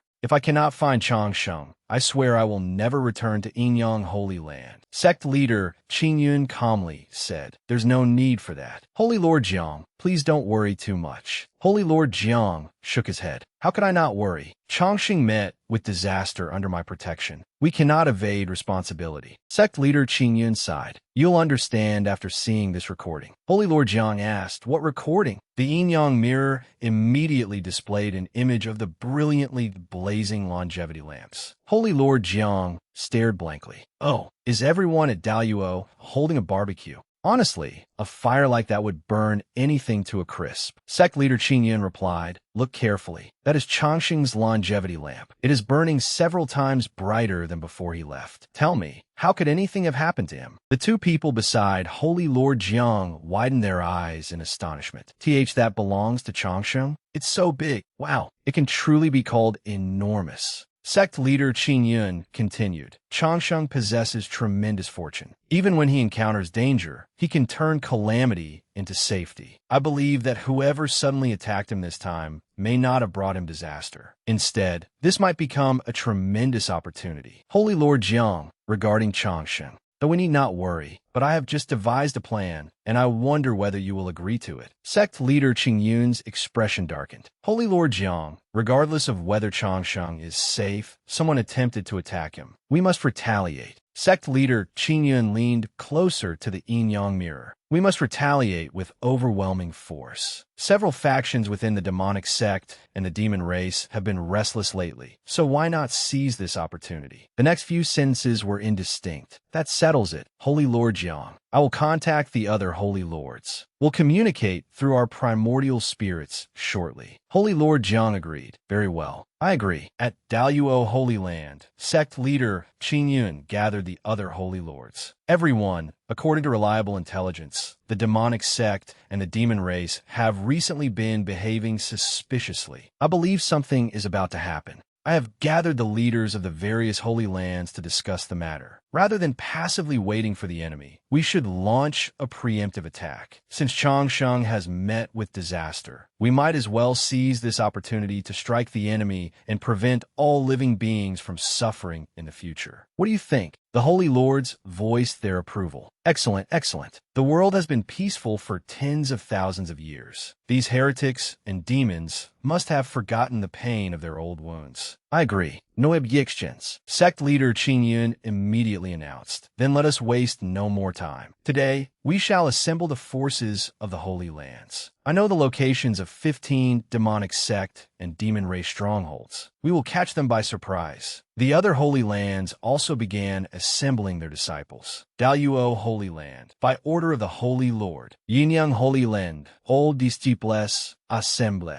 By order of the myriad beginning Holy Lord, all disciples assemble. By order of the purple azure Holy Lord, all disciples assemble. Disciples of Thunderclap Temple, assemble. By order of the Holy Lord, all disciples form ranks, slay demons, eradicate evil, and wash away this hatred with blood. Avenge the eldest senior brother of the Taoist orthodoxy. Follow me and attack. Sect leader Qingyun led them with an impassioned declaration. Today, while our Daluo Holy Land's eldest senior brother Lu Changsheng was traveling, the demonic sect and the demon race joined forces to shatter the spatial void. Our eldest senior brother Lu Changsheng's fate is now unknown. This enmity is irreconcilable. By order of the Holy Lord, all disciples form ranks. Follow me to slay demons, eradicate evil, and wash away this hatred with blood. The disciples roared, "Avenge eldest senior brother and the Taoist orthodoxy. We swear never to stop until every demon is eradicated. We swear to fight to the death and flatten the demon race." In eastern central continent, where 100,000 demons had gathered, several guards looked up in astonishment. "Hey, quickly look, what is that in the sky?" Surging streams of five-colored power poured down from the heavens and struck the ground. The guards panicked.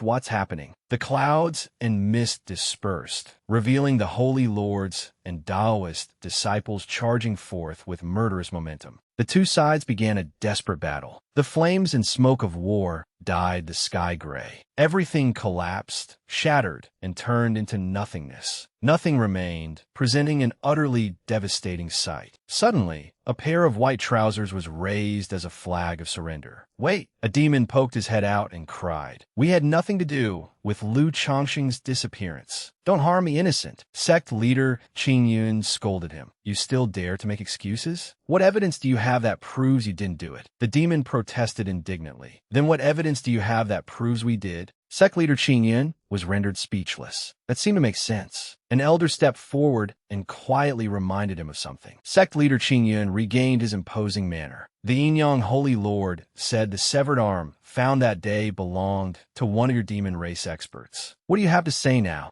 The demon angrily retorted, "It definitely wasn't done by our demon race. The demonic sect probably framed us." Sect leader Qing Yun flew into a rage. "I have no time to listen to your sophistry. Today, your demon race will repay this blood debt." The other demons raised their hands one after another. "Wait, you righteous cultivators are utterly shameless. You call yourselves honorable and upright, yet you launched a sneak attack and made our demon race's blood flow like rivers. How despicable! Do you possess even the slightest dignity of the righteous path?" Sect leader Qing Yun froze.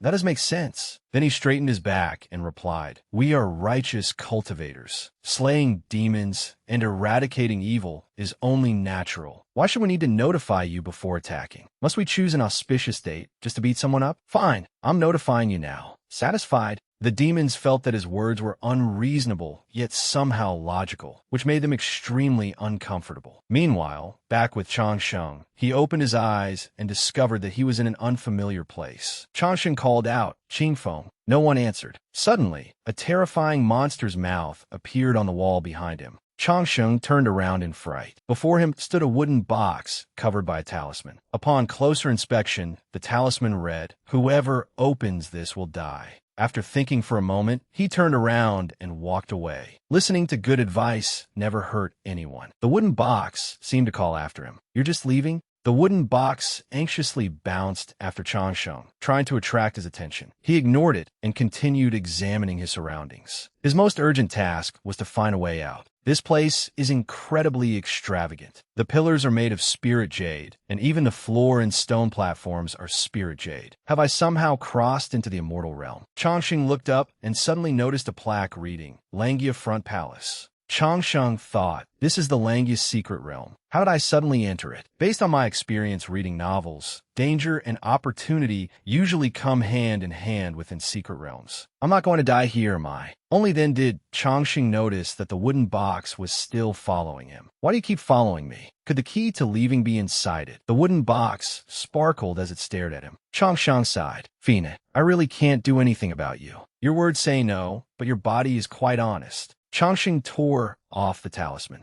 Why isn't anything happening? Was my guess wrong? This thing isn't going to explode, is it? The wooden box suddenly sprang open, making Changsheng scream in terror. "Mommy, I'm a good person. Don't kill me." A primordial spirit emerged from the box while firing confetti. "Congratulations. Congratulations, young man. You are excellent." Changsheng stared blankly. The primordial spirit asked, "Young man, you must be wondering who I am, correct?" He honestly replied, Not really. As though he had heard nothing, the other party continued. Your guess is correct. I am immortal Langya, and this is a remnant projection of my primordial spirit. Changsheng fell silent. I wasn't thinking anything, but fine, as long as you're happy. Immortal Langya smiled. Young man, you are quite impressive. The Langya world I created is fraught with danger, yet you managed to reach the final trial all by yourself. Changsheng was bewildered. Why did he suddenly start talking like someone in an old martial arts movie? Then he abruptly came to his senses. Wait, he asked. Senior, did you just say this is the final trial? Immortal Langya replied, indeed. You must have fought alone, overcome every obstacle, and arrived here covered in wounds.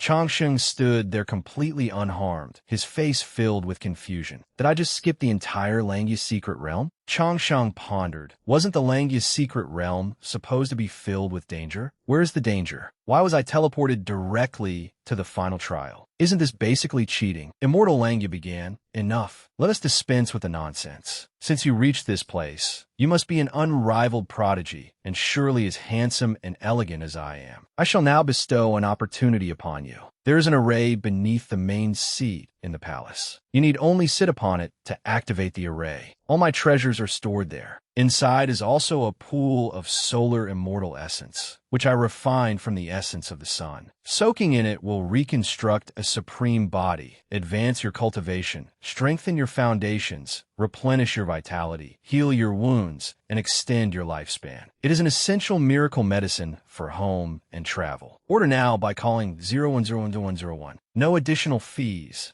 Changsheng exclaimed, impressive. He even included an advertisement. Immortal Langya continued rambling. Unfortunately, your cultivation must already be above the spirit transformation realm. This solar immortal essence is the greatest divine liquid under heaven. It replenishes vitality and strengthens one's foundations, but its effects are stronger on those with lower cultivation. Changsheng screamed inwardly, I'm not. I haven't. Don't make things up. Immortal Langya flew around as he explained, but do not even think about taking it away. The immortal essence will vanish the moment it comes into contact with the energy of the 5 elements. I had to use a supreme divine ability merely to seal that quantity of immortal essence. As for the other rare treasures in the palace, take whatever you wish. After saying that, he returned to the box. If fate permits, we shall meet again. Changsheng stared blankly.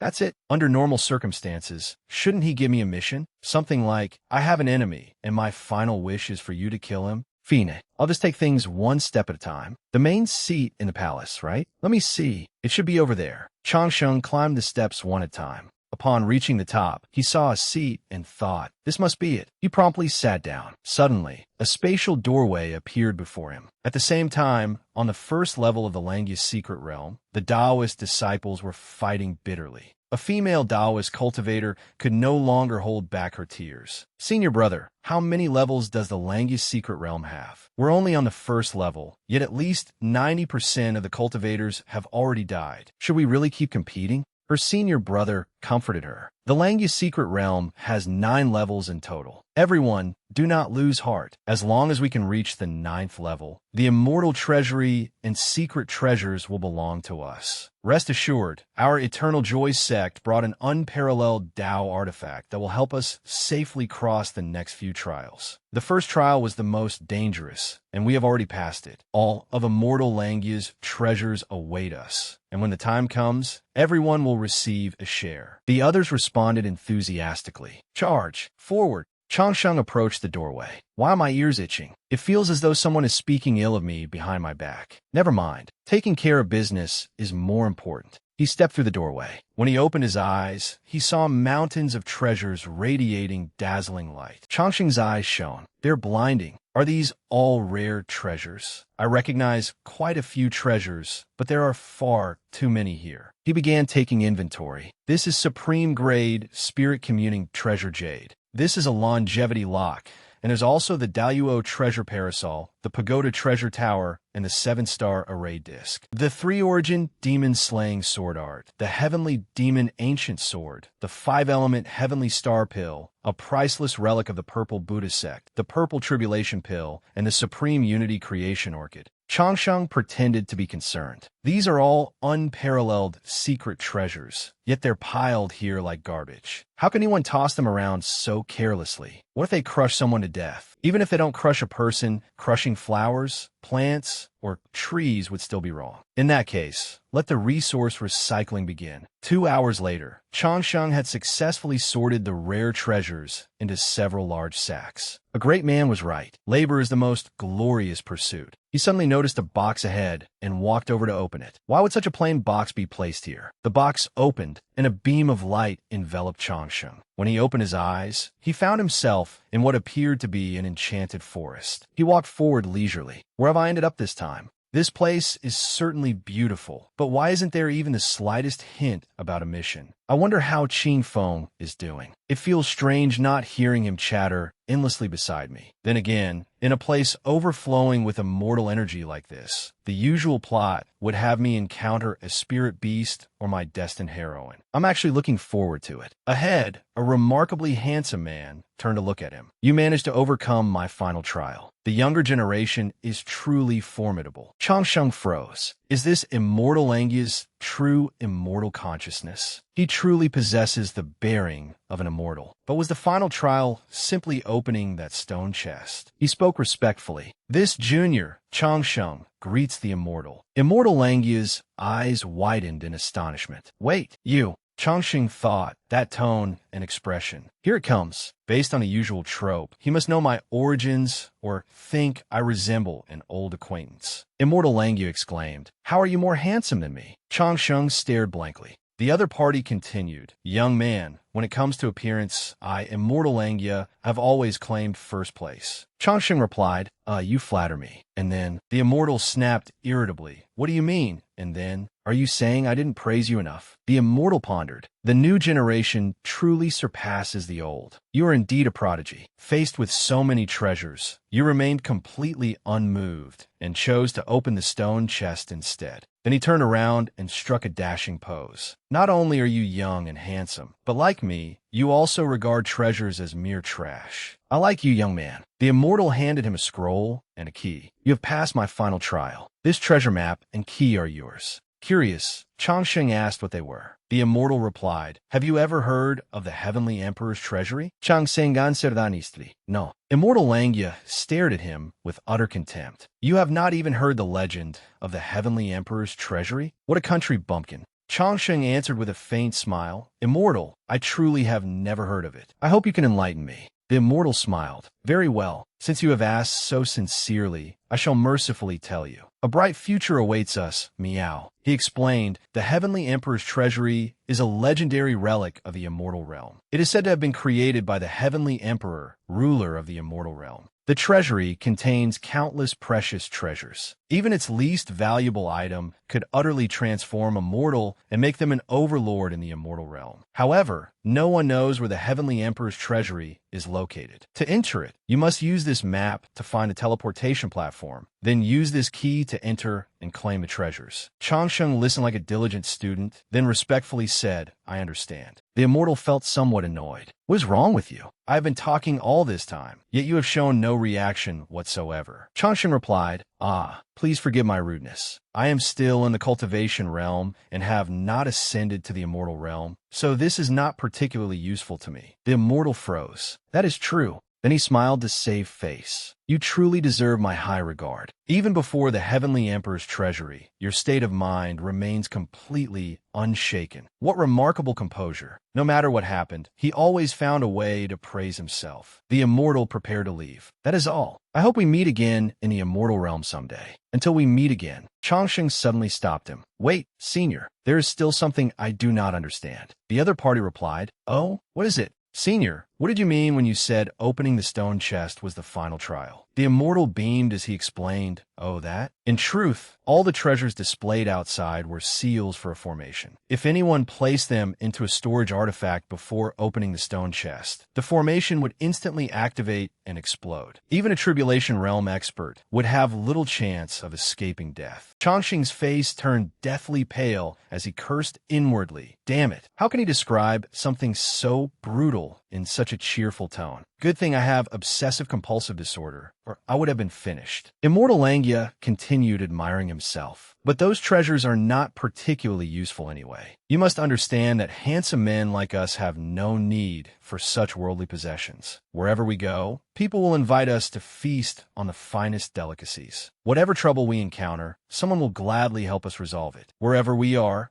always the center of attention. So what use are magical treasures? You do not seem like that sort of person either. Naturally, the solar immortal essence is countless times more valuable than those magical treasures and pills. Do not waste it, young man. The immortal prepare to leave. Young man, we shall meet again if fate allows. Changsheng stopped him once more. Wait, senior, there is still one more thing I do not understand. Immortal Langya gradually lost his patience. Clenching his fist, he forced a smile. Ask all your questions at once. I truly must leave now. Changsheng looked innocent. But senior, are you not merely a strand of your primordial spirit? Where exactly are you going? The immortal curled his lips. I still have other matters to attend to. Hurry up and ask. Changsheng cupped his hands. Senior, rumor has it that you attained immortality long ago. Why did you delay your ascension? The immortal replied that it is not really a secret. I had indeed attained immortality long before, but I delayed ascending because of my cultivation level at the time. If I ascended to the immortal realm, I would have to start over from the beginning. In our cultivation realm, we may be among the strongest beings, ruling our own domains and living freely. But after ascending to the immortal realm, where experts are as common as clouds, we would be nothing more than ants in their eyes. That was why I refused to ascend. In the end, I relinquished my mortal body and became a rogue immortal. Only after enduring more than 12 tribulations did I finally ascend. Changsheng suddenly understood. That is right. No matter how powerful you become in the cultivation realm, you must start again from nothing after ascending. If life goes badly, you might even end up serving tea and pouring water for others. Changsheng bowed. Thank you for your guidance. The immortal waved his hand. It was nothing. This time, I am truly leaving. Changsheng looked puzzled. Oh, but what if I ask you to wait a moment? Immortal Langya smiled, stepped forward, and seized him by the collar. Brat, are you deliberately refusing to take a hint? Changsheng hurriedly said, I mean it. I was merely thinking that I may never again meet someone with such extraordinary bearing as you. So I wanted to look a little longer and commit your magnificent appearance to memory. Immortal Langya floated on air from the flattery.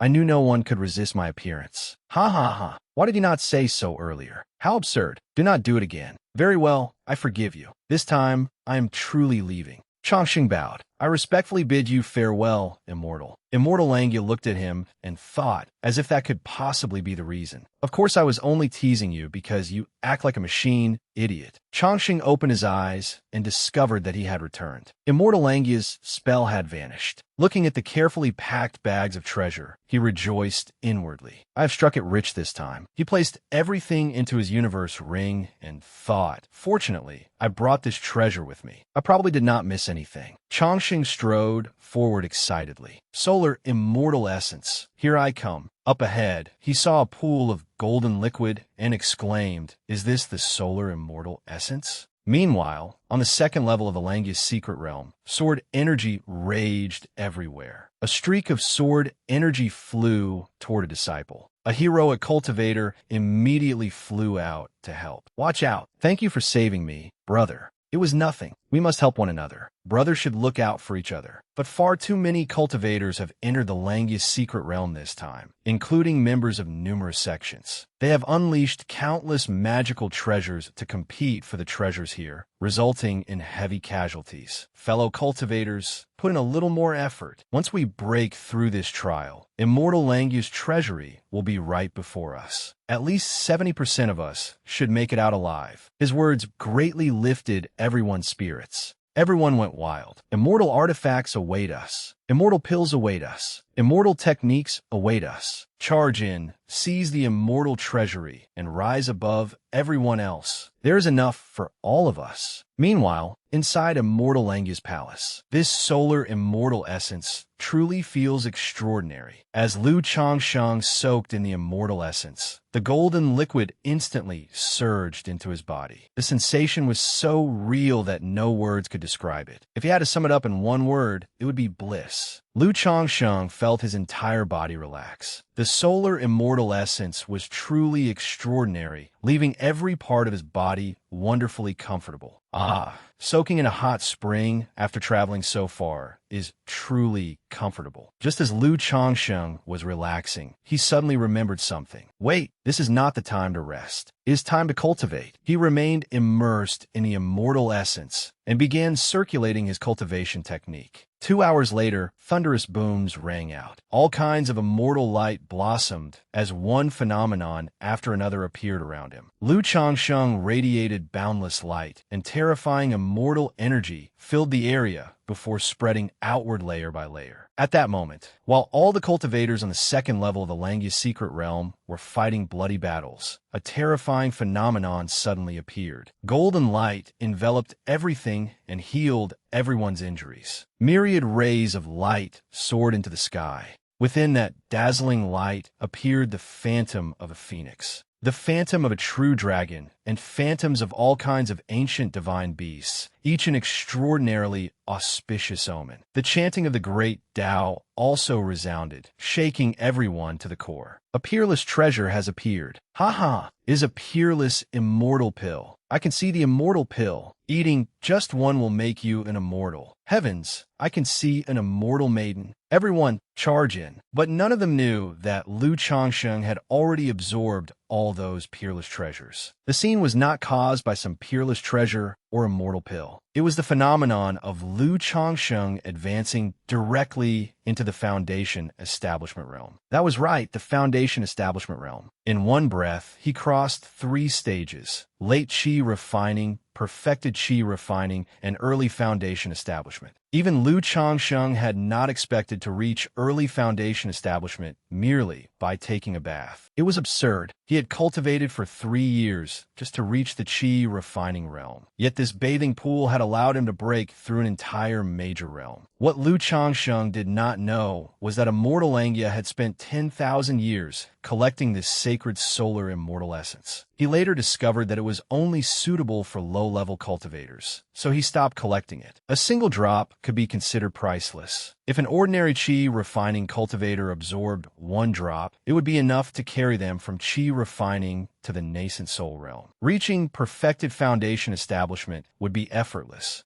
Yet Lu Changsheng had absorbed at least 50 kilograms of solar immortal essence and only reached early Foundation establishment. Even more amusingly, he was proud of himself. However, Immortal Langya could never have imagined that a mere Qi refining cultivator would reach the final trial. Meanwhile, as Lu Changsheng entered the Foundation establishment realm, terrifying 5-element spiritual energy poured into the spiritual sea inside his body. A 5-color jade pendant appeared within it, surrounded by yin and yang energy. This was the foundation of the great Tao, the 5 elements yin-yang Tao foundation, representing an exceptionally profound and flawless foundation. Since ancient times, almost no cultivator had been capable of condensing a great Tao foundation, much less one with perfected 5 elements and immensely powerful yin and yang energies. Yet, Lu Changsheng remained completely unaware of this terrifying achievement. Forget it. That is not important. There's still a bathing pool waiting for me. Hee, my darling, here I come. After 1 day, Lu Changsheng smoothly reached middle foundation establishment. After 5 days, he smoothly reached late foundation establishment. After 10 days, Lu Changsheng smoothly reached perfected foundation establishment. After half a month, another terrifying phenomenon finally appeared. The enormous 5 elements yin-yang Tao foundation resembled a millstone, and now a green lotus emerged from it. That was right, a green lotus appeared. In theory, foundation establishment should be followed by the core formation realm, during which a cultivator condensed a true core. However, Lu Changsheng did not condense a true core. Instead, he condensed a green lotus. The green lotus swayed as strands of great Tao energy circled it within his spiritual sea, making it appear utterly extraordinary. Behind Lu Changsheng, the phenomenon of a heaven-shrouding green lotus also appeared. Another phenomenon appeared throughout the Langi's secret realm. Countless cultivators saw the phantom of a great Tao green lotus deep within the realm. There is no mistaking it. That is the great Tao green lotus. Heavens! Immortal Langi's treasury contains the legendary Great Tao Green Lotus. If we swallow this Great Tao Green Lotus, we can all ascend together. Brothers, charge! 1 month later, Lu Chongqing's refinement and absorption speed had multiplied. As the Great Tao Green Lotus grew, increasingly distinct, Lu Chongqing's cultivation naturally reached perfected core formation. He was very curious about what would happen when he reached the Golden Core realm. This solar immortal essence truly is extraordinary. It instantly raised me through 10 stages. By now, Lu Chongqing had absorbed the entire pool of solar immortal essence, leaving only one final drop. I cannot waste the final drop either. At last, Lu Chongqing completely absorbed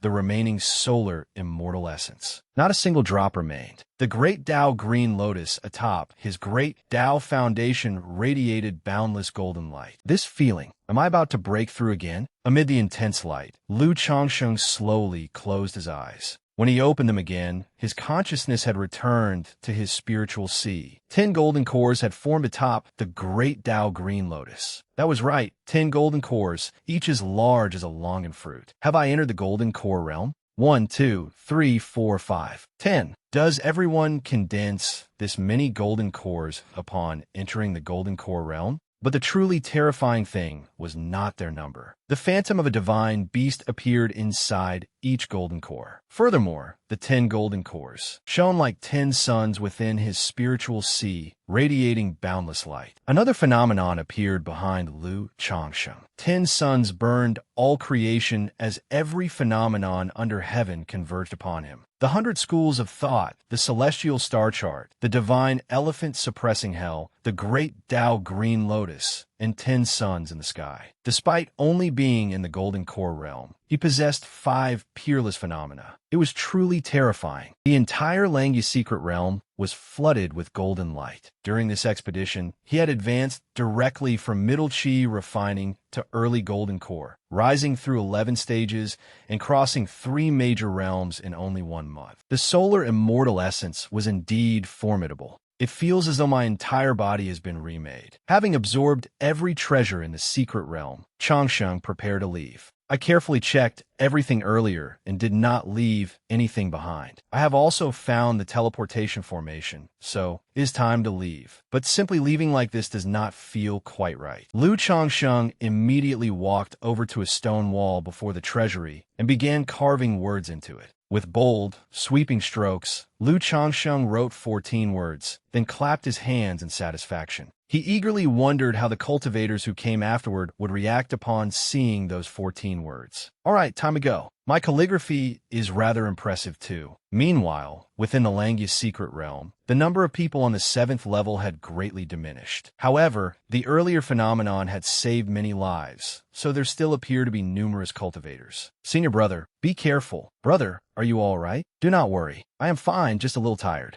Senior brother, everyone has already reached the 7th level. Just put in a little more effort. After 2 more levels, we will surely obtain the treasures of the Langi's secret realm. Everyone keep going. A bright tomorrow awaits us. He well said. The scene shifted to Qing province in southern central continent. A group of people walked along while talking. Senior brother, how much farther do we have to go? We will arrive in a few days. It is not far. Senior brother, look, there seems to be someone ahead. Happen to be anyone here? Everyone, be careful. The 4 quickly spotted Lu Chongqing and immediately became vigilant. As the 4 gradually drew closer, they caught sight of Lu Chongqing and instantly froze. The 4 stopped a short distance away, their eyes filled with astonishment, as though their souls had left their bodies. Wow, he is so handsome. Now a Golden Core cultivator, Lu Chongqing smiled and asked to him, "Excuse me, everyone, but where is this place? Which way is the Purple Azure Holy Land?" After a moment, the 4 regained their senses and immediately looked alarmed. They hurriedly bowed at the same time. "Ah, please forgive our rudeness. We juniors greet you, senior. There is no need for such formality. Young friends, may I ask where this is and in which direction the Purple Azure Holy Land lies?" "Senior, this is Qing province, located at the southernmost edge of Central Continent. The Purple Azure Holy Land you mentioned is tens of millions of miles from here. We do not know its precise location, only its general direction. What? How'd I end up in Qing province? It is not merely tens of millions of miles away, but hundreds of millions. There is no way I can reach the Purple Azure Holy Land on time. All right, now that you mentioned Qing province, I recall that there's a Holy Land here as well. Do any of you know which Holy Land is located in Qing province? Senior, Qing province indeed has a Holy Land. It is called the Shu Sect Holy Land, and it is 3,000 miles from here. That is excellent. Senior, would you like to travel with us? We happen to be heading to the Shu Sect Holy Land as well, so we can show you the way. Since you have offered, I shall trouble you to guide me. I was just worrying about not knowing the way. As expected, handsome people are blessed with good luck. The other party invited Lu Changsheng to walk ahead. Lu Changsheng gently shook his head. Let's walk together. There is no need for courtesy. Just continue straight ahead. Everyone fell silent, and no one said a word. Why is it so quiet? This is unbearably awkward. Thus, 2 hours later, Lu Changsheng broke the silence. Come to think of it, I still do not know who you are. May I ask where you all come from? That was careless of me. I am Li Lingyun, a disciple of the Green Mountain Sword Sect. I am heading to the Shu Sect Sacred City to attend the Shu Sect Holy Land's Disciple Recruitment Ceremony, which is held once every 15 years. I am Zhang Yun, also a disciple of the Green Mountain Sword Sect. I am accompanying Senior Brother to the Shu Sect Sacred City to attend the Disciple Recruitment Ceremony. I am Chun Xinyun, a junior disciple of the Green Mountain Sword Sect. I am also accompanying Senior Brother to the Shu Sect Sacred City, but I am not attending the Disciple Recruitment Ceremony. I am merely going to watch the excitement. I am Zhou Xiaoyan, also a disciple of the Green Mountain Sword Sect. I am going there to watch as well. All four introduced themselves. They came from the same sword sect and were heading to the Shu Sect Sacred City for the Shu Sect Holy Land's Disciple Recruitment Ceremony. Lu Changsheng asked curiously, "Why are the two of you only going to watch?" Senior, our aptitudes are poor. Even if we took the assessment, we could never pass. That is why we are only going to observe and learn from the experience, then judge whether we might have a chance of passing in the future. Senior, may I ask your honored name? Why are you going to the Shu Sect Holy Land? Junior sister, do not be rude. Li Lingyun scolded her. He then turned to Lu Changsheng and hurriedly said with respect, "Senior, please do not blame my junior sister. She is young and has never left the mountain before. She offended you just now, so I hope you can forgive her." Li Lingyun was clearly experienced in dealing with people, which was why he acted so cautiously. Lu Changsheng folded his arms and smiled faintly. "It is fine. There is no problem." After saying that, Lu Changsheng looked at Zhou Xiaoyan and replied, "My name is Lu Wansheng, and I come from the province. I enjoy traveling the world, so I am merely visiting the Shu Sect Holy Land to see the sights. Let's talk as we walk." To reach the Shu Sect Holy Land, one first had to pass through the Shu Sect Sacred City. Each of the 10 great holy lands had built its own sacred city outside its mountain gates. Among the righteous factions, the Shu Sect Holy Land was the greatest sword cultivation sect in the world. Its disciples practiced sword techniques and entered the Tao through the sword. Most of the cultivators here were in the Foundation establishment realm. Core formation and golden core cultivators were rarely seen, and those who did appear were usually no longer young. Lu Changsheng was somewhat astonished. Despite the immense width of the main road, people packed it like a surging river. There appeared to be hundreds of thousands of young cultivators. Could all of them be here to attend the Shu Sect Holy Land's Disciple Recruitment Ceremony? So many people have come. Senior, this is not considered many. There are still 7 days before the Disciple Recruitment Ceremony. By then, the sacred city will probably be even more crowded. In the past, hundreds of thousands of sword cultivators took part in the Shu Sect Holy Land selection, but fewer than 1,000 were admitted. Hundreds of thousands of sword cultivators, yet fewer than 1,000 were accepted. Lu Changsheng sighed. Is it really that strict? What does the Shu Sect Holy Land primarily test? They mainly test age, talent, and comprehension of swordsmanship. Finally, candidates must also receive Sword Mountain's acknowledgement. Sword Mountain's acknowledgement? Lu Changsheng understood the requirements concerning age and aptitude. The age requirement simply meant that candidates could not be older than a certain limit. After all, if someone was too old, their background might be unclear, and they might also upset the balance. The swordsmanship comprehension test was also simple. If someone lacked exceptional insight or talent in the sword Dao, the Shu sect Holy Land naturally would not want them. However, Lu Changsheng still did not understand Sword Mountain's acknowledgement. The other man explained, "Senior, it is like this. There's a sword mountain within the Shu sect, and countless flying swords are kept inside it. It is said that even peerless immortal swords can be found there. One only needs to stand at the foot of Sword Mountain and swear an oath expressing one's determination to pursue the Sword Dao. If one can make a spiritual sword within Sword Mountain resonate, one has received its acknowledgement and may enter the Shu sect's Sword Mountain as a disciple. But if one receives no acknowledgement, one fails. Usually, 30% of candidates fail the first stage, while 80% fail the second. The third stage is the cruelest, with only one person in 1,000 succeeding. Last time, I failed during Sword Mountain's acknowledgement round. If I am not acknowledged this time either, I will have failed the Shu sect Holy Land's assessment again." Lu Changsheng nodded slightly. Suddenly, something occurred to him. Although he had obtained many enchanted treasures, he realized that he still did not have a suitable flying sword. Why not give it a try? He wondered whether Sword Mountain would acknowledge him. Surely being handsome and lucky would earn him extra points. That settled it. He would see whether he could collect all the Shu sect Holy Land's peerless immortal swords. "Senior, is there anything else you would like to ask?" "Oh no, I was merely thinking about something." 3 days later,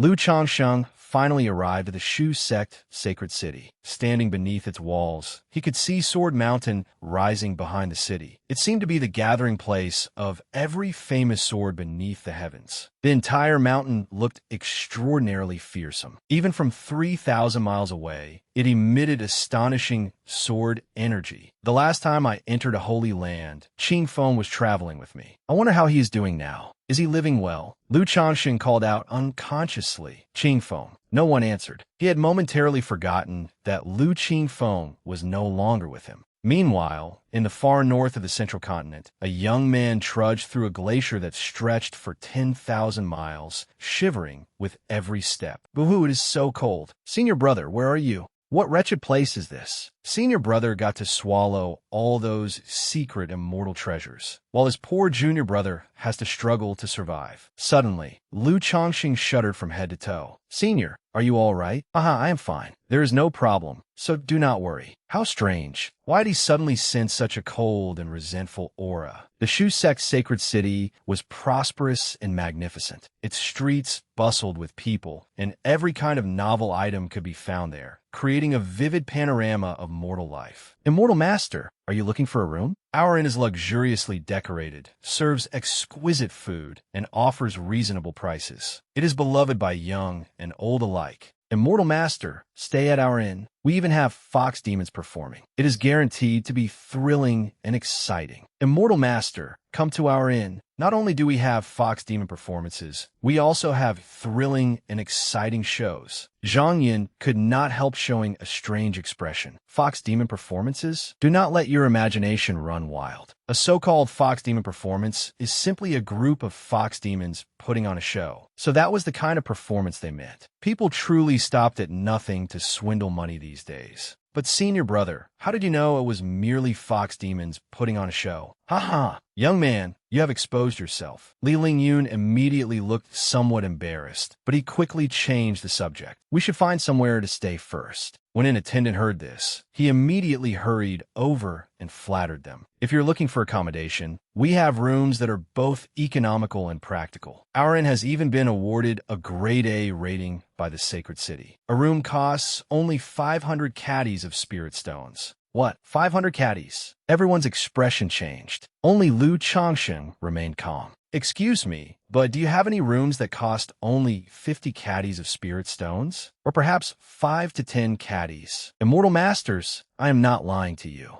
On an ordinary day, you might still find 1 or 2 rooms at that price. But the disciple recruitment ceremony is approaching, and every inn is fully booked. 500 caddies of spirit stones for 1 room is already the cheapest price." Did he think they were children he could bully? "How much are the rooms at your establishment?" "Immortal Master, would you like to reserve one? Our establishment is exceptionally lavish and luxurious. For only 3,000 caddies of spirit stones, you can enjoy our finest service." "Wait, did you say 3,000 caddies of spirit stones? Did you not just say it would only cost 500? Good heavens, your prices rise faster than the stories claim. Do you think I am an idiot? Immortal Master, your bearing is truly extraordinary. To tell you the truth, I have waited here for a long time and met every kind of person, but this is the first time I have encountered someone like you. You truly resemble an immortal descended to the mortal world. How could someone like you stay at an ordinary inn? If you're going to stay somewhere, it must be somewhere worthy of you. Damn it, after being praised like that, how could he refuse? Senior, why do we not find somewhere else to stay? We will take our leave. Li Lingyun could not allow Lu Changsheng to stay with them at an ordinary inn. It was better to speak up now and spare Lu Changsheng any embarrassment. He was truly skilled at handling social situations. However, Lu Changsheng waved his sleeve. Our meeting was brought about by fate. The fact that we encountered one another is already precious. Lu Changsheng smiled faintly, then asked, which establishment is the finest in the sacred city? Everyone was slightly surprised. He had just acquired a pile of treasures and already wanted to put them to use. The finest places are naturally the Shu Sect Book Pavilion, Mountain Delicacies Tower, and Heavenly Heart Pavilion. However, the Shu Sect Book Pavilion has strict requirements. Only those with close ties to cultivators from the Shu Sect Holy Land may stay there. If you wish to enjoy fine food, choose Mountain Delicacies Tower. But if you're in the mood for refined entertainment, you may visit the Seven Graces Pavilion. Peerless beauties perform there every day, and the scenery is delightful. Personally, I recommend the Seven Graces Pavilion. Lu Changsheng nodded slightly and said, then let us go to the Seven Graces Pavilion. Who did not enjoy looking at beautiful women? If he did not enter hell, who would? He would simply treat it as experiencing the many facets of mortal life. However, Li Lingyun's expression changed. Senior, there's no need to do that. We truly cannot afford such a luxurious place. Please do not be so courteous. He had visited the sacred city once before. Although he had never stayed at the Seven Graces Pavilion, he had heard of it. It was one of the 3 greatest establishments near the Shu Sect Holy Land and was indeed extremely luxurious. But it was also terribly expensive. It cost 5,000 caddies of spirit stones per person, and that only covered 5 days. 5,000 caddies of spirit stones. Their entire sect earned less than 1,000 caddies a year. How could they possibly accept such a price? Lu Changsheng waved his sleeve. You told me many things along the way, and I have not yet thanked you for guiding me. What does the cost of one establishment matter? There is no need to be so polite. Senior, this is truly embarrassing. In that case, we juniors thank you. The attendant said, Immortal Masters, please follow me. Suddenly, Lu Changsheng remembered that all his spirit stones were with Qingfeng. There was no need to panic. He had acquired many heavenly treasures after leaving the secret realm. They should sell for quite a sum. Right, take me to a pawn shop first. Of course, no problem. The attendant said nothing more. He led Lu Changsheng directly into a splendid, gold-adorned pawn shop. Listen carefully. No matter what you see, you must remain calm. If you lose your composure, you will not be able to negotiate properly. Understood, boss. If something is worth 50, offer 25. If it is worth 20, offer 10. We must do our best to maximize our profit. A voice came from outside. Boss, an honored customer has arrived. What sort of honored customer requires me to receive him personally? Our shop is honest and fair, and our prices are extremely reasonable. Oh, honored customer, I sincerely apologize for not welcoming you sooner. I'm here to pawn some items. Could you release my hand? Ah, of course. Please come this way, honored customer. Wait a moment while I look through my things. Lu Changsheng was quite straightforward. He took out several enchanted treasures and pieces of spirit jade that Daluo Holy Land had prepared for him. After all, now that he possessed an immortal treasury, the treasures Daluo Holy Land had given him were hardly worth mentioning. Li Lingyun was also astonished. These are high-grade treasures. Good heavens, that is 9 mysteries jade. That is a 5 elements treasure. Good heavens, is that not a golden spirit pill? The 4 Green Mountain Sword Sect disciples stood inside the pawn shop, repeatedly stunned as Lu Changsheng casually took out several items. Was he truly going to toss out treasures like these so casually? The shopkeeper smiled brightly. Immortal Master, these items are worth 1 million spirit stones in total. Here is the currency. Please accept it. This is also our shop's honored customer card. With this card, you will receive a 20% discount. Thank you, boss. Did you not just say we had to remain calm and bargain down the price? Xiaoming, why are you suddenly spouting such nonsense? Yes, boss. Honored customer, please visit us often. We will certainly offer you our best prices. Before long, they arrived at the Seven Graces Pavilion. This was the Seven Graces Pavilion, indeed worthy of being one of the three greatest establishments near the Shu sect Holy Land. Its towering pavilions were magnificent, with interlocking brackets and rosy clouds curling around them. The entire place looked majestic and splendid, displaying the beauty of classical architecture. Moreover, these were no ordinary buildings. They were enchanted artifacts, and every part had been crafted by artifact refiners. 2 rows of women in red stood at the Seven Graces Pavilion's entrance. Their expressions were respectful, and their radiant smiles made visitors feel as though they were bathing in a warm spring breeze. So this is the Seven Graces Pavilion. It truly is luxurious and worthy of its reputation. Lu Changsheng casually took out a banknote worth 1,000 caddies of spirit stones. Thank you for guiding us. The attendant froze. He had not expected Lu Changsheng to be so generous as to give him such an enormous tip. He repeatedly bowed in gratitude. Thank you, Immortal Master. Thank you, Immortal Master. It is nothing. How could his guidance possibly have been worth 1,000 caddies of spirit stones? Only now did Lu Changsheng realize it. His heart was bleeding. A woman immediately stepped forward. Welcome to the Seven Graces Pavilion. My name is Li Yinru. Is this your first visit, young master? She was indeed beautiful. In truth, there were hardly any truly ugly people in the cultivation world. Although it was said that the years spared no one, how could a cultivator have poor skin? They did not need cosmetics to enhance their appearance. However, people in the cultivation world valued more than looks. The crucial factor was bearing. Yes, bearing.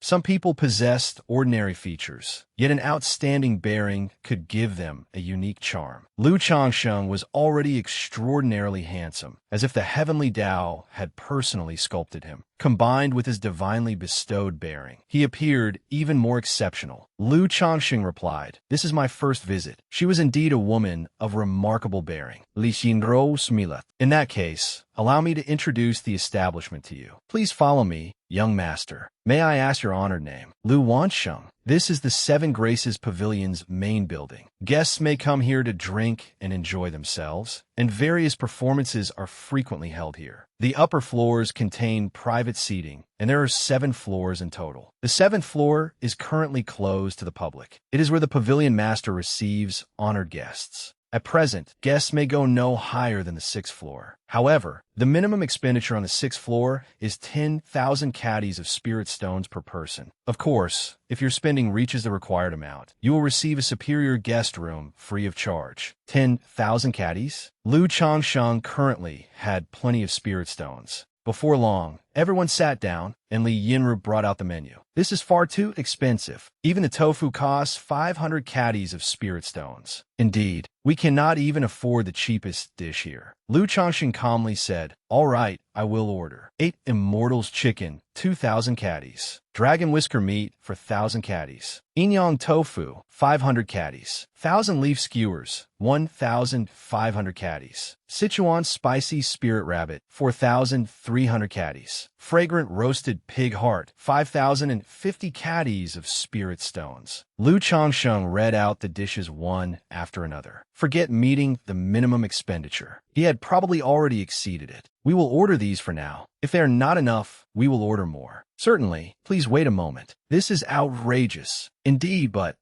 his ability to spend money is truly captivating." Before long, the delicacies were served. Lu Changsheng did not stand on ceremony and immediately began savoring the rare dishes. They had to admit that the food was truly delicious. Zhou Xiaoyan could not help saying, "This single bite of meat is probably worth our sect's entire income for a year." "Indeed. Do not be polite. Just eat. Have whatever you want." "All right." Lu Changsheng smiled. Although he enjoyed fine food, he would not eat too much. A small taste of each dish was enough for him. Li Lingyun suddenly seemed to realize something. "Understand now. This must be the latest trend, the lavish and uninhibited style. One joins in the excitement while maintaining inner tranquility amid the chaos." Sometime later, Lu Changsheng had eaten until his stomach was completely full. This high-class restaurant was truly extraordinary. Li Lingyun and the others admired him immensely. Even after eating his fill, he still maintained such elegant composure. Their admiration for him increased 100-fold. At that moment, Li Yinru approached in a slight hurry. Looking at Lu Changsheng, she said, "My apologies for disturbing you. The Shu sect Holy Sun is currently teaching the Sword Dao at the martial training grounds. Would you young masters be interested in watching?" Lu Changsheng remained quite calm. But Li Lingyun and the others looked astonished. He asked in surprise, "Miss Yinru, what did you just say?" "The Shu sect Holy Sun has come to the martial training grounds to expound upon the Tao." Li Yinru replied tactfully, "That is correct. Even more people have come for this disciple recruitment ceremony than last time. Concerned for all cultivators beneath the heavens, the Shu sect Holy Sun has gone to the martial training grounds to discuss the supreme Sword Dao. I assume that you young masters have come to attend the Shu sect's disciple recruitment ceremony. If you listen to his teachings, they may prove helpful to you."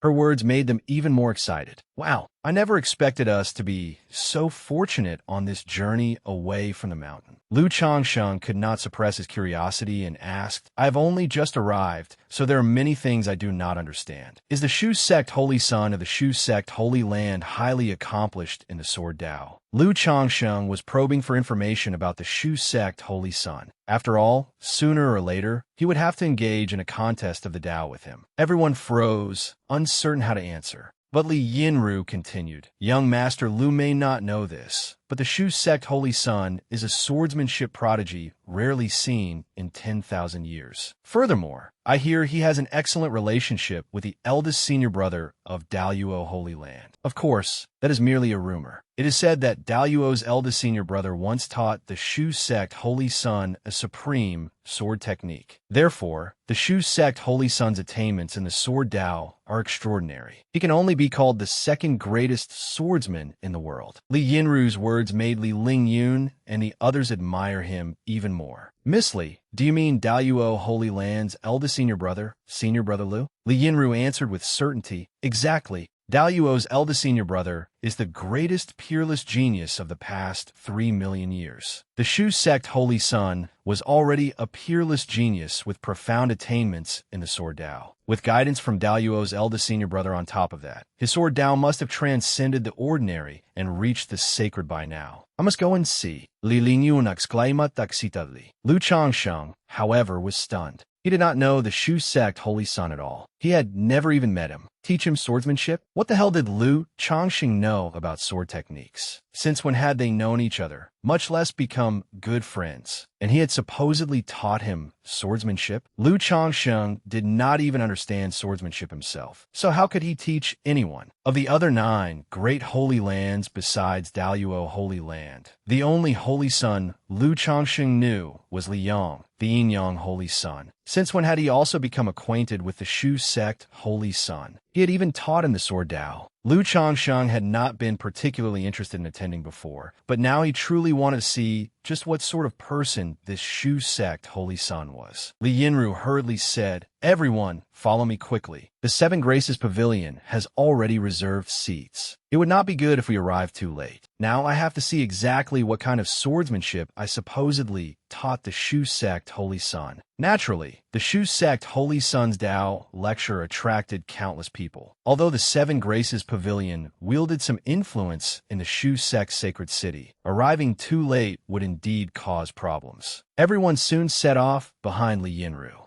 At that moment, the martial training grounds of Shu sect Holy Land were already packed with people. After all, countless cultivators had come to attend the Shu sect Holy Land's disciple recruitment ceremony. Would it not be wonderful if they could also hear the Shu sect Holy Sun lecture on the Sword Dao? The 7 Graces Pavilion truly lived up to its reputation. Despite the surging sea of people, it had still secured seats in the front row. Lu Changsheng's appearance attracted the attention of many people, especially the women. Once they saw him, none of them could look away, and they began wondering about his identity and origins. Where did that man come from? His bearing is extraordinary. I do not know who he is, but he is certainly no ordinary person. Look, the young woman leading them is from the 7 Graces Pavilion. At that moment, terrifying sword energy filled the sky like roaring thunder. its echoes reverberating for thousands of miles. Everyone became extremely excited. What powerful sword energy! It must be the Holy Sun. Even Lu Changsheng could not help marveling. The man had yet to arrive, but his sword energy was already here. He was truly powerful. Hundreds of streams of sword energy then swept across the air as a figure slowly descended upon the martial training grounds.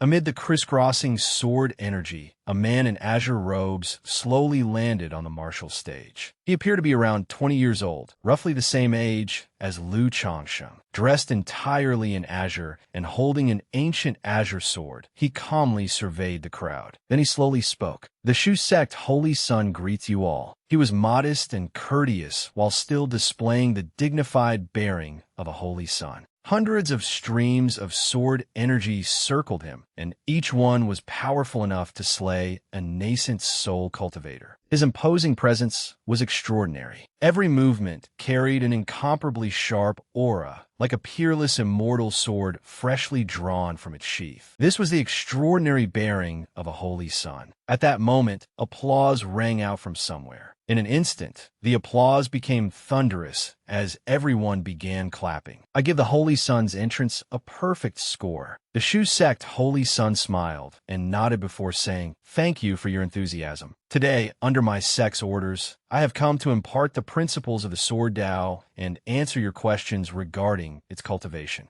Before that, however, I would like to borrow a saying from my close friend, Lu Changsheng, as my opening words." Hearing this, Lu Changsheng was utterly bewildered. "Brother, if you have something to say, just say it. Why are you quoting me instead of using your own words? I am begging you. The road ahead is long and arduous. I shall search high and low. Although the path of the Sword Tao is solitary and lonely, and its destination may seem distant and obscure, we must continue searching until we attain the Tao," the Shu sect Holy Sun declared solemnly. Li Lingyun and the others craned their necks and listened intently. Had Lu Changsheng not been Lu Changsheng himself, he might almost have believed it. What complete nonsense! Had he ever said such a thing? What a surprise! Afterward, the Shu sect Holy Sun stopped wasting words and began explaining the Sword Tao. An hour later, the lecture ended. There is still some time left, so I can answer a few of your questions. He spoke sincerely, and everyone listened attentively. Lu Changsheng alone was different. It was not that he looked down on the other man. He simply could not understand him. He sat there in a daze. Since he had never cultivated the Sword Tao, he could not understand many of the specialized terms. What? It is over already? What did I even hear? After all that, I still learned nothing. If you cannot understand something, it simply passes you by. I have no idea what any of that was. Someone immediately took the lead in asking, "Holy Sun, how exactly can one make the spirit swords on Sword Mountain resonate?" The question aroused everyone's curiosity. Shu sect Holy Land's disciple recruitment ceremony was held only once every 15 years, and countless sword cultivators from throughout the central continent came to attempt it. The first two trials were manageable, but the final trial was exceptionally difficult to pass. Naturally, it had become an inner demon for countless people. There were innumerable candidates, just like Li Lingyun.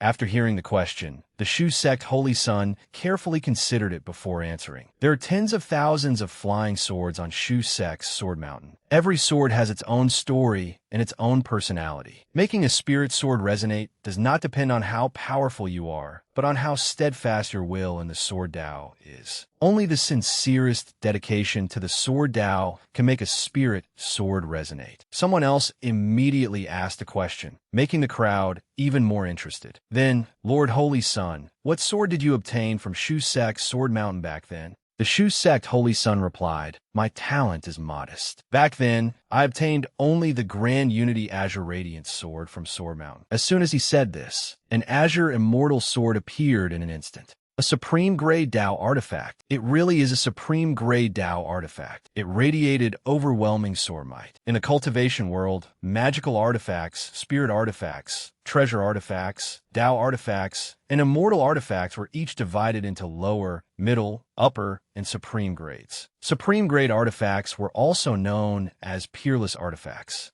This Grand Unity Azure Radiance sword was a supreme grade Tao artifact. Sometimes, a supreme-grade Dao artifact was even better than a lower-grade immortal artifact. Once a supreme-grade Dao artifact underwent a transformation, it could evolve into an upper-grade immortal artifact. By contrast, it was nearly impossible for a lower-grade immortal artifact to transform into a middle-grade immortal artifact. A supreme-grade Dao artifact. Countless people looked envious. Lu Changsheng also pretended to understand. He had at least learned this much. Once the supreme-grade Dao artifact appeared, the Shu sect Holy Sun's Grand Unity Azure Radiance sword filled countless people with jealousy. Such a treasure was truly difficult to obtain. Wow, a supreme-grade Dao artifact. This really is the legendary supreme-grade Dao artifact. This is my first time seeing one. In truth, most cultivators obtained only magical artifacts by the time Sword Mountain closed. As for treasure artifacts, even a single one emerging during each recruitment ceremony was already considered impressive. Yet anyone who managed to obtain a treasure artifact before Sword Mountain closed would possess tremendous potential. Someone continued asking, "Holy Sun, are there truly peerless immortal swords on Sword Mountain?" Why are you asking? Do you think you can obtain one? Can I not simply be curious? Asking will not kill anyone. The Shu sect Holy Sun frowned before giving a definite answer. There are indeed peerless immortal swords on Shu sect's Sword Mountain. I have heard that there are 10 in total, but it would be inappropriate for me to reveal anything more. His answer sent countless people into a frenzy of excitement. There really are peerless immortal swords. I want to see one. If I could behold a peerless immortal sword even once, I would have no regrets in this life. At that moment, someone else asked, "Lord Holy Sun, you're always mentioning Daluo's eldest senior brother. What exactly is so extraordinary about him?"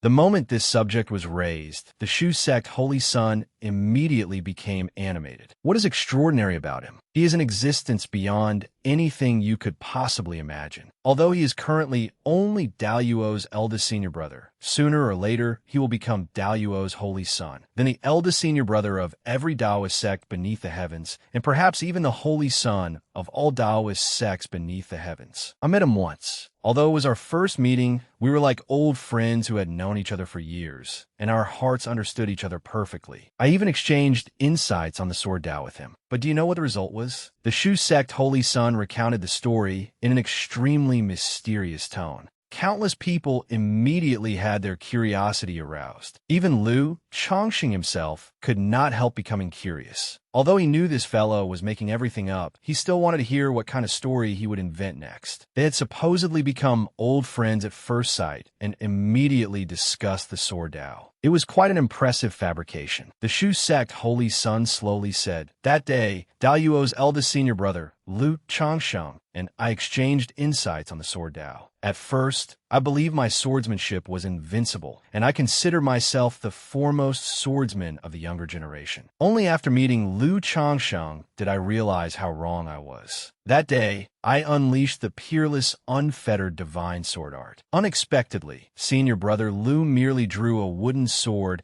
and effortlessly suppressed my sword technique. Combined with his sorrowful tone, his account immediately shocked countless people. A wooden sword suppressed him? Heavens, how powerful would someone have to be to do that? Everyone was dumbfounded. No one could have imagined that the Shu sect Holy Sun, wielding the Grand Unity Azure Radiance sword and displaying a peerless sword technique, had been suppressed by Lu Chongsheng using only a wooden sword. A cultivator could not help exclaiming, "Damn, is that really true? A wooden sword suppressed a supreme grade Dao artifact? That is unbelievable." The Shu sect Holy Sun nodded. In truth, when I lost back then, I could not believe it either. But I truly did lose, and it was a crushing defeat. I was utterly defeated. Therefore, I asked senior brother Lu how he had defeated me with only a wooden sword. But do you know what senior brother Lu told me? Amid the curious crowd, even Lu Chongsheng wanted to know the answer. What did I supposedly say this time? "Brother, please do not exaggerate too much. I cannot bear it." The Shu sect Holy Sun turned his back to the crowd and clasped his hands behind him. Then he slowly said, "Senior brother Lu told me that there is no strongest sword in this world. There are only true wielders of the sword and true masters of the Sword Dao. Forget a mere wooden sword. Even with a single blade of grass, such a master could defeat every hero beneath the heavens." The Shu sect Holy Sun delivered these words with passionate fervor, leaving countless cultivators deeply shaken.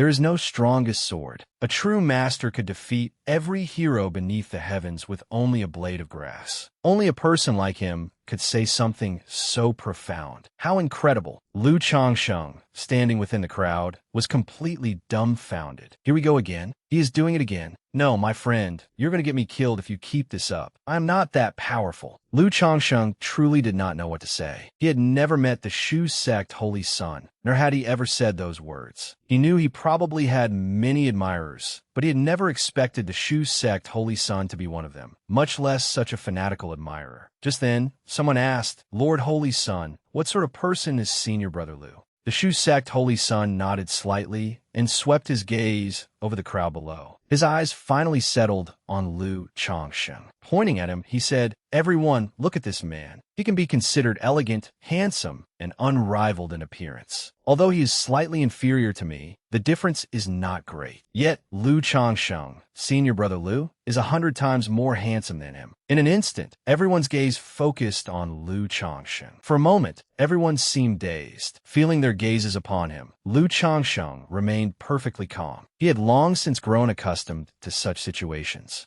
Countless thoughts flashed through Lu Changsheng's mind before they finally condensed into a single sentence. "Brother, would you like some bread and fried dough sticks?" Then he thought, "Although I appreciate how highly you regard me, how can I possibly be 100 times more handsome than myself? What kind of nonsense is this? Does anyone understand what is happening? Senior Brother Lu is truly 100 times more handsome than this man. What would he even look like? It is already difficult to imagine anyone more handsome than the beautiful man before us. My heart is already racing. If Senior Brother Lu is 100 times more handsome, then heavens, I cannot take it. Is this not the man destined for me? Heavens, I never noticed that such a handsome young master was here. It seems I have finally found my beloved. Young master, may I ask whether you are betrothed?" The Shu sect Holy Sun was dumbfounded. "Wait, why did all of you suddenly shift your attention to him? I am the Shu sect Holy Sun. Although this man is handsome, he is still slightly inferior to me. You should not judge people solely by their appearance." Standing beside Lu Changsheng, Li Yinru slowly said, "Everyone, this is the Shu sect Holy Sun's Sword Dao Assembly. Please remain calm and be patient." As soon as Li Yinru spoke, the situation became much calmer. On the martial stage, the Shu sect Holy Sun could not help feeling pleased. "Oh, is she one of my admirers? In any case, well done." In short, Lu Changsheng, Senior Brother Lu, has been extraordinary since birth. Although we met only once, we became close friends immediately. Senior Brother Lu may come to the Holy Land in a few days. If fate permits, you may have the opportunity to meet this legendary figure. After saying this, the Shu sect Holy Sun's expression became extremely solemn. "Everyone, Shu sect Holy Land's disciple recruitment ceremony will soon begin. I hope you will obey the sacred city's rules and cause no trouble. I, Song Jian, shall take my leave." After saying this, the Shu sect Holy Sun became surrounded by hundreds of streams of sword energy and vanished. The assembly ended, and everyone departed one after another. "Mr. Lu, you should leave with the others first. You may leave the remaining matters to me." "Thank you, Miss Yinru. We will return to rest." Quite a few female cultivators still remained, staring intently at Lu Changsheng, but Li Yinru stopped them from approaching. "Ladies, please do not be impatient. This young master is not available at the moment." Many female cultivators wanted to approach and strike up a conversation, but in the end, they could only sigh and leave. As Lu Changsheng and the others returned to the inn, they continued attracting everyone's attention. Li Lingyun could not help sighing with admiration, his eyes filled with reverence. "If I could meet Senior Brother Lu, I could die without regrets." Exactly. Zhou Xiaoyan asked curiously, "Senior Lu, that Senior Lu has the same surname as you. Do you know him?" Lu Changsheng shook his head. "I do not know him at all. I have never met anyone named Lu Changsheng." Meanwhile, Song Jian was riding a flying sword back to Shu sect Holy Land. The junior disciple beside him could no longer suppress his curiosity. "By the way, Senior Brother, why have I never heard you mention your acquaintance with Dao Yuo's eldest senior brother before? Since we are fellow disciples, I will not hide it from you. However, once I tell you, you must not tell anyone else. Heavens, senior brother, you praised Lu Changsheng so extravagantly. Did he give you some sort of benefit? Hearing this, Song Jian nearly fell from his flying sword. What are you talking about? Song Jian sighed. The main reason is that I have grown tired of all the people coming to challenge me. It is all because the Tianji sect exaggerated so much, calling me a swordsmanship prodigy rarely seen in 1,000 years, saying my talent with the sword transcends the ordinary and that I am invincible among my peers. But those claims are not entirely exaggerated. After all, you're the holy son of Shu sect Holy Land. If your attainments in the sword Tao were not extraordinary, who could possibly surpass you? The problem is that the greater one's reputation, the more trouble it brings.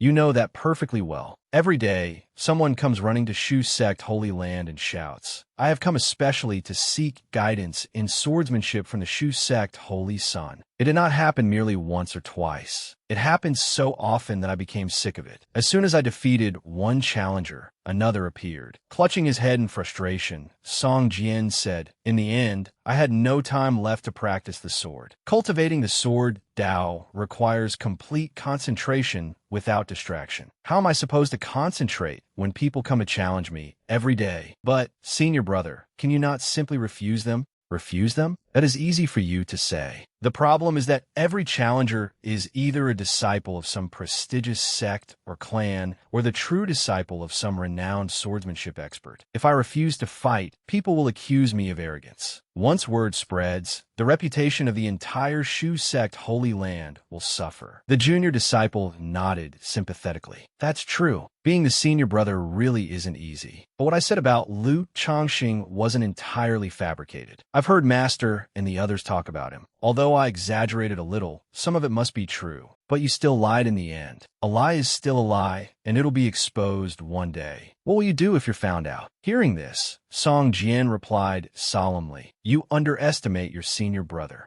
At worst, I'll apologize to him when the time comes. What's the big deal? Hearing this bold answer, the junior disciple sighed admiringly. Wow, as expected of senior brother, you truly know when to take something up and when to let it go. So, when the time comes, keep your mouth shut. Understand? All right, senior brother. I'm famous for keeping secrets. Once everything was settled, Lu Changsheng returned to the Seven Graces Pavilion. Everyone there was discussing something. Have you heard? Someone discovered a divine beast in the central continent. Yes, I heard too. Do you know what it is? They say this divine beast is descended from a true dragon. Someone in the central continent even found a genuine dragon scale. Really? I've never seen a dragon. I've seen a few flood dragons, but never a true dragon. Someone suddenly objected. Where did you hear that? Who said it was a true dragon? A friend of my friend told me it isn't a true dragon, but a qilin, and the most precious jade qilin from the legends. A divine qilin? Is that true? Why did it turn from a true dragon into a qilin? What qilin? Where did you hear that? My information is the most accurate. It's a three-legged golden crow. What three-legged golden crow? It's a black tortoise. It's clearly a white tiger. How could it possibly be a white tiger? It is a white tiger. I can't be bothered arguing with you. My senior brother is the eldest senior brother of the Heavenly Heart Sword sect. He told me it's a true phoenix. All kinds of voices filled the Seven Graces Pavilion. Even while sitting on the 6th floor, Lu Changsheng could hear them clearly. He was somewhat surprised. He had not expected a divine beast to appear in the central continent. Chun Xinyan spoke with a dreamy look in her eyes. A divine beast. What kind of existence must that be? If someone could tame one and keep it by their side, they would surely be a peerless prodigy favored by heaven. Zhou Xiaoyan mercilessly shattered her fantasy. Senior sister, could you stop daydreaming? Divine beasts are extraordinary existences. How could people like us ever come into contact with one?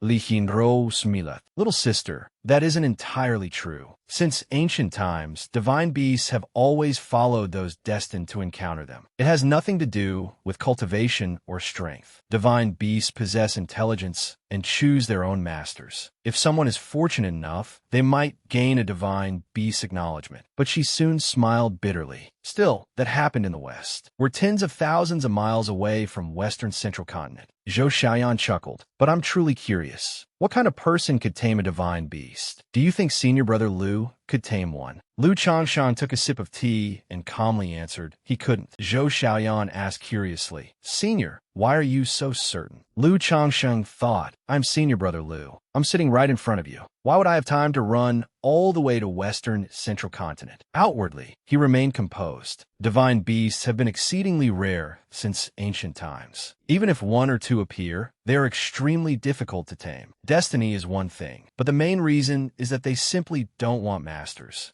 Unable to suppress her curiosity, Li Yinru asked, why wouldn't they? Lu Changshan calmly explained, it's actually very simple. Imagine that you're an unparalleled human prodigy destined to become an immortal. Then a mighty demon approaches you and says it wants you as its pet. Would you agree? The moment Lu Changshan asked, everyone shook their heads without hesitation. Of course not. Then you understand. Divine beasts possess intelligence equal to humans, who would willingly become someone else's mount or pet. The Taoist holy lands, the Buddhist sects, and even the demonic sects claim to subdue demonic beasts, but they're merely suppressing them through brute force. Exactly. There's nothing noble about subduing them. It's simply suppression through force. Afterward, they forge special artifacts and implant them into the demonic beast bodies. If they refuse to obey, they are subjected to every form of torment imaginable. After all, who would willingly go looking for a master? The principle is very simple. People have merely embellished it. Zhou Xiaoyan asked curiously, then how can you make a divine beast willingly accept you as its master without suppressing it by force? Lu Changshan pondered for a moment before slowly saying, win it over with love. After speaking, Lu Changshan struck a pose, leaving Zhou Xiaoyan and the others speechless. Meanwhile, in Western Central Continent, bolts of lightning descended from the sky. A man hurled thunderbolts downward as though he were chasing something at tremendous speed. Within the mountains, a nimble streak of golden light flashed about, narrowly avoiding each terrifying bolt of lightning. The Thunder Scion spoke in a resonant voice, his bearing extraordinary. Divine beast, submit to me. We won't be master and servant, but friends. Become my battle companion. If we join forces, we will dominate the immortal realm in the future. A childish voice came from the mountains. Submit to you, my foot, you old bird. Just wait until I find my big brother. I'll pluck your wing feathers and turn you into fried chicken. The next day, at the Seven Graces Pavilion, people were already talking. Have you heard? The Thunder Scion encountered that divine beast in the west. They fought for 300 rounds, and he nearly subdued it. According to him, it's a three-legged golden crow with incredible speed. Is the Thunder Scion Wang Lei of the Wang clan?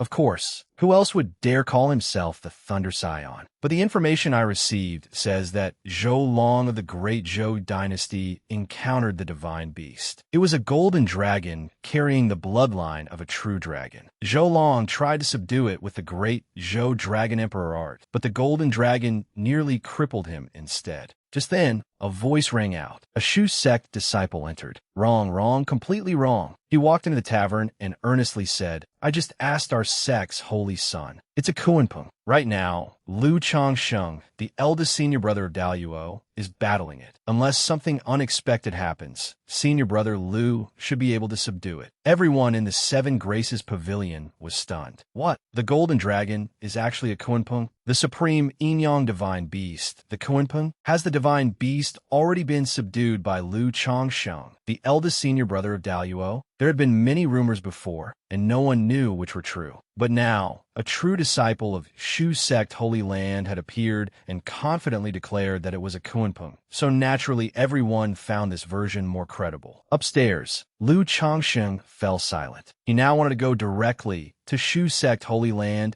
and ask Song Jian exactly what was going on. Why was he doing this? Lu Changsheng was clearly still in Shu sect Sacred City, yet rumors claimed he was out subduing a Kuanpeng. He had never even seen a Kuanpeng. He had seen plenty of insects, though. What exactly was the Shu sect Holy Sun plotting? Li Yinru could not suppress her curiosity. Everyone downstairs was engaged in heated discussion. Just who is this Lu Changsheng? How could he possibly subdue a Kuanpeng? Lu Changsheng also put on a curious expression. I'm curious too. But by that afternoon, a new rumor had spread everywhere. Have you heard? The divine beast that appeared is a Kuanpeng, and Lu Changsheng, the eldest senior brother of Daluo, has already subdued it. What? The eldest senior brother of Daluo subdued a Kuanpeng? The Kuanping acknowledged Lu Changsheng, the eldest senior brother of Dao Yuo, as its master. That isn't the latest news. The eldest senior brother of Dao Yuo killed the Kuanping and stewed it into a pot of Kuanping soup. Good heavens! Did the eldest senior brother of Dao Yuo think the Kuanping was too weak and simply eat it? From morning until night, 10 different versions of the rumor appeared. Lu Changsheng finally understood how repeated lies became accepted as truth and how enough voices could melt even gold. His silence was no longer ordinary. It had become ominous. It seems I really must visit Shu Sect Holy Land. But how can I make it look like I'm not going there to issue a challenge? At that moment, Lu Changsheng realized how important Lu Qingfeng was. If only Qingfeng were here. Although that brat could never keep his mouth shut, at least Lu Changsheng would have some company. Lu Changsheng sighed and carefully considered the matter. Including Shu Sect Holy Land, he still had 8 holy lands to visit. The road ahead was truly long and arduous. Still, it would be fine if nothing unexpected happened during the rest of his journey. His expression left the others puzzled. What is Mr. Lu doing? I don't know. Perhaps handsome men are naturally sentimental. Time flew by,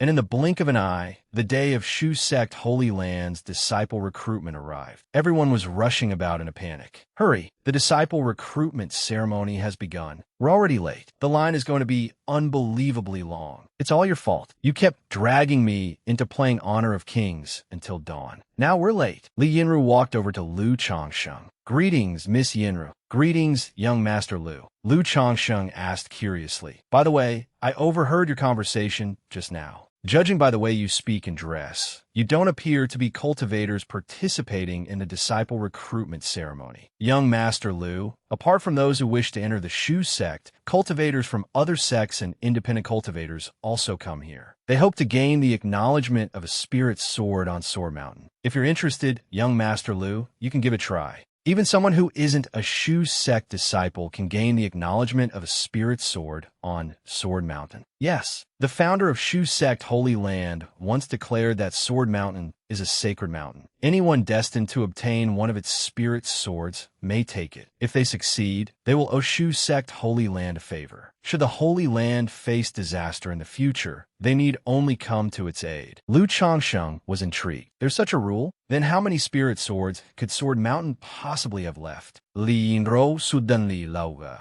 Young Master Lu, how could a spirit sword from a sacred mountain be so easy to obtain? Even if one is taken, it will return to Sword Mountain when its master dies. Besides, Sword Mountain itself is said to be a wondrous treasure. Its ability to attract famous swords from across the world is extraordinary. Many masterless swords fly there of their own accord, so there is no danger of Sword Mountain ever running out of spirit swords. As soon as Li Yinru finished speaking, a bold idea occurred to Lu Changsheng. Why not go and take a look? A short while later, Lu Changsheng arrived at the training grounds. At that moment, cries of "failed" rang out repeatedly. Lu Changsheng asked in confusion, "What is this?" Li Yinru explained, "This is the first stage of the assessment. A jade sword is placed at each testing station. When someone places a hand on it, it automatically lights up. 3 rays of light are required to pass, while 9 is the highest possible result. Young Master Lu, why not try it? You might activate 9 rays of sword light." Lu Changsheng calmly replied that he had no intention of entering Shu Sect Holy Land and had only come to watch the excitement. "I already belong to a sect." Li Yinru shook her head. "Even if you already belong to a sect, you can still test your talent in the Sword Dao. Taking the test doesn't mean you must enter Shu Sect Holy Land, although 99% of the cultivators who come here do wish to join." Lu Changsheng was somewhat surprised. That's allowed. After learning this, he thought for a moment. If he was fortunate, his phenomena might activate 9 rays of sword light and attract the attention of Shu Sect Holy Land. He might then have a chance to explain everything to the Sword Sovereign. Lu Changsheng immediately nodded. "Miss Yinru makes an excellent point. I'll give it a try." The training grounds were packed with candidates. Blank stares, foolish smiles, and dejected faces belonging to those who had failed could be seen everywhere. Occasionally, a shout of "past" would attract countless gazes. A young man had just completed the assessment and produced 3 rays of sword light. In an instant, he became the center of attention. I passed. I passed. I must hold a feast for 3 days and 3 nights when I return home. Shu Sect Holy Land's assessment is truly strict. It took this long for a single person to pass. A short while later, it was finally Lu Chongqing's turn. Fellow cultivator, you're next. Please come this way. Lu Chongqing's eyes brimmed with confidence. Okay, baby, here I come.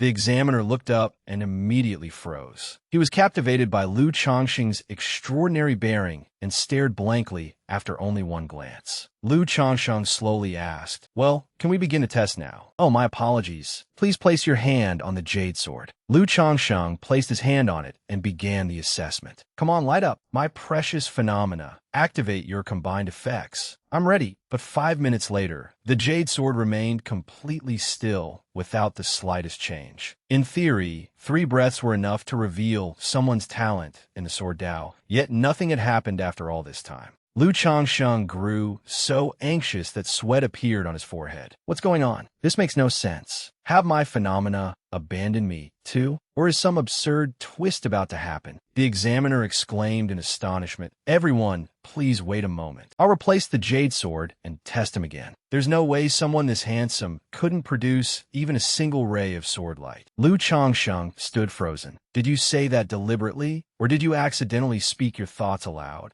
A cultivator waiting for his assessment saw that the jade sword had not lit up and said, "Hey, senior brother, could you replace my jade sword too?" The examiner turned and glanced at him before replying contemptuously, "You think you're worthy?" The young cultivator immediately pointed at Lu Chongqing. "Why does he get another sword while I don't? What kind of nonsense is this?" "Young man, I don't mean to discourage you, but people are not all equal. Do you understand?" The young cultivator's face turned crimson with anger. Such a great sect actually judges people by their appearance. The river flows east for 30 years and west for 30 years. Don't look down on a poor young man. You, why are you stealing my line? Every year, countless people stand outside our gates and say the same thing. But let me offer you some friendly advice. If you keep saying that and someone reports you to the sect for disrespect, you might find it difficult to enter any other sect. Hearing this, the young man fearfully replied, "Sir, I was wrong. I'll leave immediately. I'll get lost right now. Fellow cultivator, I've replaced the sword. You may begin again." Lu Chongqing cupped his hands apologetically. "I do feel sorry for that young man, but fortunately I have this face. Otherwise, Lu Chongqing had witnessed everything and secretly felt fortunate. It'll definitely work this time. Lu Chongqing placed his hand on the jade sword again, but after a while, there was still no reaction. Could your talent in the sword Dao be so extraordinary that an ordinary jade sword cannot measure it? Perhaps I should fetch a better one. Lu Chongqing hurriedly stopped him. There's no need. The only extraordinary thing about me is that I'm somewhat handsome. Thank you for your trouble, fellow cultivator. It seems I truly have no talent in the sword Dao. The examiner thought for a moment,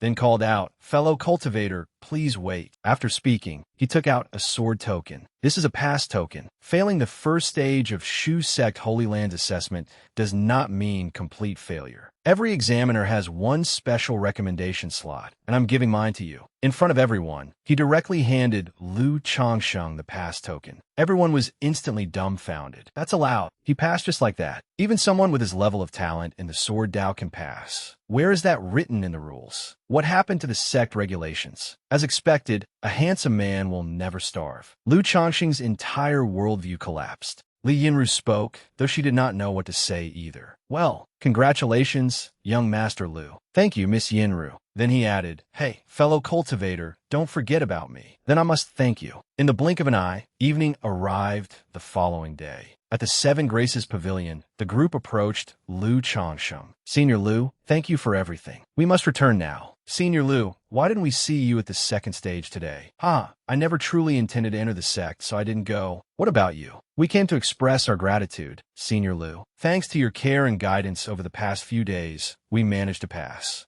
Although Li Lingyun and the others were somewhat lacking in aptitude and nowhere near as handsome as Lu Changsheng, they were at least sincere. They knew how to show gratitude. People who achieved something without forgetting their benefactor were 10,000 times better than ungrateful ingrates, even if they were a little foolish and untalented. The group bowed, leaving Lu Changsheng somewhat embarrassed. He took several pieces of spirit jade from his storage ring. They were treasures from Daluo Holy Land. He had originally planned to give them away and casually form some positive ties. I have some spirit-infused jade here. Consider it a gift. Carrying it with you will benefit your health and accelerate your cultivation. Although it is high-grade precious jade, it is of no use to me now, so there's no need to be polite. Li Lingyun hurriedly said, Senior, we've already troubled you greatly during this time. How could we dare accept such treasures? Lu Changsheng laughed. Seeing all of you reminds me of my junior brother. We were accidentally separated, and I hope someone will treat him as I have treated you. Since Li Lingyun refused to accept the gift, Lu Changsheng did not insist. The four of them were momentarily stunned. However, it was clear that Li Lingyun genuinely did not want to accept it. Being rather honest and straightforward, he quickly calmed himself and said, Since Senior has put it that way, we juniors will never forget this kindness for the rest of our lives. If Senior ever needs us, we will certainly not disappoint your expectations. Li Lingyun made this solemn declaration with complete sincerity. Lu Changsheng nodded slightly and said nothing more. What a good child. Hopefully, I have not invested in the wrong person. The scene shifted to the following morning. Senior Lu, this is the world-famous Sword Mountain. Lu Changsheng was truly stunned by Sword Mountain, a mountain resembling a colossal sword towered between heaven and earth. Its summit was impossibly high, piercing straight into the clouds. Countless flying swords were embedded throughout Sword Mountain. Every spiritual sword radiated terrifying sword energy. At a glance, there appeared to be tens of thousands of them. Whether there were hundreds of thousands or even millions, the mountain was simply too magnificent. Lu Changsheng was deeply shaken. So this was Shu Sek's Sword Mountain. Such an overwhelming sense of oppression was truly extraordinary. Although he had been able to see its outline from the sacred city before, standing here made it feel far more awe-inspiring. It was truly an eye-opening sight. Li Lingyun slowly spoke, still unable to contain his astonishment. Although we juniors have been here once before, standing at the foot of Sword Mountain again still leaves me deeply awed. It truly deserves its reputation as the legendary Sword Mountain of Shu Sek. To witness such a sight with my own eyes means my life has not been lived in vain. I wonder whether I can resonate with Sword Mountain and obtain a spiritual sword of my own. It truly is the divine handiwork of your esteemed sect. The crowd discussed it excitedly. Standing beneath Sword Mountain, everyone felt as insignificant as a speck of dust. At the hour of the rabbit, beams of sword light suddenly soared into the sky. The Shu Sect Holy Lord's voice rang out. In an instant, an indistinct figure descended from the sky and hovered above the crowd. Immediately afterward, hundreds of spirited Shu Sect disciples took their places around them. Everyone shouted in unison, "We disciples pay our respects to the Holy Lord." The Shu Sect Holy Lord's powerful voice entered everyone's ears. The third stage of Shu Sect's disciple recruitment ceremony is about to begin. Other cultivators who possess the necessary affinity may also condense their sword intent around Sword Mountain. Anyone who resonates with a spiritual sword is considered destined for it and may claim that sword. Shu Sect's disciple recruitment ceremony will be presided over by Song Jian, the Shu Sect Holy Son. A moment later, Song Jian appeared, still surrounded by hundreds of mighty and invincible beams of sword light. Like a sword god descending into the world, he stood calmly in the void and surveyed the crowd. His gaze slowly settled on Lu Changsheng, but he quickly looked away. Lu Changsheng thought to himself, "Was that just my imagination? Why do I keep feeling as though he is watching me?" Song Jian then slowly announced, "Everyone, the assessment officially begins now. The time limit is 1 day. Anyone who can resonate with a spiritual sword on Sword Mountain within that time will be considered to have passed. Other cultivators may also condense their sword intent at the foot of Sword Mountain. Their time limit is likewise 1 day." The moment he finished speaking, countless sword cultivators surged toward Sword Mountain and began condensing their sword intent with tremendous enthusiasm. Lu Changsheng, however, remained extremely calm. He merely stared silently at Sword Mountain without speaking. Time gradually passed. 1 double hour, 3 double hours, then 6 double hours. Half a day passed from morning to evening, yet not a single person managed to resonate with Sword Mountain and obtain a spiritual sword. Song Jian and the other disciples in the air began discussing the situation. It seems this group of candidates is not particularly talented. No one has activated a spiritual sword yet. Indeed, during the previous ceremony, someone succeeded after only 3 double hours. This time, 7 double hours have already passed, yet not one cultivator has resonated with a spiritual sword. It seems only a few hundred people will pass at most. A few hundred? I think there may be even fewer. The disciples continued talking among themselves, while Song Jian remained silent. 11 double hours passed, and countless people broke down in despair. Many even appeared on the verge of succumbing to inner demons. Why?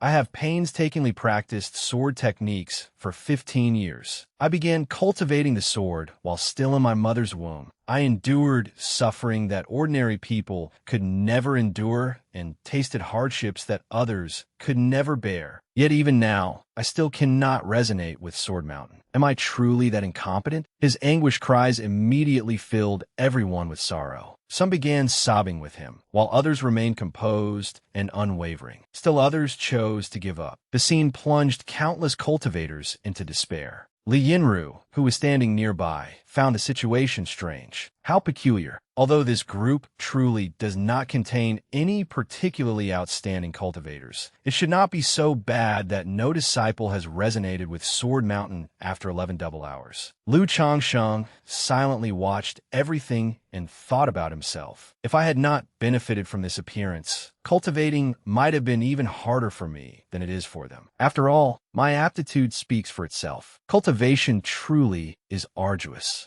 The disciples of Shu Sect Holy Land were also extremely astonished. It has almost been 12 double hours, yet no one has resonated with a spiritual sword. How strange. Nothing like this has ever happened before. We should have told the Holy Lord to change the group size from 15 people to 25. Look, most of these disciples came last time as well. If they are incapable, then they're simply incapable. No, something is wrong. Hurry and report this to the Holy Lord. Song Jian spoke up. He also found the situation rather peculiar, but for now, they could only invite the Holy Lord to investigate the problem. Soon, however, the 12 double hour limit arrived. A bell rang, signaling the end of the assessment. Many people came back to their senses, but refused to leave. Many shed tears, unwilling to give up just like that. Many were deeply unwilling, but utterly helpless. After all, they had not even passed the first stage, let alone made Sword Mountain resonate. Just then, Song Jian's voice rang out again. The Holy Lord has graciously granted permission.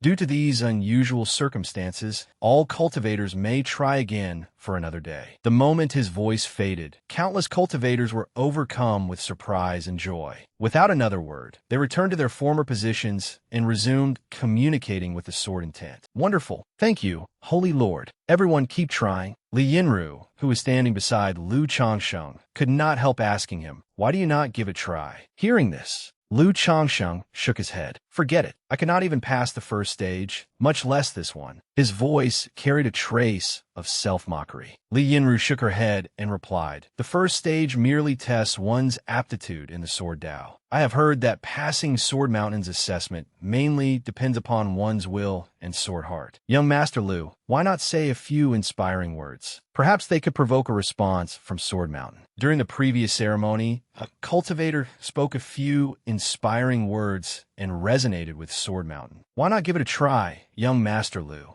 Lu Changsheng was somewhat surprised. Sword Mountain can understand human speech? Li Yinru replied, Shu Sect Sword Mountain is a divine artifact. According to legend, it truly possesses intelligence. Only then did Lu Changsheng understand. So it was not merely a matter of condensing sword intent. Saying a few pleasing words might also work. Since that was the case, he might as well try. Let me think about what I should say. Lu Changsheng pondered for a moment and thought of a declaration capable of shaking the world. Immediately afterward, he took a deep breath and slowly walked farther into the ground beneath Sword Mountain. In the void, Song Jian was the first to notice this. In truth, he had been observing Lu Changsheng all along. When he saw Lu Changsheng standing there motionless for 1 or 2 double hours, he found it rather strange. Now that Lu Changsheng had finally moved, Song Jian could not help becoming curious. You are finally making your move. You stood there without doing anything for 1 or 2 double hours. Let me see what you intend to do. Lu Changsheng walked forward 1 step at a time. In moments, countless gazes turned toward him. Many people had noticed him from the very beginning. Almost everyone believed Lu Changsheng might gain Sword Mountain's recognition. However, because he had not acted until now, many had been waiting for him. This was especially true now, when everyone was waiting for a miracle. The moment Lu Changsheng stepped forward, nearly every cultivator's gaze converged upon him at the foot of Sword Mountain. Lu Changsheng appeared perfectly calm and composed. He even closed his eyes to sense the sword intent. At the same time, the Shu Sect Holy Lord and the others had gathered within the main hall of Shu Sect Holy Land. The abnormalities occurring at Sword Mountain had forced them to assemble and discuss the situation. It was an unprecedented event. As they deliberated, they also observed the scene at Sword Mountain. Through an immortal mirror, they all found themselves looking toward Lu Changsheng. Suddenly, a voice exclaimed, "Ah, is that not?" The Shu Sect Holy Lord asked curiously, "What is it? Why are you shouting so loudly?" A moment later, an elder stared in astonishment and pointed at Lu Changsheng. "Look at the person in the mirror. That man is Lu Changsheng, Daluo's eldest senior brother, Lu Changsheng." The moment he said this, everyone in the hall was shaken. "So that is Lu Changsheng. He is Lu Changsheng?"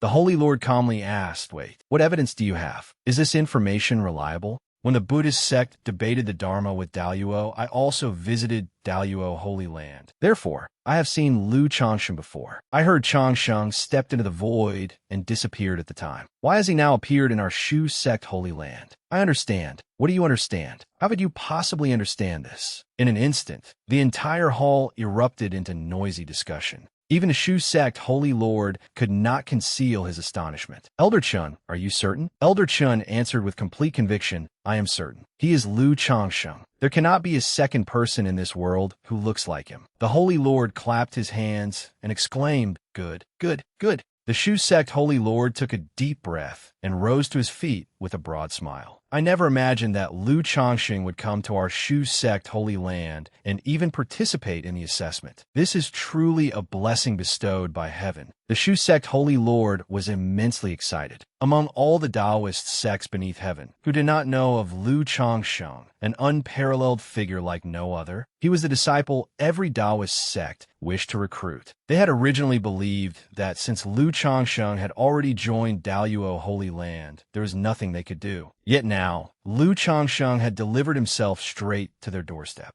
"Ha ha ha! Heaven has a road, yet you refuse to take it. Hell has no gate, yet you barge right in," the Holy Lord declared excitedly. A moment later, everyone turned strange looks toward the old man behind them, causing him to freeze. After thinking carefully, he realized that the expression had indeed been inappropriate. He let out an awkward laugh, stepped back, and said nothing more. Ahem. In any case, let us first see what this young man is capable of, and whether he truly lives up to the rumors, the Shu Sect Holy Lord said excitedly. Everyone immediately turned their attention back to the figure in the mirror. At the foot of Sword Mountain, a gentle breeze swept past, causing Lu Changsheng's robes to flutter. Dressed in white as pure as snow and possessing an incomparably handsome face, he reduced every living being beneath Sword Mountain to mere background scenery. Everyone before Lu Changsheng seemed to lose their luster. All of them were waiting for him. At that moment, Lu Changsheng suddenly opened his eyes. The spectacular effects began to activate. The entirety of Sword Mountain suddenly trembled, and countless spiritual swords rang out. The scene was incomparably shocking. Everyone was utterly astonished. What is happening? What happened? Sword Mountain is shaking. A terrifying, furious voice rang out. In an instant, Lu Changsheng summoned the heaven and earth profound yellow pagoda. At that moment, all his extraordinary phenomena manifested at once. The divine elephant suppressing hell appeared. A divine elephant manifested behind Lu Changsheng, suppressing hell with supreme strength and pure yang power. The map of stars across the heavens appeared as well. Countless stars emerged behind Lu Changsheng, billions upon billions of them evolving into the myriad heavens and the universe, radiating terrifying might. A spiritual sea containing the great Tao azure lotus enveloped everything. An azure lotus emerged, blotting out heaven and earth like an ancient divine tree transformed into the great Tao azure lotus. The sages and philosophers of the 100 schools of thought manifested and recited scriptures that echoed for thousands of miles. 10 golden suns rose behind him, each illuminating the ages. 10 suns hung in the sky, invincible beneath heaven. The crowd cried out in astonishment. Look, that is the divine image of the 100 schools of thought. Is that not the great Tao azure lotus? Am I seeing things? Is that the 10 suns across the sky phenomenon? 3 ancient apparitions emerged, elevating Lu Changsheng's bearing to the absolute pinnacle. Buddhist light surrounded him, while a 12-petaled azure lotus rested beneath his feet. Brilliant golden light shone everywhere, and the heaven and earth profound yellow pagoda circled around him. At that moment, his radiance seemed capable of piercing through eternity. His transcendent presence suppressed every rival of the present age. Lienru stood, frozen in astonishment. Even the Shu sect Holy Sun was stunned. Lu Changsheng's phenomena were far too extraordinary. Standing beneath Sword Mountain, he shone brilliantly with boundless radiance. Heaven and earth changed color, and all living things trembled in alarm. Watching through the mirror, the Shu sect Holy Lord could not help feeling deeply shaken. This man was truly extraordinary. At the same time, a great scholar of the present age sensed something within the sacred academy. There is no mistaking this feeling. Another sacred declaration is about to emerge. At Tianji sect, old Tianji began wailing once again. My divination says it is him again. He is truly incredible. Immediately afterward, Lu Changsheng raised a finger and pointed toward the heavens. Then his voice echoed across millions of miles throughout the Holy Land. Had heaven not given birth to Lu Changsheng, the Sword Tao would have remained as dark as an endless night. The moment his voice rang out, Sword Mountain erupted with immeasurable sword energy. The entire mountain seemed to transform into a peerless, immortal sword, its dazzling light illuminating the whole of the central continent. Rumble, rumble, rumble. Sword Mountain within Shu sect Holy Land shook violently as though struck by an earthquake. One flying sword after another burst from the mountain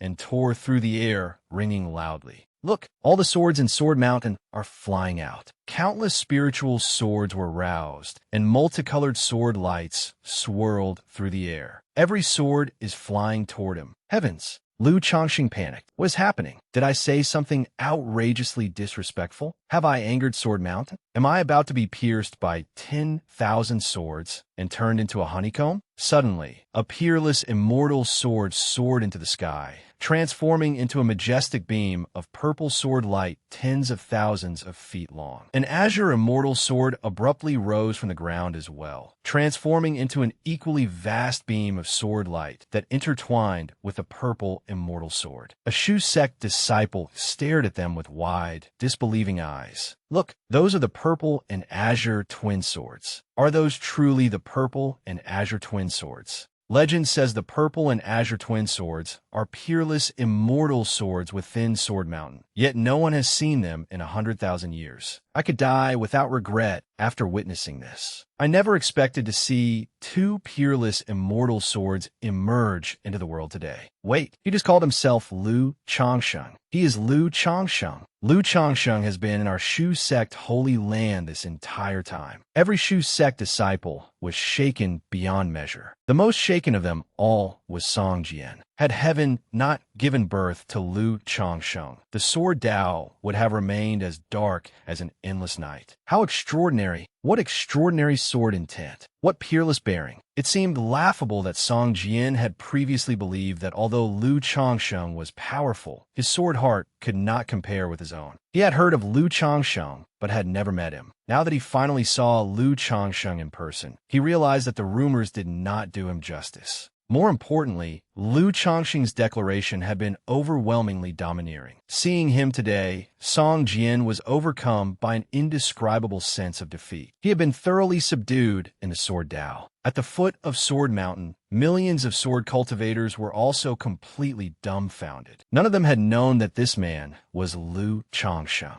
Nor had anyone known that Lu Chongqing was so extraordinary. Everyone was immersed in his declaration. Had heaven not given birth to Lu Chongqing, the Sword Dao would have remained as dark as an endless night. Those words were truly unparalleled. This was Lu Chongqing's sword intent. This was Lu Chongqing's Sword Dao. This was what a genuine Sword Dao genius looked like. Everyone was so stunned that they did not know how to react. Li Lingyun also engraved this scene deeply into his mind. That declaration continued echoing through his thoughts. Li Yinru stood rooted to the spot, her eyes filled with astonishment. She had known that Lu Chongqing was undoubtedly extraordinary, but she had never imagined he would be extraordinary to such an extent. Amid the raging sword energy, Lu Chongqing appeared even more like a peerless sword immortal. Immediately afterward, his voice rang out again from amid the sword energy. Swords, come. As those two words resounded, heaven and earth changed color with a thunderous rumble. Every flying sword within Sword Mountain rose into the air, and streams of spiritual swords shot toward the heavens. They circled the firmament as Lu Chongqing's sword energy soared into the sky and enveloped Shu Sect Holy Land. The terrifying sword energy spread across 100,000 miles, 1,000,000 miles, 10 million miles, and then 100 million miles. The entire central continent was stirred by this terrifying sword intent. Tens of millions of flying swords circled overhead. The most dazzling among them were 10 immense beams of sword light. The purple and azure swords led them, followed by the 5 swords of metal, wood, water, fire, and earth. Alongside the 5 elements immortal swords were a black sword, a white sword, and a bronze immortal sword, together forming the Yin-Yang Supreme Ultimate. Are those not the 10 most powerful immortal swords of Sword Mountain? He summoned every last one of them. Heavens! At that moment, light radiated in every direction around Lu Chongqing. Nearly every cultivator under heaven could sense his brilliance. In an instant, countless voices rang out. Why did my sword fly away? What is happening? Mine did too. All our swords have flown away. And it was not just them. The cultivators of Shu Sect Holy Land experienced the same thing. Streaks of sword light flew out of Shu Sect Holy Land. Every sword cultivator's blade abandoned its owner and soared into the sky above Sword Mountain. In the void, the Supreme Unity Azure Light Sword in Song Jian's hand also trembled incessantly. It felt an overwhelmingly powerful urge to leave its master. At that moment, Song Jian sensed the supreme Sword Dao. I understand. Go now. Without wasting any words, he released his grip. In an instant, the Supreme Unity Azure Light Sword shot into the sky and entered Sword Mountain. It was not limited to Shu Sect Holy Land. The terrifying sword intent swept across the entire central continent. Look, is that not the sword of a certain immortal lord? It has flown here too. That is right, and that esteemed Lord Sword is coming as well. We now go live to our reporter for a closer look at Sword Mountain. The camera is pointed toward Sword Mountain. Now, flying toward us is...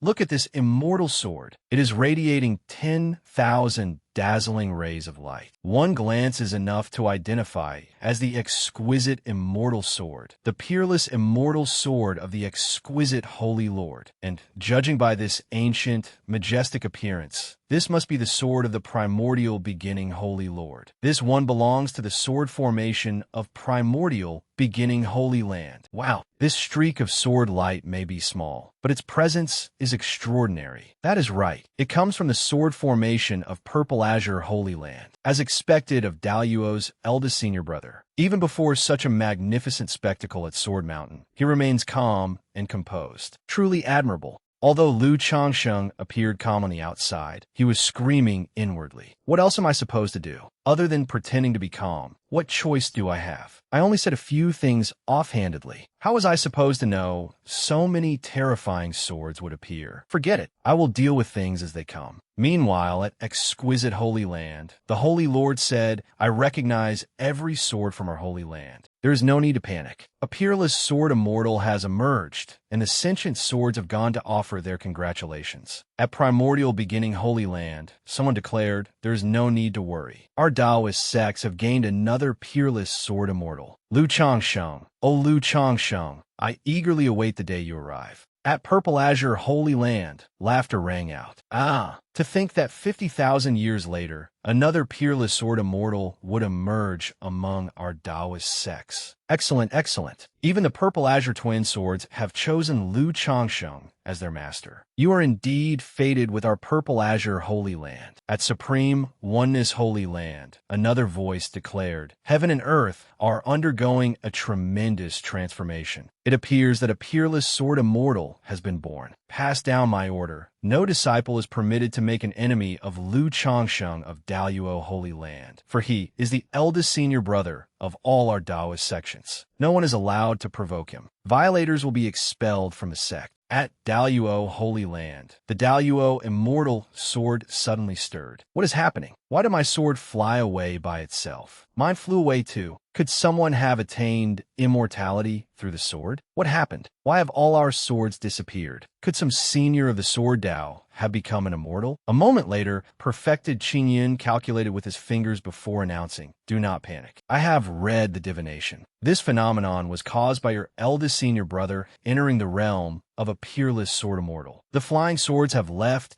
because they have encountered an opportunity of their own. As soon as his voice fell, an uproar erupted. It is a phenomenon caused by eldest senior brother. Eldest senior brother has once again attained the Tao and become a peerless sword immortal. Has eldest senior brother truly become a peerless sword immortal? Is he about to ascend? He will ascend in 3 years. Eldest senior brother will open the heavenly gate with his sword at Shu Sect Holy Land and ascend. Everyone, hurry and throw out your flying swords. When the time comes, eldest senior brother will return even better swords to us. Hurry. Perfected Qingyun gazed into the distance and thought, Changxing's path ahead will not be easy. At that moment, every flying sword in the central continent was soaring toward Shu Sect Holy Land. Countless flying swords gathered in the sky, and their terrifying sword intent swept across the entire cultivation world. High above the earth, sword energy surged. Lu Changsheng stood beneath it, handsome and majestic, like a sword immortal descending into the mortal world. Song Jian stared at this scene, lost in thought for an unknown length of time. Upon arriving, the Shu Sect Holy Lord declared, with one cry, 10,000 swords come to proclaim the Tao of immortality. Who beneath heaven would not know your name? Song Jian cupped his hands and bowed. Greetings, Holy Lord. There is no need for such ceremony.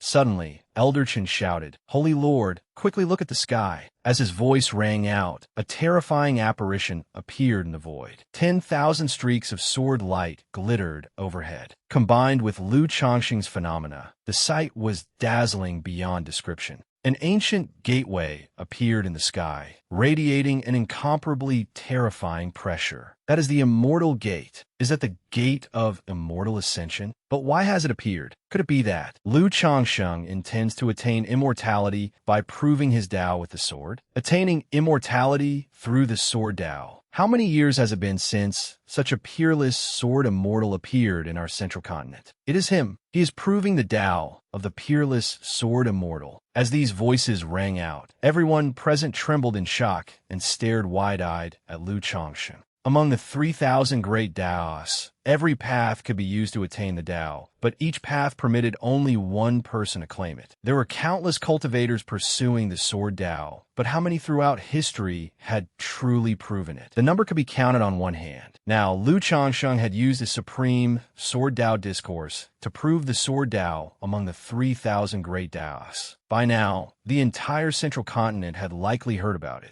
At that moment, terrifying sword intent permeated the central continent. Countless sword Tao prodigies instantly sensed this formidable will to attain the Tao. How could such a prodigy appear in the sword Tao? I refuse to accept this. If heaven gave birth to me, why did it also give birth to him? I might as well abandon the sword Tao. I was only half a step away. Just half a step. I could have combined the 3,000 sword Daos into one. Why? Why did such a peerless sword immortal have to appear in this age? The heavenly Tao is unjust. The world did not permit two sword immortals. All things followed an ordained order, and once one person claimed the Tao, there could be no second. Thus, the path of the sword Tao had been severed by Lu Changsheng. Becoming a peerless sword immortal did not mean becoming an immortal. It represented a kind of supreme sword intent. A single blade of grass could sever the sun, moon, and stars. A single sword could destroy heaven and earth. In the sky, hundreds of millions of streaks of sword light circled Lu Changsheng as they rose. He stood amid the sword light. In an instant, countless streaks of sword light surged into his body. Powerful waves of sword light poured into his spiritual sea. At the same time, another phenomenon appeared. Hundreds of millions of sword light apparitions condensed behind Lu Changsheng, each carrying a different sword intent. A peerless sword cultivator who condensed 3,000 sword Daos could reign supreme. Yet Lu Changsheng had condensed countless millions of different sword intents, plunging all living beings into despair. The Shu sect Holy Lord was astonished by the peerless sword intent of the endless sword diagram. Senior brother, what is the endless sword diagram? And what is peerless sword intent? Song Jian answered his junior brother's questions. The endless sword diagram is the most powerful sword Tao phenomenon. It can transform into hundreds of millions of streams of sword energy to slaughter enemies. Peerless sword intent can control every sword in the world. In other words, your sword is my sword. Among those in the same cultivation realm, Lu Changsheng could control other people's swords. In the void, Lu Changsheng sensed everything. Heavens, there are so many people. My fear of crowds is about to flare up again. Right? I will use the great art of closing my eyes and leave everything to the special effects team. The special effects team did not disappoint him. The aura of the great Tao swirled around him as yin and yang merged in harmony. Beneath his feet was a 12-petaled azure lotus, while the heaven and earth black-yellow pagoda radiated dazzling golden light. The divine elephant suppressing hell was the embodiment of supreme strength and yang energy, while the sages of the 100 schools manifested the literary Tao. The great Tao azure lotus represented a supreme foundation, while the celestial stars unfolded into the cosmos. 3 supreme apparitions of the 3 pure ones appeared, and 10 suns rose high to illuminate the world. Countless streams of sword energy and the peerless sword immortal appeared as well. Any one of these phenomena could have created a peerless genius. Yet all of them were gathered upon Lu Changsheng. He had truly seized heaven's fortune. At that moment, hundreds of millions of spiritual swords acknowledged him as their master, and a terrifying sword Tao will appeared in Lu Changsheng's mind. Countless spiritual swords wanted to acknowledge him as their master. Do all of you want me to become your master? Every sword under heaven expressed its desire to acknowledge Lu Changsheng as its master. Cold sweat covered his body. No, are you all insane? Many of these spiritual swords already have masters. If I take them all, who knows how many powerful cultivators I will offend? Fortunately, the 10 peerless immortal swords within Sword Mountain do not currently have masters. Thank you all for your kind intentions, but from this endless sea of swords, I will take only 10. The rest of you should return. Upon hearing Lu Changsheng's words, the swords seemed like lovers rejected by the person of their dreams. They became listless and dejected. All right, everyone, form an orderly line and leave this way. Rows of immortal swords flew back outside. Does this mean the swords are returning? Is it finally about to end? However, the heavenly gate in the void had yet to disappear. That is the heavenly gate. By passing through it, one can ascend to the immortal realm. Some people suspected that Lu Changsheng was about to ascend. The prophecy of ascending within 3 years appeared to be true. But Lu Changsheng's gaze seemed to say, "Why are you still here? Do you not know my cultivation level? If someone at the Golden Core realm can ascend, the immortal realm is finished." Lu Changsheng revealed a pleading look. "Please leave, my friend." Even the heavenly gate could not withstand his gaze and immediately dissipated. At that moment, everything returned to silence. The heavenly gate above Sword Mountain disappeared, and Sword Mountain also fell silent. The sky returned to normal. Good. It is finally over. Everyone can leave now. I almost forgot about all of you. 10 peerless immortal swords surrounded Lu Changsheng. The purple azure twin swords, the golden emperor immortal sword, the wood's sovereign immortal sword, the water lord immortal sword, the fire king immortal sword, the earth saint immortal sword, the black gold immortal sword, the white spirit immortal sword, and the bronze immortal sword. These 10 swords are currently mid to low-grade immortal artifacts, perfectly suited to being placed within my 10 golden cores. I can use the 10 golden cores to nurture the 10 immortal swords. If I truly ascend one day, they will undoubtedly become peerless immortal swords. I even managed to think of that. Could I really be a genius? Once everything had calmed down, Song Jian was the first to recover. He immediately appeared before Lu Changsheng.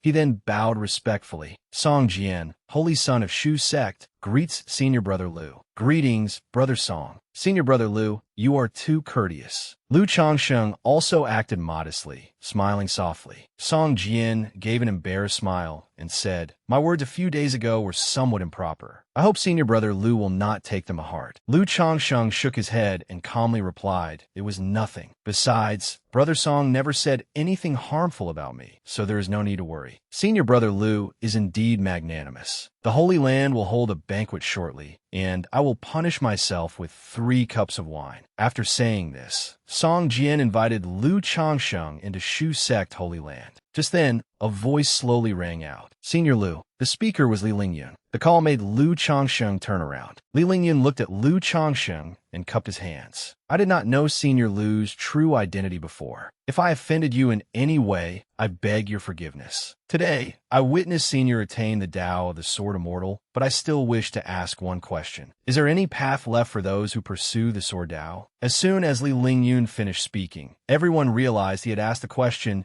they all wanted answered. Lu Changsheng had attained the supreme Sword Tao, seemingly sealing the path of every sword cultivator under heaven. Yet Li Lingyun possessed a heart devoted to the sword, and his question was also a test of his supreme will. In truth, now that a peerless sword immortal had appeared on the path of the Sword Tao, it was almost impossible for a second person to attain its supreme Tao. Everyone in the world knew this. The fortune of heaven and earth was limited. Sometimes, it was not a question of whether someone was capable, but whether the heavenly Tao permitted it. Everyone already knew the answer to Li Lingyun's question. Even so, every gaze remained fixed on Lu Changsheng as they awaited his response. Lu Changsheng looked at Li Lingyun with an extraordinarily calm gaze. Then I will give you a single saying. Where there is a will, there is a way. He did not tell Li Lingyun whether this path could still be followed. Instead, he told every sword cultivator under heaven that there was nothing in this world a determined person could not accomplish. Success or failure was as simple as that. In an instant, countless sword cultivators froze where they stood. Even Song Jian was deeply shaken.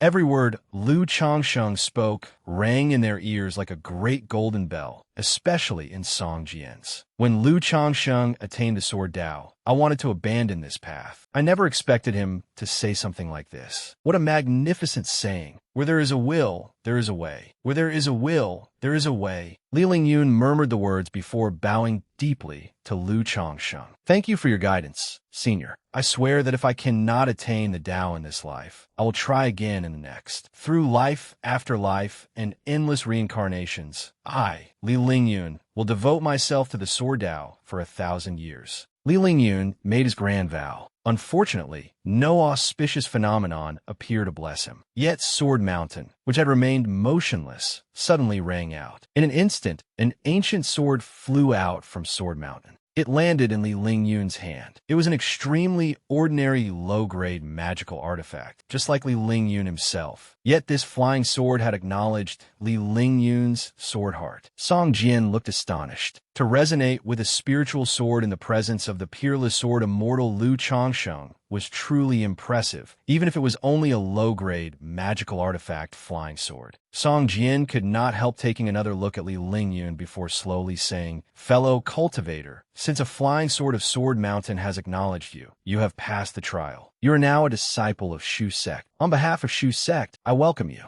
Li Lingyun was instantly overjoyed. I passed. That is wonderful. Thank you, Holy Son. Wonderful. Congratulations, senior brother. That is right. This trip was not in vain. We must celebrate properly today. Lu Changsheng looked at Li Lingyun and thought, good. He can be considered a promising seedling. Song Jian then led Lu Changsheng toward Shu Sect Holy Land, leaving behind countless sword cultivators and one woman. Li Yinru silently watched Lu Changsheng, a trace of sorrow flashing through her eyes. But she quickly became resolute. Without saying anything, she simply continued watching him. The distance between him and me truly is too great. But he said that where there is a will, there is a way. Perhaps one day, I will be able to catch up with Lu Changsheng. At the same time, a gentle voice resounded across millions of miles of the central continent. I am the exquisite Holy Lord. 1 month from now, I will hold a celebration for my 5,000th birthday. I hereby extend a special invitation to my worthy nephew, Lu Changsheng, to attend the banquet. As the gentle words faded, a melodious female voice traveled from the distant horizon to Shu Sect Holy Land. The moment it rang out, it caused an uproar everywhere. Who was the exquisite Holy Lord? She had once been the foremost female cultivator under heaven.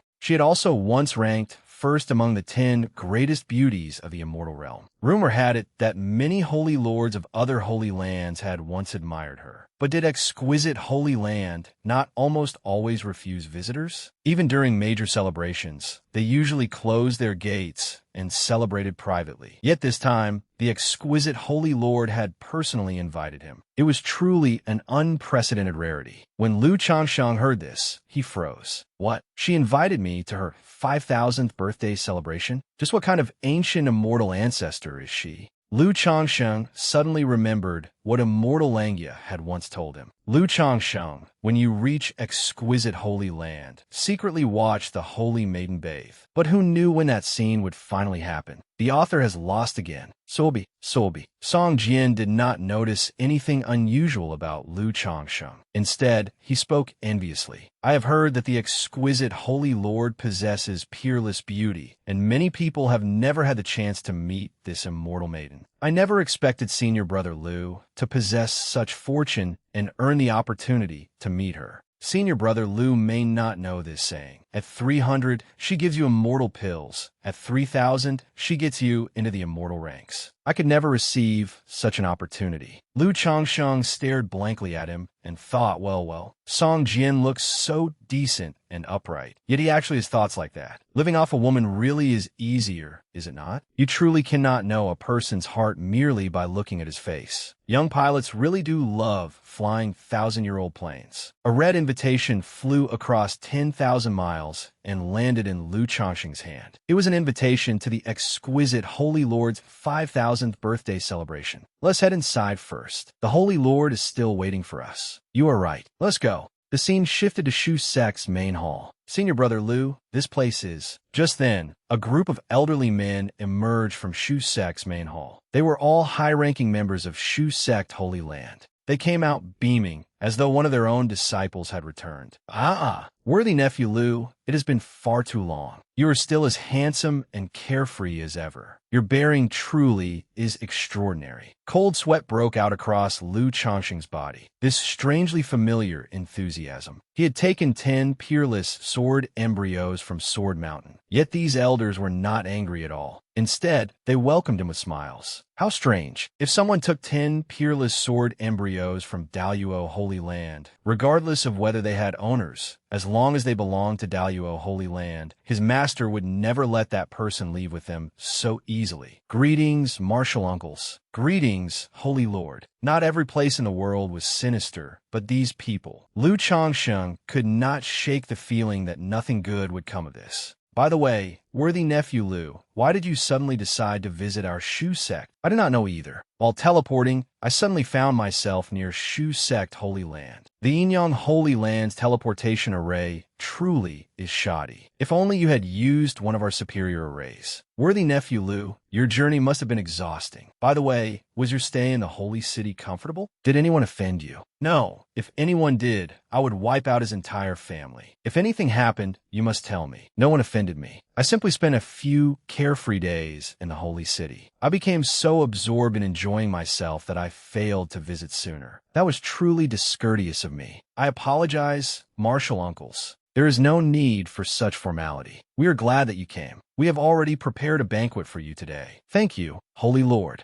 Song Jian, hurry and escort worthy nephew Lu to his quarters. Song Jian suddenly realized that Lu Changsheng was receiving the same treatment as the young Holy Lord of Yinyang Holy Land. Senior brother Lu, this way, please. Thank you for the trouble. Meanwhile, at the final trial of the 8th Langya Immortal Treasury, thousands of cultivators stood covered in blood. They had struggled all the way to the 8th trial. Now, they only needed to wait for the Langya Immortal Gate to appear before they could claim the Langya Immortal Treasury. Countless people waited excitedly for the gate. Zhao Chun was a nascent soul cultivator. Though he possessed the dignified bearing of an immortal, he was not actually a disciple of any great sect. At most, he could be considered an elder of a minor sect. He had entered the Langya secret realm merely to join in the excitement, never expecting to reach the final trial. Now, the Langya Immortal Treasury was about to open. According to legend, it contained countless treasures, each one worth a fortune. More importantly, through a fortunate coincidence, Zhao Chun had obtained a divination manual containing information about the Langya secret realm, including its final trial. Once the Immortal Gate opened, whoever entered the Immortal Palace first would obtain the treasures. He even knew where the core true inheritance was hidden. Haha, my fortunes are finally about to change. But knowing the secret was one thing. Everyone here was an expert, and they were all eyeing the Immortal Gate, so he could not act rashly. For the sake of those treasures, I, Zhao, must take a gamble. Suddenly, the old man stepped forward and drew the expert's attention. Esteemed Senor, who knows how dangerous this Langya secret realm truly is? I believe even the final trial may conceal great peril. We must not allow the treasures to blind us. We should continue working together and build a glorious future. Once the Immortal Gate opens, low-level cultivators like us should enter first and scout the way for you. If we discover any treasures, the esteemed seniors may choose first. I will only take what you do not want. Please rest assured, I, Zhao Chun, always keep my word and am never greedy. Of 3,000 rivers, I shall take only one ladleful. That makes sense. Who knows what dangers lie beyond? What if there are demonic beasts on the other side of the Immortal Gate? Oh, it worked. The old man then leaped into the 8th trial. Esteemed seniors, this junior's worthless life has already been fortunate enough to reach the 8th trial. Even if I die, it will have been worthwhile. Today, I am willing to take up my 3-foot sword and scout the way for you. Zhao Chun acted exceedingly heroic, then stepped directly into the Immortal Gate. The crowd did not care whether Zhao Chun lived or died. They only cared whether danger awaited them inside. But the moment Zhao Chun entered, the Immortal Gate began closing. Damn it, that bastard deceived us. He must have tampered with something. This truly is the final trial. We were too cautious. Everyone, combine your strength and force the Immortal Gate open. Otherwise, we may be trapped here until we die. That brat dared to make fools of experts in the spirit division and body integration realms. Beyond the Immortal Gate, Zhao Chun stared at the Immortal Palace before him in utter shock. He was beside himself with excitement. After calming down slightly, he immediately entered the palace. A teleportation array appeared without needing to be activated. Is Immortal Langya really this generous? Treasures, here I come. A moment later, Zhao Chun appeared inside the Langya Immortal Treasury. Always keep my word. Of 3,000 rivers, I shall take only one ladleful. Zhao Chun produced an enormous ladle and excitedly looked around. Let me see. Where are the long-lost scriptures? Where are the ancient divine artifacts? Where are all the treasures? But Zhao Chun was soon dumbfounded. There was nothing here and nothing there. Where were the treasures? There was nothing at all. By all logic, this pool should have contained solar immortal essence. So where was it? Not even a single drop remained. Why was this secret realm so clean? It looked as though a professional cleaning crew had swept the entire place. An hour later, Zhao Qin's heart had gone completely cold. There was not even a speck of dust. Despite bringing his enormous ladle to take a single scoop, he had not managed to scoop up so much as a fart. Just then, a sudden uproar erupted. Hundreds of figures instantly appeared inside the cavern, all of them powerful experts. That bastard really is here. How cunning. You knew this was the immortal treasury's final trial all along. You filthy thief. You wanted to keep all the treasures for yourself. How shameless. You have quite some nerve, brat. You cleaned out this entire cavern. Your greed knows no bounds. Are you some kind of professional cleaning crew? You swept away every last treasure. Everyone, seal off his escape route and force him to hand over the treasures.